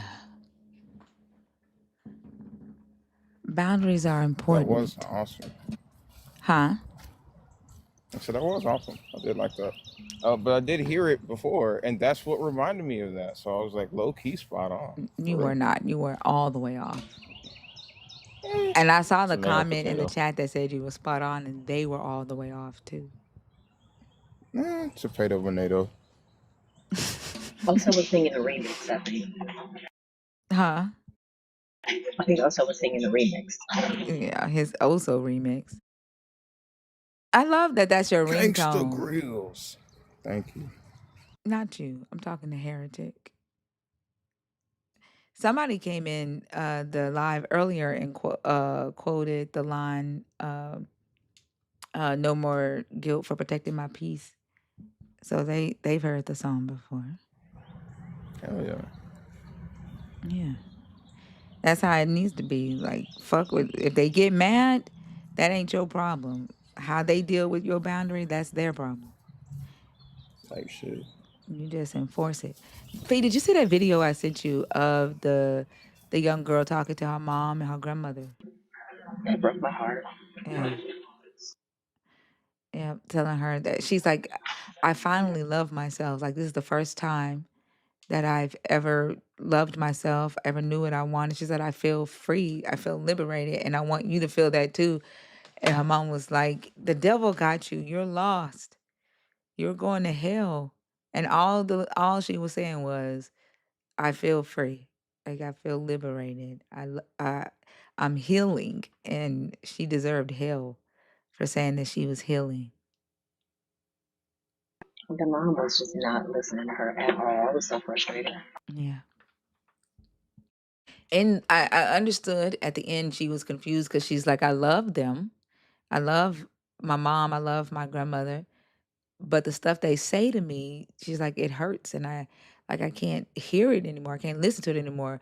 And she talked about how She had a lot of trouble in her mind, troubling thoughts, and deconstructing from Christianity has helped her heal those thoughts and is helping her. And all her mama cared about was, no, you need God.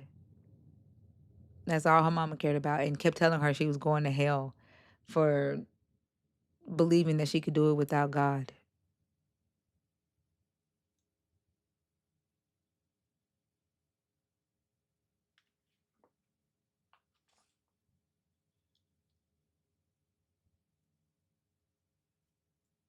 Yeah, it seems like they would rather we suffer mentally and have this God than actually like be okay without the God. It's like you have to be willing to suffer. And then the mama kept saying, "You live in my house. This is my house, and you're gonna respect me in God." Like she kept telling her that. And so it's like if you live with them, you have to worship their God. Like you have to believe what they believe because you live with them. Mind you, this was an adult. Like she was old enough to be able to make her own decisions, but because she still lived with her mom was not trying to hear it.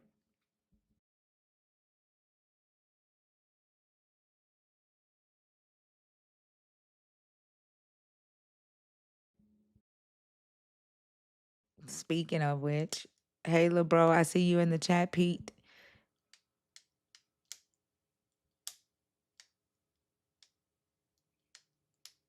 Uh Queenie, are you in the request on purpose?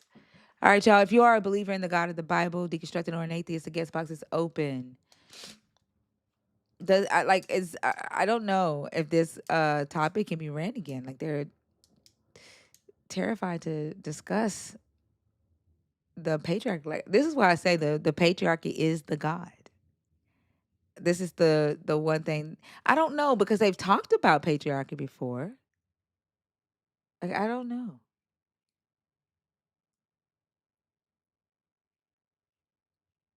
Know that they care to acknowledge it for real. But like what's different about I don't know, like what's different?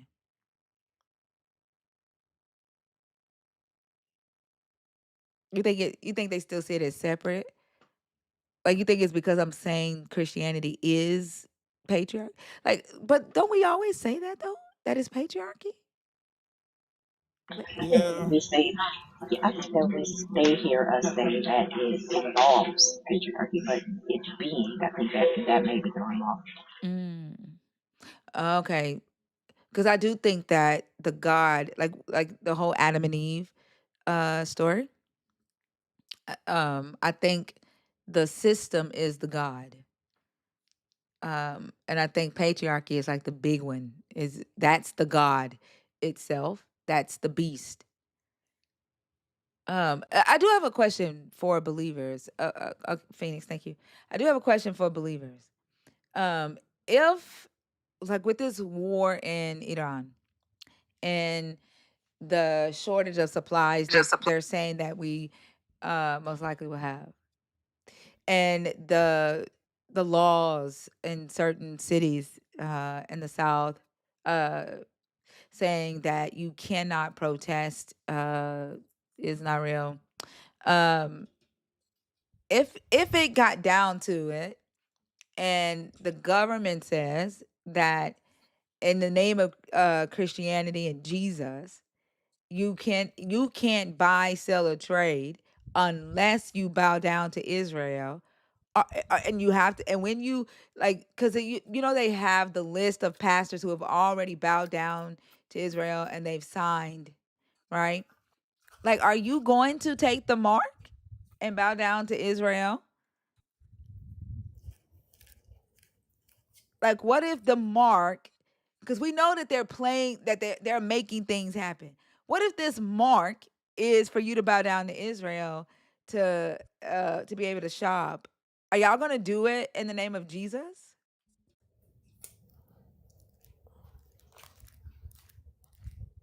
If the mark is in Jesus' name, are y'all gonna do it?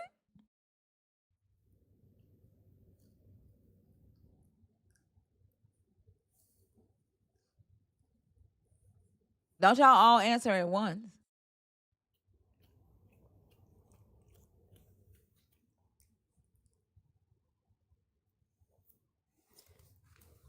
Because it's looking that way. I don't see any other, like, do y'all see any other organization or government that would fit that part of the prophecy for them?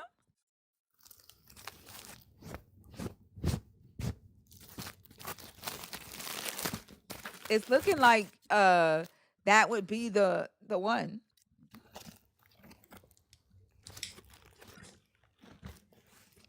That,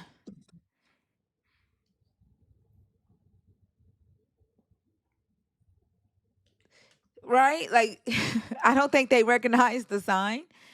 Like like if you support what's happening over there right now, right, and believe that this is prophecy, why would you not? It's interesting that y'all are quiet. Hey Phoenix, how are you? Hi, thinker panel. I'm good. I think I'm dragging status. I've been following you for a while, but I'll be off and on with my payments. So I kind of wanted to just kind of talk today, Okay, if go ahead. possible. Yeah, go ahead. Okay. I was just thinking about like just all the things with the people that have. Oh, I'm deconstructing, pretty much atheists. And I have been I'm 50, how old am I? Almost 52. Um, been deconstructing since I was 19. Come from a very, very religious family. My mother is holiness. And I was thinking about just the way that a lot of families are treated when they're deconstructed and atheists, and how I just wanted to share a story where I have always been supported through my deconstructed journey, even from my very religious mother. My mom is very religious. I'm respectful of her and she's respectful of me. And it's like, as I was going through my journey, she was like, well, you believe in God, don't you? And I'll be like, no, I don't. And she was like, you believe that something exists? I'm like, no, not at this point. I used to, but I don't. And how she's still very supportive. She's never pulled back her hand of support for me. I'm 50 and I had to end up living with her because I had to get out of an abusive relationship. Me and my kids, my children have never had a God. So there's that. And I guess I just kind of want to encourage people to like live in their truth. It's like sometimes you never know, you know, how it's going to go. It just depends, you know. But it was freeing not to have to pretend so much. My kids, they still pretend a lot because they're in school in the Bible Belt down here in Texas. So they have to pretend a lot. They pretend to be Christian, just to not be, oh, you're going to hell type situation. I agree. I'm glad that you had that support. Um, a lot of people, especially like I'm gonna keep saying this, in the Black community, don't have that. And it is scary to come out to your family and let them know that you don't believe. And while I recommend protecting your peace, because man, Black religious families can destroy that shit and not give a fuck. They rather that you not have peace and have God. I told you my mom prayed for me not to have peace in order for me to get saved. And I told her, I was like, why would you pray something like that? And I told her, like, you can't pray for me anymore if you're gonna pray stuff like that. And so some people will pick and pick and pick at you. They will hope that bad things happen to you so you can come back to Jesus. Uh, you know, they will not care that you are doing better mentally and emotionally and um in your mind, in your life. uh and so I don't necessarily recommend pushing it on religious family unless you have support like Phoenix have, but I think that's very rare. And I'm glad that you had that. I can't say that it didn't go without challenges. Like I said, I lived with my mom for 2 years while I saved money to buy a house for me and my kids. And and her husband, he loves to condemn people. And I would wake up with mornings with olive oil dripping from my doors. Oh I'd be like, wow. what is this? And it would just be on my doors, not my kids' doors, but it would be like olive oil dripping from the doors and stuff. And he loves to like try to preach at me, but the only thing is, and I hate to say this, and I hate to be judgmental, but that's one of the things that I'm kind of still deconstructing from Christianity is the judgmental part. He's not very smart, and he's one of the Christians that don't really study the book. I went to a Catholic university, so we were required to study the book. Hence, part of my deconstructing was having to actually study it when I was 19, which was I was already in my questioning phase because I was leaving home. I left home, and and when we would have discussions, because he would just try to have discussion, my mom would be like, "Don't do that with her. She knows more than you. She's read it." She would just try to warn him, "Do not do that with her. Don't try to, you know, tell her about what the Bible says. She's read the Bible. She's read it." And he was still trying to go back and forth with me. And then finally one day he goes, um, you're gonna come running back to God. You're gonna come running. And I was like, and I was like, if I do, I'll let you know. But I was like, you're cursing me? I was like, are you wanting bad things to happen in my life? And it took him aback because they don't really think about what they say. It's like, you're cursing me? You want bad things to happen to me? Yeah, that's why I said they sound like like their mouths are so negative. Their words are very negative, very violent. I don't think they hear themselves that they're saying and hoping for very violent things to happen because people don't share a belief with them. And a belief that they can't even um articulate that we should want. Uh because again, what can you do with this belief that I can't do without it? Right. And then the other crazy part is, even though I don't practice anything because I don't believe in a God. And so things started happening to him right before I left, like unexplained, like feeling like he has mites all over him, and him just going to the doctor trying to figure out what's going on. He thought it was me. It's like, that's your belief. It's like, I don't want anything bad to happen to anyone. It's like, my belief doesn't cause me to wish harm upon anyone. It's like, I want the best for you. I want the best for everyone.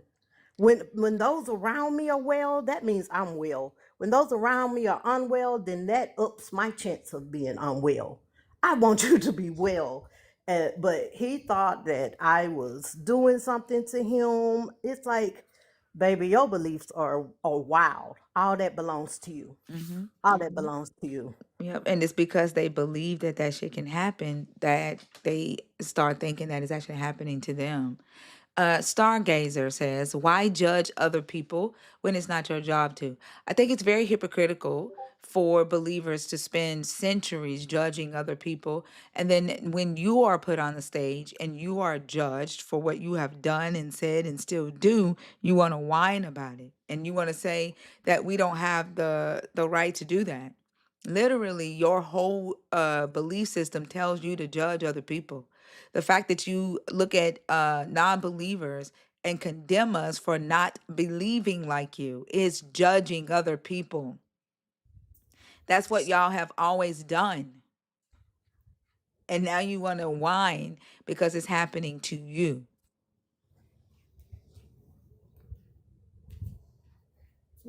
Yeah, and and I used to always say, like I tell my kids too. I used to always even tell my mom, "You're my God. You take care of me. It's like if I'm going to view anything as a god, it's going to be you. It's like there is nothing outside that I can see that, because my mom comes through. She always comes through. The things that she teach me, just how she's just been there for me, like, gosh, me and my bad choices, and most of it is dipped in religion, where it's like, oh, you have to be married. This is the person. They're of God and all this stuff. And I'm saying, I'm not religious. Do you understand that? Before, whatever, then my parents setting me up with somebody, and it ended up being just everything, financially, physically, emotionally, just all the abusives, and then having to recover from that. But and I can honestly say my mom has been awesome in all of it. She's even like, my daughter she's 16. She's getting ready to study abroad in Japan this summer. My mom's like, whatever she can raise, let her raise it. Anything else, I got it. It's Oh, like that's what's up. she's that kind of mom. She was like, I know, you're going through it, because like, yeah, dealing with a man that wants to see you done in because of their insecurities of not having it and whatever, and yeah, it'll break you financially. So she was like, I don't want my grandkids to suffer because of that, and because they kind of feel guilty because they pushed me towards him because they thought he was a good man, Savannah. And at the time I was saying, I really don't want to be married again, but it was like, just give him a try, he's good. And yeah, so yeah, that was not good. Anyway, enough of that. But anyway, I just wanted to come in and just kind of share that sometimes, and like you said, it's not always the safest, that there are people that's supportive. Like my sister, she still pretends a little bit with my mom, because when I talked to her and she started this deconstructing, is when I started coming out more with that I had already given up the God, that I had given up the God a long time ago. So and she's my older sister, so, but she still pretends a little bit with mom, but she don't believe in the God either. Well, So thank you so much for coming up and sharing that. It's encouraging to hear that, there are some religious families out there that's supporting people and respecting people's autonomy, to be able to decide for themselves whether this is something they want to subscribe to. Um, and maybe more and more religious families, will decide to do the same thing, and stop trying to condemn people for not sharing their beliefs or thinking that they're, adult superheroes. yeah, and I can honestly say that I support my mom. I'll say, I know that she loves to sing in the choir. I'll be like, Mom, did you go to choir practice today? How was church? Hmm. I don't condemn what she does because I Yeah. know that it brings her joy. And she's older. She's almost 80. So I know that it brings her joy. I don't want to take that away from her. Right. And she's loving, and she's not condemning. So if she doesn't have those vile Hmm. Christian like things, then it's like, why change it for her? Yeah, and especially at that age, right? It could be, Right, harmful too. So right. I agree. Anyway, it was nice talking to you guys. Love you. Same here. Love you back. Hope you have a great rest of Okay. the day. Okay. Thank you. Bye-bye. Bye bye. Have a good one. Bye. Also, You said that like he gets on your nerves. No. I almost forgot the words. I Oh, forget. okay. I'm forgetful. I'm ADHD and autistic, all the things, so I lose it. No, I said that Bye, to see what guys. he's gonna say. I knew it. I love Hey, if you I don't got no also. haters left, think are gone from this world. Not today, Oso. I mean, little Oso. Not today. Wait till Sunday, Theo. You were just up here this week already, man. How do I? You might have to drop me, thinker. I got you. All right, thank you. All right. Theo, wait till Sunday. You were up here this week already.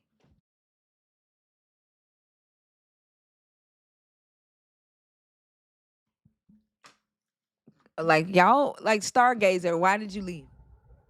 Why did you leave? I want to know why you think that we don't have the right to judge the religion that we are being forced or attempted to be forced to be indoctrinated into. Why do y'all do that? Why do y'all leave? Remember, if you are friendly and you're in the guest request box, please put a nerd emoji in the request. Let me know you're in there on purpose. Other than that, I will not bring you up without seeing that. This not a debate. It's a fucking conversation. Like, you motherfuckers get on my nerves with that shit. Like, why does Jesus kids always want to fucking argue and fight? How many people did your Jesus debate? LOL. How many people does your Jesus debate in that fucking book? You can read a history book, God's Gift, and find that answer out. How many people did he debate?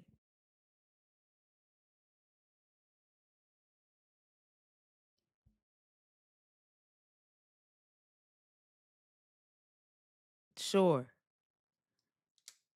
Like, you haven't seen Angry yet, JR. Like, y'all, you motherfuckers tripped me out. Why are you angry that we don't believe, JR? Mateo, how old are you? Mateo, are you there? Did you come up on purpose or on accident? I can't hear. Hello? Like, why are y'all so scary? Did you see what Joshua put? Uh-uh. He debated getting on that cross and lost. Oh my God, Joshua. Well, that's true. Mateo, I'm gonna take you down. I'm not sure what's going on. Why are y'all so scary?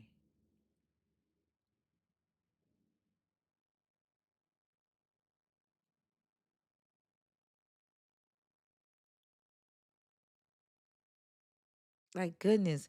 Y'all have spent centuries going throughout each fucking city, each country, forcing people to believe what you believe. Now y'all scared.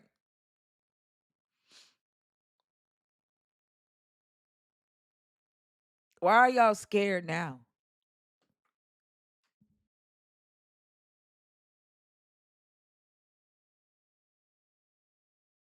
Help me understand that.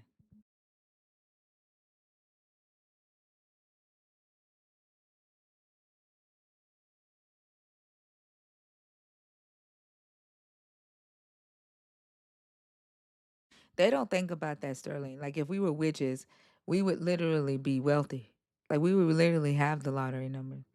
We don't have no power as much as them and their God do. Now it's love and respect. Like, you just accused me of being angry. Now it's love and respect. Like, are y'all okay? Y'all don't like y'all talk shit and then you go straight to, oh, I love you, I respect you. That's that gaslighting shit that we be talking about.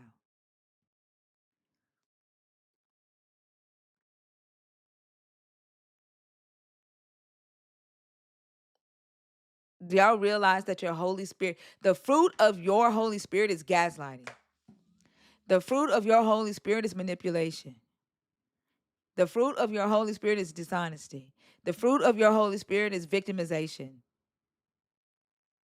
The fruit of your Holy Spirit is bigotry. That's the fruit of your Holy Spirit.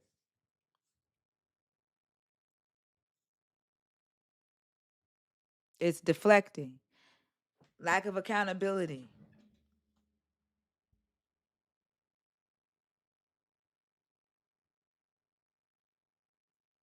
and fear and anxiety. Like, do y'all see the things that it produce?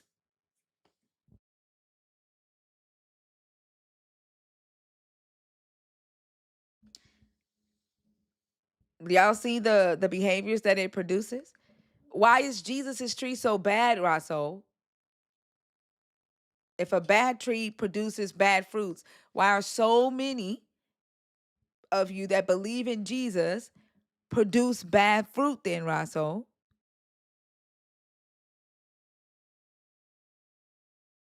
Y'all, why don't y'all stop and take an inventory of what the belief system is doing to your brains, what it's doing to your families, what it's doing to you? Why don't y'all take an inventory of that?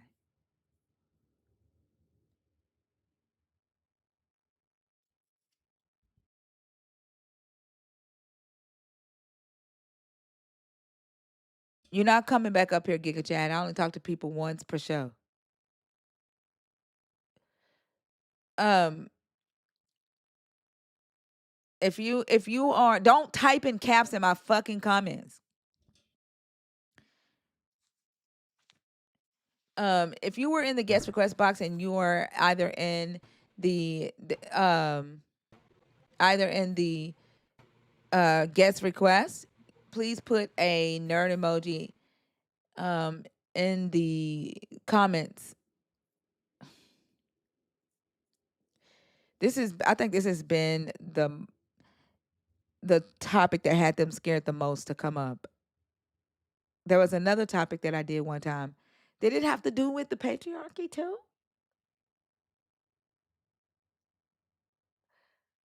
Y'all, the last time we had this issue, was it patriarchal?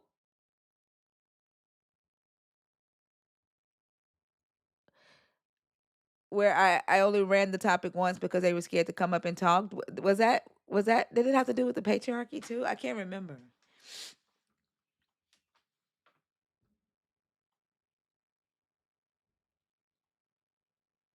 I want to say yes.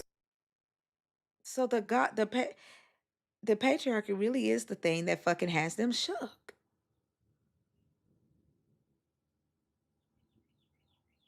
Bald Jesus had them coming up. They weren't scared to come up. They came up. Bald Jesus had them pissed. They were coming up defending themselves, like defending Jesus because they saw themselves. But like I think when we talk about the patriarchy, like it scares them. It's like that's the thing they don't touch. Like they don't touch the God. They don't touch the patriarchy. Like if we were just talking about misogyny, they would come up. Because when Mama bashed topic, think about it. Mama bash's topic is women should not be Christians. Man after man after man after man after man kept coming up wanting to talk about that, to the point that Mama Bash had to say, I don't want any more men to come up and talk about that topic. This is weird. This is weird. Because I think if I was positioning it against women, like if I was saying Christianity isn't good for women, that the men would be up, right? Like if I was positioning it in that way.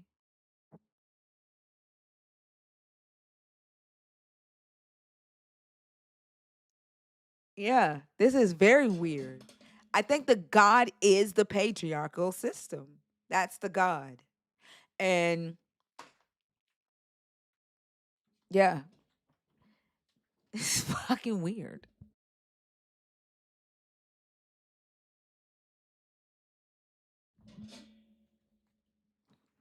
Remember when I had the post about Adam could have possibly beat Eve in the garden? They came up on that back to back to back to back to back to back.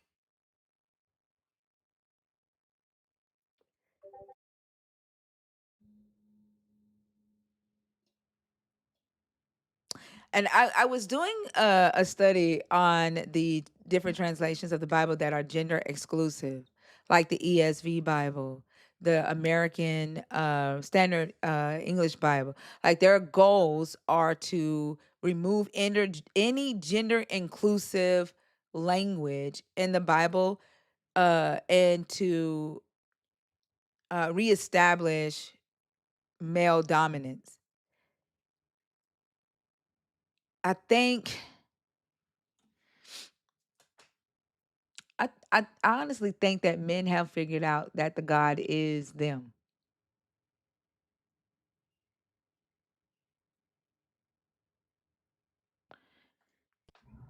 Yeah, that's why they'll like confuse themselves for Jesus when they start really getting lost in their fucking sauce.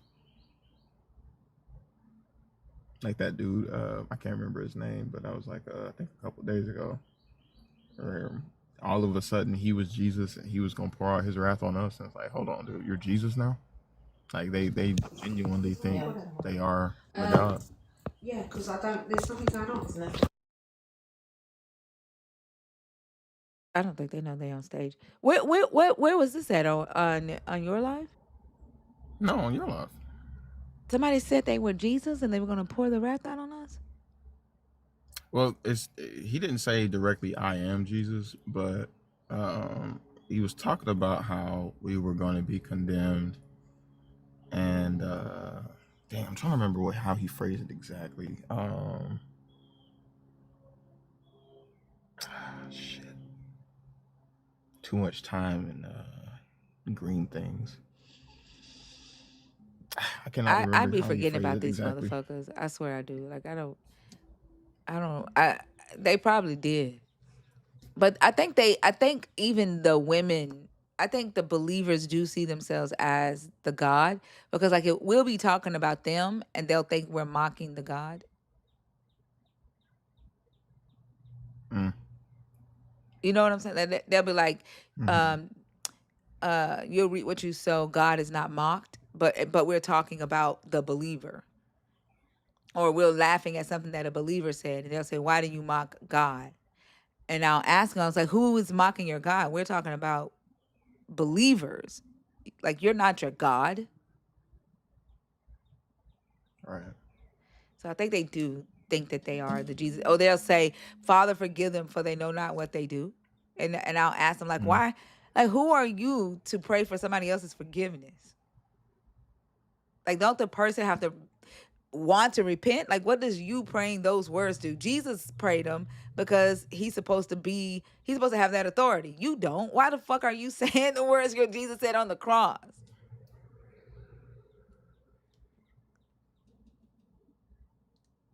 That is a really good point.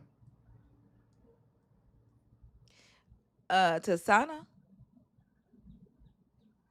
I don't think. Sanana, what's your name? Tasana? This has been a night of accidental requests all fucking night. Giga Chad, I fucking said no. With a name like that, he could not have been a great combo. He wasn't. He was a waste of fucking time. Mm-hmm. Shania? Yeah, this is my wife's account, but my name's Dre. Oh. How old are you? 22. Hold on for a second, because who unmuted Giga Chad? Like, I muted him the whole live. I assume you are a Got it. believer.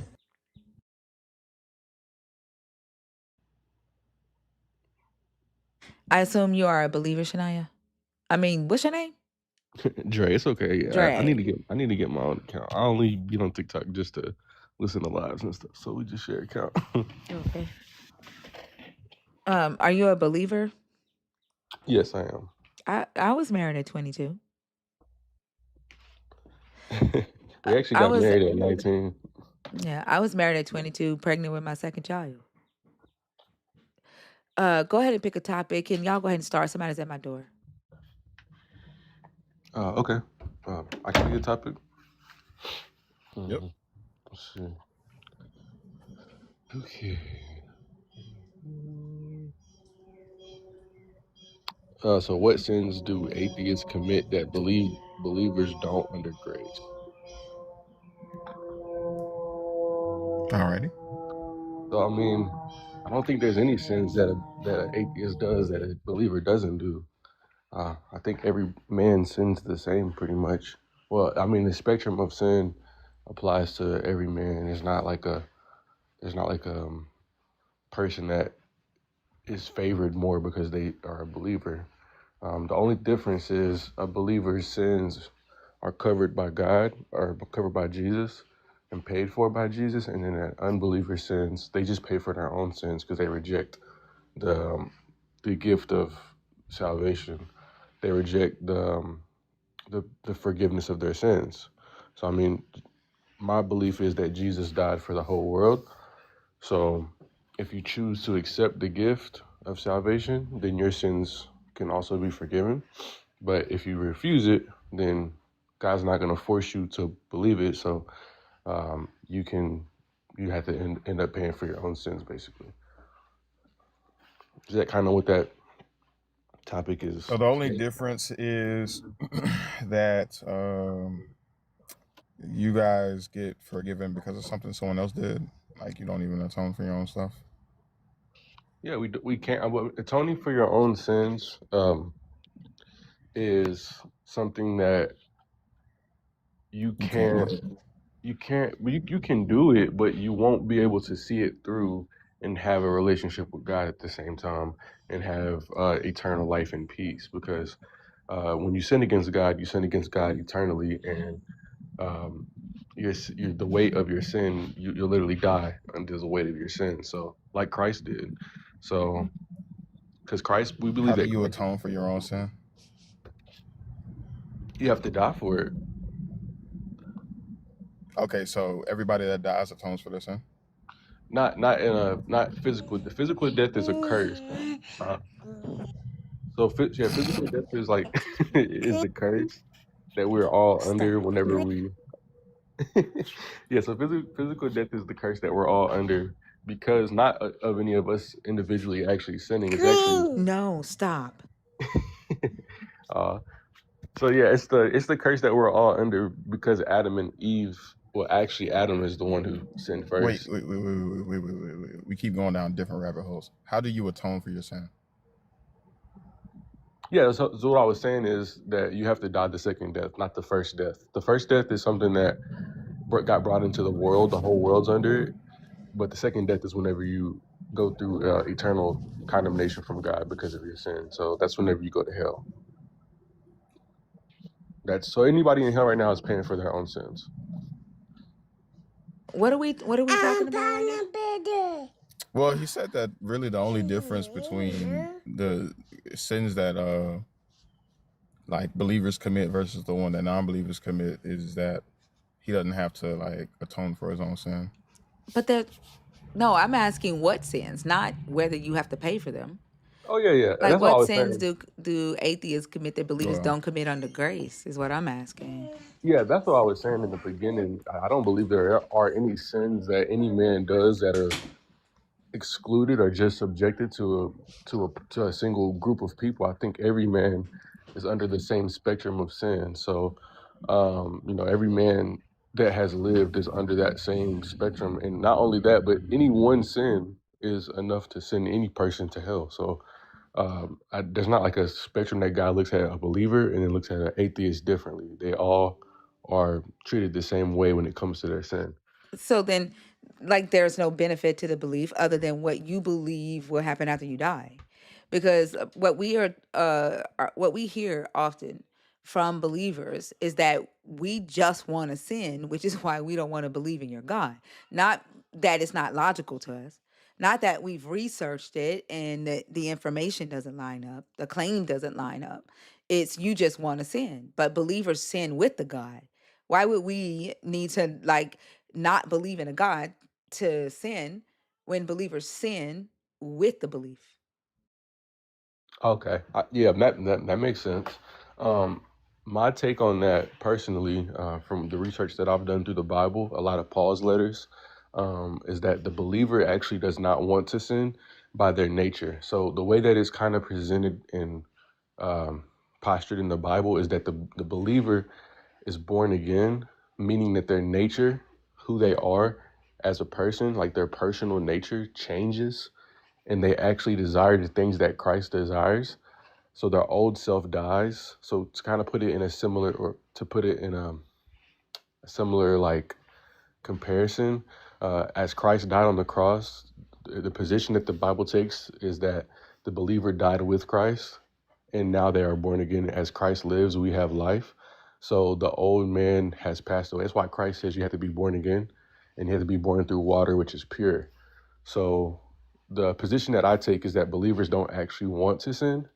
But the force of sin. So there's different words that translate in the English that the Bible has, like the word sin or flesh. So the power of sin is in the world still. You can act on the power of sin, but Christ actually destroyed the power of sin on the cross, and it has no power over a believer. Now we can still act out on that power of sin, or I think Paul says that he has it in his members, meaning like in his body parts, like he can act out sin, but it's not in his being. It's just something that he's doing, if that makes sense. But you still do it. Like the whatever He's excuse you give yourself for it, like say, "Oh, I do it, but I don't want to do it." You still do it. And I think an atheist doesn't give themselves that excuse, right? Like we hold ourselves accountable. You guys excuse yourself under the, oh, I'm just human. I'm going to sin and I actually don't want to do what I'm doing. I can't help myself. And like it doesn't make sense to me that this Jesus died on the cross to destroy the power that sin has over you, but yet sin still has power over you because you can't stop yourself from sinning because No, it's yeah, in I don't. your, I'm sorry, one second, because it's in your members, according to Paul, right? Like, I don't understand how sin is still in your members. If you died on the cross with your Jesus and you are a new creature, yet you still sin with Jesus, with his blood, and an atheist can hold themselves accountable and say, "Oh, you know what? I made a mistake here. I should not have done that. Please forgive me. How can I make this right and move forward and grow and learn?" But as a believer, that doesn't typically happen because you are excused from it, as we all fall. We all fall short of the glory of God. We're going to sin because our flesh is sinful. Like you have a built-in excuse for the things that you do. Yeah, so biblically, that's not supported at all That's in what you any. just said, though. No, no, no. That's not what I was saying. You, I was. I'm sorry. Let you me So make just sure. said you were Let me make sure I forced. understand because you said that you don't. A believer doesn't want to sin. Did I understand that correctly? yes, that's all. That's the only claim I'm Okay. making. I'm not saying that there's an. Hold on. Okay. You said you were A believer forced to doesn't want, sin. right? You said it's in your members. You quoted Paul saying that it's in your members, right? Sorry, no, sorry. I didn't say I was forced to sin. I said that sin is a force that's No, on no, the no. No, earth. you You literally said you said, were forced to sin. No, I didn't. hold on, y'all, I didn't because say we that. we all can't talk at the same time. You said that Paul said it's in your members. Did you not say that? No, I said Paul said that it was in his members Like whenever he was literally, you were acting. quoting. So what did you quote Paul for if we're talking about y'all today? So Paul is an example of a person who had sin that he was acting out in his physical body, But why are we but talking he about Paul?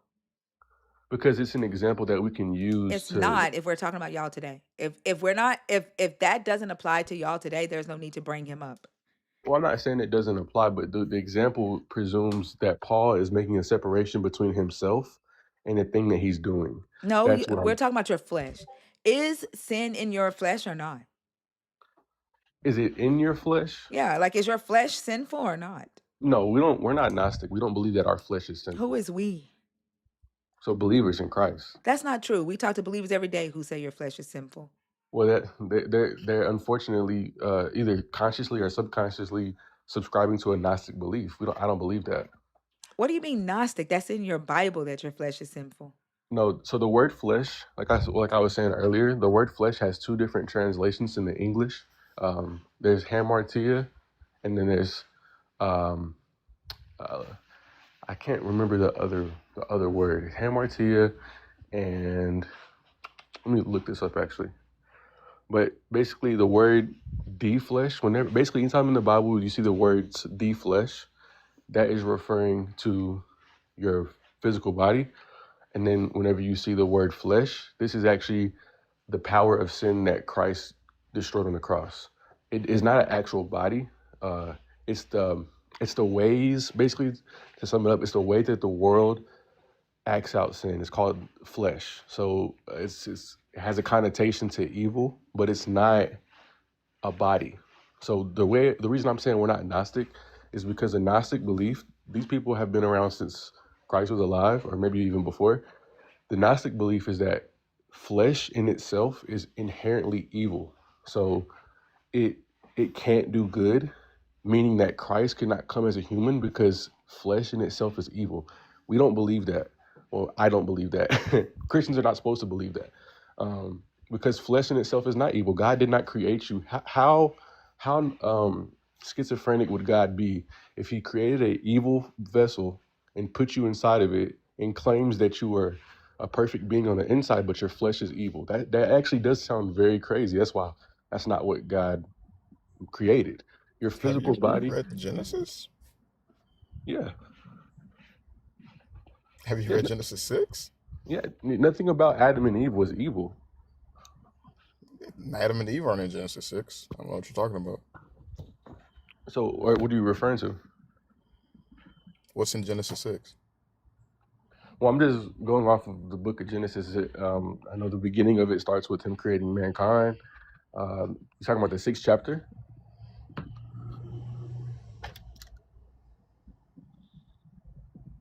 We're talking about the sixth chapter in Genesis or the sixth verse? Nah, the 6th book in Genesis. Oh, the sixth chapter? Okay.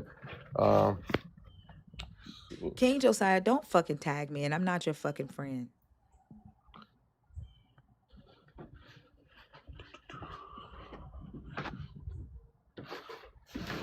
let's see what you're referencing here.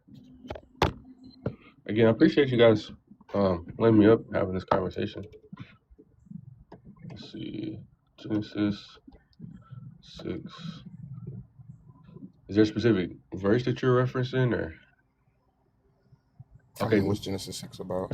The Lord saw how great the wickedness of the human race had become on the earth, and that every inclination of the thoughts of the human heart was only evil.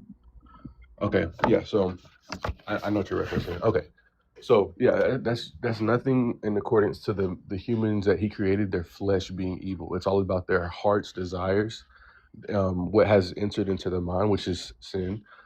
It's all about because whenever somebody says it's in your heart, they're not talking about the vessel organ that you have that pumps blood. They're talking about the way that you are conducting yourself and the moral standard that you're taking in the world. So when they But say is you're it inherent? They're evil That's to the core, is what the God said. yeah. That's Is it crazy. inherent? Is inherent? Is that's what we're asking? yeah, no. So nowhere in that verse is it saying that because God created a human with flesh, the body, is that makes them evil. That's not what we don't take that position. So If that was what? the if that was the case, sorry, if that was the case, then Jesus would fall into that category because he had flesh and he would be evil. That's What actually does what the Gnostics believe. Galatians 5:19 say? Galatians Yeah. 5:19. Mm-hmm. Why See, is my number lock not working? What? It says, now the works of the flesh are obvious: sexual immorality, impurity, debauchery, idolatry, sorcery, enmity, strife, jealousy, anger, quarrels, dissensions, factions, envy, drunkenness, carousing, and things like these. I am warning you, as I warned you before, those who do such things will not inherit the kingdom of God. And yeah, so, and these things would be things that um sexual immorality, uh impurity, debauchery, idolatry, sorcery, strife, those are things that would come from the evils of the heart, correct? yeah. So again, just to kind of piggyback back off of the point that I was making earlier, and I think I flipped the words because I need to have these written down. But the definition of the word, or sorry, the Sarx. meaning, yeah, there you go, Yep, sarx.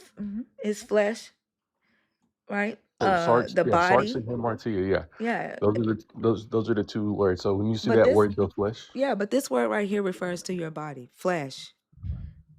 So uh, you see the I'm flesh looking right at there, the translation. yeah, I went to the oldest copy of Galatians 5 that we have in history, which is Papyri 1 from the year 325 to 360. Clicked on the word that's used there, and the word that's used there is sarx. And in the lexicon, the very first definition for it is flesh. Then the second one is strictly the meat of an animal as food. Third, by extension, the body as opposed to the soul or the spirit, or as the symbol of what is external or the means of kindred. Four, by implication, human nature with its Hmm. frailties, physically or morally, and passions. Five, specifically as a human being. Those are the five different definitions for sark.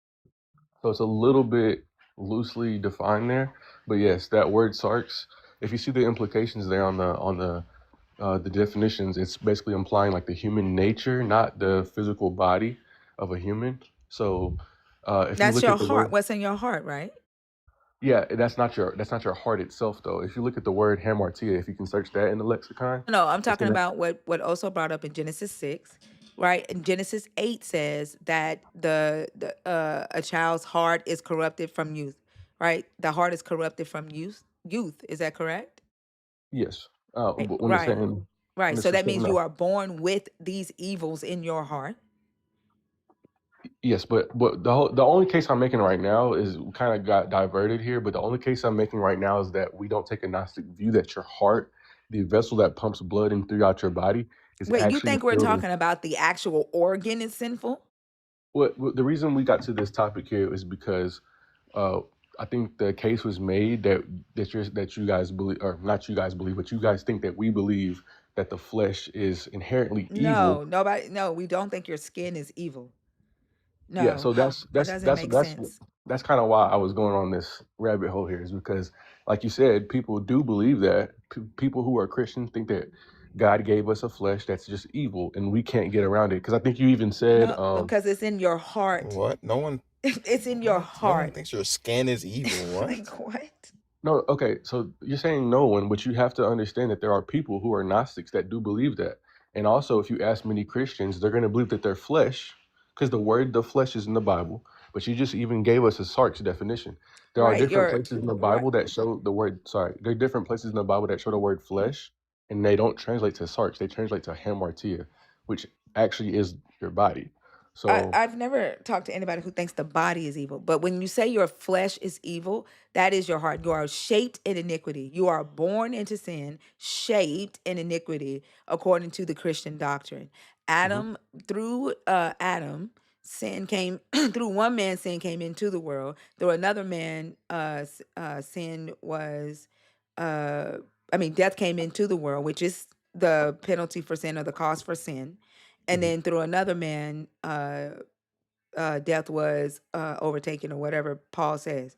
The mhm, belief is that you are inherently evil as a human. Your flesh, your nature, your heart is evil. Therefore, you need Jesus in order to not be evil. But you all fall short of the glory of God. Like y'all all still sin, mhm, even with Jesus.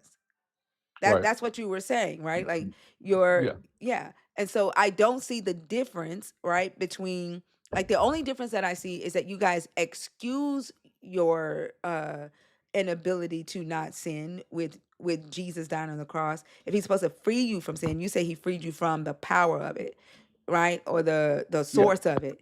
But you the still exact. but freeing you from the power of it does not include freeing you from doing it, right? Jesus's sacrifice does not stop those of you that believe in Jesus from sinning.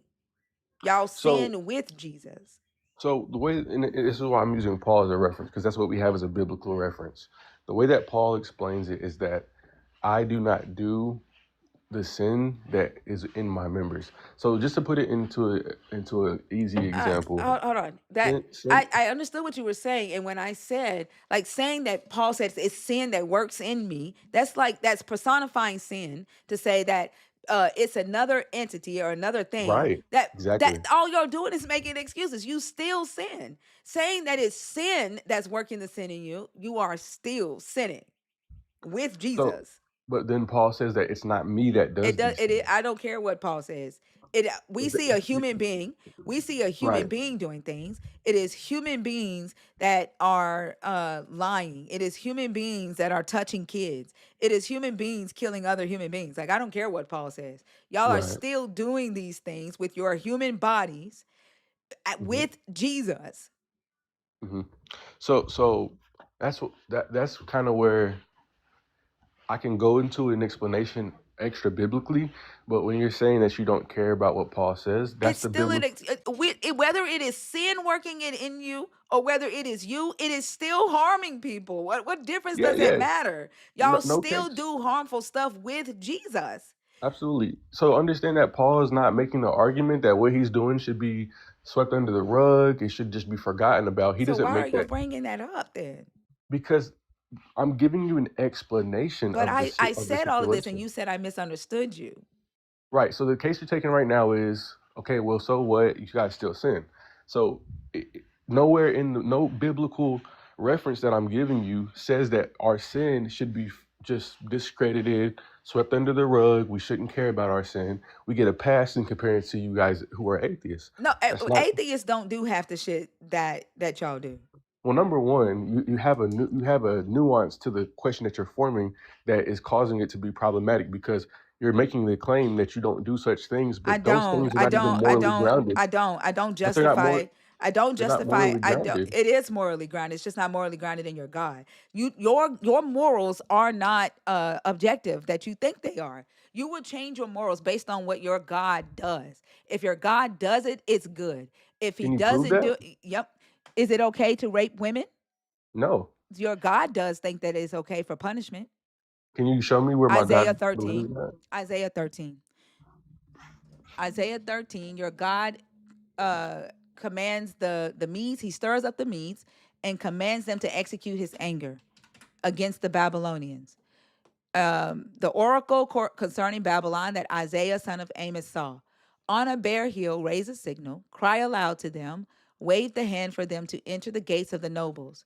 I myself have commanded my consecrated ones, have summoned my warriors, my proudly exalting ones, to execute my anger. Listen, a tumult on the mountains as of a great multitude. Listen, an uproar of kingdoms, of nations gathering together. The Lord of hosts is mustering an army for battle. They come from a distant land, from the end of the heavens, the Lord and the weapons of his indignation to destroy the whole earth. Wail, for the day of the Lord is near. It will come like destruction from the Almighty. Therefore, all hands will be feeble, and every human heart will melt, and they will be terrified. Pains and agony will seize them. They will be in anguish like a woman in labor. They will look aghast at one another. Their faces will be aflame. See, the day of the Lord is coming, cruel with wrath and fierce anger, to make the earth a desolation and to destroy its sinners from it. For the stars of the heavens and their constellations will not give their light. The sun will be dark at its rising, and the moon will not shed its light. I will punish the world for its evil, and the wicked for their iniquity. I will put an end to the pride of the arrogant, and lay low the insolence of tyrants. I will make mortals more rare than fine gold, and humans the gold of Ophir. Therefore, I will make the heavens tremble, and the earth will be shaken out of its place at the wrath of the Lord of hosts in the day of his fierce anger. Like a gazelle on the run, or like sheep with no one to gather them, all will turn back to their own people, and all will flee to their own lands. Whoever is found will be thrust through, and whoever is caught will fall by the sword. Their infants will be dashed to pieces before their eyes, their houses will be plundered, and their wives raped. See, I am stirring up the Medes against them, who have no regard for silver, and who do not delight in gold. Their bows will slaughter the young men. They will have no mercy on the fruit of the womb.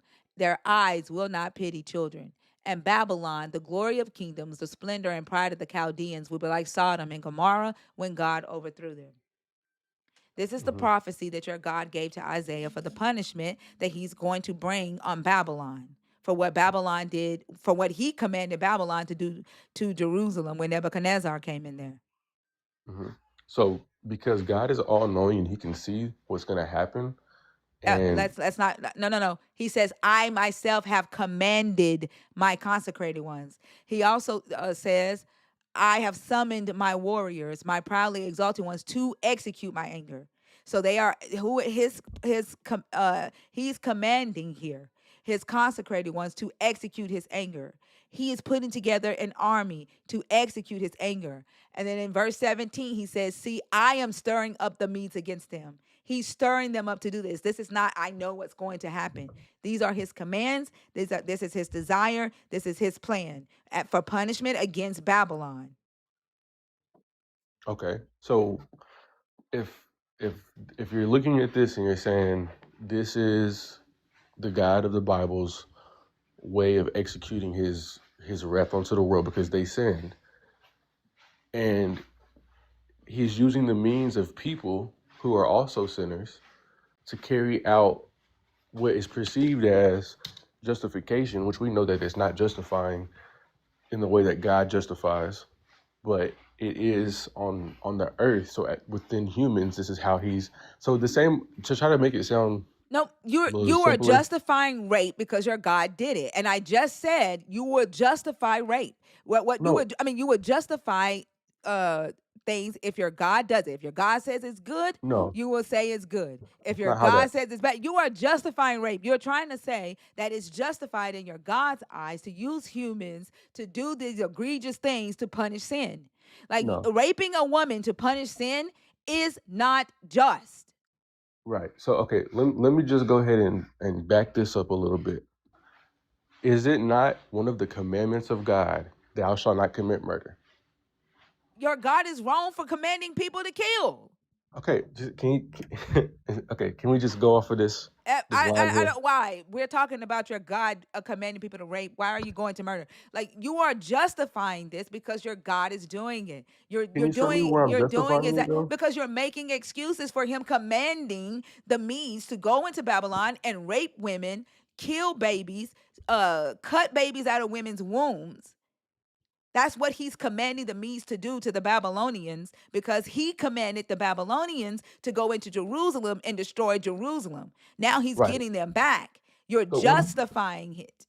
so just to be clear, when he commands Moses to lead Israel to the promised land, Moses on that act chooses to do things that are sinful. Now, nowhere in that did God say that I'm going to command the hearts of Babylon to go But rape he did rape. here. But No, he didn't. he did here in Isaiah 13. Let's deal with that. No, he And didn't. yes, he did. He said, No, he I didn't. am stirring up the Medes against them. Right. I have commanded my consecrated ones, have summoned my warriors, my proudly exalting ones to execute my anger. And then he Right. talks about what they will do. He says, I Right. will punish Exactly. the world for its evil. So this is his punishment. He stirred up the Medes, and he said he stirred up people who have no regard for silver. So he knows what type of people he is sending into Babylon. He said, I'm stirring up the Medes, who have no regard for silver, do not delight in gold. Their bows will slaughter the young men. They will have no mercy Hmm. on the fruit of the womb, and their eyes will not pity children. He knows the type of people that he's sending in there. He knows that these people will rape women. This is his punishment to Babylon. So the question that I'm presuming here, I'm not disagreeing with you. I'm not justifying anything. This is what I'm saying.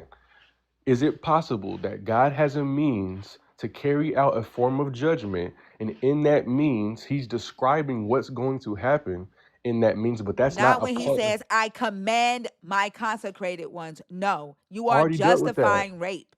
I already dealt with that No, though, you ma'am. didn't. No, you didn't. I'm trying to show you how I did. No, you The way didn't. the way He that I is started. commanding it. He is commanding it. Even if he's foreseeing it, your God knows that women will be raped, and he does not stop it because it is a punishment. So I think what's happening is, and within the text, you're conflating God. This is the truth. God is He is consecrating this. He is stirring this up. But then he goes into a description of what is going to happen, Even if and he it's a, sees it happening, he knows women will be raped, and he does not stop it. He allows women to be raped as a punishment. Even if you want to say he just knows what's going to happen. He's stirring this up. He knows what these men will do. It is his punishment to Babylon. He knows that these men will rape women. It is his punishment. And he does not stop it. If he can stir them up, then he can keep them from raping women. so yeah, okay. And I don't disagree with you there. The thing that you're not seeing in this text right here is that God has a justice that He's trying to bring in through Babylon. You are justifying rape. No, I'm not. Yes, you No, are. ma'am. Is it Nowhere. is it is it good to rape women? Is it okay for your God to command rape as a punishment? Absolutely not. Then that's what he does. But my Even God. even when he gives David's wives to other men to punish David, that is rape. Okay, we have to deal with these text by text because I don't know what you're referring to right When now. David killed Uriah, Uh-huh. when David had committed adultery with Bathsheba, Mm-hmm. David was supposed to die according to the law. Instead Mm-hmm. of David dying, your God killed David's baby and Mm-hmm. gave David's wives to other men to be raped on rooftops. He says, I'm giving your wives to other men and they will sleep with them for everybody to see. Your God is constructed that punishment for David. Okay. We're jumping now to something else, It's but rape. It's your God condoning rape. And both of okay. these situations, your God is using the body of women to punish men. Okay, so do you think that there are no cases in the Bible that he uses women to punish men? I just said he's using women to punish men. Oh, I'm sorry. He uses men to punish women. Do you not believe that that's in the Bible? No, show me where. Show me one. That he uses men to punish women. Yes. Okay. Show me men getting their bodies taken to punish women. No problem. If that's what you're, yeah, show me men getting I'm not. show me men being handed to another woman to sleep with another woman without his consent to punish a woman in this Yeah, book. right. Because the thing is, I'm not even making that argument. That's what you're. Well, you That's just what you're. asked that. You just asked me, What? do I think that there's no other men that there's no men in this Bible Yeah, whose I can bodies show are being you. used to punish women? Yeah, show me I that. I can absolutely show you that, but that's not dealing with mine. Okay, That's why well, you I want. asked that question, so show me Yeah, that. because I want to get your point made so that therefore we can go ahead and go Okay, to the so video. just show me that. Okay, let's see.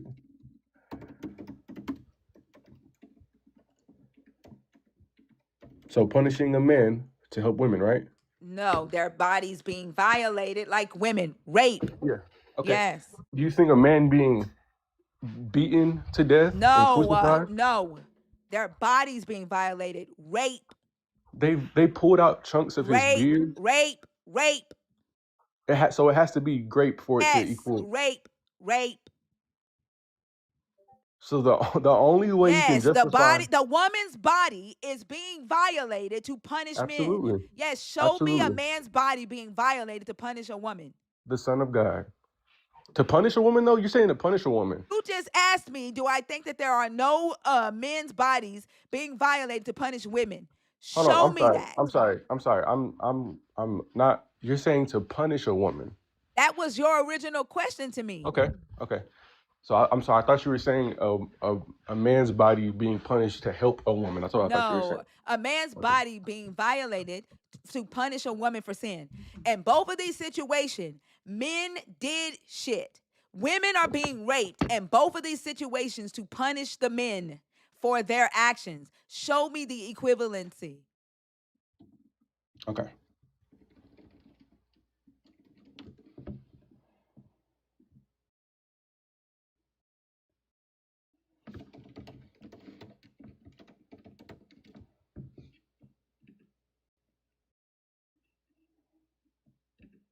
Oh, so I gotta go to the bathroom right quick. I'll be right back. No problem.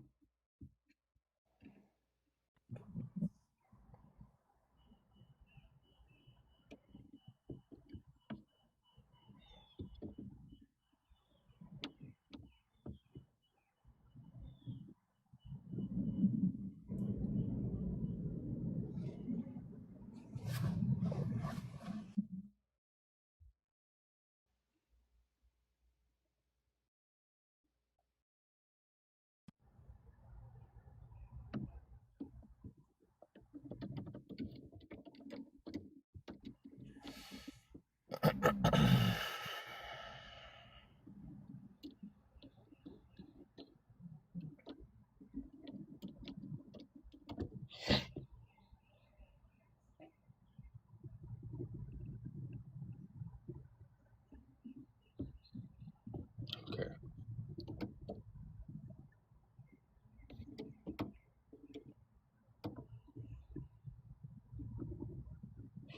So to be fair to the point that she is making, because I'm looking in the Bible Gateway here for like those types of those types of scenarios. To be fair to the point that she's making, there are no cases of that I'm seeing that pop up in the Bible, but it depends a lot on the context of the stories. So understanding Oh, the the time, context was being violated yeah, yeah. through What sexual I, abuse. what That I'm was the saying, context. what I'm saying is the reason why we don't see, I'm not able to find any stories of a man being violated in that way in order to punish a woman is because the time frame that we're dealing with here and the context of when these stories are happening. So these are, I'll give the benefit of the doubt. This is a male centered time frame where men are Is your God predominant. subject to a time frame? No, but he's Right. existing in this time right now But and no, telling stories from your this God time. exists in time. He exists in time. He's not bound by it. That doesn't make any sense. Meaning he can experience right So now. then he could have, if he's not bound by time, the culture does not matter. No, it doesn't matter in Right. terms of the moral. He could have had a man raped to punish a woman for sin. The same way he rapes women, have women raped to punish men for sin. Yes, but the same. Okay, so like the way I'm trying to frame this, so I can try to get you to understand what I'm trying to say. I'm not still not I know justifying the exactly what fact you're that trying to say. You're trying to put your God in the time frame of humans. Because at this time, humans were doing this. Humans are bound by time and culture. Your God is not. So you're presuming a question, and the question is valid. I'm not saying that your question is not valid. I'm saying that what you're asking for in the Bible, or even historically in the Bible's time, is But your simply God is timeless. You asked for Your that. God, no, I this didn't. is the problem y'all have when you have a sovereign, all powerful, all knowing, omnipresent, omnibenevolent deity. You cannot use culture and time as an excuse. No, no, no. Okay, hold on. Let me just make sure I'm making my point clear. I'm not excusing the rape that was happening to the women. What I'm saying is, you presumed the question. You said, "Can you show me in your Bible You are where saying you're?" that the reason you can't No, find it, you are saying the reason you can't find it is because of the time, the culture at the time. Your Yeah. God is not bound by culture or Does that time. excuse? But hold on. Does me no, saying that I? no. You wait because you got it twisted, bro. You said, "Do you think women are the only ones that got punished that way?" You brought this on. The only reason why she asked you to find it in your Bible is because of the question that you asked her. It's not that she just sprung this on you all of a sudden out of nowhere. Yeah, You yeah. did that. That's why I started and I said, to be fair to her point, I can't find this in the Bible. So the point that she made in rebuttal to the point that I was bringing up, she's right. It's not in the Bible, and the reason that it's not in the Bible, I'm just giving the context of the history, because it's like, It's okay, so irrelevant. When you have an but all powerful, all knowing God, the culture and the time period is irrelevant. Your God makes decisions. Your God in, is all knowing. Your God is eternal. you're The absolutely right. culture, it doesn't matter. He's not bound by that. You're absolutely right in the context of the morality of what's taking place. Nope. But if you're asking me for an example of the 1600s for me to show God chastising the Israelites, they weren't in that time. Well, you get what I'm saying? No, Like, I don't. Your God made decisions. Your God is all powerful, all knowing. He very well could have allowed a man to be raped, but he doesn't. You know what? He does. When the Levite is threatened to be raped by the tribe of Benjamin, the Levite throws his concubine out and says, "Rape and abuse her all night." And they do. They bring her back dead or either half dead. The Levite takes her home to Jerusalem, cuts her body up into 12 pieces, and sends her out by 12 messengers so that they mhm. could go up to Mizpah and tell their God what the Benjamites tried to do to the Levite. And your God kills all but 600 of the Levites of the Benjamites for trying to rape a Levite priest. Your God Well, and doesn't say anything about what happened to the woman. He doesn't care about what happened to the woman because right after that, in Judges 20, they go and they kill the mother, the father, and the little brother of a smaller tribe and takes all the little girl virgins to give them to the 600 Benjamites that are left because it has to stay 12 tribes, they say. The Benjamites say, we don't want them. They're not good enough for our sons. So the next chapter, chapter 21, they hide in bushes and they kidnap little girls at a Jewish festival, praising your God. They kidnap them one by one and give them to the men of Benjamin. And when their brothers and their fathers come looking for them, they say your best bet is to let us have them. That was the Israelites' uh, uh, way of fixing to keep the tribe of Benjamin alive. And your God never said anything in defense of those the concubine, the little girl virgins whose parents were slaughtered, and the little girl virgins who were kidnapped at the Jewish festival. Okay, so that's just the argument that silence means that God doesn't care, and I wouldn't do that. He cared enough to protect the Levi's butthole. Okay, so just to make this clear, before any tribe was established, when God was giving his laws to Moses, what does he say about murder or raping of women or raping of He men? says that the woman, if you rape a woman, you have to marry her and you cannot divorce her. That's what he says. So do you understand what that means? That means that a little girl was forced to marry her rapist.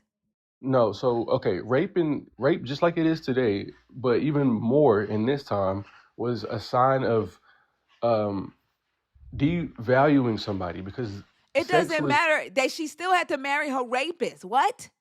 Yeah, okay. I'm not disagreeing with you. I'm not disagreeing with you about that. That is the reality. Do you realize that you talking about devaluing her is because she was money to her father? Her father would sell her virginity. The violation was against the father, not her. No, okay. So you're absolutely right when you're with your positioning, because that the Bible does make that very clear. This is how the people of this time valued sex. No, that's how your God does. Your God gave these laws. Your God is eternal. We are not sticking to cultural root. Your God gave these laws. Okay, so in these laws, this is what my God presumed. If this devious act happens, two wrongs don't make a right. Yeah. So if this wrongs don't make a right? What two wrongs? So this is what I mean. God follows a devious act with a righteous act that's supposed to be. Which was the righteous act? So the act in itself is supposed to be to bring the woman back into value, to give her some sort of value. She's been devalued by society, by the men around her. Making her marry her rapist? What value? Like, she's literally with the man who didn't care about her in the first place enough to respect her autonomy. He just he took what he wanted. He saw it, he took it. And then she's stuck with him for life. How do you think he's going to treat her? Him not being able to divorce her means she's stuck with a motherfucker who doesn't respect her. He's gonna hop on her whenever he fucking wants to. And so that she can have shelter and food. So because these men, what you're framing is absolutely correct morally, but this is what the point of what God is showing. These men weren't looking at this moral stance how you are. I'm talking about your God. I don't give a fuck about the man. I'm talking about your God. Your God is. I don't care about the men. If we were just talking about men, it would be a different story. You have an all-powerful, all-knowing, omnipresent, omnibenevolent deity saying these words. I am talking about your God, not men. Okay, so again, can we go back to what the God of the Bible said whenever this happens? What did God say? To marry her and do not divorce her. So the command was given to the man who committed this devaluing act. The command was given to the man. If you do this thing, if you want to just go out here and devalue women and don't respect them, you are stuck in this marriage with her, because you are going to, whether you like it or not, you're going to understand that the reality of your consequence is you can't just rape women willy-nilly all you want to. You're going to Shania, how many times could they get married? I know they had to be married to one wife. No, they didn't. Without having a paper they could marry. They could marry. They had multiple wives. They could marry as many women as they wanted to. They could go and just rape women and marry them. Didn't they have to have and then they have slaves. Like, women were treated as property. They were slaves.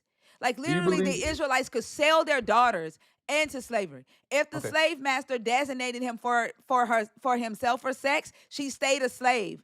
If the slave master designated him for her daughter, for his son, then she got her freedom back.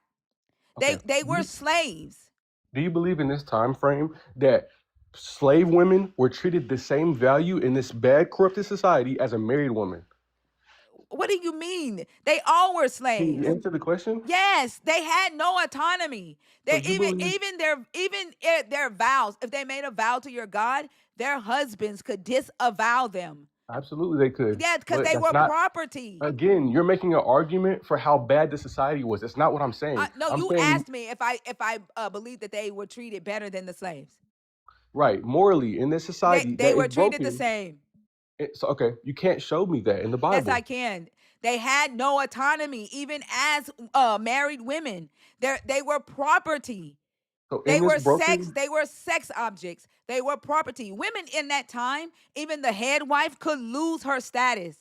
She could be downgraded from head wife to absolutely. second wife because they were property. The argument, ma'am, is not about how broken this society was. You The asked me argument if is they were treated the same as slaves. right. The reason why I'm framing this question to you, ma'am, is because the argument that I'm making morally is that God understands that a married woman, even in this broken society, has more value, quote unquote, which is not true, but that's how the men perceive it, than a raped, What violated was the more slave. value? What was the more value? These men even had enough understanding to understand that a raped, devalued woman, slave, who is a prostitute, quote unquote, has more. A married woman to a man has more value, which is not true. Except if But you these were a men, slave and you were raped, you didn't have to marry her. All you had to do was offer up a goat. If a slave got raped, you don't have to marry her. You do you just see have to that? offer up a goat. Do you see that? But if Do you, a Have you read the priest, if Bible? a priest's daughter or an Israelite's daughter is raped, then you have to marry her. do That's you see that? status. That is Exactly. hierarchy. What we're Exactly. talking about women. We're talking about women, period. So God is framing a moral construct in this That broken that slaves society. deserve if you are a slave, you just deserve to get fucking raped. No, Then no. what happens to a slave that's That's raped then? that's What the happens to the man that rapes a slave? that's the problem with what you're framing. You're What framing no, them. what does your God do to men who rape slaves? What does he do to the men that rape slaves? Yes. You just said they have to pay something and they can just let the slave go. I didn't say they let the slave go. They just have to offer up a goat. They just have Okay. basically repent the way y'all do today. Okay. So again, this conversation that we're having right now, we are talking about a construct of the society where the I'm men talking they're about your doing, God. I don't give a fuck about the men. I'm talking about your all powerful. but All everything no, that I you know, say, no. I'm talking about your God who should have known that a woman's body being violated as a punishment is not okay. I'm talking about your God who should have known that allowing men to rape women and forcing that woman to marry her rapist, who were most likely a young ma'am, child, it's who not about was the most likely a young child, was not okay. Your all-knowing, all-powerful God should have known that. We are not talking about limited perception or limited cognitive ability humans. We're talking about a God who is all-knowing. okay, ma'am. Respectfully, you gave me a verse out of the Bible that said that God, if a woman is raped, God is not forcing the woman. He's telling the man, if you rape this is how you know the What did framework. the woman have the right to Ma'am, say no? can I please finish what No, I'm you're saying? saying your God is enforcing the woman. Did the woman have the right to not marry this man? No, I'm framing you what God is presuming morally. Did the God is woman have the right to not marry the man? yes, but no Show me woman. that. Show me that. He's dealing with a Show construct. Do you me. not? No, no, Can you? no. I don't. You keep trying to frame this in a fucking culture. Your God is the one giving these laws. So your God is Ma'am. not bound by time. You keep Okay. trying to bound it by time. Okay. If you're like, this is the crazy thing. You will say that your God was justified for telling the Israelites to go into Canaan and slaughter everybody in Canaan because No, they that's worshiped other gods. no, that's not. Again, we're pivoting, but No, can we no, stay right? no, no, because you keep trying to bound your God by time. No, So I'm yes, not, you ma'am. are. I'm Yes, you simply are. You are trying to all. say that this is the culture at the time, and that your No, I'm God. not. Yes, you are. You're trying to say that your God is establishing moral codes that fit within the culture of the time. Yes, you are. I'm not stupid.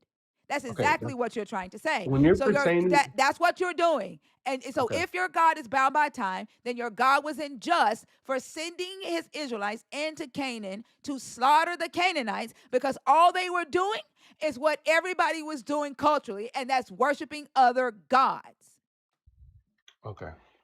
All I'm doing when you're framing these questions and I'm answering you and you're giving me examples of what did your God do, all I'm doing is when we're going to the Bible, when God is speaking and he's giving commands, I'm showing you the construct of the command that he's given.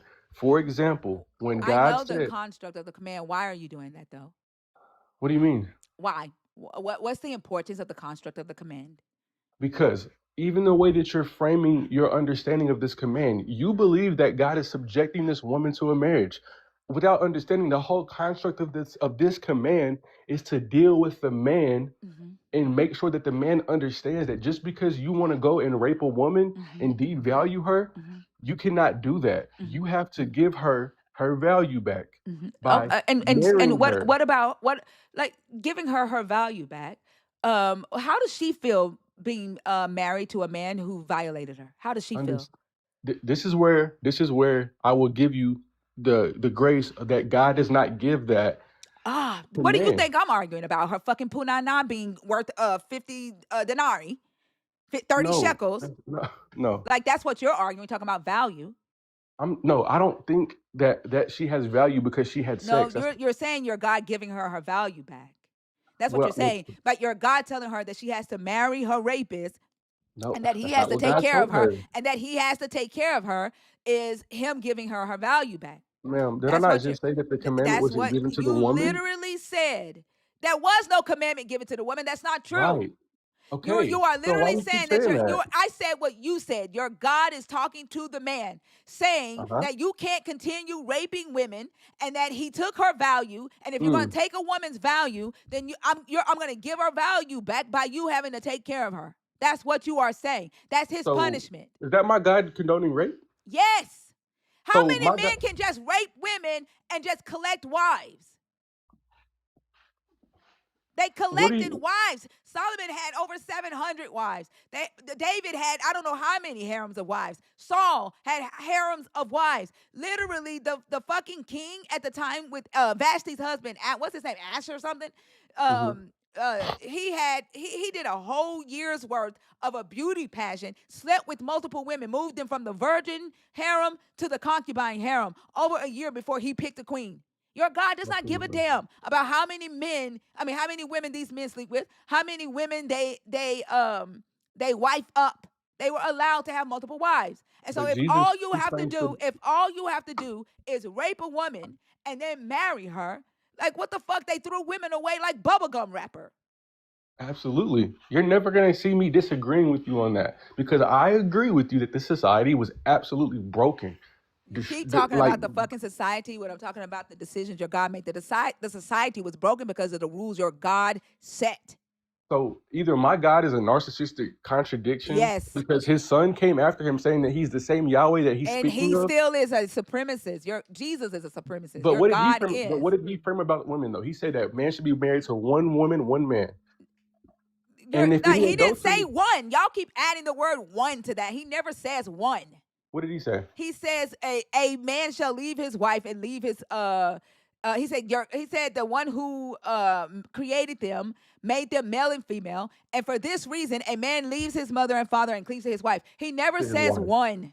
not wives, not I said wives. wife. You can have, it doesn't mean that you can only have to have one wife. When you Ma'am, come when you on now. marry a woman, she becomes your wife.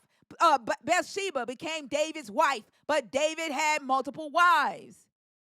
So Jesus is saying that a man should leave his mother and father and cling to his wife. Like, Not only that, literally, that was not in Genesis 2. That's Genesis 2:24. okay. So hold on. So when David had multiple wives, when David left his mother and father and married his first wife, was he supposed to stop then? Was he cleaved? Were they According cleaved to together? Jesus, No. according This to is Jesus. Genesis 2. This was said in Genesis But 2. how we got here, man, was No, for no, me no. bringing up I don't care Jesus, what. No. Jesus is quoting Genesis 2:24. and he's reestablishing it. No, not reestablishing it. Your God, Jesus literally lied and said that God said it. God didn't say that. That came Okay. from the narrator. So So Jesus so yeah. quoted it as if your God said it. So if you believe your God said it in Genesis 2:24, then why the fuck did your God allow men from the time of Genesis all the way to the time of Jesus to have multiple wives? So in men's, this is why you're gonna be frustrated with the point that we're No, making. answer the question. If what Jesus said is true, and God said that a man shall leave his mother and leave his wife, your God said that at the beginning of the story, at the beginning of creation. What did And God if create? your God said it, then why did he allow Okay, all of these men to the time of Jesus to have multiple wives? let's forget about semantics of No, words. answer the question. Okay, I don't know. Is that enough for you? I don't know. Yeah, no, Let's deal with let's no, deal with no, no, why. no, because the truth is your God did not give a fuck about Okay, men having multiple wives. that's fine. Your God told David, I gave you Saul's wives. I would have given you more if you had asked. David Okay, already had wives before your God gave him Saul's wives. okay. So Your God never cared about men having more than one wife. That's gotcha. bullshit. And so if Okay, a man, you're like literally your God tells them if you take captives of your enemy nations and you see a beautiful woman that you like, you can take her, shave her hair, cut her nails, and wait 30 days for her to grieve her mother and father. Then you can go into her. If you like it, then if you don't like it, then you can cast her off, let her go free. Like he literally tells them that if you see a hot chick that you like, then you can wait 30 days for her to grieve her parents, shave her hair, cut her nails, and then you can go into her. And if she satisfies you, good. If she don't satisfy you, then let her go free. not what it says, That's but again, yeah, we're gonna read it there if that's not what it says. What? Like I can't Have you fucking believe read this this shit. shit? No, like I hate when I told you that he was gonna justify and defend the shit this God does. I'm But your absolutely moral, not yes though. you are. But your How? morals are grounded in the God. Like y'all How don't am I? agree with it. Y'all don't like this fucking God. How am I? Okay, so Deuteronomy 21. When you go out to war against your enemies and the Lord your God hands them over to you and you take them captive, suppose you see some among the captives a beautiful woman whom you desire and want to marry. And so you bring her home to your house. She shall shave her head, par her nails, discard her captain's garb, and remain in your house a full month, mourning for her father and mother. After that, you may go into her and be her husband, and she shall be your wife.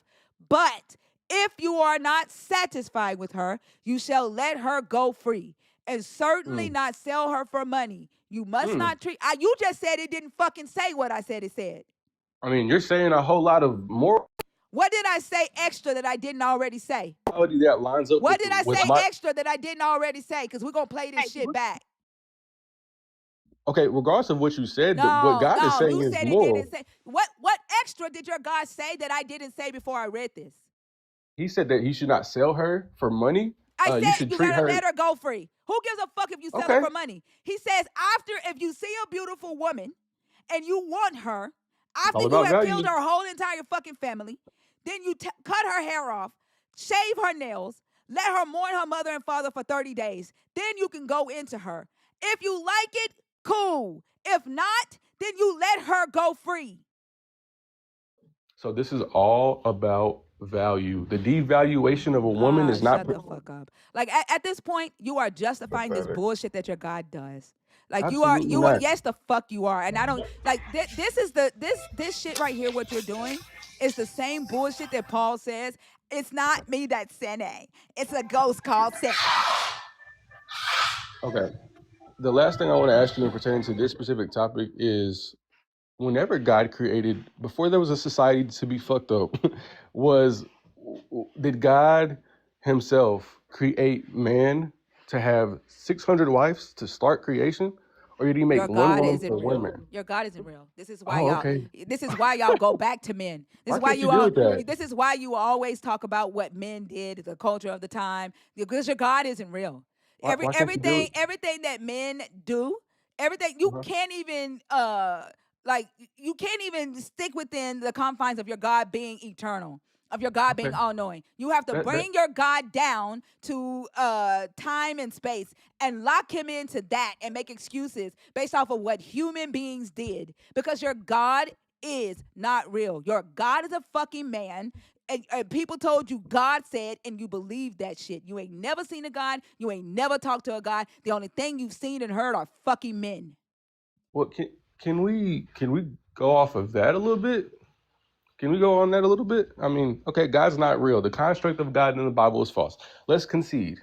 Before I do that, though, can you deal with the fact that God created mankind? Even if you're conceding that my Your belief is God real, is not real to me. No. but He was the whole time. The whole time it That was time to be to motherfucker, I the have whole. already moved up out of that. I have already moved away from that. Now you want to Oh move me my back gosh! into it. That makes no So fucking sense. the whole time it was time to blaspheme God and Fuck your to God. okay. The whole time it was cool to do that. We could pull these scriptures out of. I have done that the whole fucking time. Oh, With the moment that I say your God is not real, when I am dealing with and doing an internal critique, your motherfucking ass want to deal with humans. You don't want to talk about what your God does. so You don't let's want do to an talk. eternal Stop. critique Stop. then. You don't want to talk about the fact that your God is eternal, that your God is all knowing. You want to talk about the limited perceptions of human beings. You didn't want to stay within the eternal critique. So I came out of the eternal critique and I said, your God is not real. This is why you want to fucking deal with human beings, because your God isn't real. And the only thing you see are fucking men. Now that I am outside of the internal critique, you are not dragging my ass back in that bitch. Oh, okay. It's very convenient. I was letting you go the whole time with the internal critique, even if it didn't fit my personal narrative. But now that you are not happy with the conversation anymore, you wanna go to something else. That's fine. I mean, this is your life, so I'm not. I mean, tell yourself whatever the That's fuck you cute want how to you tell trying to yourself, like frame that. Paul did. It's not sin. Right. It's not me. It's sin. I mean, so you don't have any set thing to say about What the fuck first ever. Like the your first man and the first gaslighting ass. woman. Y'all be gaslighting like a How? motherfucker. Go back and watch the fucking video. Like Man, I you just dealt with gaslight every. like a motherfucker. You did exactly what I said you was gonna do because you justify whatever the fuck you think a God told a man to do. Like I So said, you have never like seen a God. You've never heard a God. You even only out of see your men, which is why your God is bound by time, because your okay, God is a fucking man. even out of your own mouth, ma'am, you said that every argument that I made was dealing with humanity, and I will give you I that. did not fucking say that. I said you want to focus on man. I didn't say shit about Right. dealing You with just repeated what I humanity. just said. I did not say shit about dealing with humanity. I said man. Humanity includes women. Oh, okay. Okay, I'll give you that. So my argument is dealing with men. Okay, fine. Can we go to the first man that was created before society could even be a? Because see, No, I'm this nips it in the fucking bud. done. No, This I'm nips it in the fucking bud for done with me. this shit. No. If I'm making an No. argument about men, I fucking said no. I tried to deal with you with the internal critique. You didn't want to fucking stay within that.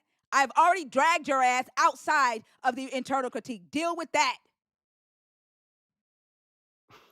so if I'm not staying in the internal critique and I'm popping out of it, You wouldn't it didn't be pop out of it. I drug you the fuck out of okay? it. You drug me out. Deal Would it with not? it. You've Would it not not? seen a God. The only thing that you have ever seen is a man saying God said. That's it. Great. So would it not make sense to make the argument on a scale that I can't use mankind or men in a way that I'm framing them in to Motherfucker, try do to you know how fucked up you are that when I was trying to deal with your God, you want to talk about man? Now I want to talk about man, you want to talk about your fucking God? Like, do you know wait, so how you fucked want to up talk that about is? men now? Do you know how fucked up that is? Wait a minute. I'm sorry. You want to talk about men now? Yes, motherfucker, I just said the only thing that you have seen is man saying God said. That is dealing with man. Just a minute ago, I wanted to deal with God said. You wanted to deal with man. Okay, so when you were saying what God said, was I not addressing what you were saying that God said? No, you kept trying to deal with man and the culture and the So time. so I didn't say that God gave commands for what Within he the said. culture and the time. And I kept telling your ass, your God is not bound by time. Your God is not bound by culture. So your God saying has nothing to do with what the fuck men wanted to do at that time. So what did my God say though? Shut the fuck up. Shania, you need to twain. I mean, okay, so dealing with men, that's what you want. I'm not gonna try to drag you into a Holy conversation that you don't want to shit. have. dealing with men. What what do you want to deal with that? I mean, the whole argument that we were having was about God. We obviously couldn't get anything there. So I will agree with you 10,000% that men are they have they are 99% of the evil tendencies that are in the Bible. They are dealing the evil. They are doing the evil. They are narcissistic. They are controlling. They are being prideful. They're being arrogant. They put themselves over women. I would never deny that. That's not the argument that I was even making. That's why whenever you're framing that, I'm like, does she not understand that that's not the argument that I'm making? Like, please stop gaslighting me. Also, you can take this. Like, I'm done with this motherfucker. Oh, I have nothing for this dude. I'm tired of him just pivoting away from the shit you talk about. How am I pivoting? Hello? How am I I mean, pivoting? it's literally been laid out in detail 3 times at minimum. So nowhere in the scenarios though that she was giving me respectfully was my God ordering for men in their natural state without them being corrupted to just go out and sin and rape women. That was the whole point I was making. Nowhere in that was God saying, "Hey, y'all chilling today? These women are just chilling. Life is good. Nobody's sinning. Go rape these women." That Does wasn't he what think he he's was. Motherfucker, talking do to you me, hear the or shit that you fucking saying? Yeah. Oh, Yes. so it's okay for your God to say go rape these women as long as somebody's sinning?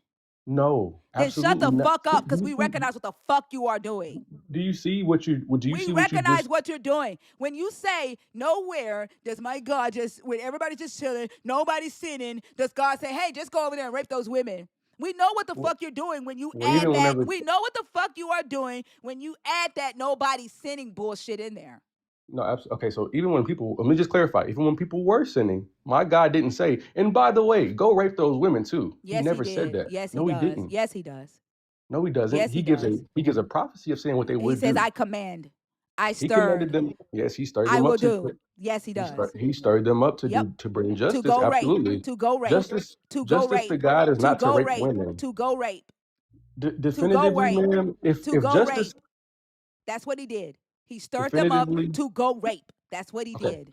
Definitively, if God is justice, if his You are definition of, justifying rape. ma'am, can I make my point? You are justifying rape. If God's justice is raping You are women, justifying rape. we obviously we were worshiping the wrong You are God. justifying rape. Again, if You are God's just justifying rape. how? You are saying that your God is not doing that in that text, and he is. Okay, again, if God's way of stirring up people to commit justice, if that is raping women, if that's what he was That's what presuming, he did. then obviously his whole moral construct is broken. But we It don't see is. that. That is, But see, look, motherfucker. Like, I swear, y'all are so dishonest. Y'all are dishonest right? as fuck. You are justifying rape. You are doing exactly what I said you're going to do. Your morals are not objective. They are subjective depending on what your make-believe sovereign ass God does using fucking men. but again, can you show me where God is saying that for No, I'm him? fucking done. Actually, I'm going to show you Okay, what your God said next.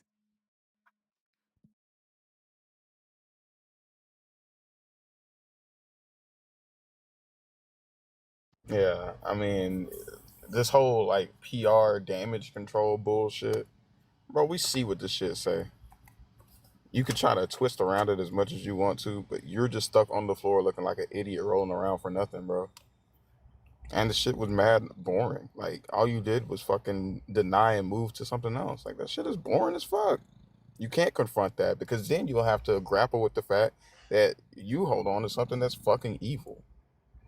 Womp the fuck womp. Grow up and figure it out. Literally said he's giving them their value back. Like, you're talking about an all-knowing, all-powerful guy who what he didn't know any better. Like, what we know today, he didn't know back then. Like, how the fuck do y'all hold to a God being all-knowing, eternal, but is bound by the fucking culture at the time? And then at the same time, will say that your God is justified by sending his fucking militia into another motherfucking land to kill people for worshiping other gods, which is what they did in the culture at that time. Y'all are not okay.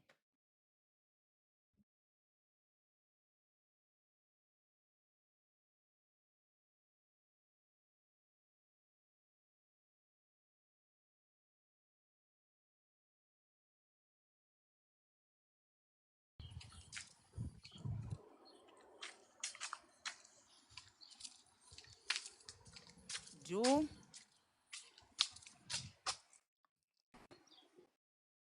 Jewel never tells.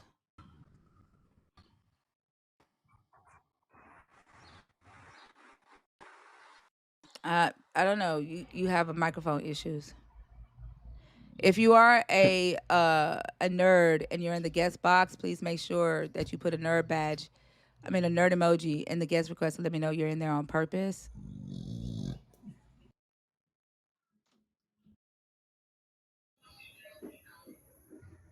Kazaru?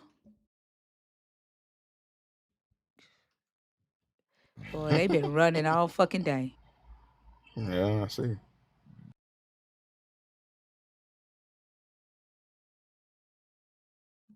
Shit is crazy.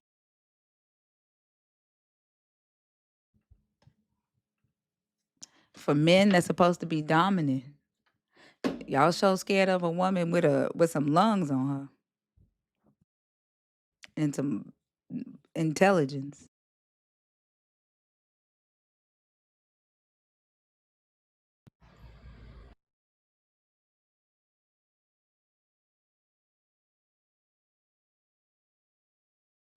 If you are a believer or deconstructing or an atheist, the guest box is open. They are sick in the head for control. I agree.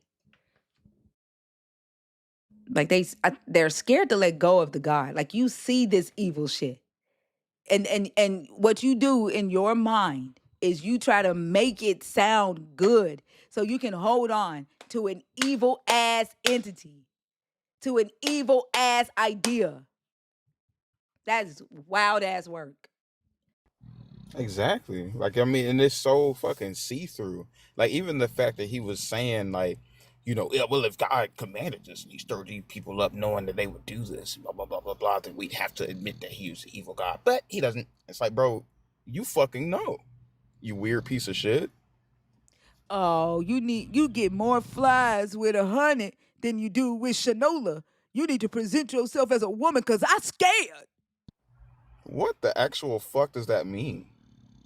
He's scared. Him scared.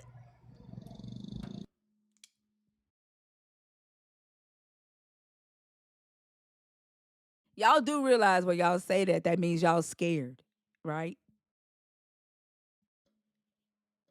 Right? You are scared. You don't sound nice. Why the fuck I need to sound nice, motherfucker? You pre-heard his feelings. I guess shit crazy. Who the fuck lied to you and told you women equals nice?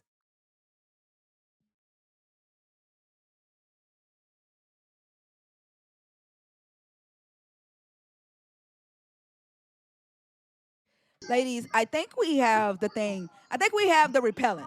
The repellent is stop being nice. That's the repellent. If you're not nice, they won't fuck with you. Um, Mr. Speak Life.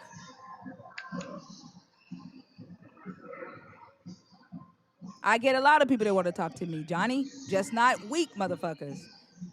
You're commenting, but you're on stage. Are you up here on accident? Yep, that's definitely an accident. I'm stretching. Listen to me. I'll go in. Okay. Have a good day, okay? All right. All right. Keep being great. Thank you so much, Mr. Speak Nice. I mean, Mr. Speak Life. But you do sound nice. That's funny because my nickname is Mr. Talk to Me Nice. Ice nice.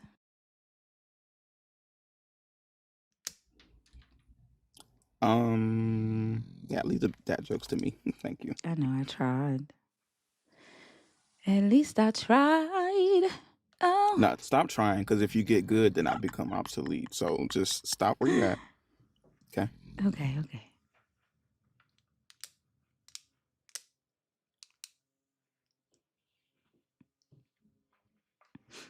Uh,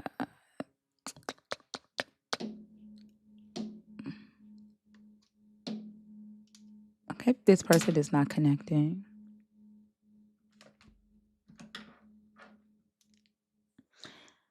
Well, I think I got like I guess I don't know the half of TikTok scared to talk to me because that's not nice. The crickets are coming from you, Johnny, because you still fucking whining. Maybe your mama need to name you Johnny Be Whiny.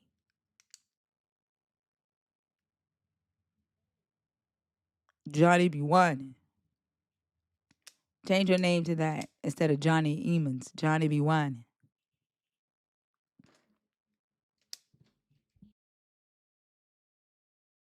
I remember that I used to have to put on my post, I'm not nice.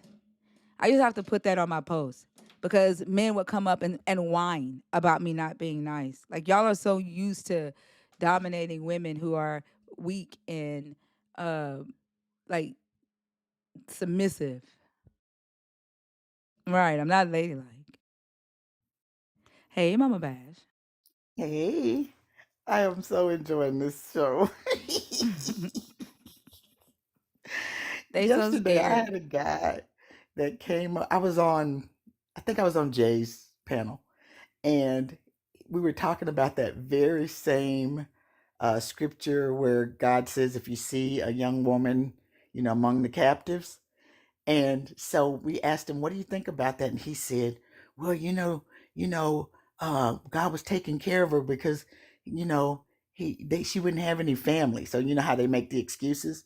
And I said, let's just change the scenario and you're the captive.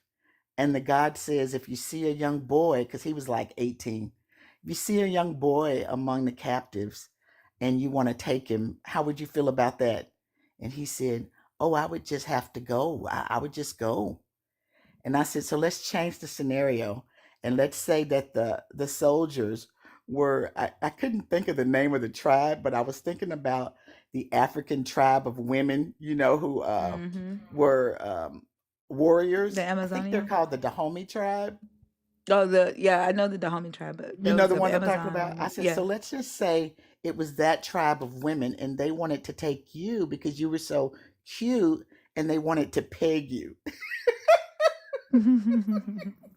And he was like, oh no, God would never do that. Oh wow. Their God never does. He would never do it to them. That's the crazy No, thing. right, exactly.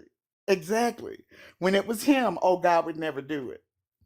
And I just thought that was so funny. And then he made the statement that the only time that a person, and this is why God would never do it, is because the only time the God would allow for sexual activity is when it's procreative. Say that again. The only time God allows for sexual activity is when you're going to procreate. What? And so I said, well, how many kids does your mom have? And he said 5. And I said, you're saying to me that your mom has only had sex 5 times in her entire life? Oh my gosh. How old was this person? He was 18. Oh, poor thing. I know. I said, so what are you doing? Your mom's in there sinning. And he was like, well, I mean, she would have to just be like asking for forgiveness.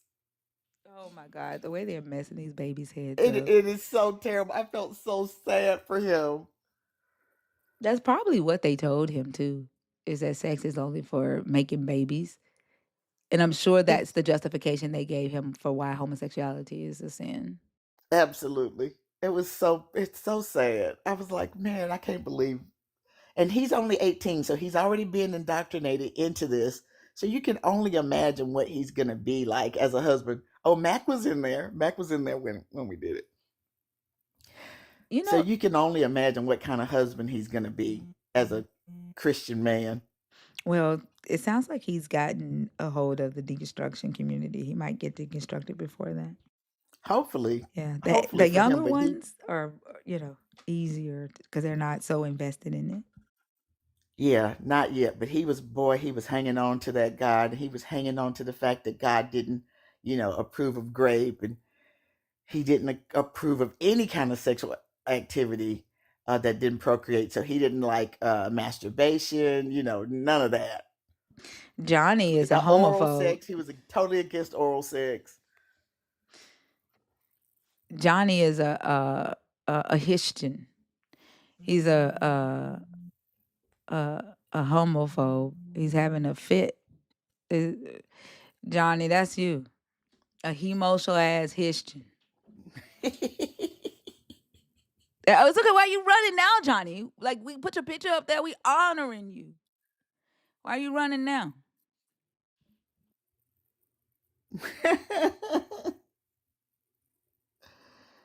Oh my.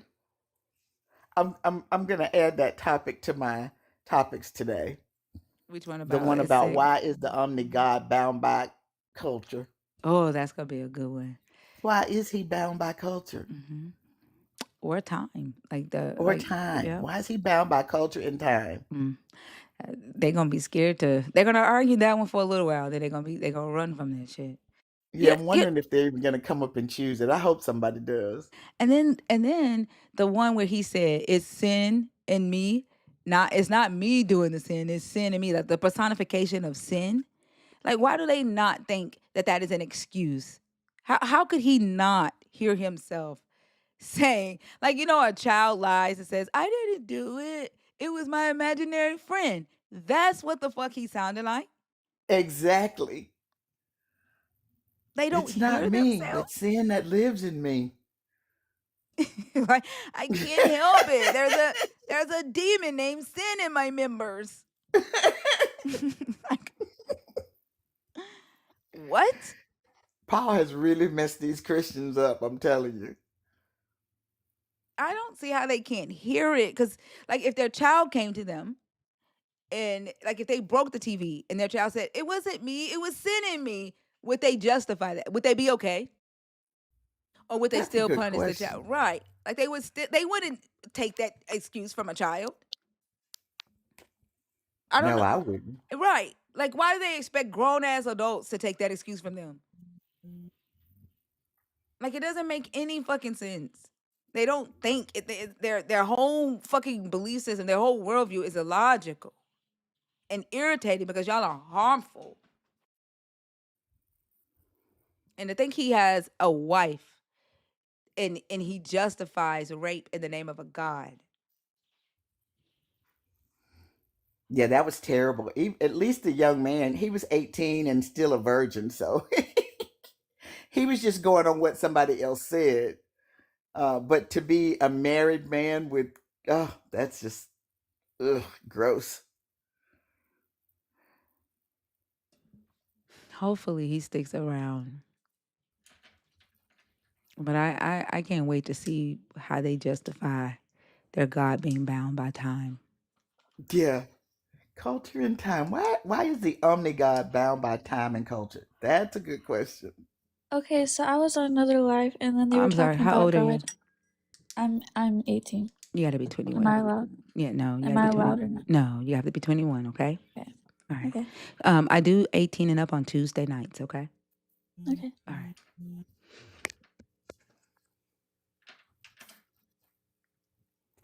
Yeah, she was a little sweet baby. Yeah. But so far, the 18-year-olds tonight have been very respectful. They haven't tried to cross boundaries. Normally, we have to fight with them, or they say some rude shit when they drop. But they've been really respectful tonight. And for some reason, when it's not their turn, they come up. When it is their turn, they don't come. That's weird. Yeah. I noticed that. Yeah. So, Fallen Shadow, please make sure Oh, you no, no, no, come. no, no. Goodness Uh-oh. gracious.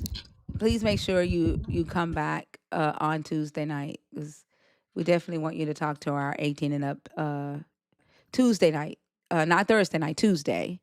Make sure, because we have 3 18 and up hosts, and they're all young women, and so there'll be a perfect conversation for you to have with them about this topic. Strawberry Red. I'm dropping down. All right, Mama, I are you forgot. getting ready to go live? And Yeah, I'm gonna Hey, go live. okay, Okay. well, Strawberry Red, I'll be hi. over there to see you later, Mama Bash. I'll be over there because I listen to you guys every day. I mostly just stay in the comments.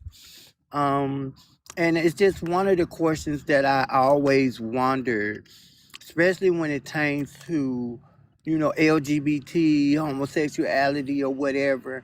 And my question is, especially to those that try to justify hate is that is if God is Alpha and Omega and he has written everything from beginning to the end.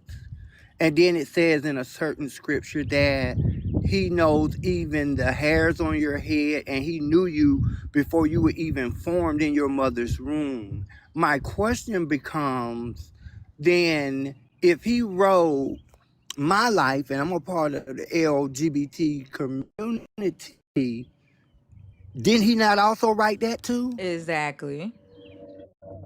Yep. And it's mind blowing. But then they try to justify, well, the devil came in. No, no, no. If the devil came in, that means he wrote that too.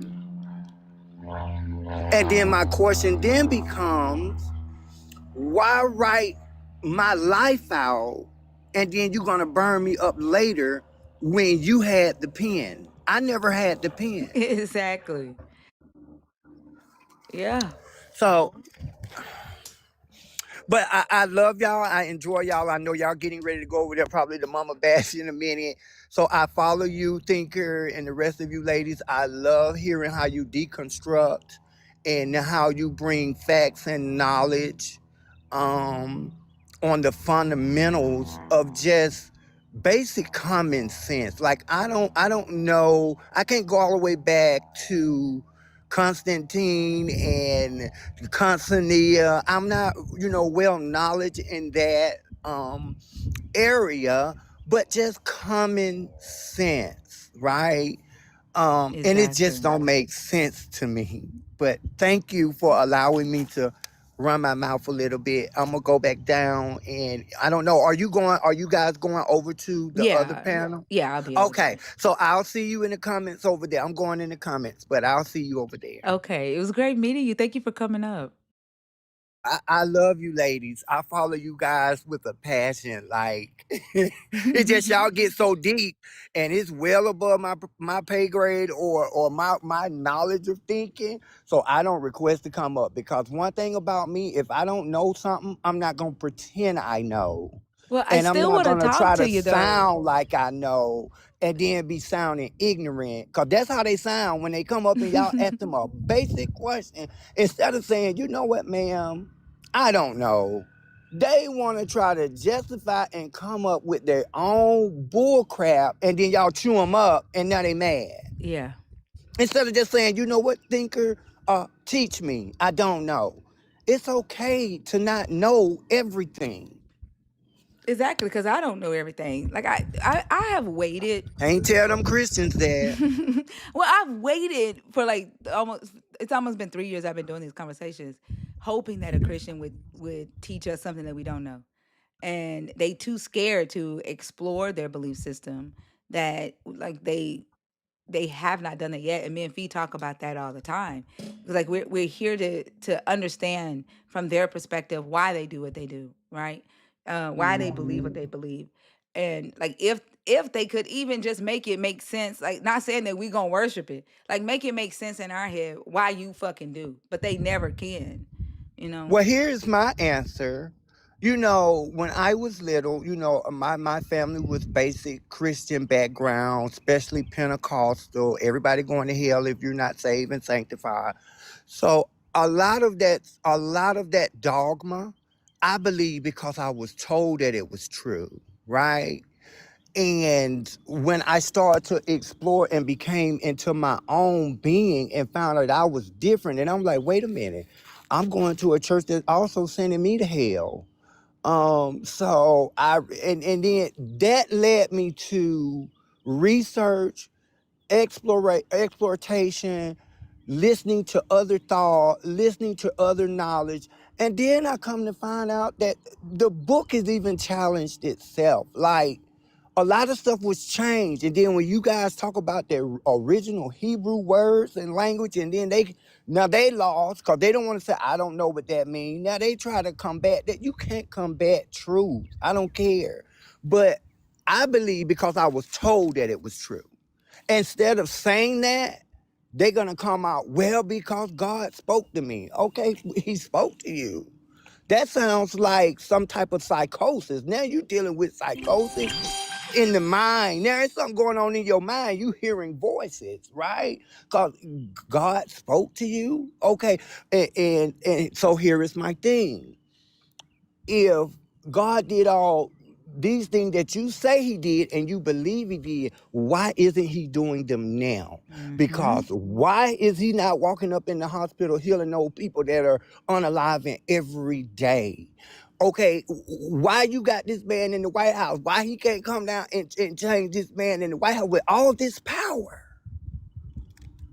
This we talking about a being that's supposed to have all power, and then you're gonna sanction genocide on one hand because I told you to do it, but if you do it on your own, I'm gonna set you on fire. Make it make sense to me. Inquiring minds want to know. Like he love. Like they say it. It's not love if he doesn't give you the choice to do harm. That shit blows my mind. Right, right. My favorite movie is The Devil's Advocate. That was another movie that I watch. I still watch. Matter of fact, I watched it yesterday because I don't know. Have you seen it? When Al Pacino, who portrays Satan, he says, God says, see, but don't look. Touch, but don't take. It's like the setup. So you created me according to their belief. You created me to just set me up all my life, and then you're gonna punish me for a free will of choice that you gave me, but you wrote my choices before I even chose. It just confusing, sis. I don't even want to even talk about it no more because it just make me sound stupid for even regurgitating some bullshit because it just don't make sense. I'm telling you, the biggest setup was him creating us naked.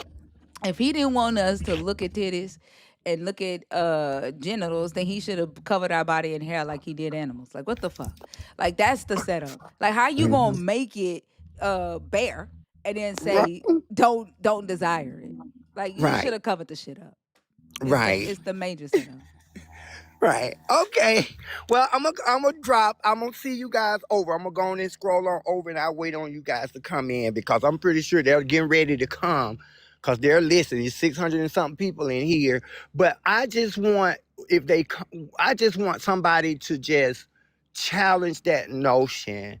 I tried to do it yesterday on another live, and then that's when the guy threw in, well, Satan entered in.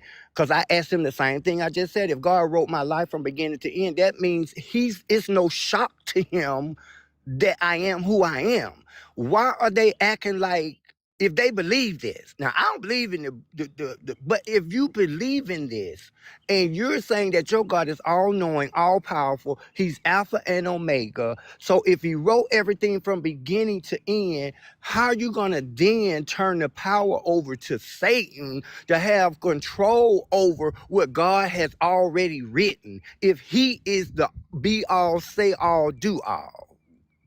Listen, I don't want this to be the last time you come up here. Oh, Okay? well, y'all be deep. I ain't coming up with you I- and Fee. Baby, you and Fee be all the way in 1746 and 583 BC. And y'all be pulling up the scrolls. I'm like, I don't know what they talking about, but I'll listen because I learn a lot, But you you got know. like you got some common sense. Like you Mm-mm. make sense. So don't let this be the last time you come up here. Okay, sis. Okay. All right. Have a good one, okay? We're gonna hop on over to Mama Bash. I'll see y'all over there. Thank y'all so much for the likes, the shares, and the comments. Although we spent the night with a bunch of people that were scared to come up and talk to us, I do appreciate the conversations that I had with the community. Thank you for the super chats. There was one super chat I just saw. Um, uh, Guinea Pig Man said, even JC will not answer your question, Sister Bravo. Thank you. I appreciate that. Make sure y'all are following us on YouTube at Archthinker. Also, to Saturday, I will be debuting on as a host on the line on a show called The Evangelicals. Make sure you are following the line so that you catch that as well. Yeah, and then next Wednesday I will be with Matt Dillahunty on the line. as well. And then that Saturday, it would be my first time hosting the Atheist Experience with Trust But Verify. So a lot of shit happening this month. So I appreciate y'all. I'll see y'all over in Mama Bash Live. Love y'all so much. Bye y'all.